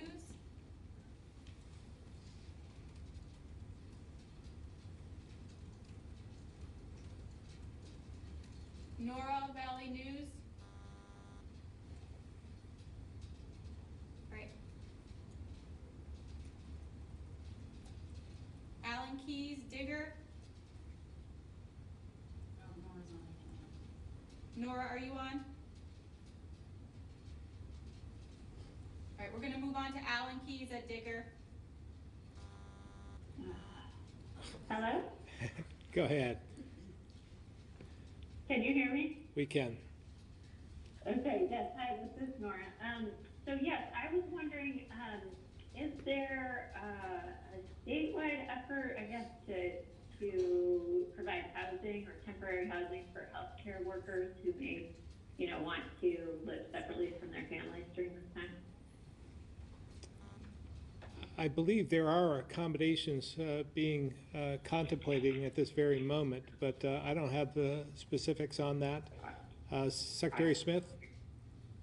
Sure, Governor. Thank you very much. Nora, there are a lot of things going on right at the moment as we talk about sort of how we will handle a surge capacity within the state of Vermont. We're looking at hospitals for them to determine the maximum capacity for such things as staff beds, ICU, vents, PPE, within sort of their hospital health service area. And this might include that they have to do additional beds within the hospital facility as well to establish a local service. At the same time, the state is looking at using their modeling that we've been talking about, sets the maximum medical surge for beds, ICUs, and vents, and that surge will be if the response goes above the hospital sort of maximum capacity. And we'll be working with our hospital. State establishes, targeted alternative care sites. You've seen some of those, for example. And then you're talking about this special population surge, such things as, there's this category, the special population surge.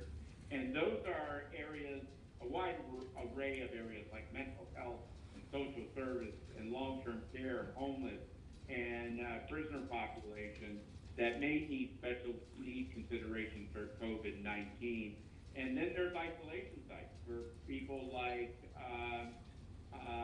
those recovering from COVID-19, plus COVID-19 exposed healthcare workers who do not want to return home to slow the spread.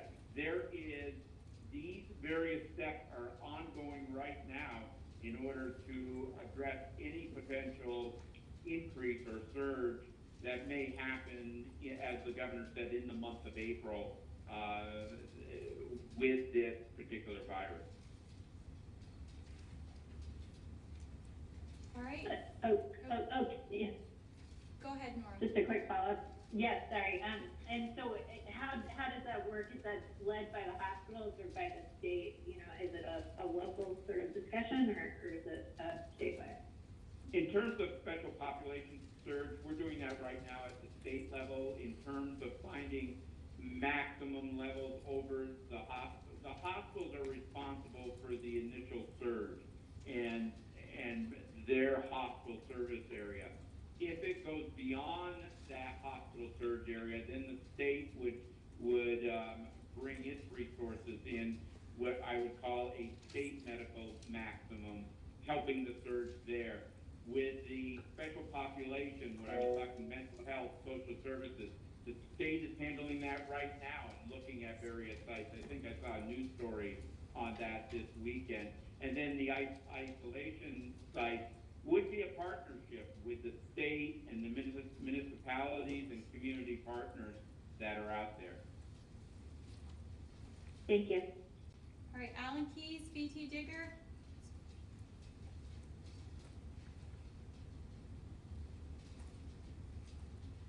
Alan, *6.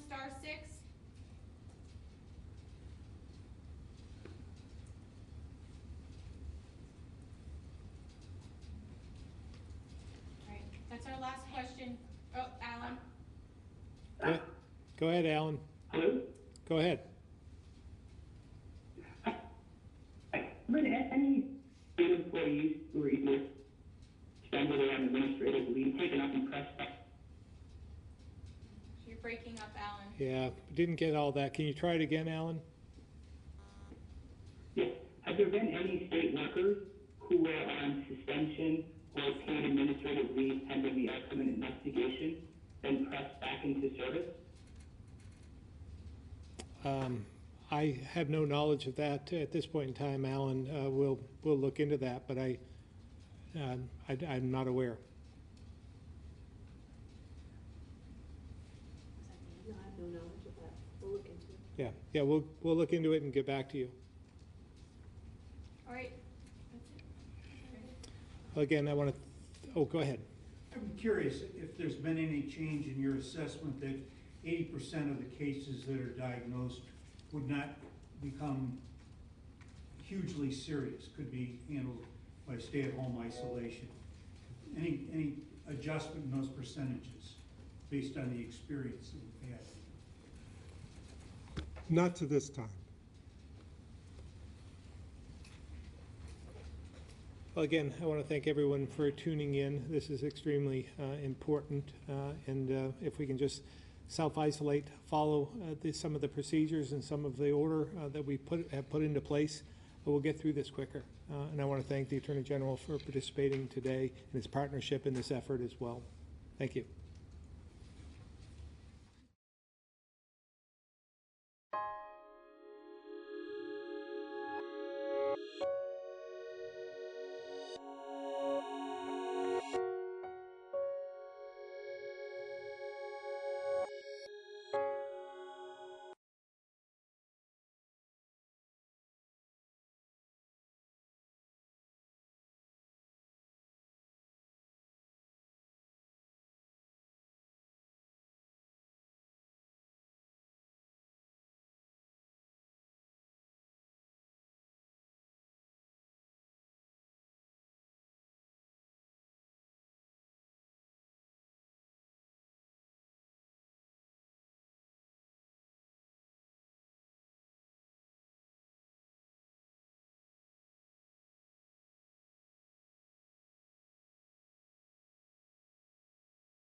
Hey, everybody.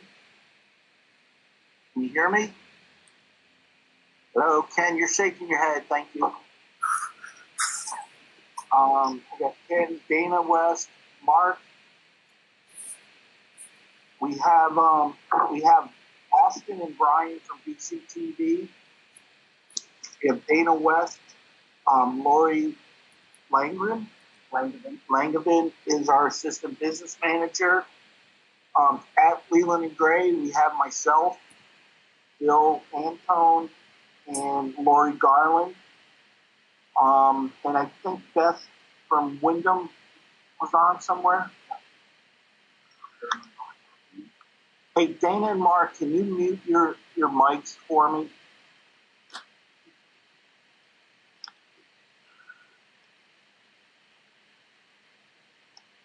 Anji is coming in. Oh, I gotta use my, this is not a touch.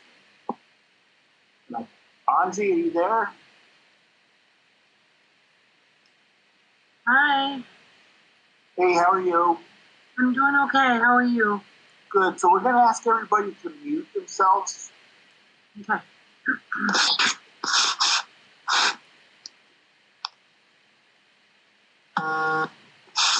Emily, how are you? Oh, I got a minute. Emily, are you joined us? Hello? Hello. Hello. Hi, Emily. Are you there? I had to unmute myself. This is usually I'm on Zoom, so I'm trying to figure this one out. Okay. So after you unmuted yourself, we're going to ask you to mute yourself again. Got it. Peter Barris. Peter Barris, can you hear me?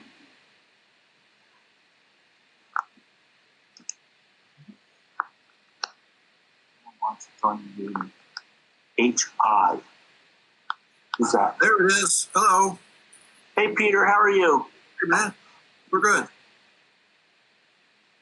I don't know if you can see me, but you can hear me. Let's see. I can hear you. Let's see me. Hi, Peter. Hey, if you could mute your mic for us. Will do. I see Al joined us. Dana, can you mute yourself, please? Try. Okay. Who's David H? David. Oh, from Marlboro. David, you're here? Can you hear us? Joe Winrich is here. I am. I don't see Dan MacArthur. I see Al Clausen. I see Joe. Hi, Joe. Who's a cookie? Oh. Lisa Harris. Lisa Harris is Marlboro. I'm sorry. Lisa Harris, are you there? Gilson, Leanne Gilson. No, Leanne Gilson, are you there? Thank you. If you could mute yourself, please. Thank you. You did. Peter and Beth. Peter and Beth McDonald is on. Lisa Harris. Somebody said Dan MacArthur is on. I'm on. I don't see myself. I believe that I've signed in, so it may come up soon. Okay, I hear you, Dan, so you're there. How about Doug? Dan or David? Yeah, Doug had to take a leak, but he'll be here when he's done. Okay, is he with you? No, he's home. Oh, I wondered how you knew that. Well, we just finished our previous meeting. Okay. Thank you, Dan. Hey, if you could mute your mic, I would appreciate it, sir. Is Rick from River Valleys on anywhere? Doug did join me up. I see Doug Korb. Hi, Doug. How are you? Rich, I'm on. Who's this? Beth McDonald. Yep, I got you, Beth. I'm on, Rich. This is Mike Foley. Mike? Okay, so West River, all your West River people are here. Bill, you're too close to Rich. You have to help me be technologically. I saw that too. Hey, is Allison from Stratton on? Or Rick Thorpe from River Valleys? Okay, so we have 6, 7, 8, 9, 10. We have 13 people. If I miss you, let me know. But what I see is I have Joe, Emily, Al, Mike, Ken, and Leanne from West River. I have Anzi and Beth from Wyndham. Marlboro, I have, pardon? It's Antia. Angia, okay. I'm going to always say it wrong, so you keep correct. And then from Marlboro, I have Dan, Doug, and David as the voting members, and I have Liza as a member. Celine Romo. There should only be 2 voting members, correct? You have, oh yeah, there's only 2 voting members, you and Doug, right? Me and Dan. Yeah, you are Doug, you and Dan, okay. Yeah, Doug and Doug. And then from River Valleys, I have myself and Mark. And then we also have 2 people from BCTV, Austin and Brian. Dana West was a non-voting member from West River. I know he was having trouble muting himself. I don't know if he's still there. We have Peter Barris, who's going to be recording secretary. We have Lori Garland and Bill Antone up here with me, and then Lori from the central office. Is there anybody I missed?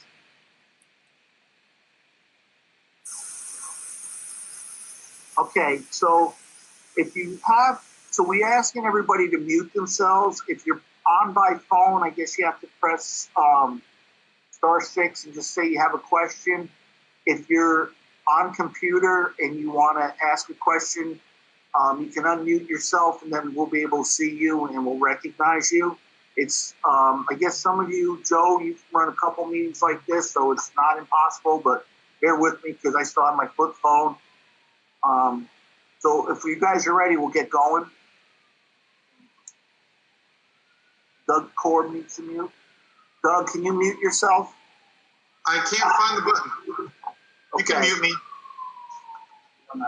We don't know how to do it. So it's not just me. So I think we got everybody covered who's here. If I see somebody else come in, we'll recognize them when we go there. The first thing we had... Rich, go ahead, Joe. You should be able to mute them by clicking on their name and then just muting them, because as the organizer, you're in control. Okay, well, Bill and I got to get close.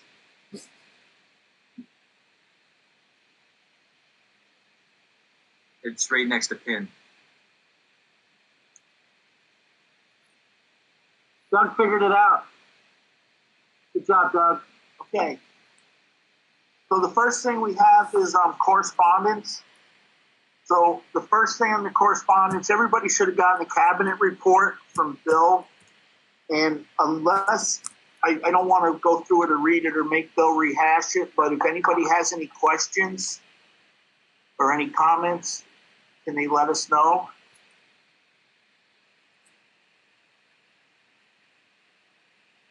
Okay, hearing none. We have a couple letters that I want to read that came into WCSU. The first one's dated March 17th, 2020. And it's addressed to the WCSU board. With the pandemic on our hands, we, the undersigned, would like the WCSU to adopt a policy that allows all hourly employees to be paid for the duration of the school year, regardless of whether school is in session. As teachers who are on salary, we are distressed that the WCSU would only pay hourly employees if they chose to come into work. All of us are doing what we can to take care of our students, each other, our families, and our community. The best thing we can do is to take this pandemic as seriously as possible. We should be doing what our surrounding districts are doing, not being in the building as much as possible. We should be in our homes practicing social distancing. We will do everything we can to interact with students and their families virtually and support them during their time away from school. Of course, we all do our best to serve the students in our community. The hourly employees are not taking advantage of the situation by staying home. Currently, they are having to make a choice between getting a paycheck or being a responsible citizen by social distancing. We would all rather be working with our students and fulfilling our contracts in the traditional and expected way. However, we are in a pandemic and flexibility of expectations is a must.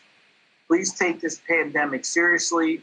Please take the federal government's request seriously to limit gatherings of 10 people. Please allow all employees to go home, stay home, take care of themselves, and be creative in how they communicate with their classes and their students. Slowing the pandemic should be the first priority. Or second priority should be helping our community feel calm, supported, safe, and engaged at home. Governor Phil Scott has called for all school employees to be paid during this closure. The hourly employees are our most financially vulnerable adults on our staff. We should not be asking them to choose between their health and work. We have a moral and ethical obligation to take care of them in this time of crisis. Please take the necessary steps to be the kind leaders we know you can be. Please allow all employees to work from home in the capacity they are able and pay them to ensure that they will be able to weather the economic fallout of the public health crisis.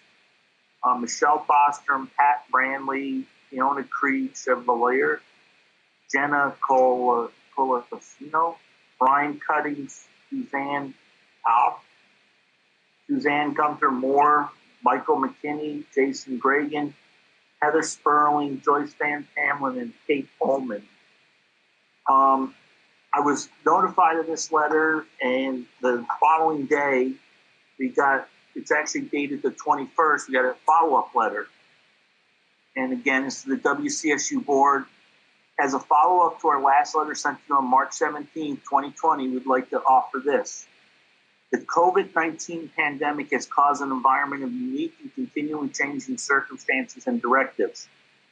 Since the last letter was crafted, we feel that the potential issue of our educational support staff being required to go into the school building and other public places in order to receive their hourly pay has been resolved. We believe that our district staff, teachers, and leaders are doing the best they can at responding to these rapid changes in our communities and workplaces. We also realize the importance of working as a team in order to ensure continued learning for our students during our school's dismissal. We'd like to thank our superintendent, Bill Anton, for his positive leadership. He has had a proactive approach while making important decisions in response to the ever-changing directives coming from our governor and the Vermont Department of Education. Thanks to our other district leaders as well as you, our board, for leading the WCSU in a responsive way that ensures the health and well-being of our community during this time. And this one was signed, I believe, by all the same people.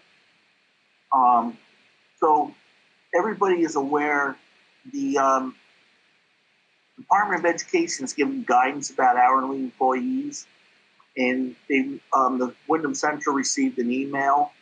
So I just want to read that email. And it's all hourly employees will be paid their regular hours per order of Governor Scott until at least April 6, 2020. Hourly employees are expected to report to work. This is worked out with their supervisor as to how and when. Any hourly employee who chooses not to accept their work assignment must use sick personal time and fill out an exemption form to be kept confidentially on file in the HR office. They should scan the form directly to the person at Wyndham Central. If hourly employees who choose not to accept the work assignment run out of sick personal time, they will still receive a check until at least 4/6/2020. Further guidance will be released at that time. It's important to know that we receive new information hourly and the guidance can change. We will update you as more information comes in concerning labor challenges arise. And this is just for the WCSU people and the West River people that are under contract, non-certified contract that this letter was about. So we will also have an executive session at the end of the meeting to talk about some specifics on specific issues that can't be discussed in public. So those were the 2 letters we received. Is there any discussion on those?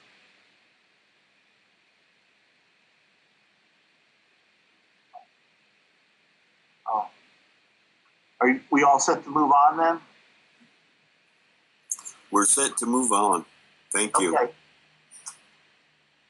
That's the one thing that's a little hard with this. I can't tell what everybody's doing.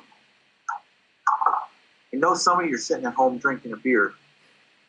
Number 4 was review and revise agendas may be advisable. Because the West River elections haven't occurred, we felt, and I discussed this with Val and Emily and Bill, we felt it didn't make sense to reorganize until the West River elections happened, because I believe there is a contested race. So I hope nobody has an issue with that. And the next thing, on to old business. And we had the waiting study updates. And this was kind of, I had been in there as a placeholder before the pandemic got really bad, or before we were staying apart. So my understanding is there hasn't been a lot of discussion about this in legislature. I don't know if anybody has any comments or thoughts or concerns about it, but I thought I'd leave it in there in case there was anything going on that anybody was aware of.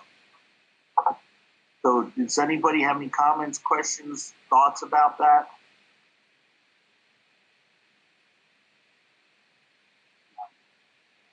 Oh, you have to put it in the chat if you want to, and then you can unmute yourself.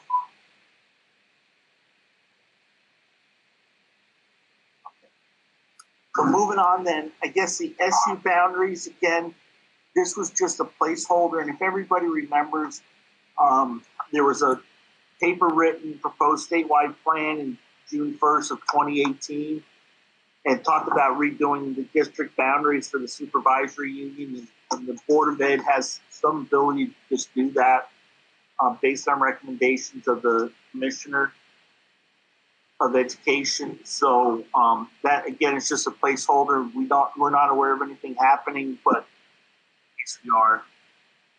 Laura Sibilia has just joined the meeting too.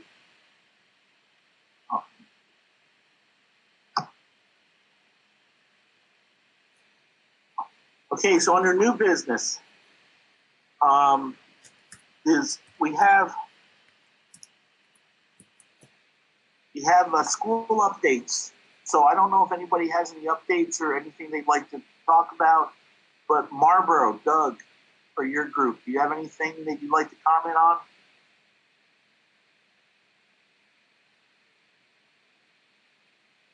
Yep.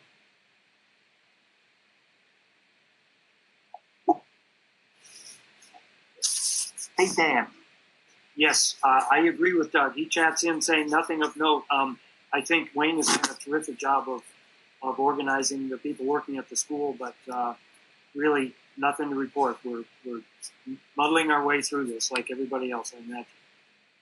Hey, Dan, while we've got you unmuted, between you and Mark, is there anything from the SBA going on that we should be aware of? You know, Mark, you can weigh in on this also, but they also are in crisis mode, essentially. They're just trying to keep people up to date with what's happening one place or another. They essentially have said all legislation may as well be on hold until God knows when. They're trying to pass legislation now that makes it possible, for example, for West River to hold its upcoming elections and things like that. So crisis mode, both at VSBA and at the legislature. Unless you've seen anything else, Mark, I think they're just trying to keep us up to date, but there is no incentive to move forward whatsoever. Yeah, I've got nothing to add to that. Okay, thank you, Mark. Thank you, Dan. There's nobody here from Stratton, so we'll skip over that. And Wyndham, Beth, or who's it? Antia is the chair. Do you have anything you'd like to throw out there? Yeah, I just had to find the unmute button. Yes, so here I am, the chair now. Wyndham's budget did not pass, as you probably all well know. And there is a tentative date to revote on the budget, which we have changed and brought significantly down for April 18th. So that is still in somehow, it's very unsure whether or not this meeting or this vote will happen. We had tentatively thought of having it outdoors, but with the governor's order that there shouldn't be any congregation more than 10 people. So we don't know yet if there's a possibility to do it by Australian ballot or whether or not the vote has to be postponed. So however,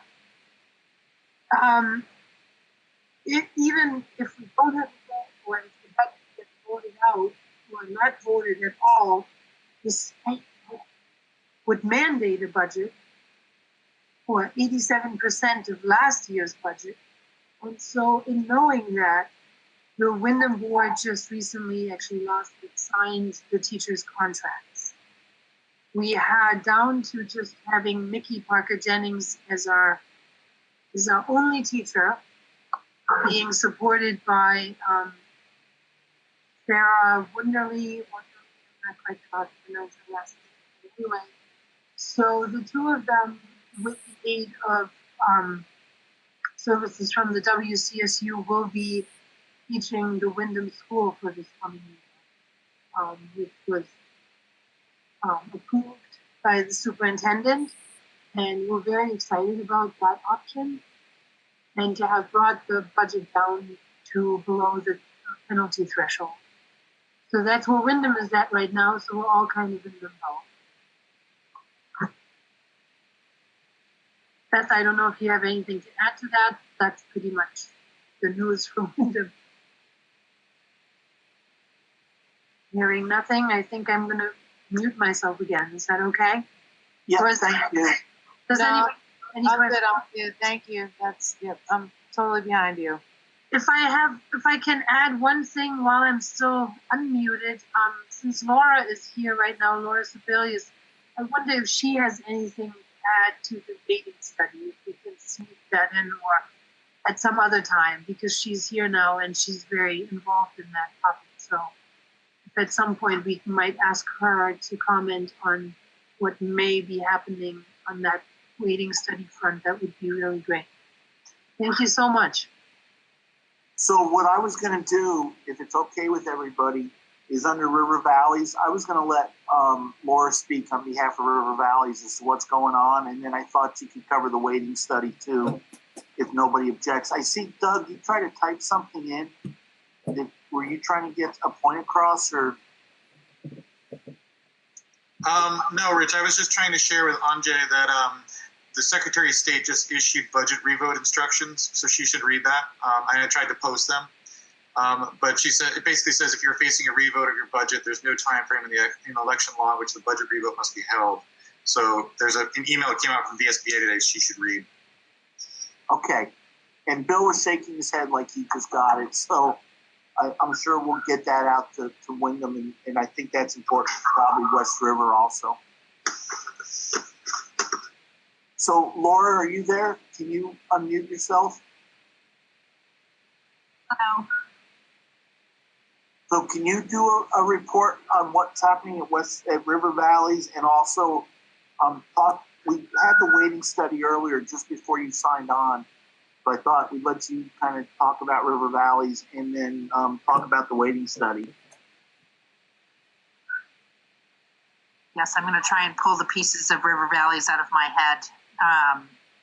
Because I'm trying to remember the last time that we met. I think we met in person the last time we met, right? Yeah, it was the middle of March. It was our last regular March meeting. Yeah, and I think we had some discussions about connectivity. We were talking, of course, that's the thing that sticks in my head. And some staffing changes, hiring of some staff. Oh, look, there's two things. And I think I don't know if there's anything else pertinent that I should put in there.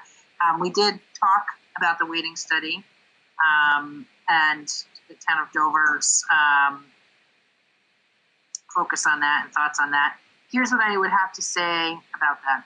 I think right now, with all of the uncertainty, we're looking at what I've been hearing legislative leaders say is we need to be looking at budgets in the, maybe 3 to 4 month time frame, and perhaps coming back and doing another budget until we get a sense of the revenues. There is testimony that is taking place in both education and Ways and Means with regards to the yield. And I think that is definitely worthy of looking at. I think we need to remember that sales tax, all of the sales tax goes into the education fund. So I think we're not clear on what is going to happen there. With regard to the waiting study, I think it would be inappropriate right this minute to try and be as forceful as I had intended, but the Senate did take action. I think we'll get some pretty significant pushback on doing anything with the wait. It would be my intention that to let a 3-month, I don't know how we would do a 3-month yield. So it would definitely be my intention to try and push for some of the Senate's language, which I, prior to this found to be completely, really, well, not completely, but really unacceptable. It's just looking for a study to come back next year. But it feels like we need to take some action to acknowledge that we had an inequity going, and this situation now is exacerbating it. I've been spending most of my days this week on the connectivity issue. And so that's another highlight for all of us on rural and poor students and the inequities they're facing. So I don't think we can, I think we have to monitor, watch what's going on. I mean, it's great. If you haven't been on the legislative website, you can, all of the hearings are now streamed on YouTube. So you can literally go, if you're bored or lying awake at night and fretting, you can go dial up at 1 a.m. And if you have connectivity, you can dial up at 1 a.m. and look at the YouTube video for the hearing that was had. So short-term pause. Yeah, Doug, I agree, Doug. It's this, but I think so many things are being highlighted right now. And I also think this whole situation is going to, there's no way this situation is not going to radically change how we think about education in the state. So, Laura, can you just say what Doug said too, so everybody, maybe somebody missed it? Doug said, here, something along those lines. Here, this situation is only going to worsen the inequity. Okay. Is there any questions or anybody wants to make a comment? See that, Rich? I'm sorry, what? There's a chat window that can be opened up and you can see where people are commenting. Well, I could just make a quick comment, Laura. I don't want to take up too much time, but I just feel like any relief packages that the state's thinking about might factor this in. Could it not? In a change? I mean, in terms of at least the towns that are going to be, the districts that are known to have been, basically, underfunded for 20 years. I mean, why would? So here's what I would say. I'm gonna interrupt you just because right now the whole legislature is operating remotely. So, and I don't know if Emily's on or not, but it's my sense from the messages that we've been getting from the speaker that it's her intention. We're also going to be voting and debating remotely. And I want you to think about trying to manage that conversation, those of you who have witnessed debate in the House for 150 people virtually.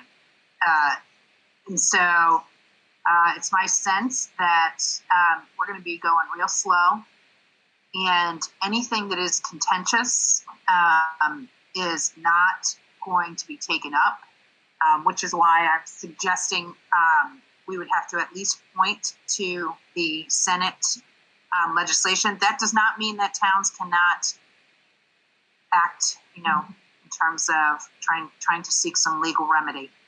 But I think we were going to have a floor fight on this. That's what was going to happen in the House. We were going to have a floor fight, between the folks that were going to have their taxes go up and the folks that weren't.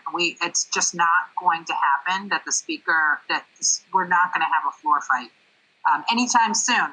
If this drags on and we're doing remote voting in the fall, and we're, good at online debate, it's possible. And I do see that Emily's on there. She may want to give some more insight in terms of, I don't know if you want to get into this, in terms of what the speaker is talking about in terms of bills that are going to come forward. Emily, did you want to comment? I'll just quickly say that there's nothing that I would dispute with what Laura's saying. I would also just add that we have not actually even authorized remote voting for the body yet. We've only authorized remote voting for committees. So the body still, the Senate, it's easier for the Senate with 30 people to do the training that it takes to do remote voting, and they're on the process. So are we.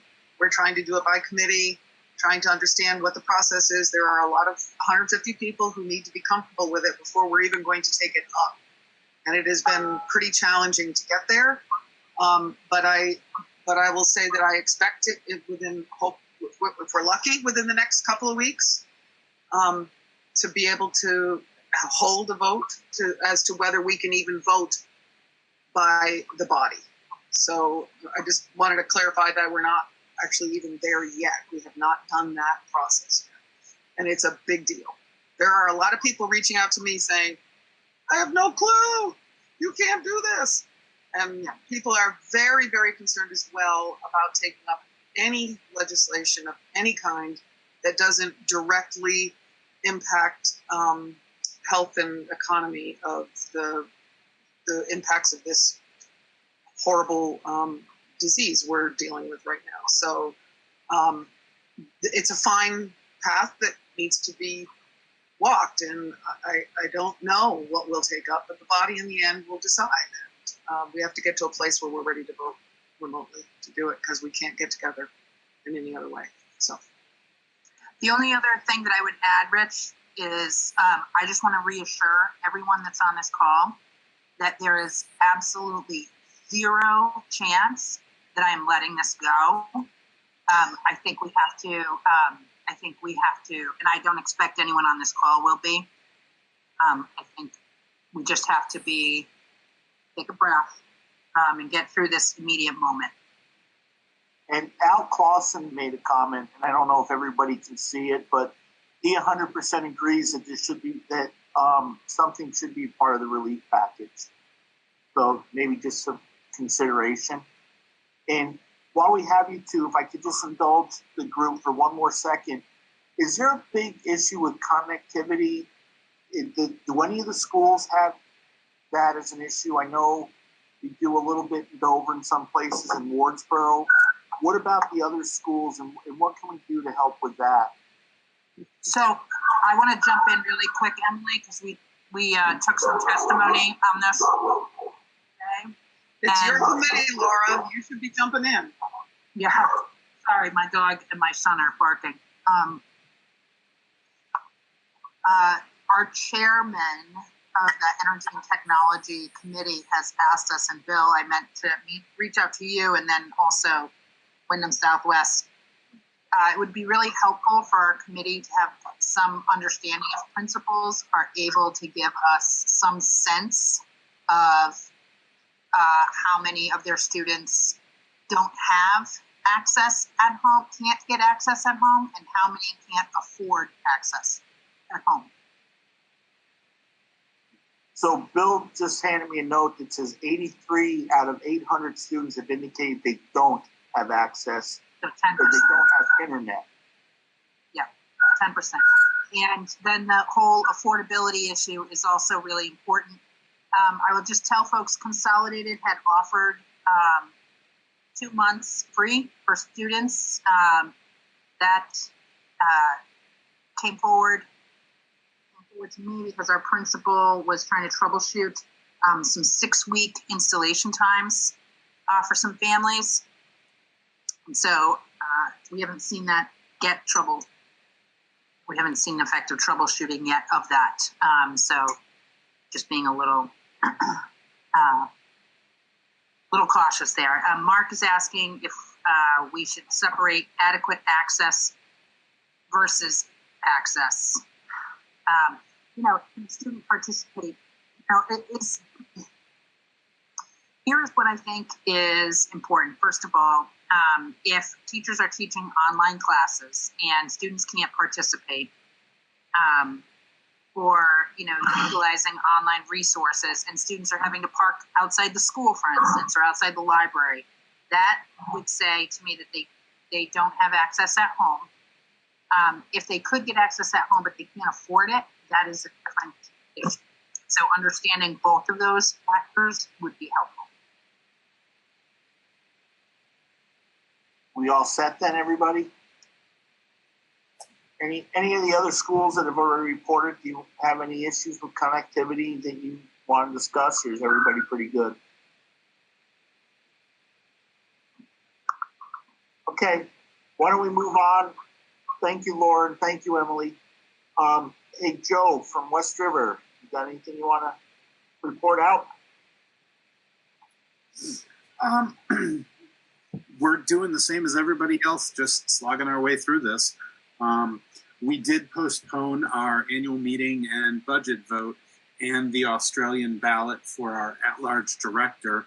Right now it's set for May 5th and May 6th, but depending on how things go with coronavirus, we have another 40-day window to push it back until the end of June and still get it voted ahead of the July 1 deadline. But I had seen that email from Doug, or that Doug had shared, saying that we may even be able to go beyond that. Other than that, I think our principals and administration is doing a pretty good job.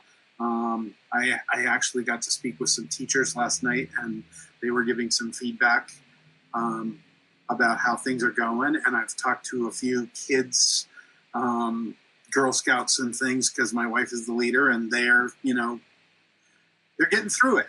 They actually miss school, which they're all surprised to hear. But it's working. It's working. Okay, thank you, Joe. Anybody any questions for Joe? Or okay, moving right along. The audit. So Wyndham Central hires RHR Smith and Company. What we've always been told in the past is you want to look at the letter from the auditors. And if you read their 2-page letter, which was dated March 17th, it talks about planning the audit and during the audit, the comments they made. So basically, district-wide, there was they commented on I-9 compliance. While performing the audit for the above-mentioned year, it was noted that several of the I-9s that were selected for testing were either missing or not filled out correctly. It's recommended that central office review their I-9s to ensure all employees that have I-9s that they're in compliance with federal guidelines. There was an issue with the Leland and Gray year-end accounts payable. While performing the audit for the above-mentioned year-end, it was noted that there was an accounts payable posting that was posted twice. Adjustments were made to correct this posting. It is recommended the client review their year-end balance sheet to ensure that there are no duplicate postings and that all numbers are properly stated year-end. In Townsend, there's a student activity fund that was noted, and while performing the audit for the above-mentioned year-end, it was noted that there are several reimbursements made out of the student activity account to a single employee equaling approximately $14,000 over the course of the fiscal year. It is recommended that the student activities be brought into the central office in order to monitor the activity and reimbursements that are being made. And I can tell you for these 3 items, it's very minor. The first audit I remember seeing in Dover, we were 20 pages of recommendations. So I think, Lori, it's a really good indication of the good work you guys are doing. Do you want to comment to any of them, or you can talk? Sure.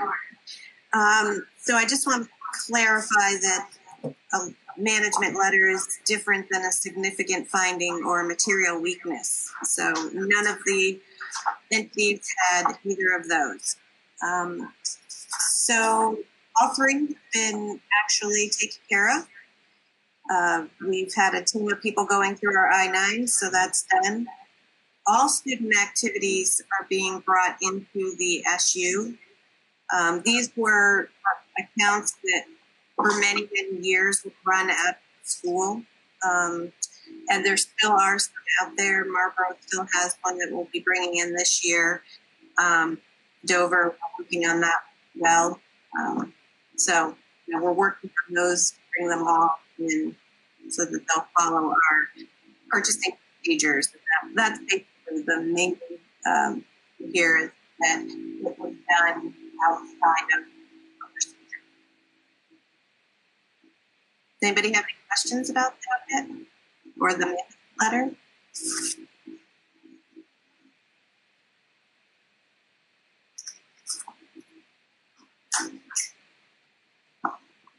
Okay, thank you, Lori. Also, thanks, Lori. You got to thank me too, Lori. Somebody else. Okay, so moving right along. The audit is available if anybody wants to read all, what was it, 76 pages, I think, Lori? So I didn't make copies of it, and I didn't print the whole thing, but if you want it, Lori will get it to you. Oh, you sent it. Everybody should have gotten it sent to them. So moving along then, agency fund.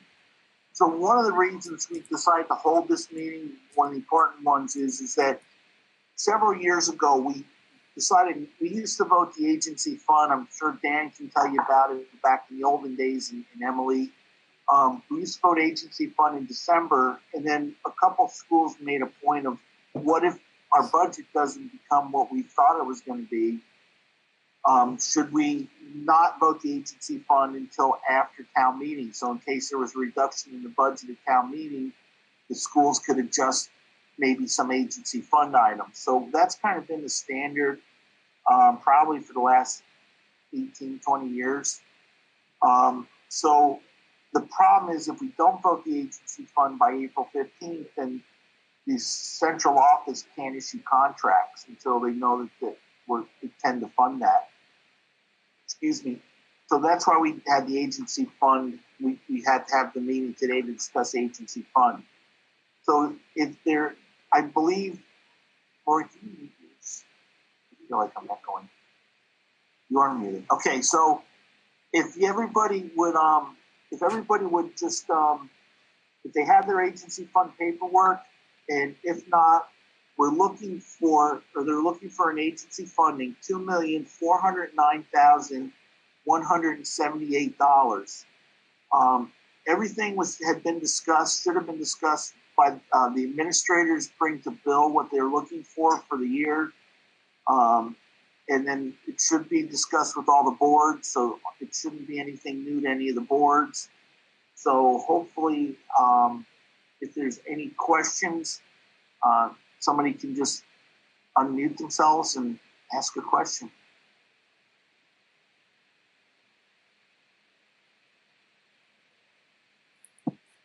Hi, Rich.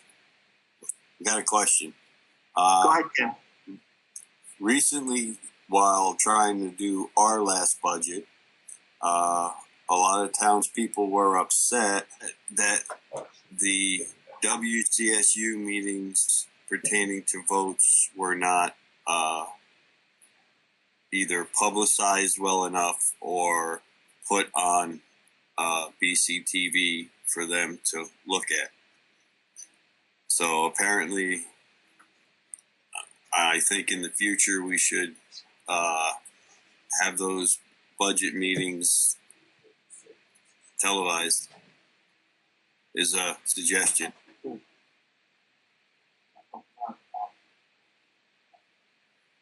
Okay, I thought we were recording through BCTV because I believe they're recording us tonight, or they're doing something with all our. But they're making it so that it will be available. So I think we were agreeing that I think the last couple Wyndham Central meetings we were recording, weren't we? I believe we were in the last couple. But I thought it went back to the budget when we were voting on the budget. I thought we were recorded for that one too. I can't say for sure, but I'm just telling you what public concerns are. Okay, so we'll take that. I think too is with this virus has taught us a little bit is that to get things out to people is a lot better. So hopefully, that may be something. I know at River Valleys we record all ours. Joe, nod your head. I think you guys record all your West River, right? Yeah, so I think pretty much everything is recorded. Marlboro or Wyndham, do you guys record your meetings? No, okay, Bill tells me they don't. We don't. No. There is actually a recording now that is being done by the new board member for the minutes. He records everything to write his minutes from that recording, but we do not officially record our board meetings. Okay, and Doug Korb said we don't. We Zoom and allow people in. Go ahead, Dan. Yeah, that's exactly right. So as of now, that'll be the way it is. In the past, we have not recorded. So Ken, I think that's a good point. And then, like you said, the more we can get this out, the less there should be shock with people. So is there any other questions or discussion about agency fund? Thanks, all. Ken, since you're unmuted, do you mind making a motion for us? I'll make a motion that we approve the agency fund in the amount of, I'm sorry, I don't have it in front of me, $2 million and change. $2,409,178. That sounds good to me. Dan McCarthy second. Okay, so we have a motion by Ken and Dan seconded. Peter, are you all good with that motion? You got your numbers?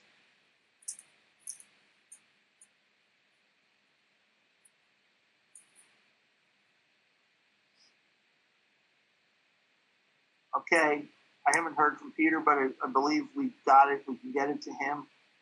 Is there anybody that'd like to make any comments before we vote?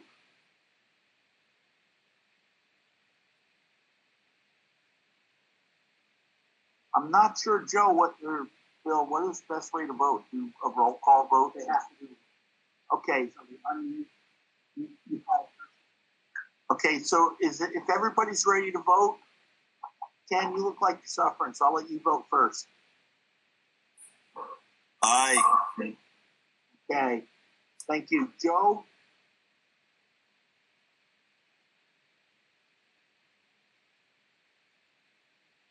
Joe wouldn't unmute. Aye, sorry. It just wouldn't unmute for me. Okay. Emily? Aye. Al Clausen? Aye. Mike?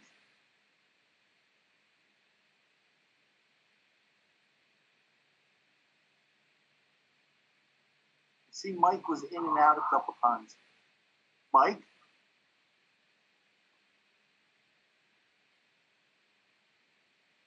Okay, we'll come back to Mike.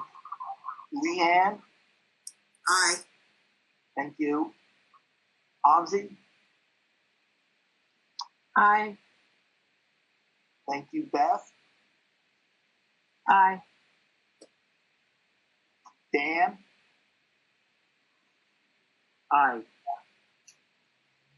Doug? Aye. Thank you, Doug. Mark? Aye.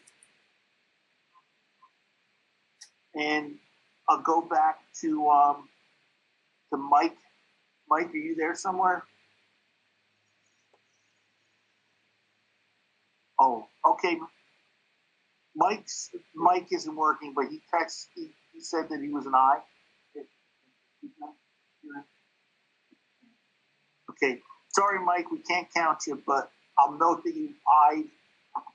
Yeah, he did. He texted that he ayed. Yeah, Bill's saying it doesn't matter if the Secretary of State's saying that we need to hear him say aye.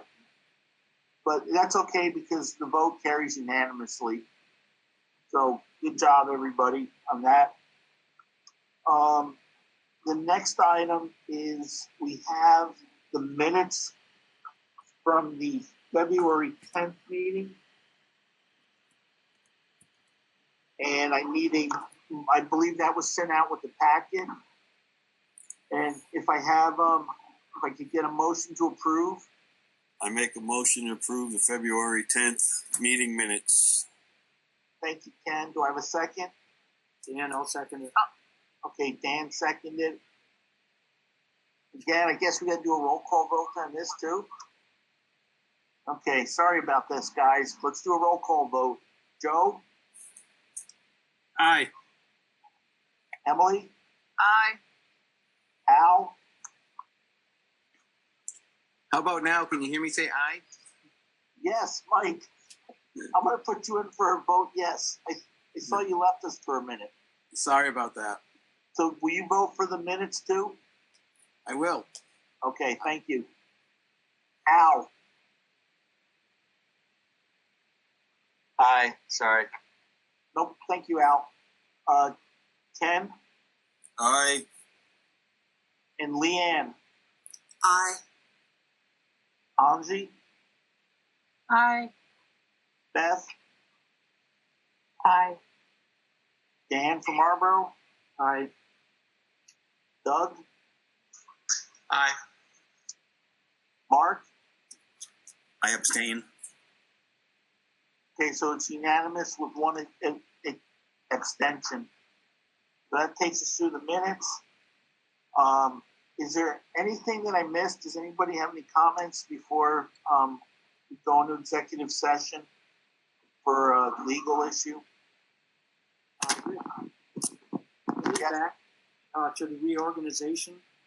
I know you didn't want to reorganize WCSU. We're going to wait until possibly into the next year after July 1st for West Rivers. People are sitting on that board now who I believe have the authority to make that vote now. I don't know. I haven't been part of the discussion, but it is. I'm just wondering, bringing that back up. I was 5 out of 6. Okay, so 5 out of the 6 that serve on the Super Board or the Wyndham Central are not up for re-election. The only reason I thought it would make more sense was that because there was going to be an election, it's usually after elections that we reorganize, after everybody's elected. I guess I would say whatever the board feels. I mean, if they want to reorganize, I don't know if I would do it tonight because we actually didn't warn that we were going to reorganize. Now, some people could argue that we talked about it, but we said it was going to be postponed. Joe, go ahead. Rich, our board, the West River board, won't reorganize until that election's held. So even though only one of us that serve on this board is up for re-election, there may be some turnover in the representation on this board just because of the reorganization. Unless there's a real need to reorganize, I'd just wait. Okay. Dan, does that make sense to you? Yes, as long as the current situation means that we have people in place. Those terms, as I understand it, will go until such date as we reorganize. There's no termination. Yes. So it's usually once the elections are done, that's when you reorganize and everybody starts from square one. We just felt that since there was one board that hadn't got to vote yet, that it would make sense not to try to reorganize. And that was a discussion I had with Emily and with Al. So it was hard to decide if we should just do it, or it kind of almost felt like I was just trying to become the benevolent dictator. But I'm extending my term. So, but that's just. Let's let it go. Thanks. Okay, thank you, Dan. Rich, I do have a question. Yep. I don't know if this is the appropriate place to ask it or not, but a question of Bill. What are we doing as an SU to protect student privacy with online conferencing, especially in regards to Zoom, which is a disaster when it comes to privacy? How about, since that's kind of off the key, it's not something we had on the agenda, let's ask Bill to give us something, send us something at the end of the week about that, if that's okay. Yep. Because he has a technology person too that's probably a little more up to speed. So if everybody's okay, but that's a good question, we'll ask Bill to send something out to all the boards. Thank you. Okay. Joe, did you want to say something, or were you just scratching? Oh no, I just touched my face. Unfortunately. Okay. Okay, so if there's nothing else, I have Ken waving like a madman. Okay, Ken, go ahead. Yeah, you got any aspirin? No. I've had a couple of people tell me that they want to know what the district is doing for the mental health of parents and students during this time of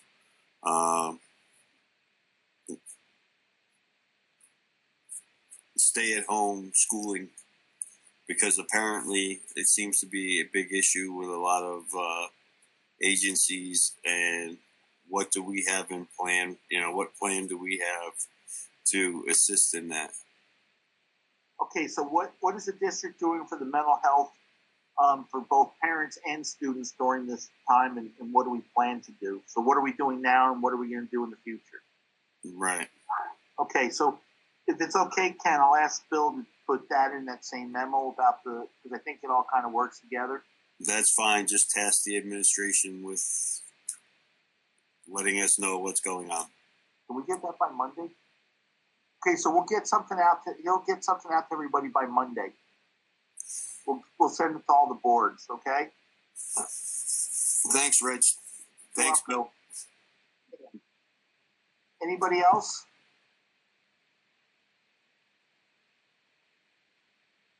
I actually had one question. It's sort of off topic, but it's on the email that went out SU-wide to parents today regarding the meal delivery.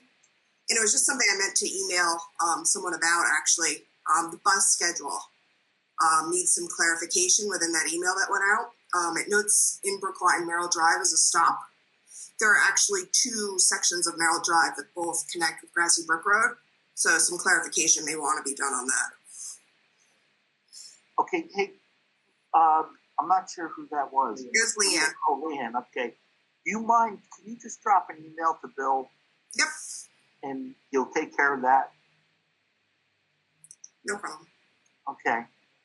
Thank you. Bill says thank you. Anybody else?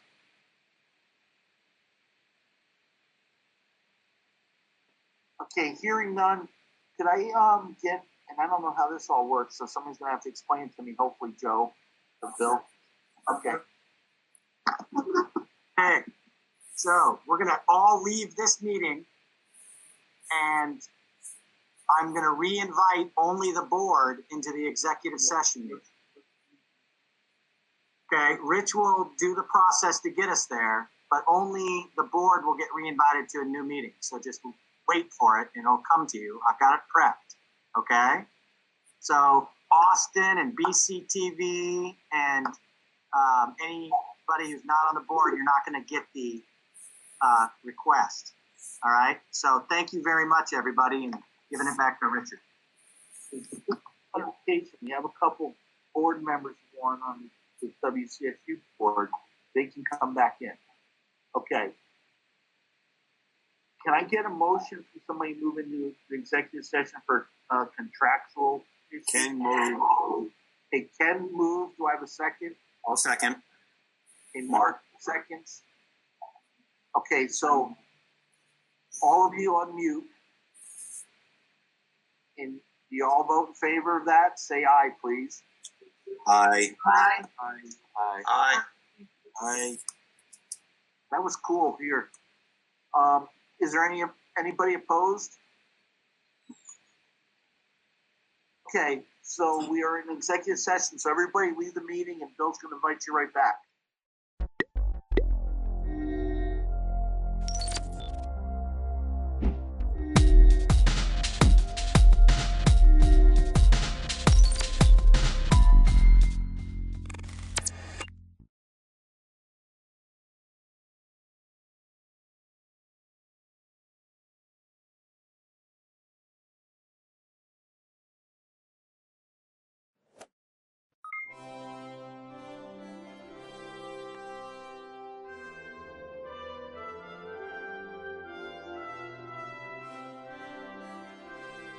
Damien responds, I'm sick and trying and failing to get some rest. What do they need me for, and can it wait till next week?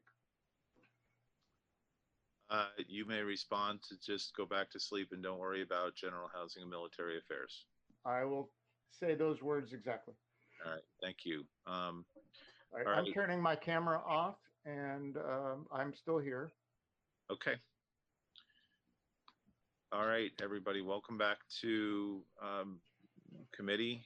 Just a couple of housekeeping things. We are in the process of working with, Catherine is in the process of working with IT to schedule for next week. Basically, when we kind of need to have people from IT and from Ledge Council on board to make sure that we're doing what we need to do and that we feel comfortable with what we're doing with Zoom. When we feel comfortable with that, and that's basically all of us are comfortable with getting hooked into it, and Ron and I are okay with co-hosting and hosting, then the training wheels will come off and we'll be able to schedule more meetings at our own convenience and not just the convenience of when IT is available. I see that most everybody's here. I do note, again, Lisa, I can see you, but I can't hear you yet. What I'm seeing is that that your audio is still connecting, but I haven't heard you yet. The other issues, one of the things Excuse me, Tom, can you hear me now? I can. Thank you very much. I appreciate it. I'll mute myself again. Thank you. Okay. So a couple of things that I learned this morning in terms of our process when we are ready to pass a bill. It's complicated now, but the fact that we can vote on it is one good thing. But the question would then be, how does the bill that we're working on then get to the clerk's office with a signature, and how does it get printed? And one of the issues that we've been dealing with on the bills that we have in front of us is that they're committee bills, and committee bills tend to have to go from when we vote on these out of our committee, they would go to the clerk's office, then they'd have to be introduced, be given a number, and there's a 24-hour lag above and beyond the notice.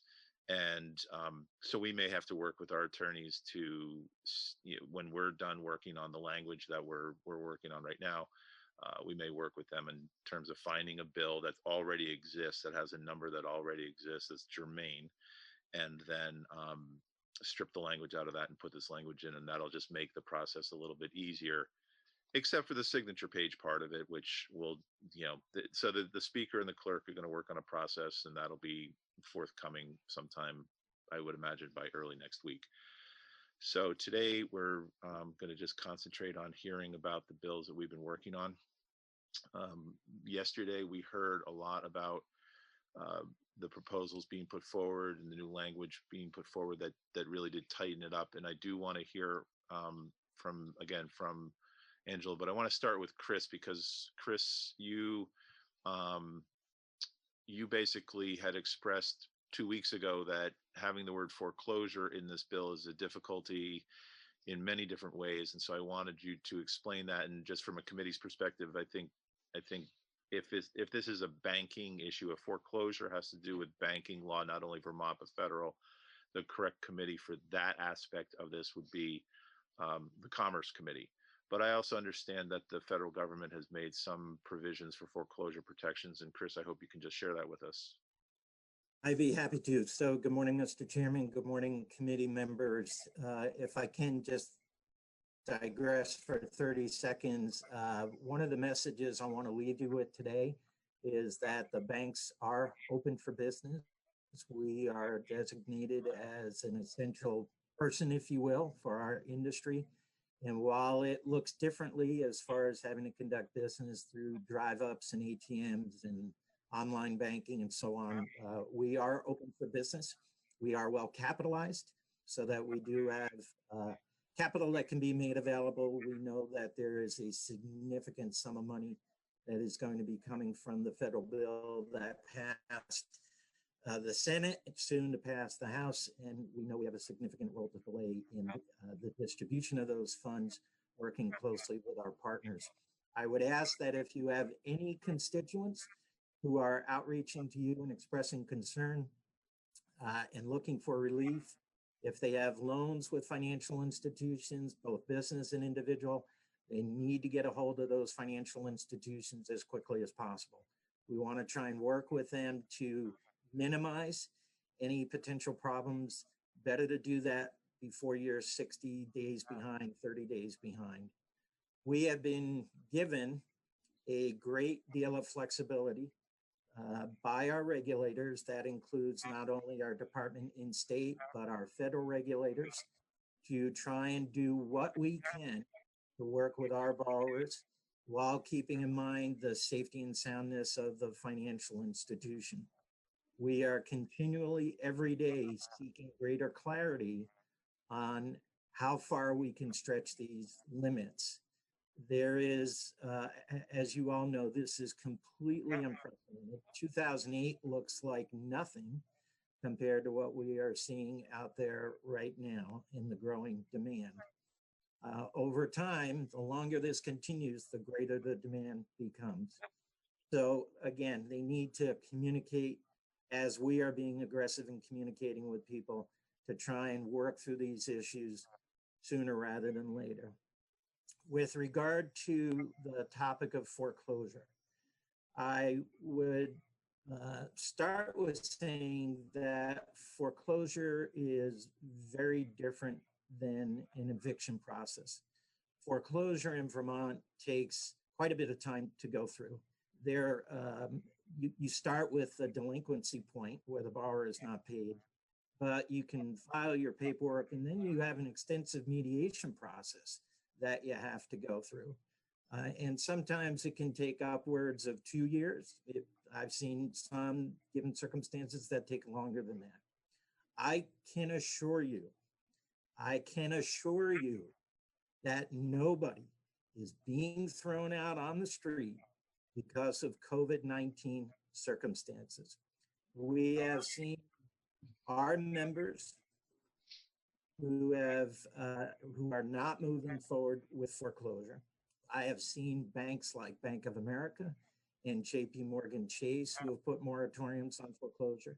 We have Fannie Mae, Freddie Mac, and any federally backed mortgage now has a foreclosure moratorium placed on it. There is language, because I know, Representative, you asked me to comment on this if I could. There is language in the federal package that deals with homeowner protections, forbearance, and moratorium on foreclosures.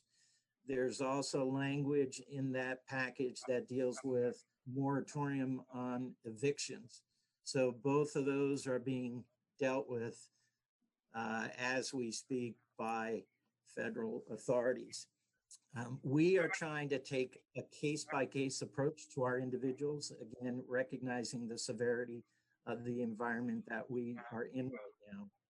I should also add, listening to testimony yesterday, even if we were to file documentation with the courts today, the courts are not going to be moving forward with those with that process, if you will, because of the circumstances they find themselves in and the rules that they have been releasing. So do I think you need to do the language in the bill? I think the industry is already beyond your language and has already implemented your language. So honestly, I don't see a need for it because that's what we're doing. There is a time when circumstances change and when this ship gets righted and you begin to move forward with those foreclosures that are currently in process now. But I can again assure you, if it's in process now, either the courts have slowed it down or again, we've made the decisions. We're not throwing people out of their homes because we know the severity of the stay in place order from the governor's office and the administration. So I saw your bill language. I also saw some language that was circulated by Legal Aid this morning. At this point, I think we're beyond that from my industry's perspective. So I don't see a need for it to be in there. I also recognize that there is a feeling as policymakers that perhaps you need to do something. This falls into the bailiwick of the Commerce Committee. It also falls into the bailiwick of the Judiciary Committee because we touch upon both of those. The overwhelming majority of foreclosures go through a judicial process here in Vermont. That decision was made years ago when we put the mediation program in place just to basically automatically go through the courts. You know, I guess that's where I'm at this point. I did see the language that Angela and her folks worked on with Legal Aid, and I know it's trying to strike a balance there. Again, I would submit evictions are different than foreclosure because we've got a much longer process and interactive process with the borrower that we have to go through. So I'll stop there and happy to answer any questions you may have and pledge to continue to work with your committees and others as this moves forward.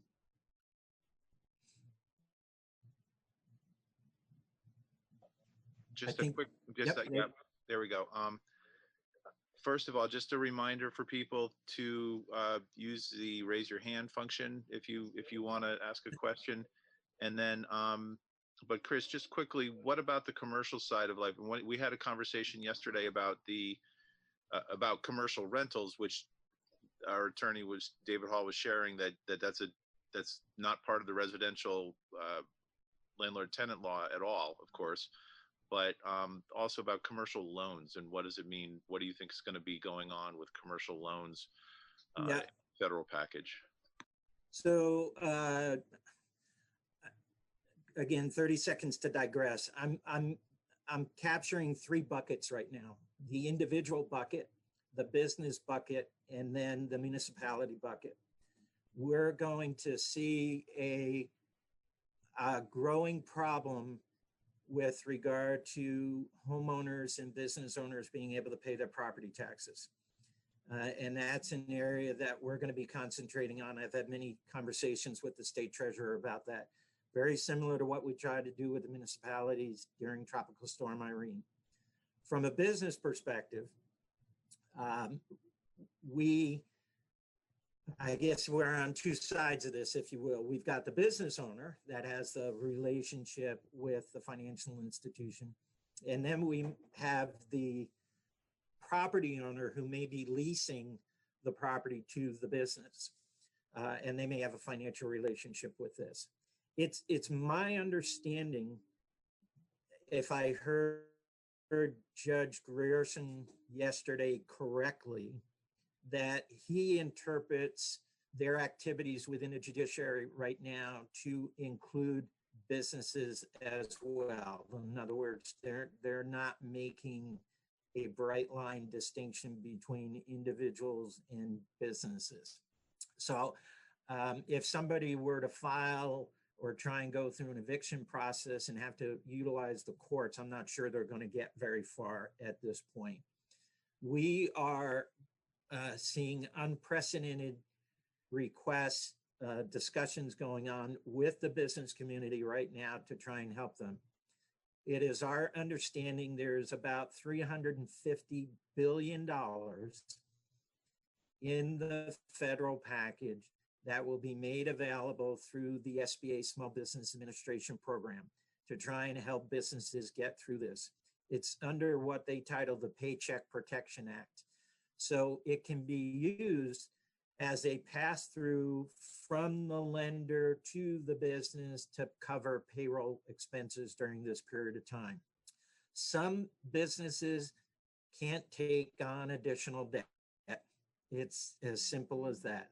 It is not going to be beneficial to them.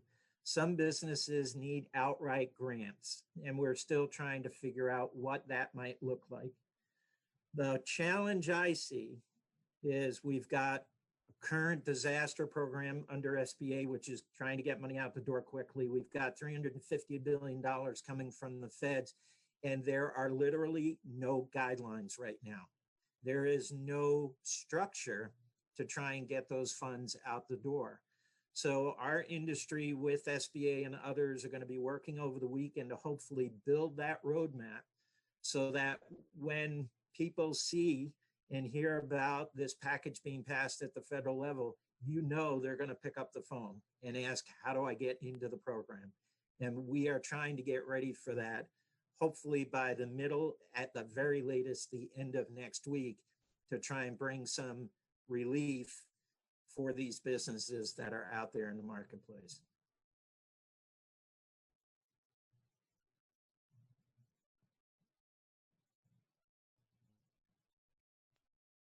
Thank you, Chris. Anything else for Chris right now? It's all very sobering, and I think it's, one of the issues is this day by day thing. I mean, this package still has to pass the House, which I guess is expected. It has to pass, has to be signed by the president, and then rules are going to be determined. Is that your understanding that it's just not necessarily rules, but just the guidance and the guidelines for implementing the program? Because we don't know right now whether you're going to apply through SBA, whether you're going to apply to us as lenders, whether you're going to walk in the door as a business having a designation already given to you by SBA.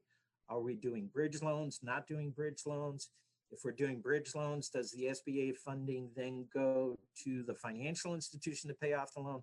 I mean, it is mind-boggling how much is going to be a part of this program and how much needs to be put in place to implement it. And we know we're on the front line of doing that or playing that implementation role. And it's frightening right now, not having that in place already.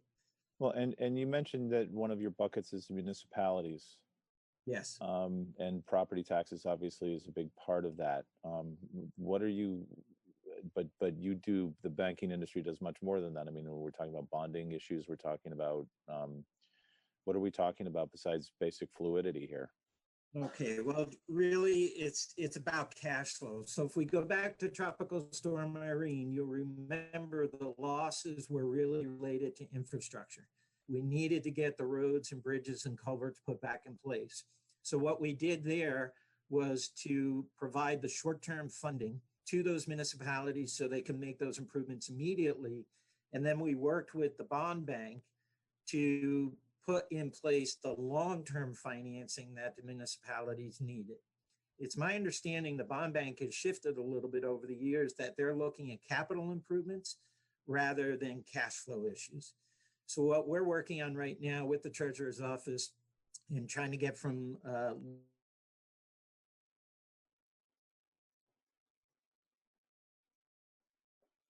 Yeah, we lost you.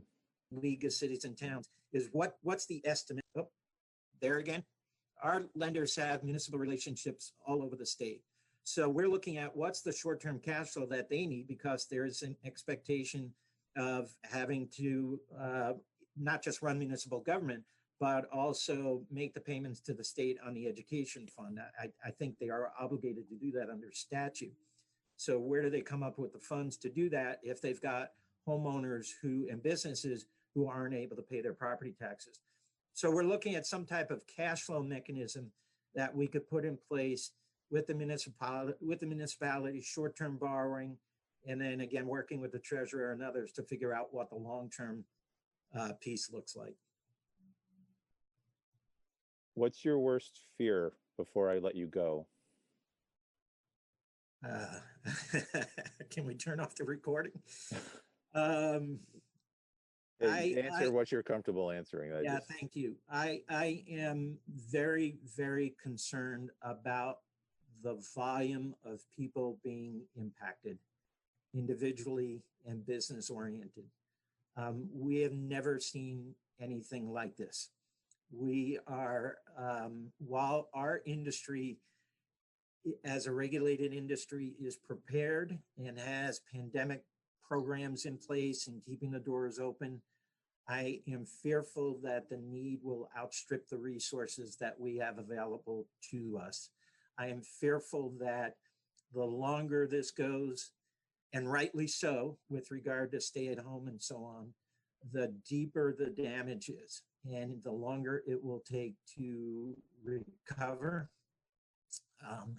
And I know that there will be business owners that won't be able to come back, period, end of discussion, no matter what we're able to do for them. I'm just fearful overall of how devastating this will be to the Vermont economy and how we manage the $2 billion that's supposedly coming to our state in this bill, knowing there are going to have to be other bills looked at, stimulus packages looked at down in Washington, because this, the effects of this will not go away quickly. Well, thank you, and thanks for weighing in on these issues. I'm sure you'll be. I understand Commerce Committee will be taking up some of the same issues next week as well. Yep.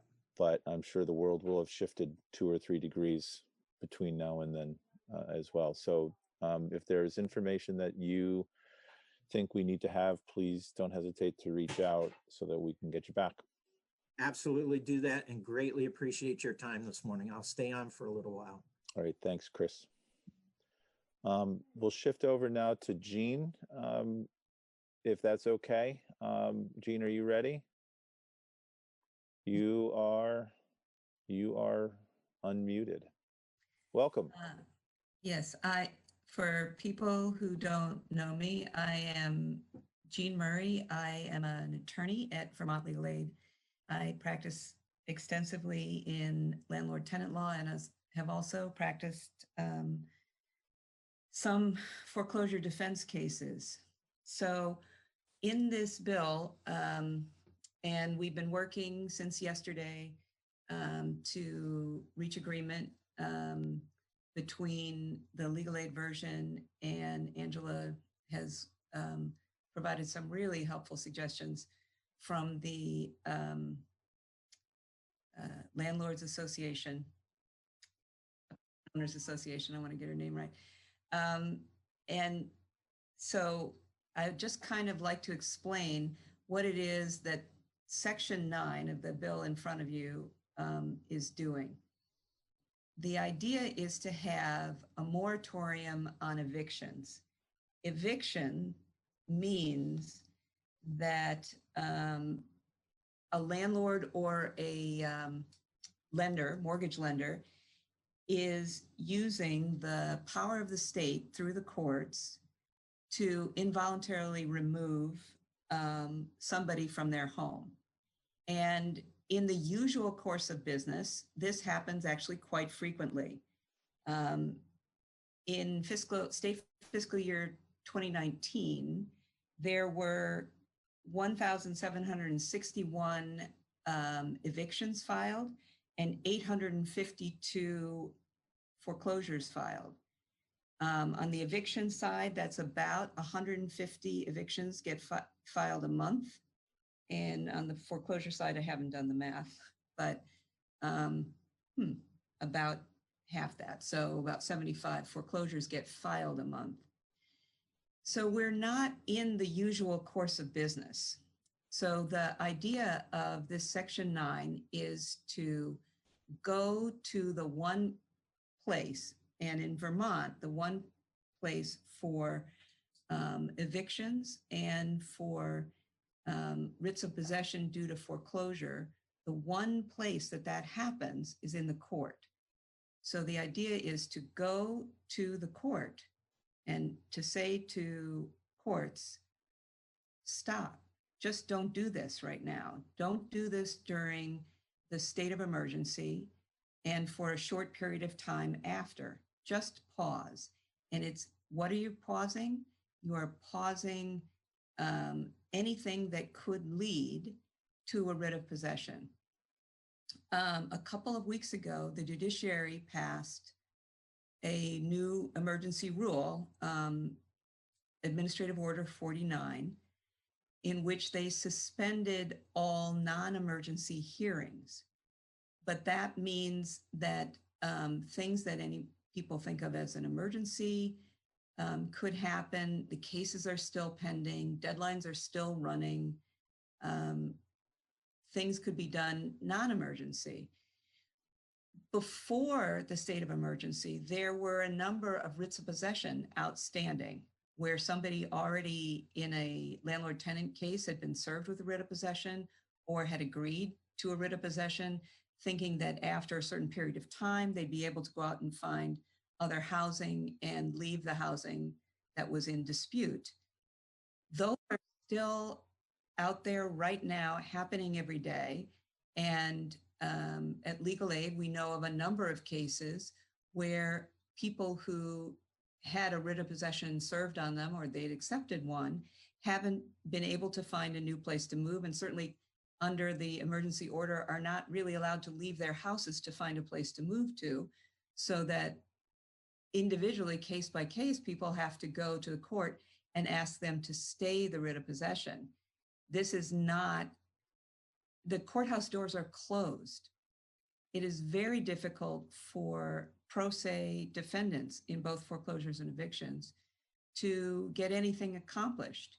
And most people are pro se. As hard as we work at Legal Services Vermont and Vermont Legal Aid, not everybody comes to us.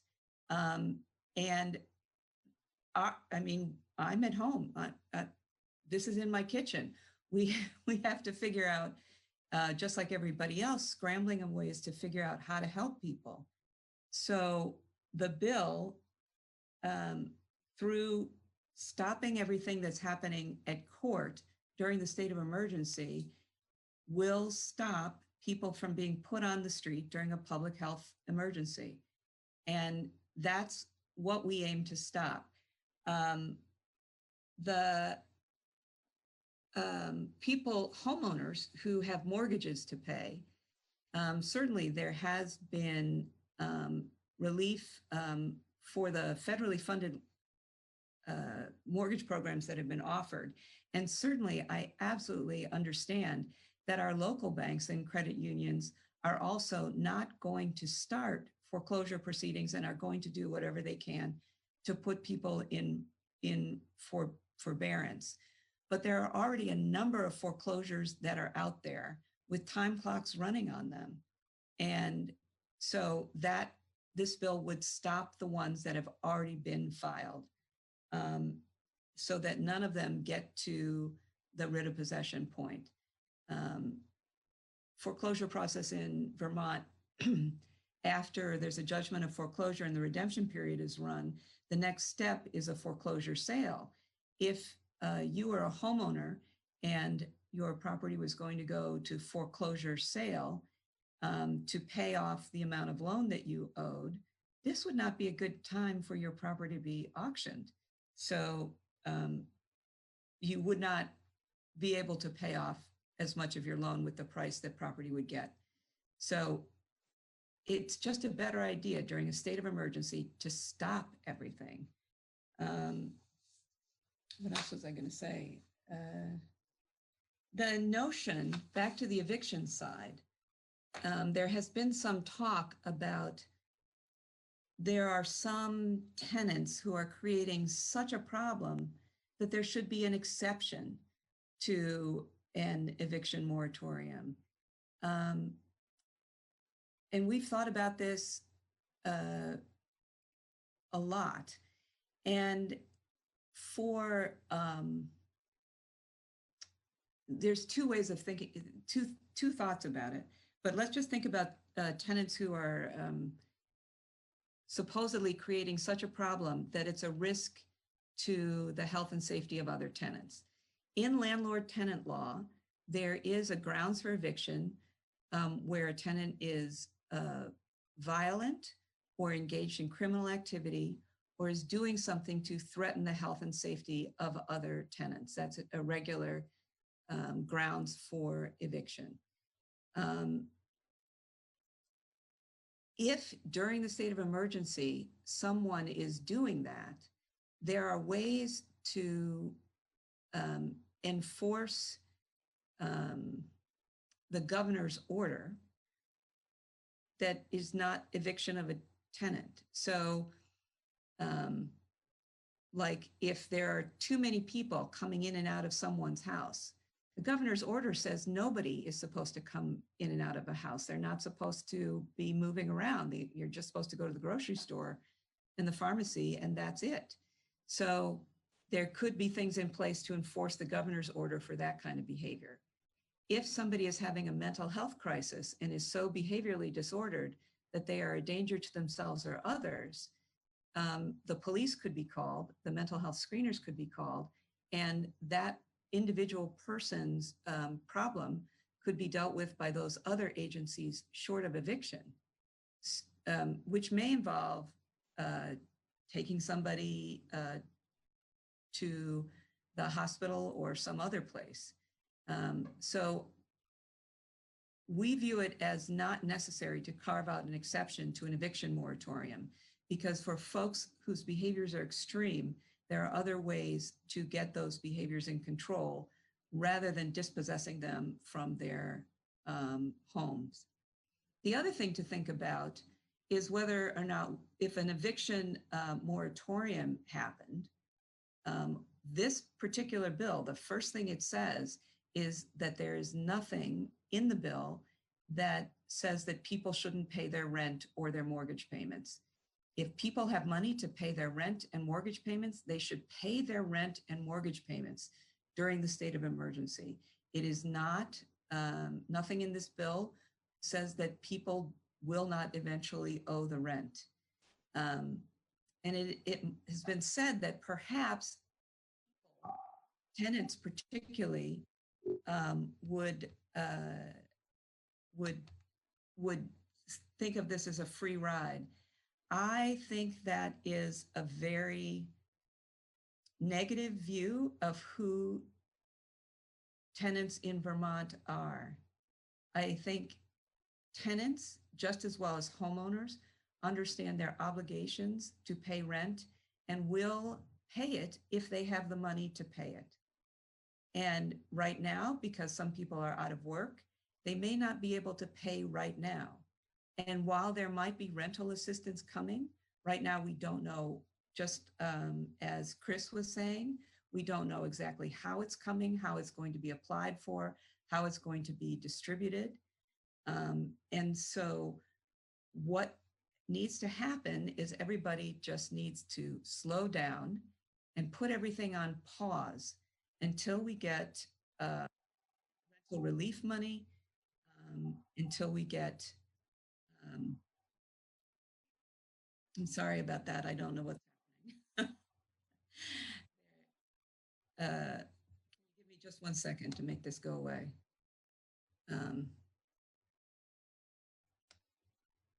Are you getting a buzz? Yeah, did you hear that something was ringing and it needed to stop ringing? Sorry about that. So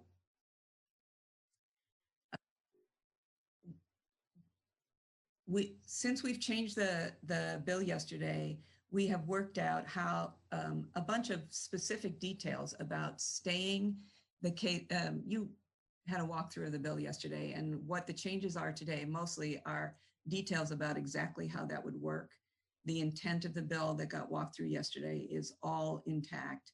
We have added one extra thing, which is a way for people who need to sign notarized documents that go into court, just the ones that go into court, would be able to, instead of notarize them, affirm under pains and penalties of perjury that their affidavits were correct.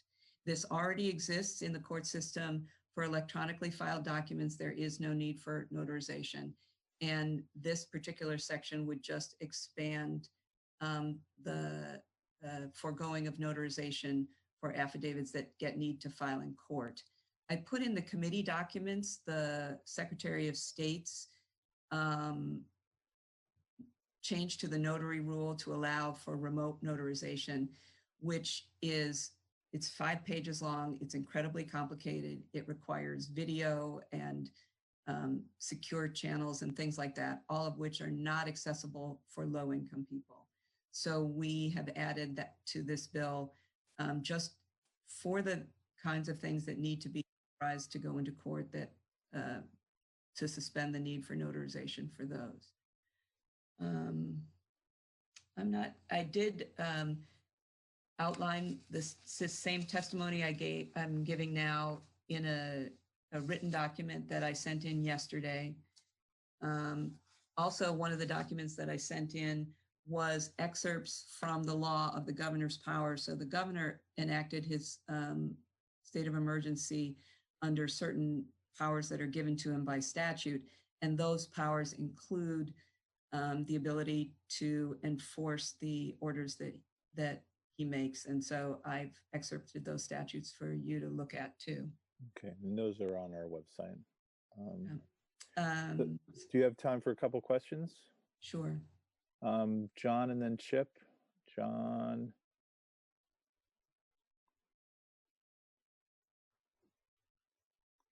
Hold on, I haven't been able to get you unmuted yet. Hold on. There. Okay. Mine was for Chris, if he's still with us. I don't know if he is.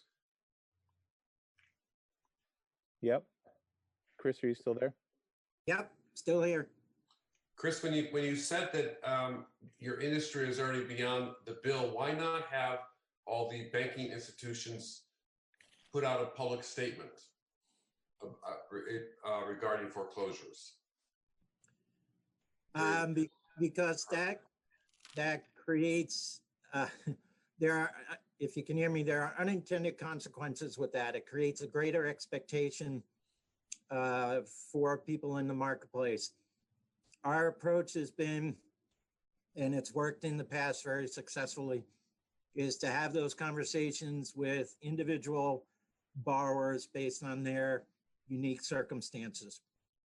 The federal language will more than likely get quite a bit of press, both here in Vermont and elsewhere around the country. So it's just managing a message so that you don't create unintended consequences and expectations that, as Jean said, if somebody's paying their mortgage or able to pay their mortgage, they should be able to continue to do that. So I hear your thoughts, but that's the approach we're taking at this point, case by case.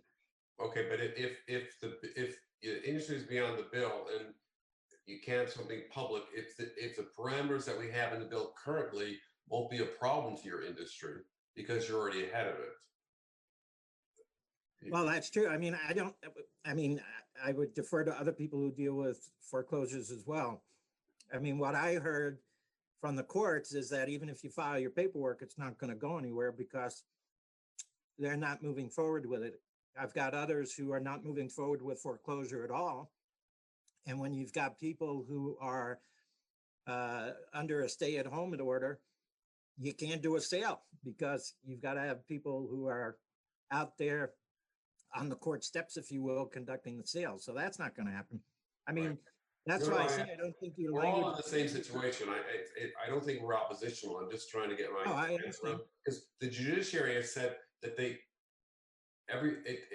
how people are working in this emergency, but it's not standardized either in each of our court systems. So it's an interesting issue of how do we do this all together. Yeah, I understand. I've often had frustration with the lack of standardization in the courts because you can get same case, very different outcomes in two different jurisdictions. Right. So we're all working toward the same end game, and I'm please don't take me as being confrontational at all. I just think at this point where we're focusing our attention is to make sure that we're working with those customers individually to make sure they understand clearly what's going on. And again, I'll assure you that our industry has no desire to throw people out of their homes at this point at all. Okay, thank you. All right, thank you, John. Yep. Chip, you are up. So I guess a few things that occurred to me regarding Jen's testimony. I have to read it. I guess I had read somewhere that sheriffs had also issued some sort of a statement that they would not serve process regarding displacing not foreclosures but evictions. And I was wondering how that played in, or if legal aid was aware of that and how that may play in. I also had a question about when you speak about affirmations in place of notaries. I'm familiar with oaths of affirmation, and those seem to be somewhat complicated language for pro se litigants to be asked to do. And I was wondering if you had any suggestions as to how that might come about, how that language may be presented in the community to make it available to folks that may need it.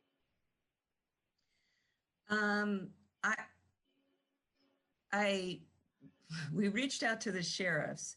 I understand they had a statewide call yesterday.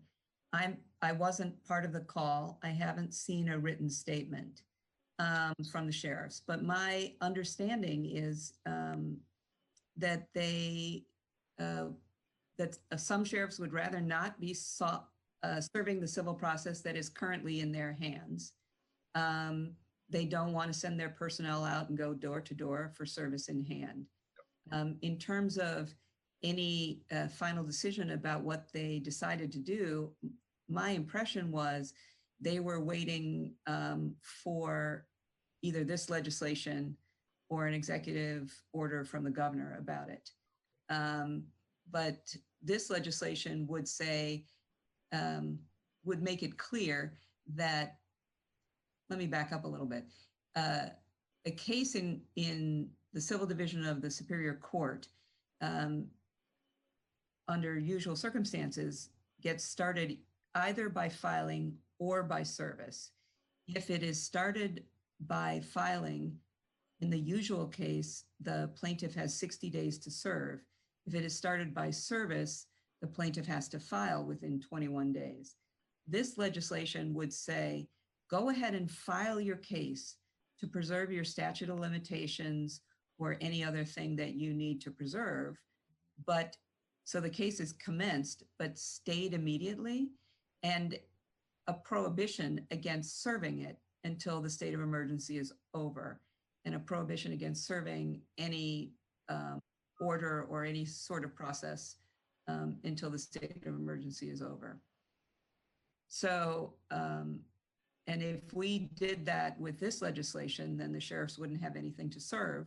And I understand some of them don't want to anyway. So, and the second thing about the complicated language, well, the current version of the bill that David Hall is posted this morning, which has some things to work out, but he wanted to have something for people to look at, has the language. It precisely has the language. And this is language that is actually already part of the statute about affidavits and things that need notaries, because the judiciary already suspended the requirement of notaries for things that were filed electronically. And so we would just say, instead of just for things that are filed electronically, it would be everything. And there's just a little recitation of swear or affirm under pains and penalties of perjury. And it would be part of a judiciary form. Thank you. All right, all set with that, Chip? Yes. All right. Jean, are you all set for right now? Will you stay on the call for a little while, or do you have more for us? I will definitely stay on the call. I don't have anything else right now. Okay, thank you. I'm going to shift over now to up to Angela. and see if there's any further comments that Angela had on the comments that were shared and worked on. Thank you for showing up again and for working with the other folks on these changes. Hey, you're very welcome. I just want to ensure that everybody can hear me okay as we work through these technical difficulties.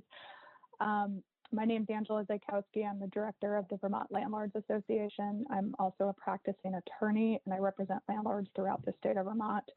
I have been working with the folks at Legal Aid with their Section 9 proposal, and I think with the various edits that we've come up with, it creates this balanced approach that will preserve the rights of landlords. So it's going to allow landlords to continue to send termination notices. It's going to allow landlords to file an eviction case. And then at the point at which the eviction case is filed, the process stops. So it's being mindful of the fact that the governor has issued a stay home, stay safe order. And so we do not want people turned out of their homes at this time, in keeping with that order. So it allows the process to continue to a point, and then everything stops. What the bill or the proposal also does is addresses sort of these other outstanding issues, cases that have already been filed, what happens to some extent when the state of emergency is lifted. And from the landlord's perspective, a very important part of all of this is Section 7, which is the appropriation and the funding. And I know the difficulty now is that no one knows when the funding is coming, how much funding is coming, but having resources available for tenants and landlords to ensure there's not also a financial crisis in addition to this is going to be very important and paramount. That I think this Section 9 that Legal Aid and I have been working on is about as fair as we can get to both parties, given all of the circumstances.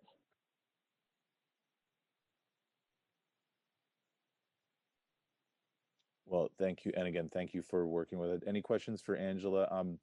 The draft that they're talking about, we will try to get that posted a little bit later on today to make sure everybody can see it for the afternoon conversation. Thank you, Angela.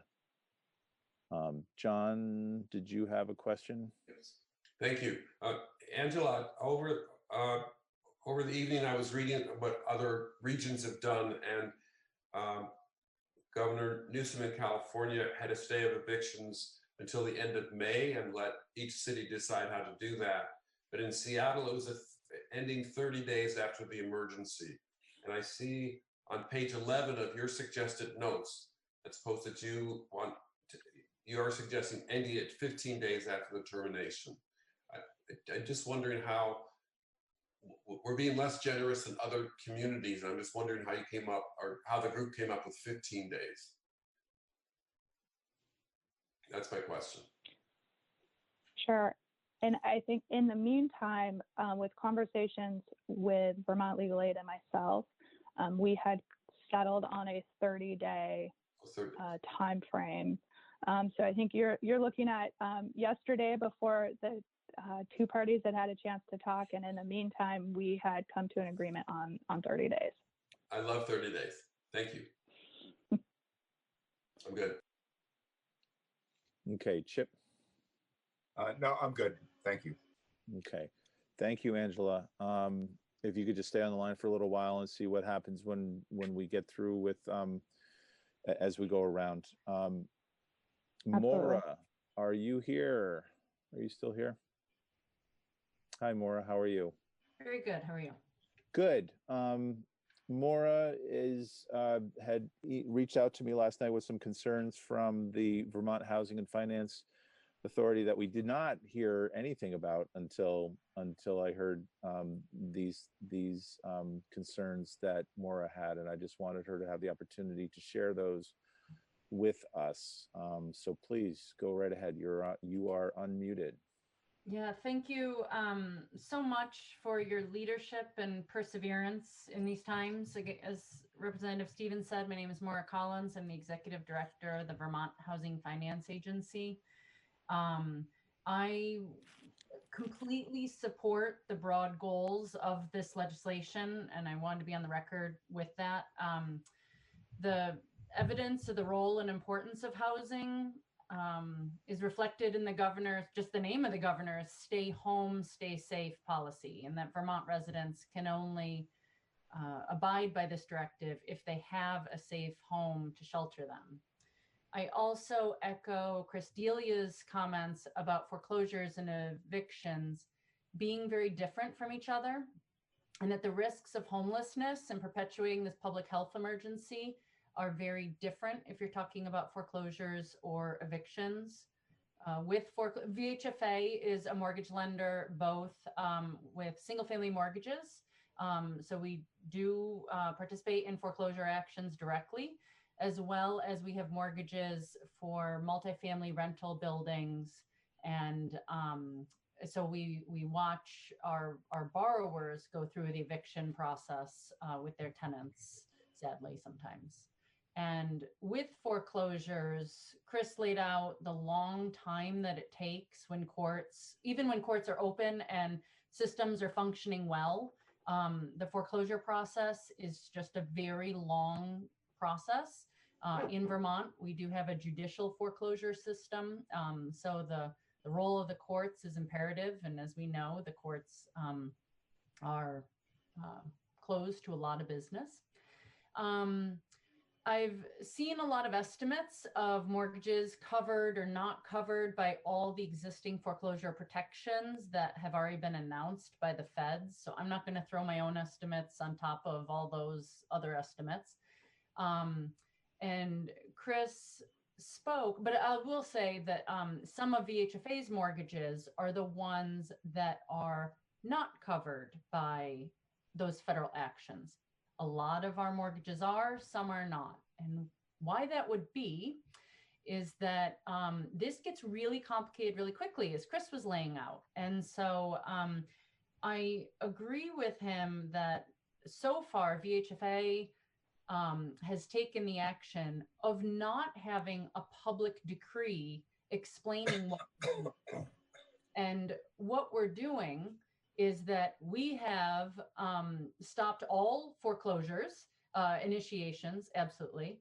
And we have held and stop action on foreclosures that were in process, from some of them go in and out of foreclosure several times. And so they could have been going on for years, and we have stopped all actions so that there is no chance that that we will be pushing people into homelessness or impacting their ability to stay safe and stay home.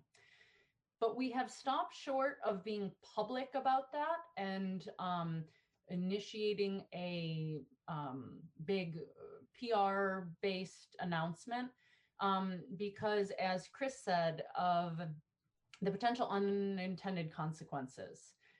It's when I say it's very complicated, it's because sometimes it is the lender who may be stopping the foreclosure action, and sometimes you have to think about the mortgage insurance on the property and either abiding by those rules or not going afoul of those rules. So it's far better.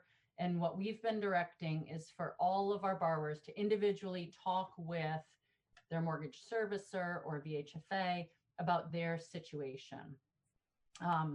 I know that I have read a bunch of social media comments in different community groups I'm a part of, where people have heard of the federal actions and have interpreted them as much broader than they are.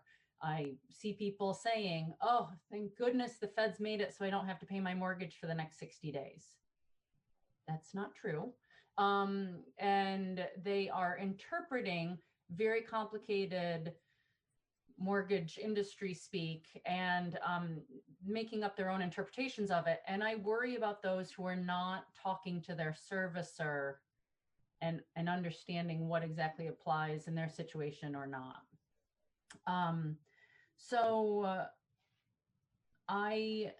Going to the bill that you all have in front of you, I really support the funding for the state to provide emergency housing related assistance. I don't know if $5 million is the right number. I'm going to trust that other people came up with that number based on the need, but I do hope that the eligibility for that assistance is broad enough to cover the broad base of need that I think may be what we see in reality. And as others have said, we're still trying to assess the impact of the federal stimulus that's passed. The third federal stimulus, there's some direct money for housing subsidies for affordable housing projects. Previously, there was an expansion of the unemployment benefits and expanded family leave and even healthcare premium coverage for employers. And so all those actions are going to help not only Vermonters, but the housing that we're talking about today of Vermonters, because all those income relief programs and income support programs will help stabilize our housing because we'll have the money to pay our mortgages and rents. When I reached out to Tom, it was because mostly I'm concerned, or I want everyone to be careful about the messaging of what you all are considering. So while I have a lot of support for it, I'm worried that, a big public announcement, whether it be from the administration or from the legislature or from everyone, talking about these broad-based moratoriums could be perceived as different than what I'm reading in your bill. And I appreciate Angela's testimony confirming that, there is an expectation that everyone still, and Jean, you said it, everyone still has to pay their rent, and there's no forgiveness of that. And instead there's, this emergency assistance fund available. I'm just worried about what people are going to read into this. And to the extent there are affordable housing programs that VHFA administers that it seems to maybe have slipped through the cracks in terms of the federal stimulus bill so far. You've heard me testify in the past about the federal tax credit program. This is the largest rental support program that we have in this country of creating affordable rental housing with federal tax credits. A lot of those apartments financed with federal tax credits have deep rental assistance with them. And so I believe they're going to be covered by the federal stimulus bill. But there's about 3,300 apartments funded with tax credits that don't have deep rental assistance.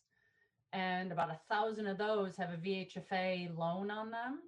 And I'm not sure what help will be for those projects. And so that's why I'm saying I really support the money that you have in this bill to help individuals like those tenants who may be eligible.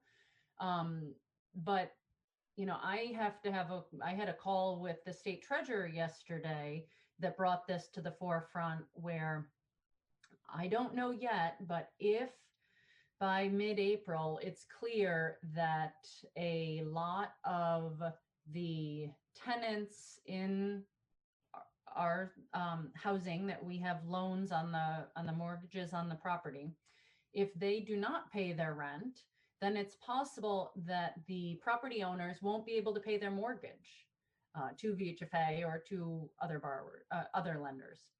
And if VHFA, I can only speak for us, that if those mortgage payments, we can absorb some of our borrowers not making full mortgage payments, and we are kind of stress testing that scenario now.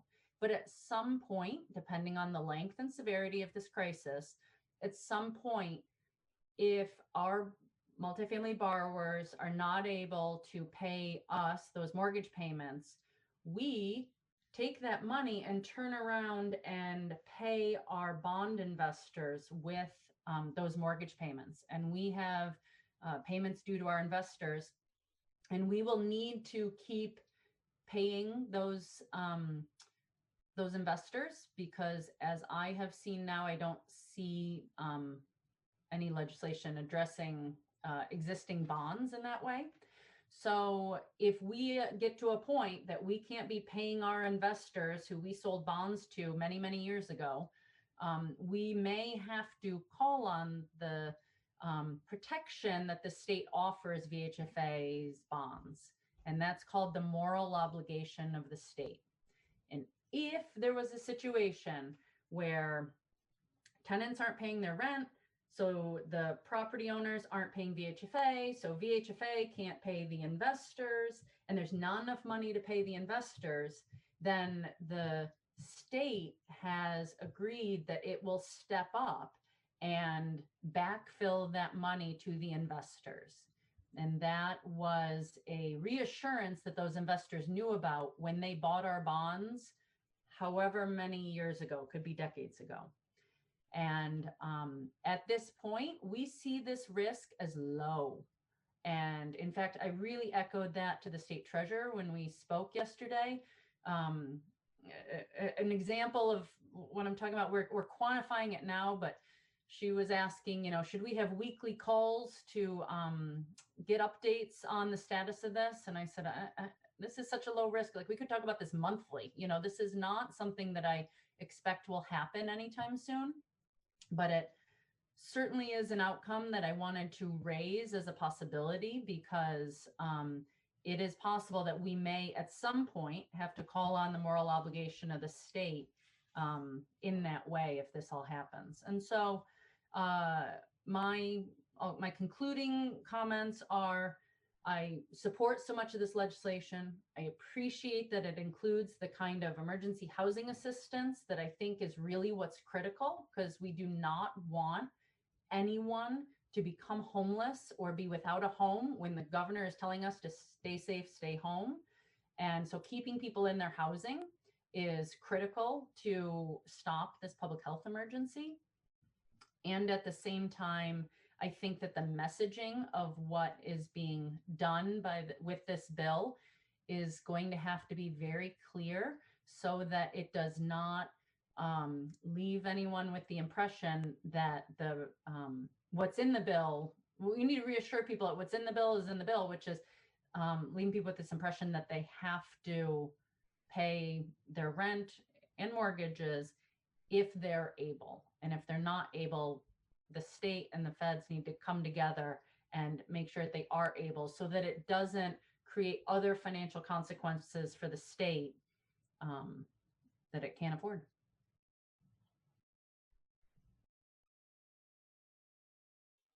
Thank you.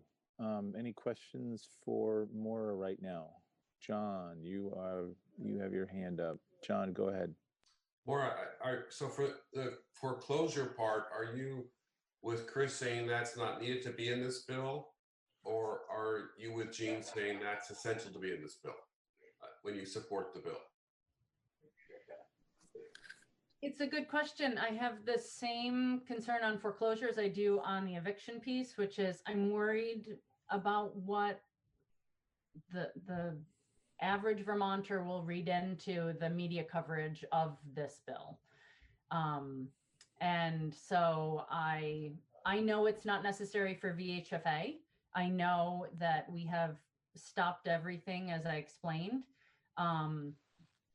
I hear Chris saying that all his members have stopped everything. So in that regard, it doesn't sound like it's necessary, but do Chris and I represent 100% of all possible scenarios? I'm not confident of that. And I do want to make sure that people do not get homeless at this time. So that's a non-answer. I'm sorry, Representative. But it's hard for me to imagine how people will hear of these broad-based moratoriums and not read into it what they want to hear. Okay, thank you. Good. Okay, further questions for Maura right now? All right, Maura, if you could just hang out here. Next up, David, are you able to chime in? Yes.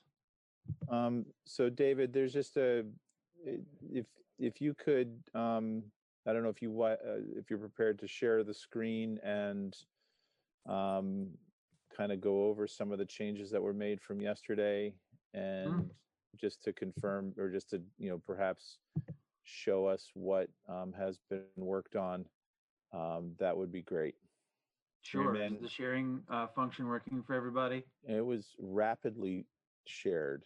And just quickly, when we're done, I think with the direct conversation on the bill this morning, we do have Earhart, who is listening, who is going to share some of the numbers that he is aware of from the federal package that we're still waiting to see if it's going to be approved by the House and move through its process. But just wanted to recognize that is still ahead of us. So David, please go right ahead. Sure. It's not a lot. I'll be quick. David Hall, Legislative Counsel. So this is a new draft. The changes that are highlighted are relative to what you saw yesterday. You'll see the first change here in the definition of the emergency period that had been 60 days after the declares that the emergency state is ended. That's reduced to 30 days. By the way, these changes are all sort of a common proposal negotiated between Legal Aid and the Apartment Owners Association. So there is just a little bit of work still being done, but this is what we have so far.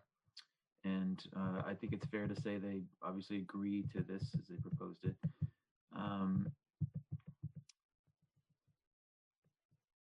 So yesterday we talked about the treatment of pending foreclosure and ejectment actions. D relate to new foreclosure and ejectment actions. So the addition here in D2, for an action filed pursuant to subdivision 1A of this section, the deadline for completing service of process pursuant to BRCP 3 is 60 days after the emergency period ends. So remember that for new actions, you could file them with the court, and that's how you would commence it. You cannot commence it by just service of process to a defendant, but you have to actually file it with the court. And you can do that to commence it during the emergency period. But remember that it is stayed automatically as of the date of filing. So what 2 does, it's consistent with the current rules of civil procedure that say if you commence an action by filing in court, you have to complete actual service to the defendant within 60 days. So that's what this says. The 60-day period begins to toll at the end of the emergency period. Fairly straightforward. I think this is either here or somewhere around here is where it's probably going to be advisable to just expressly say that all service is also suspended for the period of the emergency period. I think that's something still, the language is still working on that, but I guess it wasn't clear to everyone, and then on further reflection, it wasn't really clear to me. I think it should be explicit to say that even though you can initiate a lawsuit, not only is it stayed, but service is going to be stayed until the emergency period ends. I'll flag that for now, and we'll come back to it, I'm sure.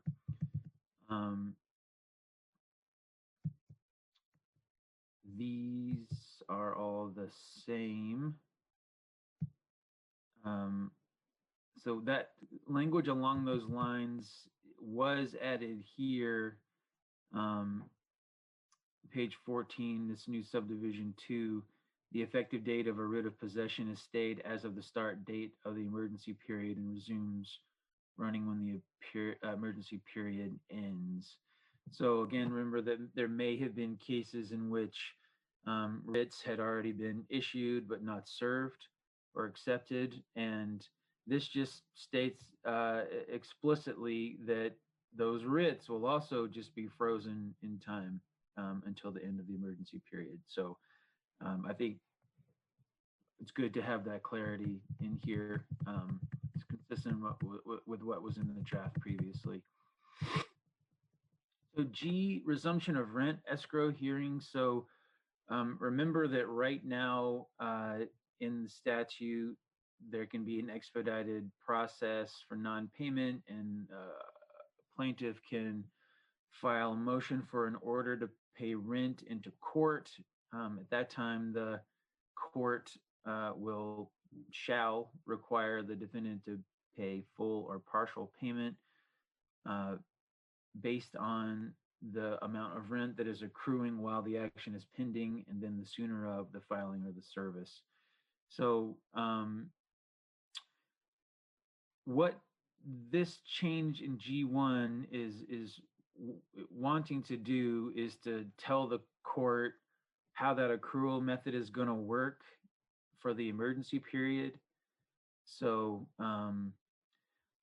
I don't think that this language is final, but I think that the plain English version of it is, if you had served this motion for an order to pay rent to a defendant before this act takes place, then the court would use the date of the end of the emergency until the hearing as the period of accrual.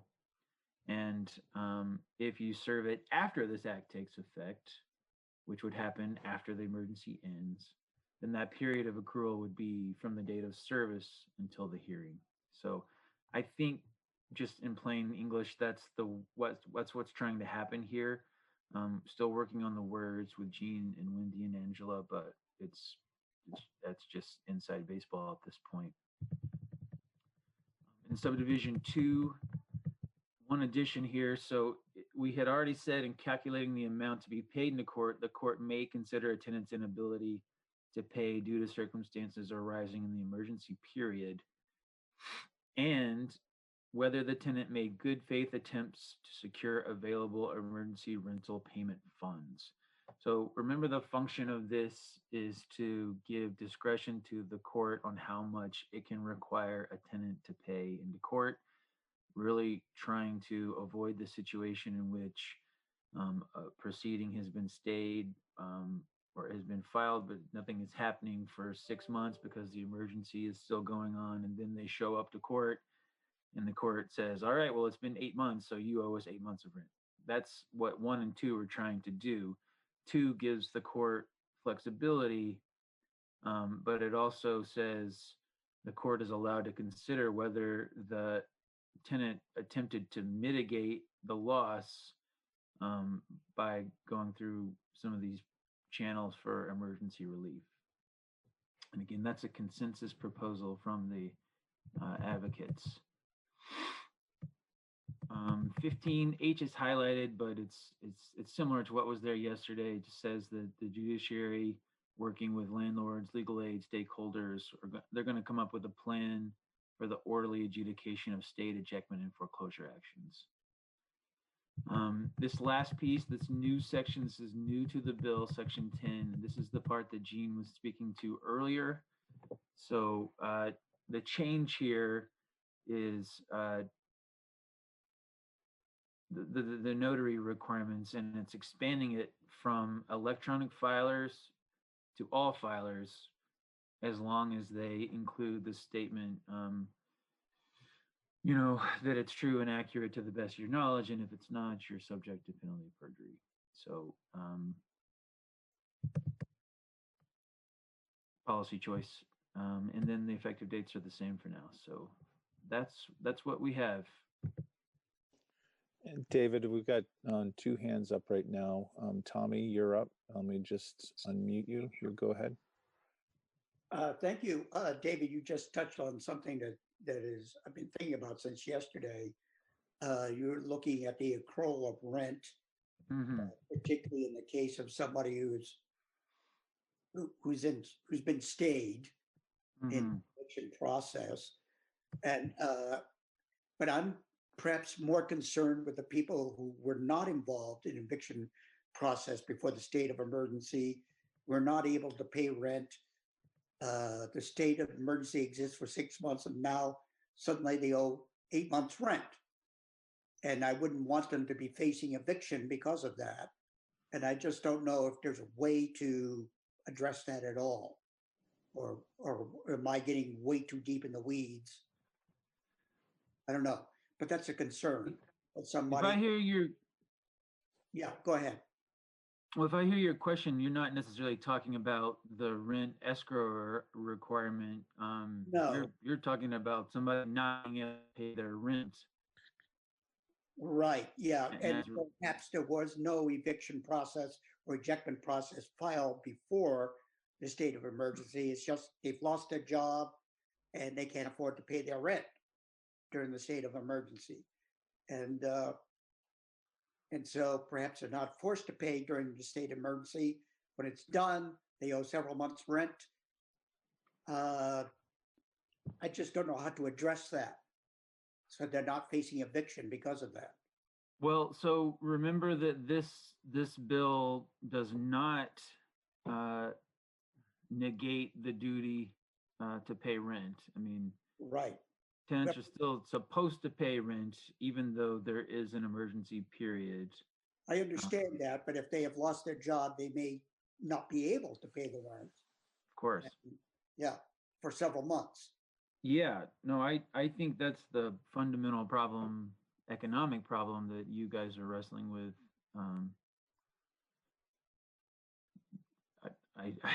I don't have an answer for that. I mean, okay. Well, I'm just wondering if there's something we can address, but I don't know how. But thank you. Okay, John.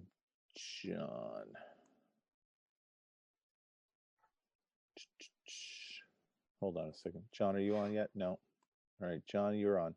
Okay, thank you. David, I have just 3 little points that I just want to make sure I'm understanding. On page 12, we talk about it's 60 days after the emergency. But then on page 14, on lines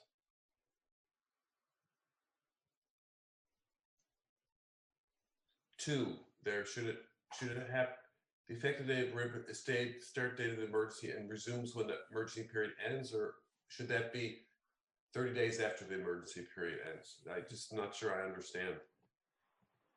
Sure. So the reason that it's emergency period plus 60 days above is because that relates to the time that you have to complete service after filing an action. So again, right now, under the rules of civil procedure, if you initiate a court case by filing a complaint with the court, then within 60 days, you have to send a copy of that filing to the defendant to complete service of process. Okay, but so, isn't our framework here 30 days after the emergency period ends? Right. So the emergency period, as defined, will be March 13th until the declaration, plus 30 days. Okay. Got it. And then it'll be 60 days beyond that to complete service. Perfect. Thank you for that. And then one last one on page 15. When it says during the emergency period, the judiciary, in consultation with landlords and other relevant, shall design a plan. Doesn't this bill say what the plan is? And so does the judiciary normally meet with Vermont landlords and legal aid, or is this necessary? I'm not sure what this gives us. That's sure. That's the question. Sure. I think you could You could try to put a whole lot more shape on this if you wanted to, but here's the basic problem this is trying to address. You're going to have an emergency period that lasts who knows how long, plus 30 days. And at that time, when that emergency period ends after those 30 days, you're going to have however many tens, dozens, scores, hundreds of cases that are piled up and waiting to be adjudicated. And those are going to involve evictions on top of all of the other things. It may include foreclosures, depending on what you do here. But basically, this is telling the courts to work with all the people who are involved in these kinds of cases to say, once the floodwaters are released, how in the world are we going to accommodate several hundred cases that are all backlogged? I don't know what that's going to look like. It could look like emergency rules that the court adopts. It could look like they give priority to cases based on when they were filed or whether you have kids or I don't know what. I think nobody knows. And so the purpose here, and I can certainly let Jean and Wendy and Angela and others speak to this, but my understanding of the purpose here is to have some kind of plan in place for when this is hopefully all over, we figure out how to manage the backlog of work in the courts that will inevitably arise from this. Yeah, I guess my worry is if the judiciary is already putting this in such low priority because it's so stressed with not being open and all the other cases, that in the middle of this, we're asking them to come up with a plan for a low priority thing for them. So it may be worth hearing from Judge Gerson about. Yes, thank you. Okay, I think you're right. Thank you. Thank you, David. All right, Chip, go right ahead. So, David, I just want to make this clarification here. So, at the end of the period of emergency in 30 days, it is anticipated that there'll be an open and evidentiary hearing in the court to determine how and how much the payments will be to accommodate these arrears. Is that what I'm seeing?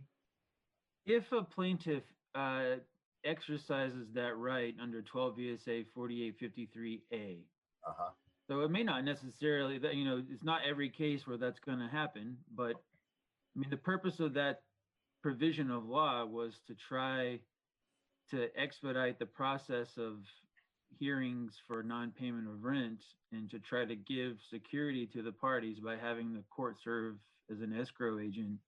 And then if the tenant doesn't follow through with the requirements to pay into escrow, then the landlord gets a writ of possession and case is closed.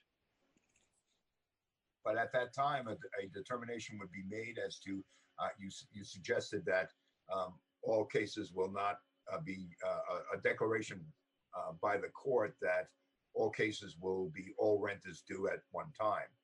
These are considerations that, as you suggested in response to John's question, was, situations, families, actually families and children are taken into consideration on eviction processes at this time. But so that those considerations would be offered in a hearing that would somehow mitigate the amount of needed to be paid at one time.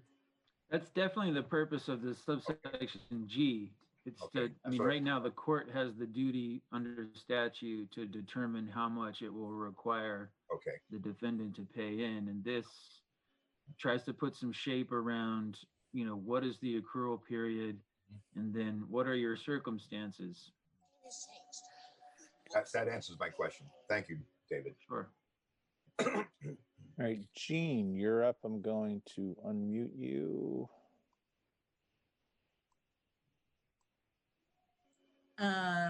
So I wanted to respond to Representative Waltz's question, which was what happens when we come out of the state of emergency and somebody simply hasn't done anything. I agree that we need to work on the messaging that people should be during this time paying what they can.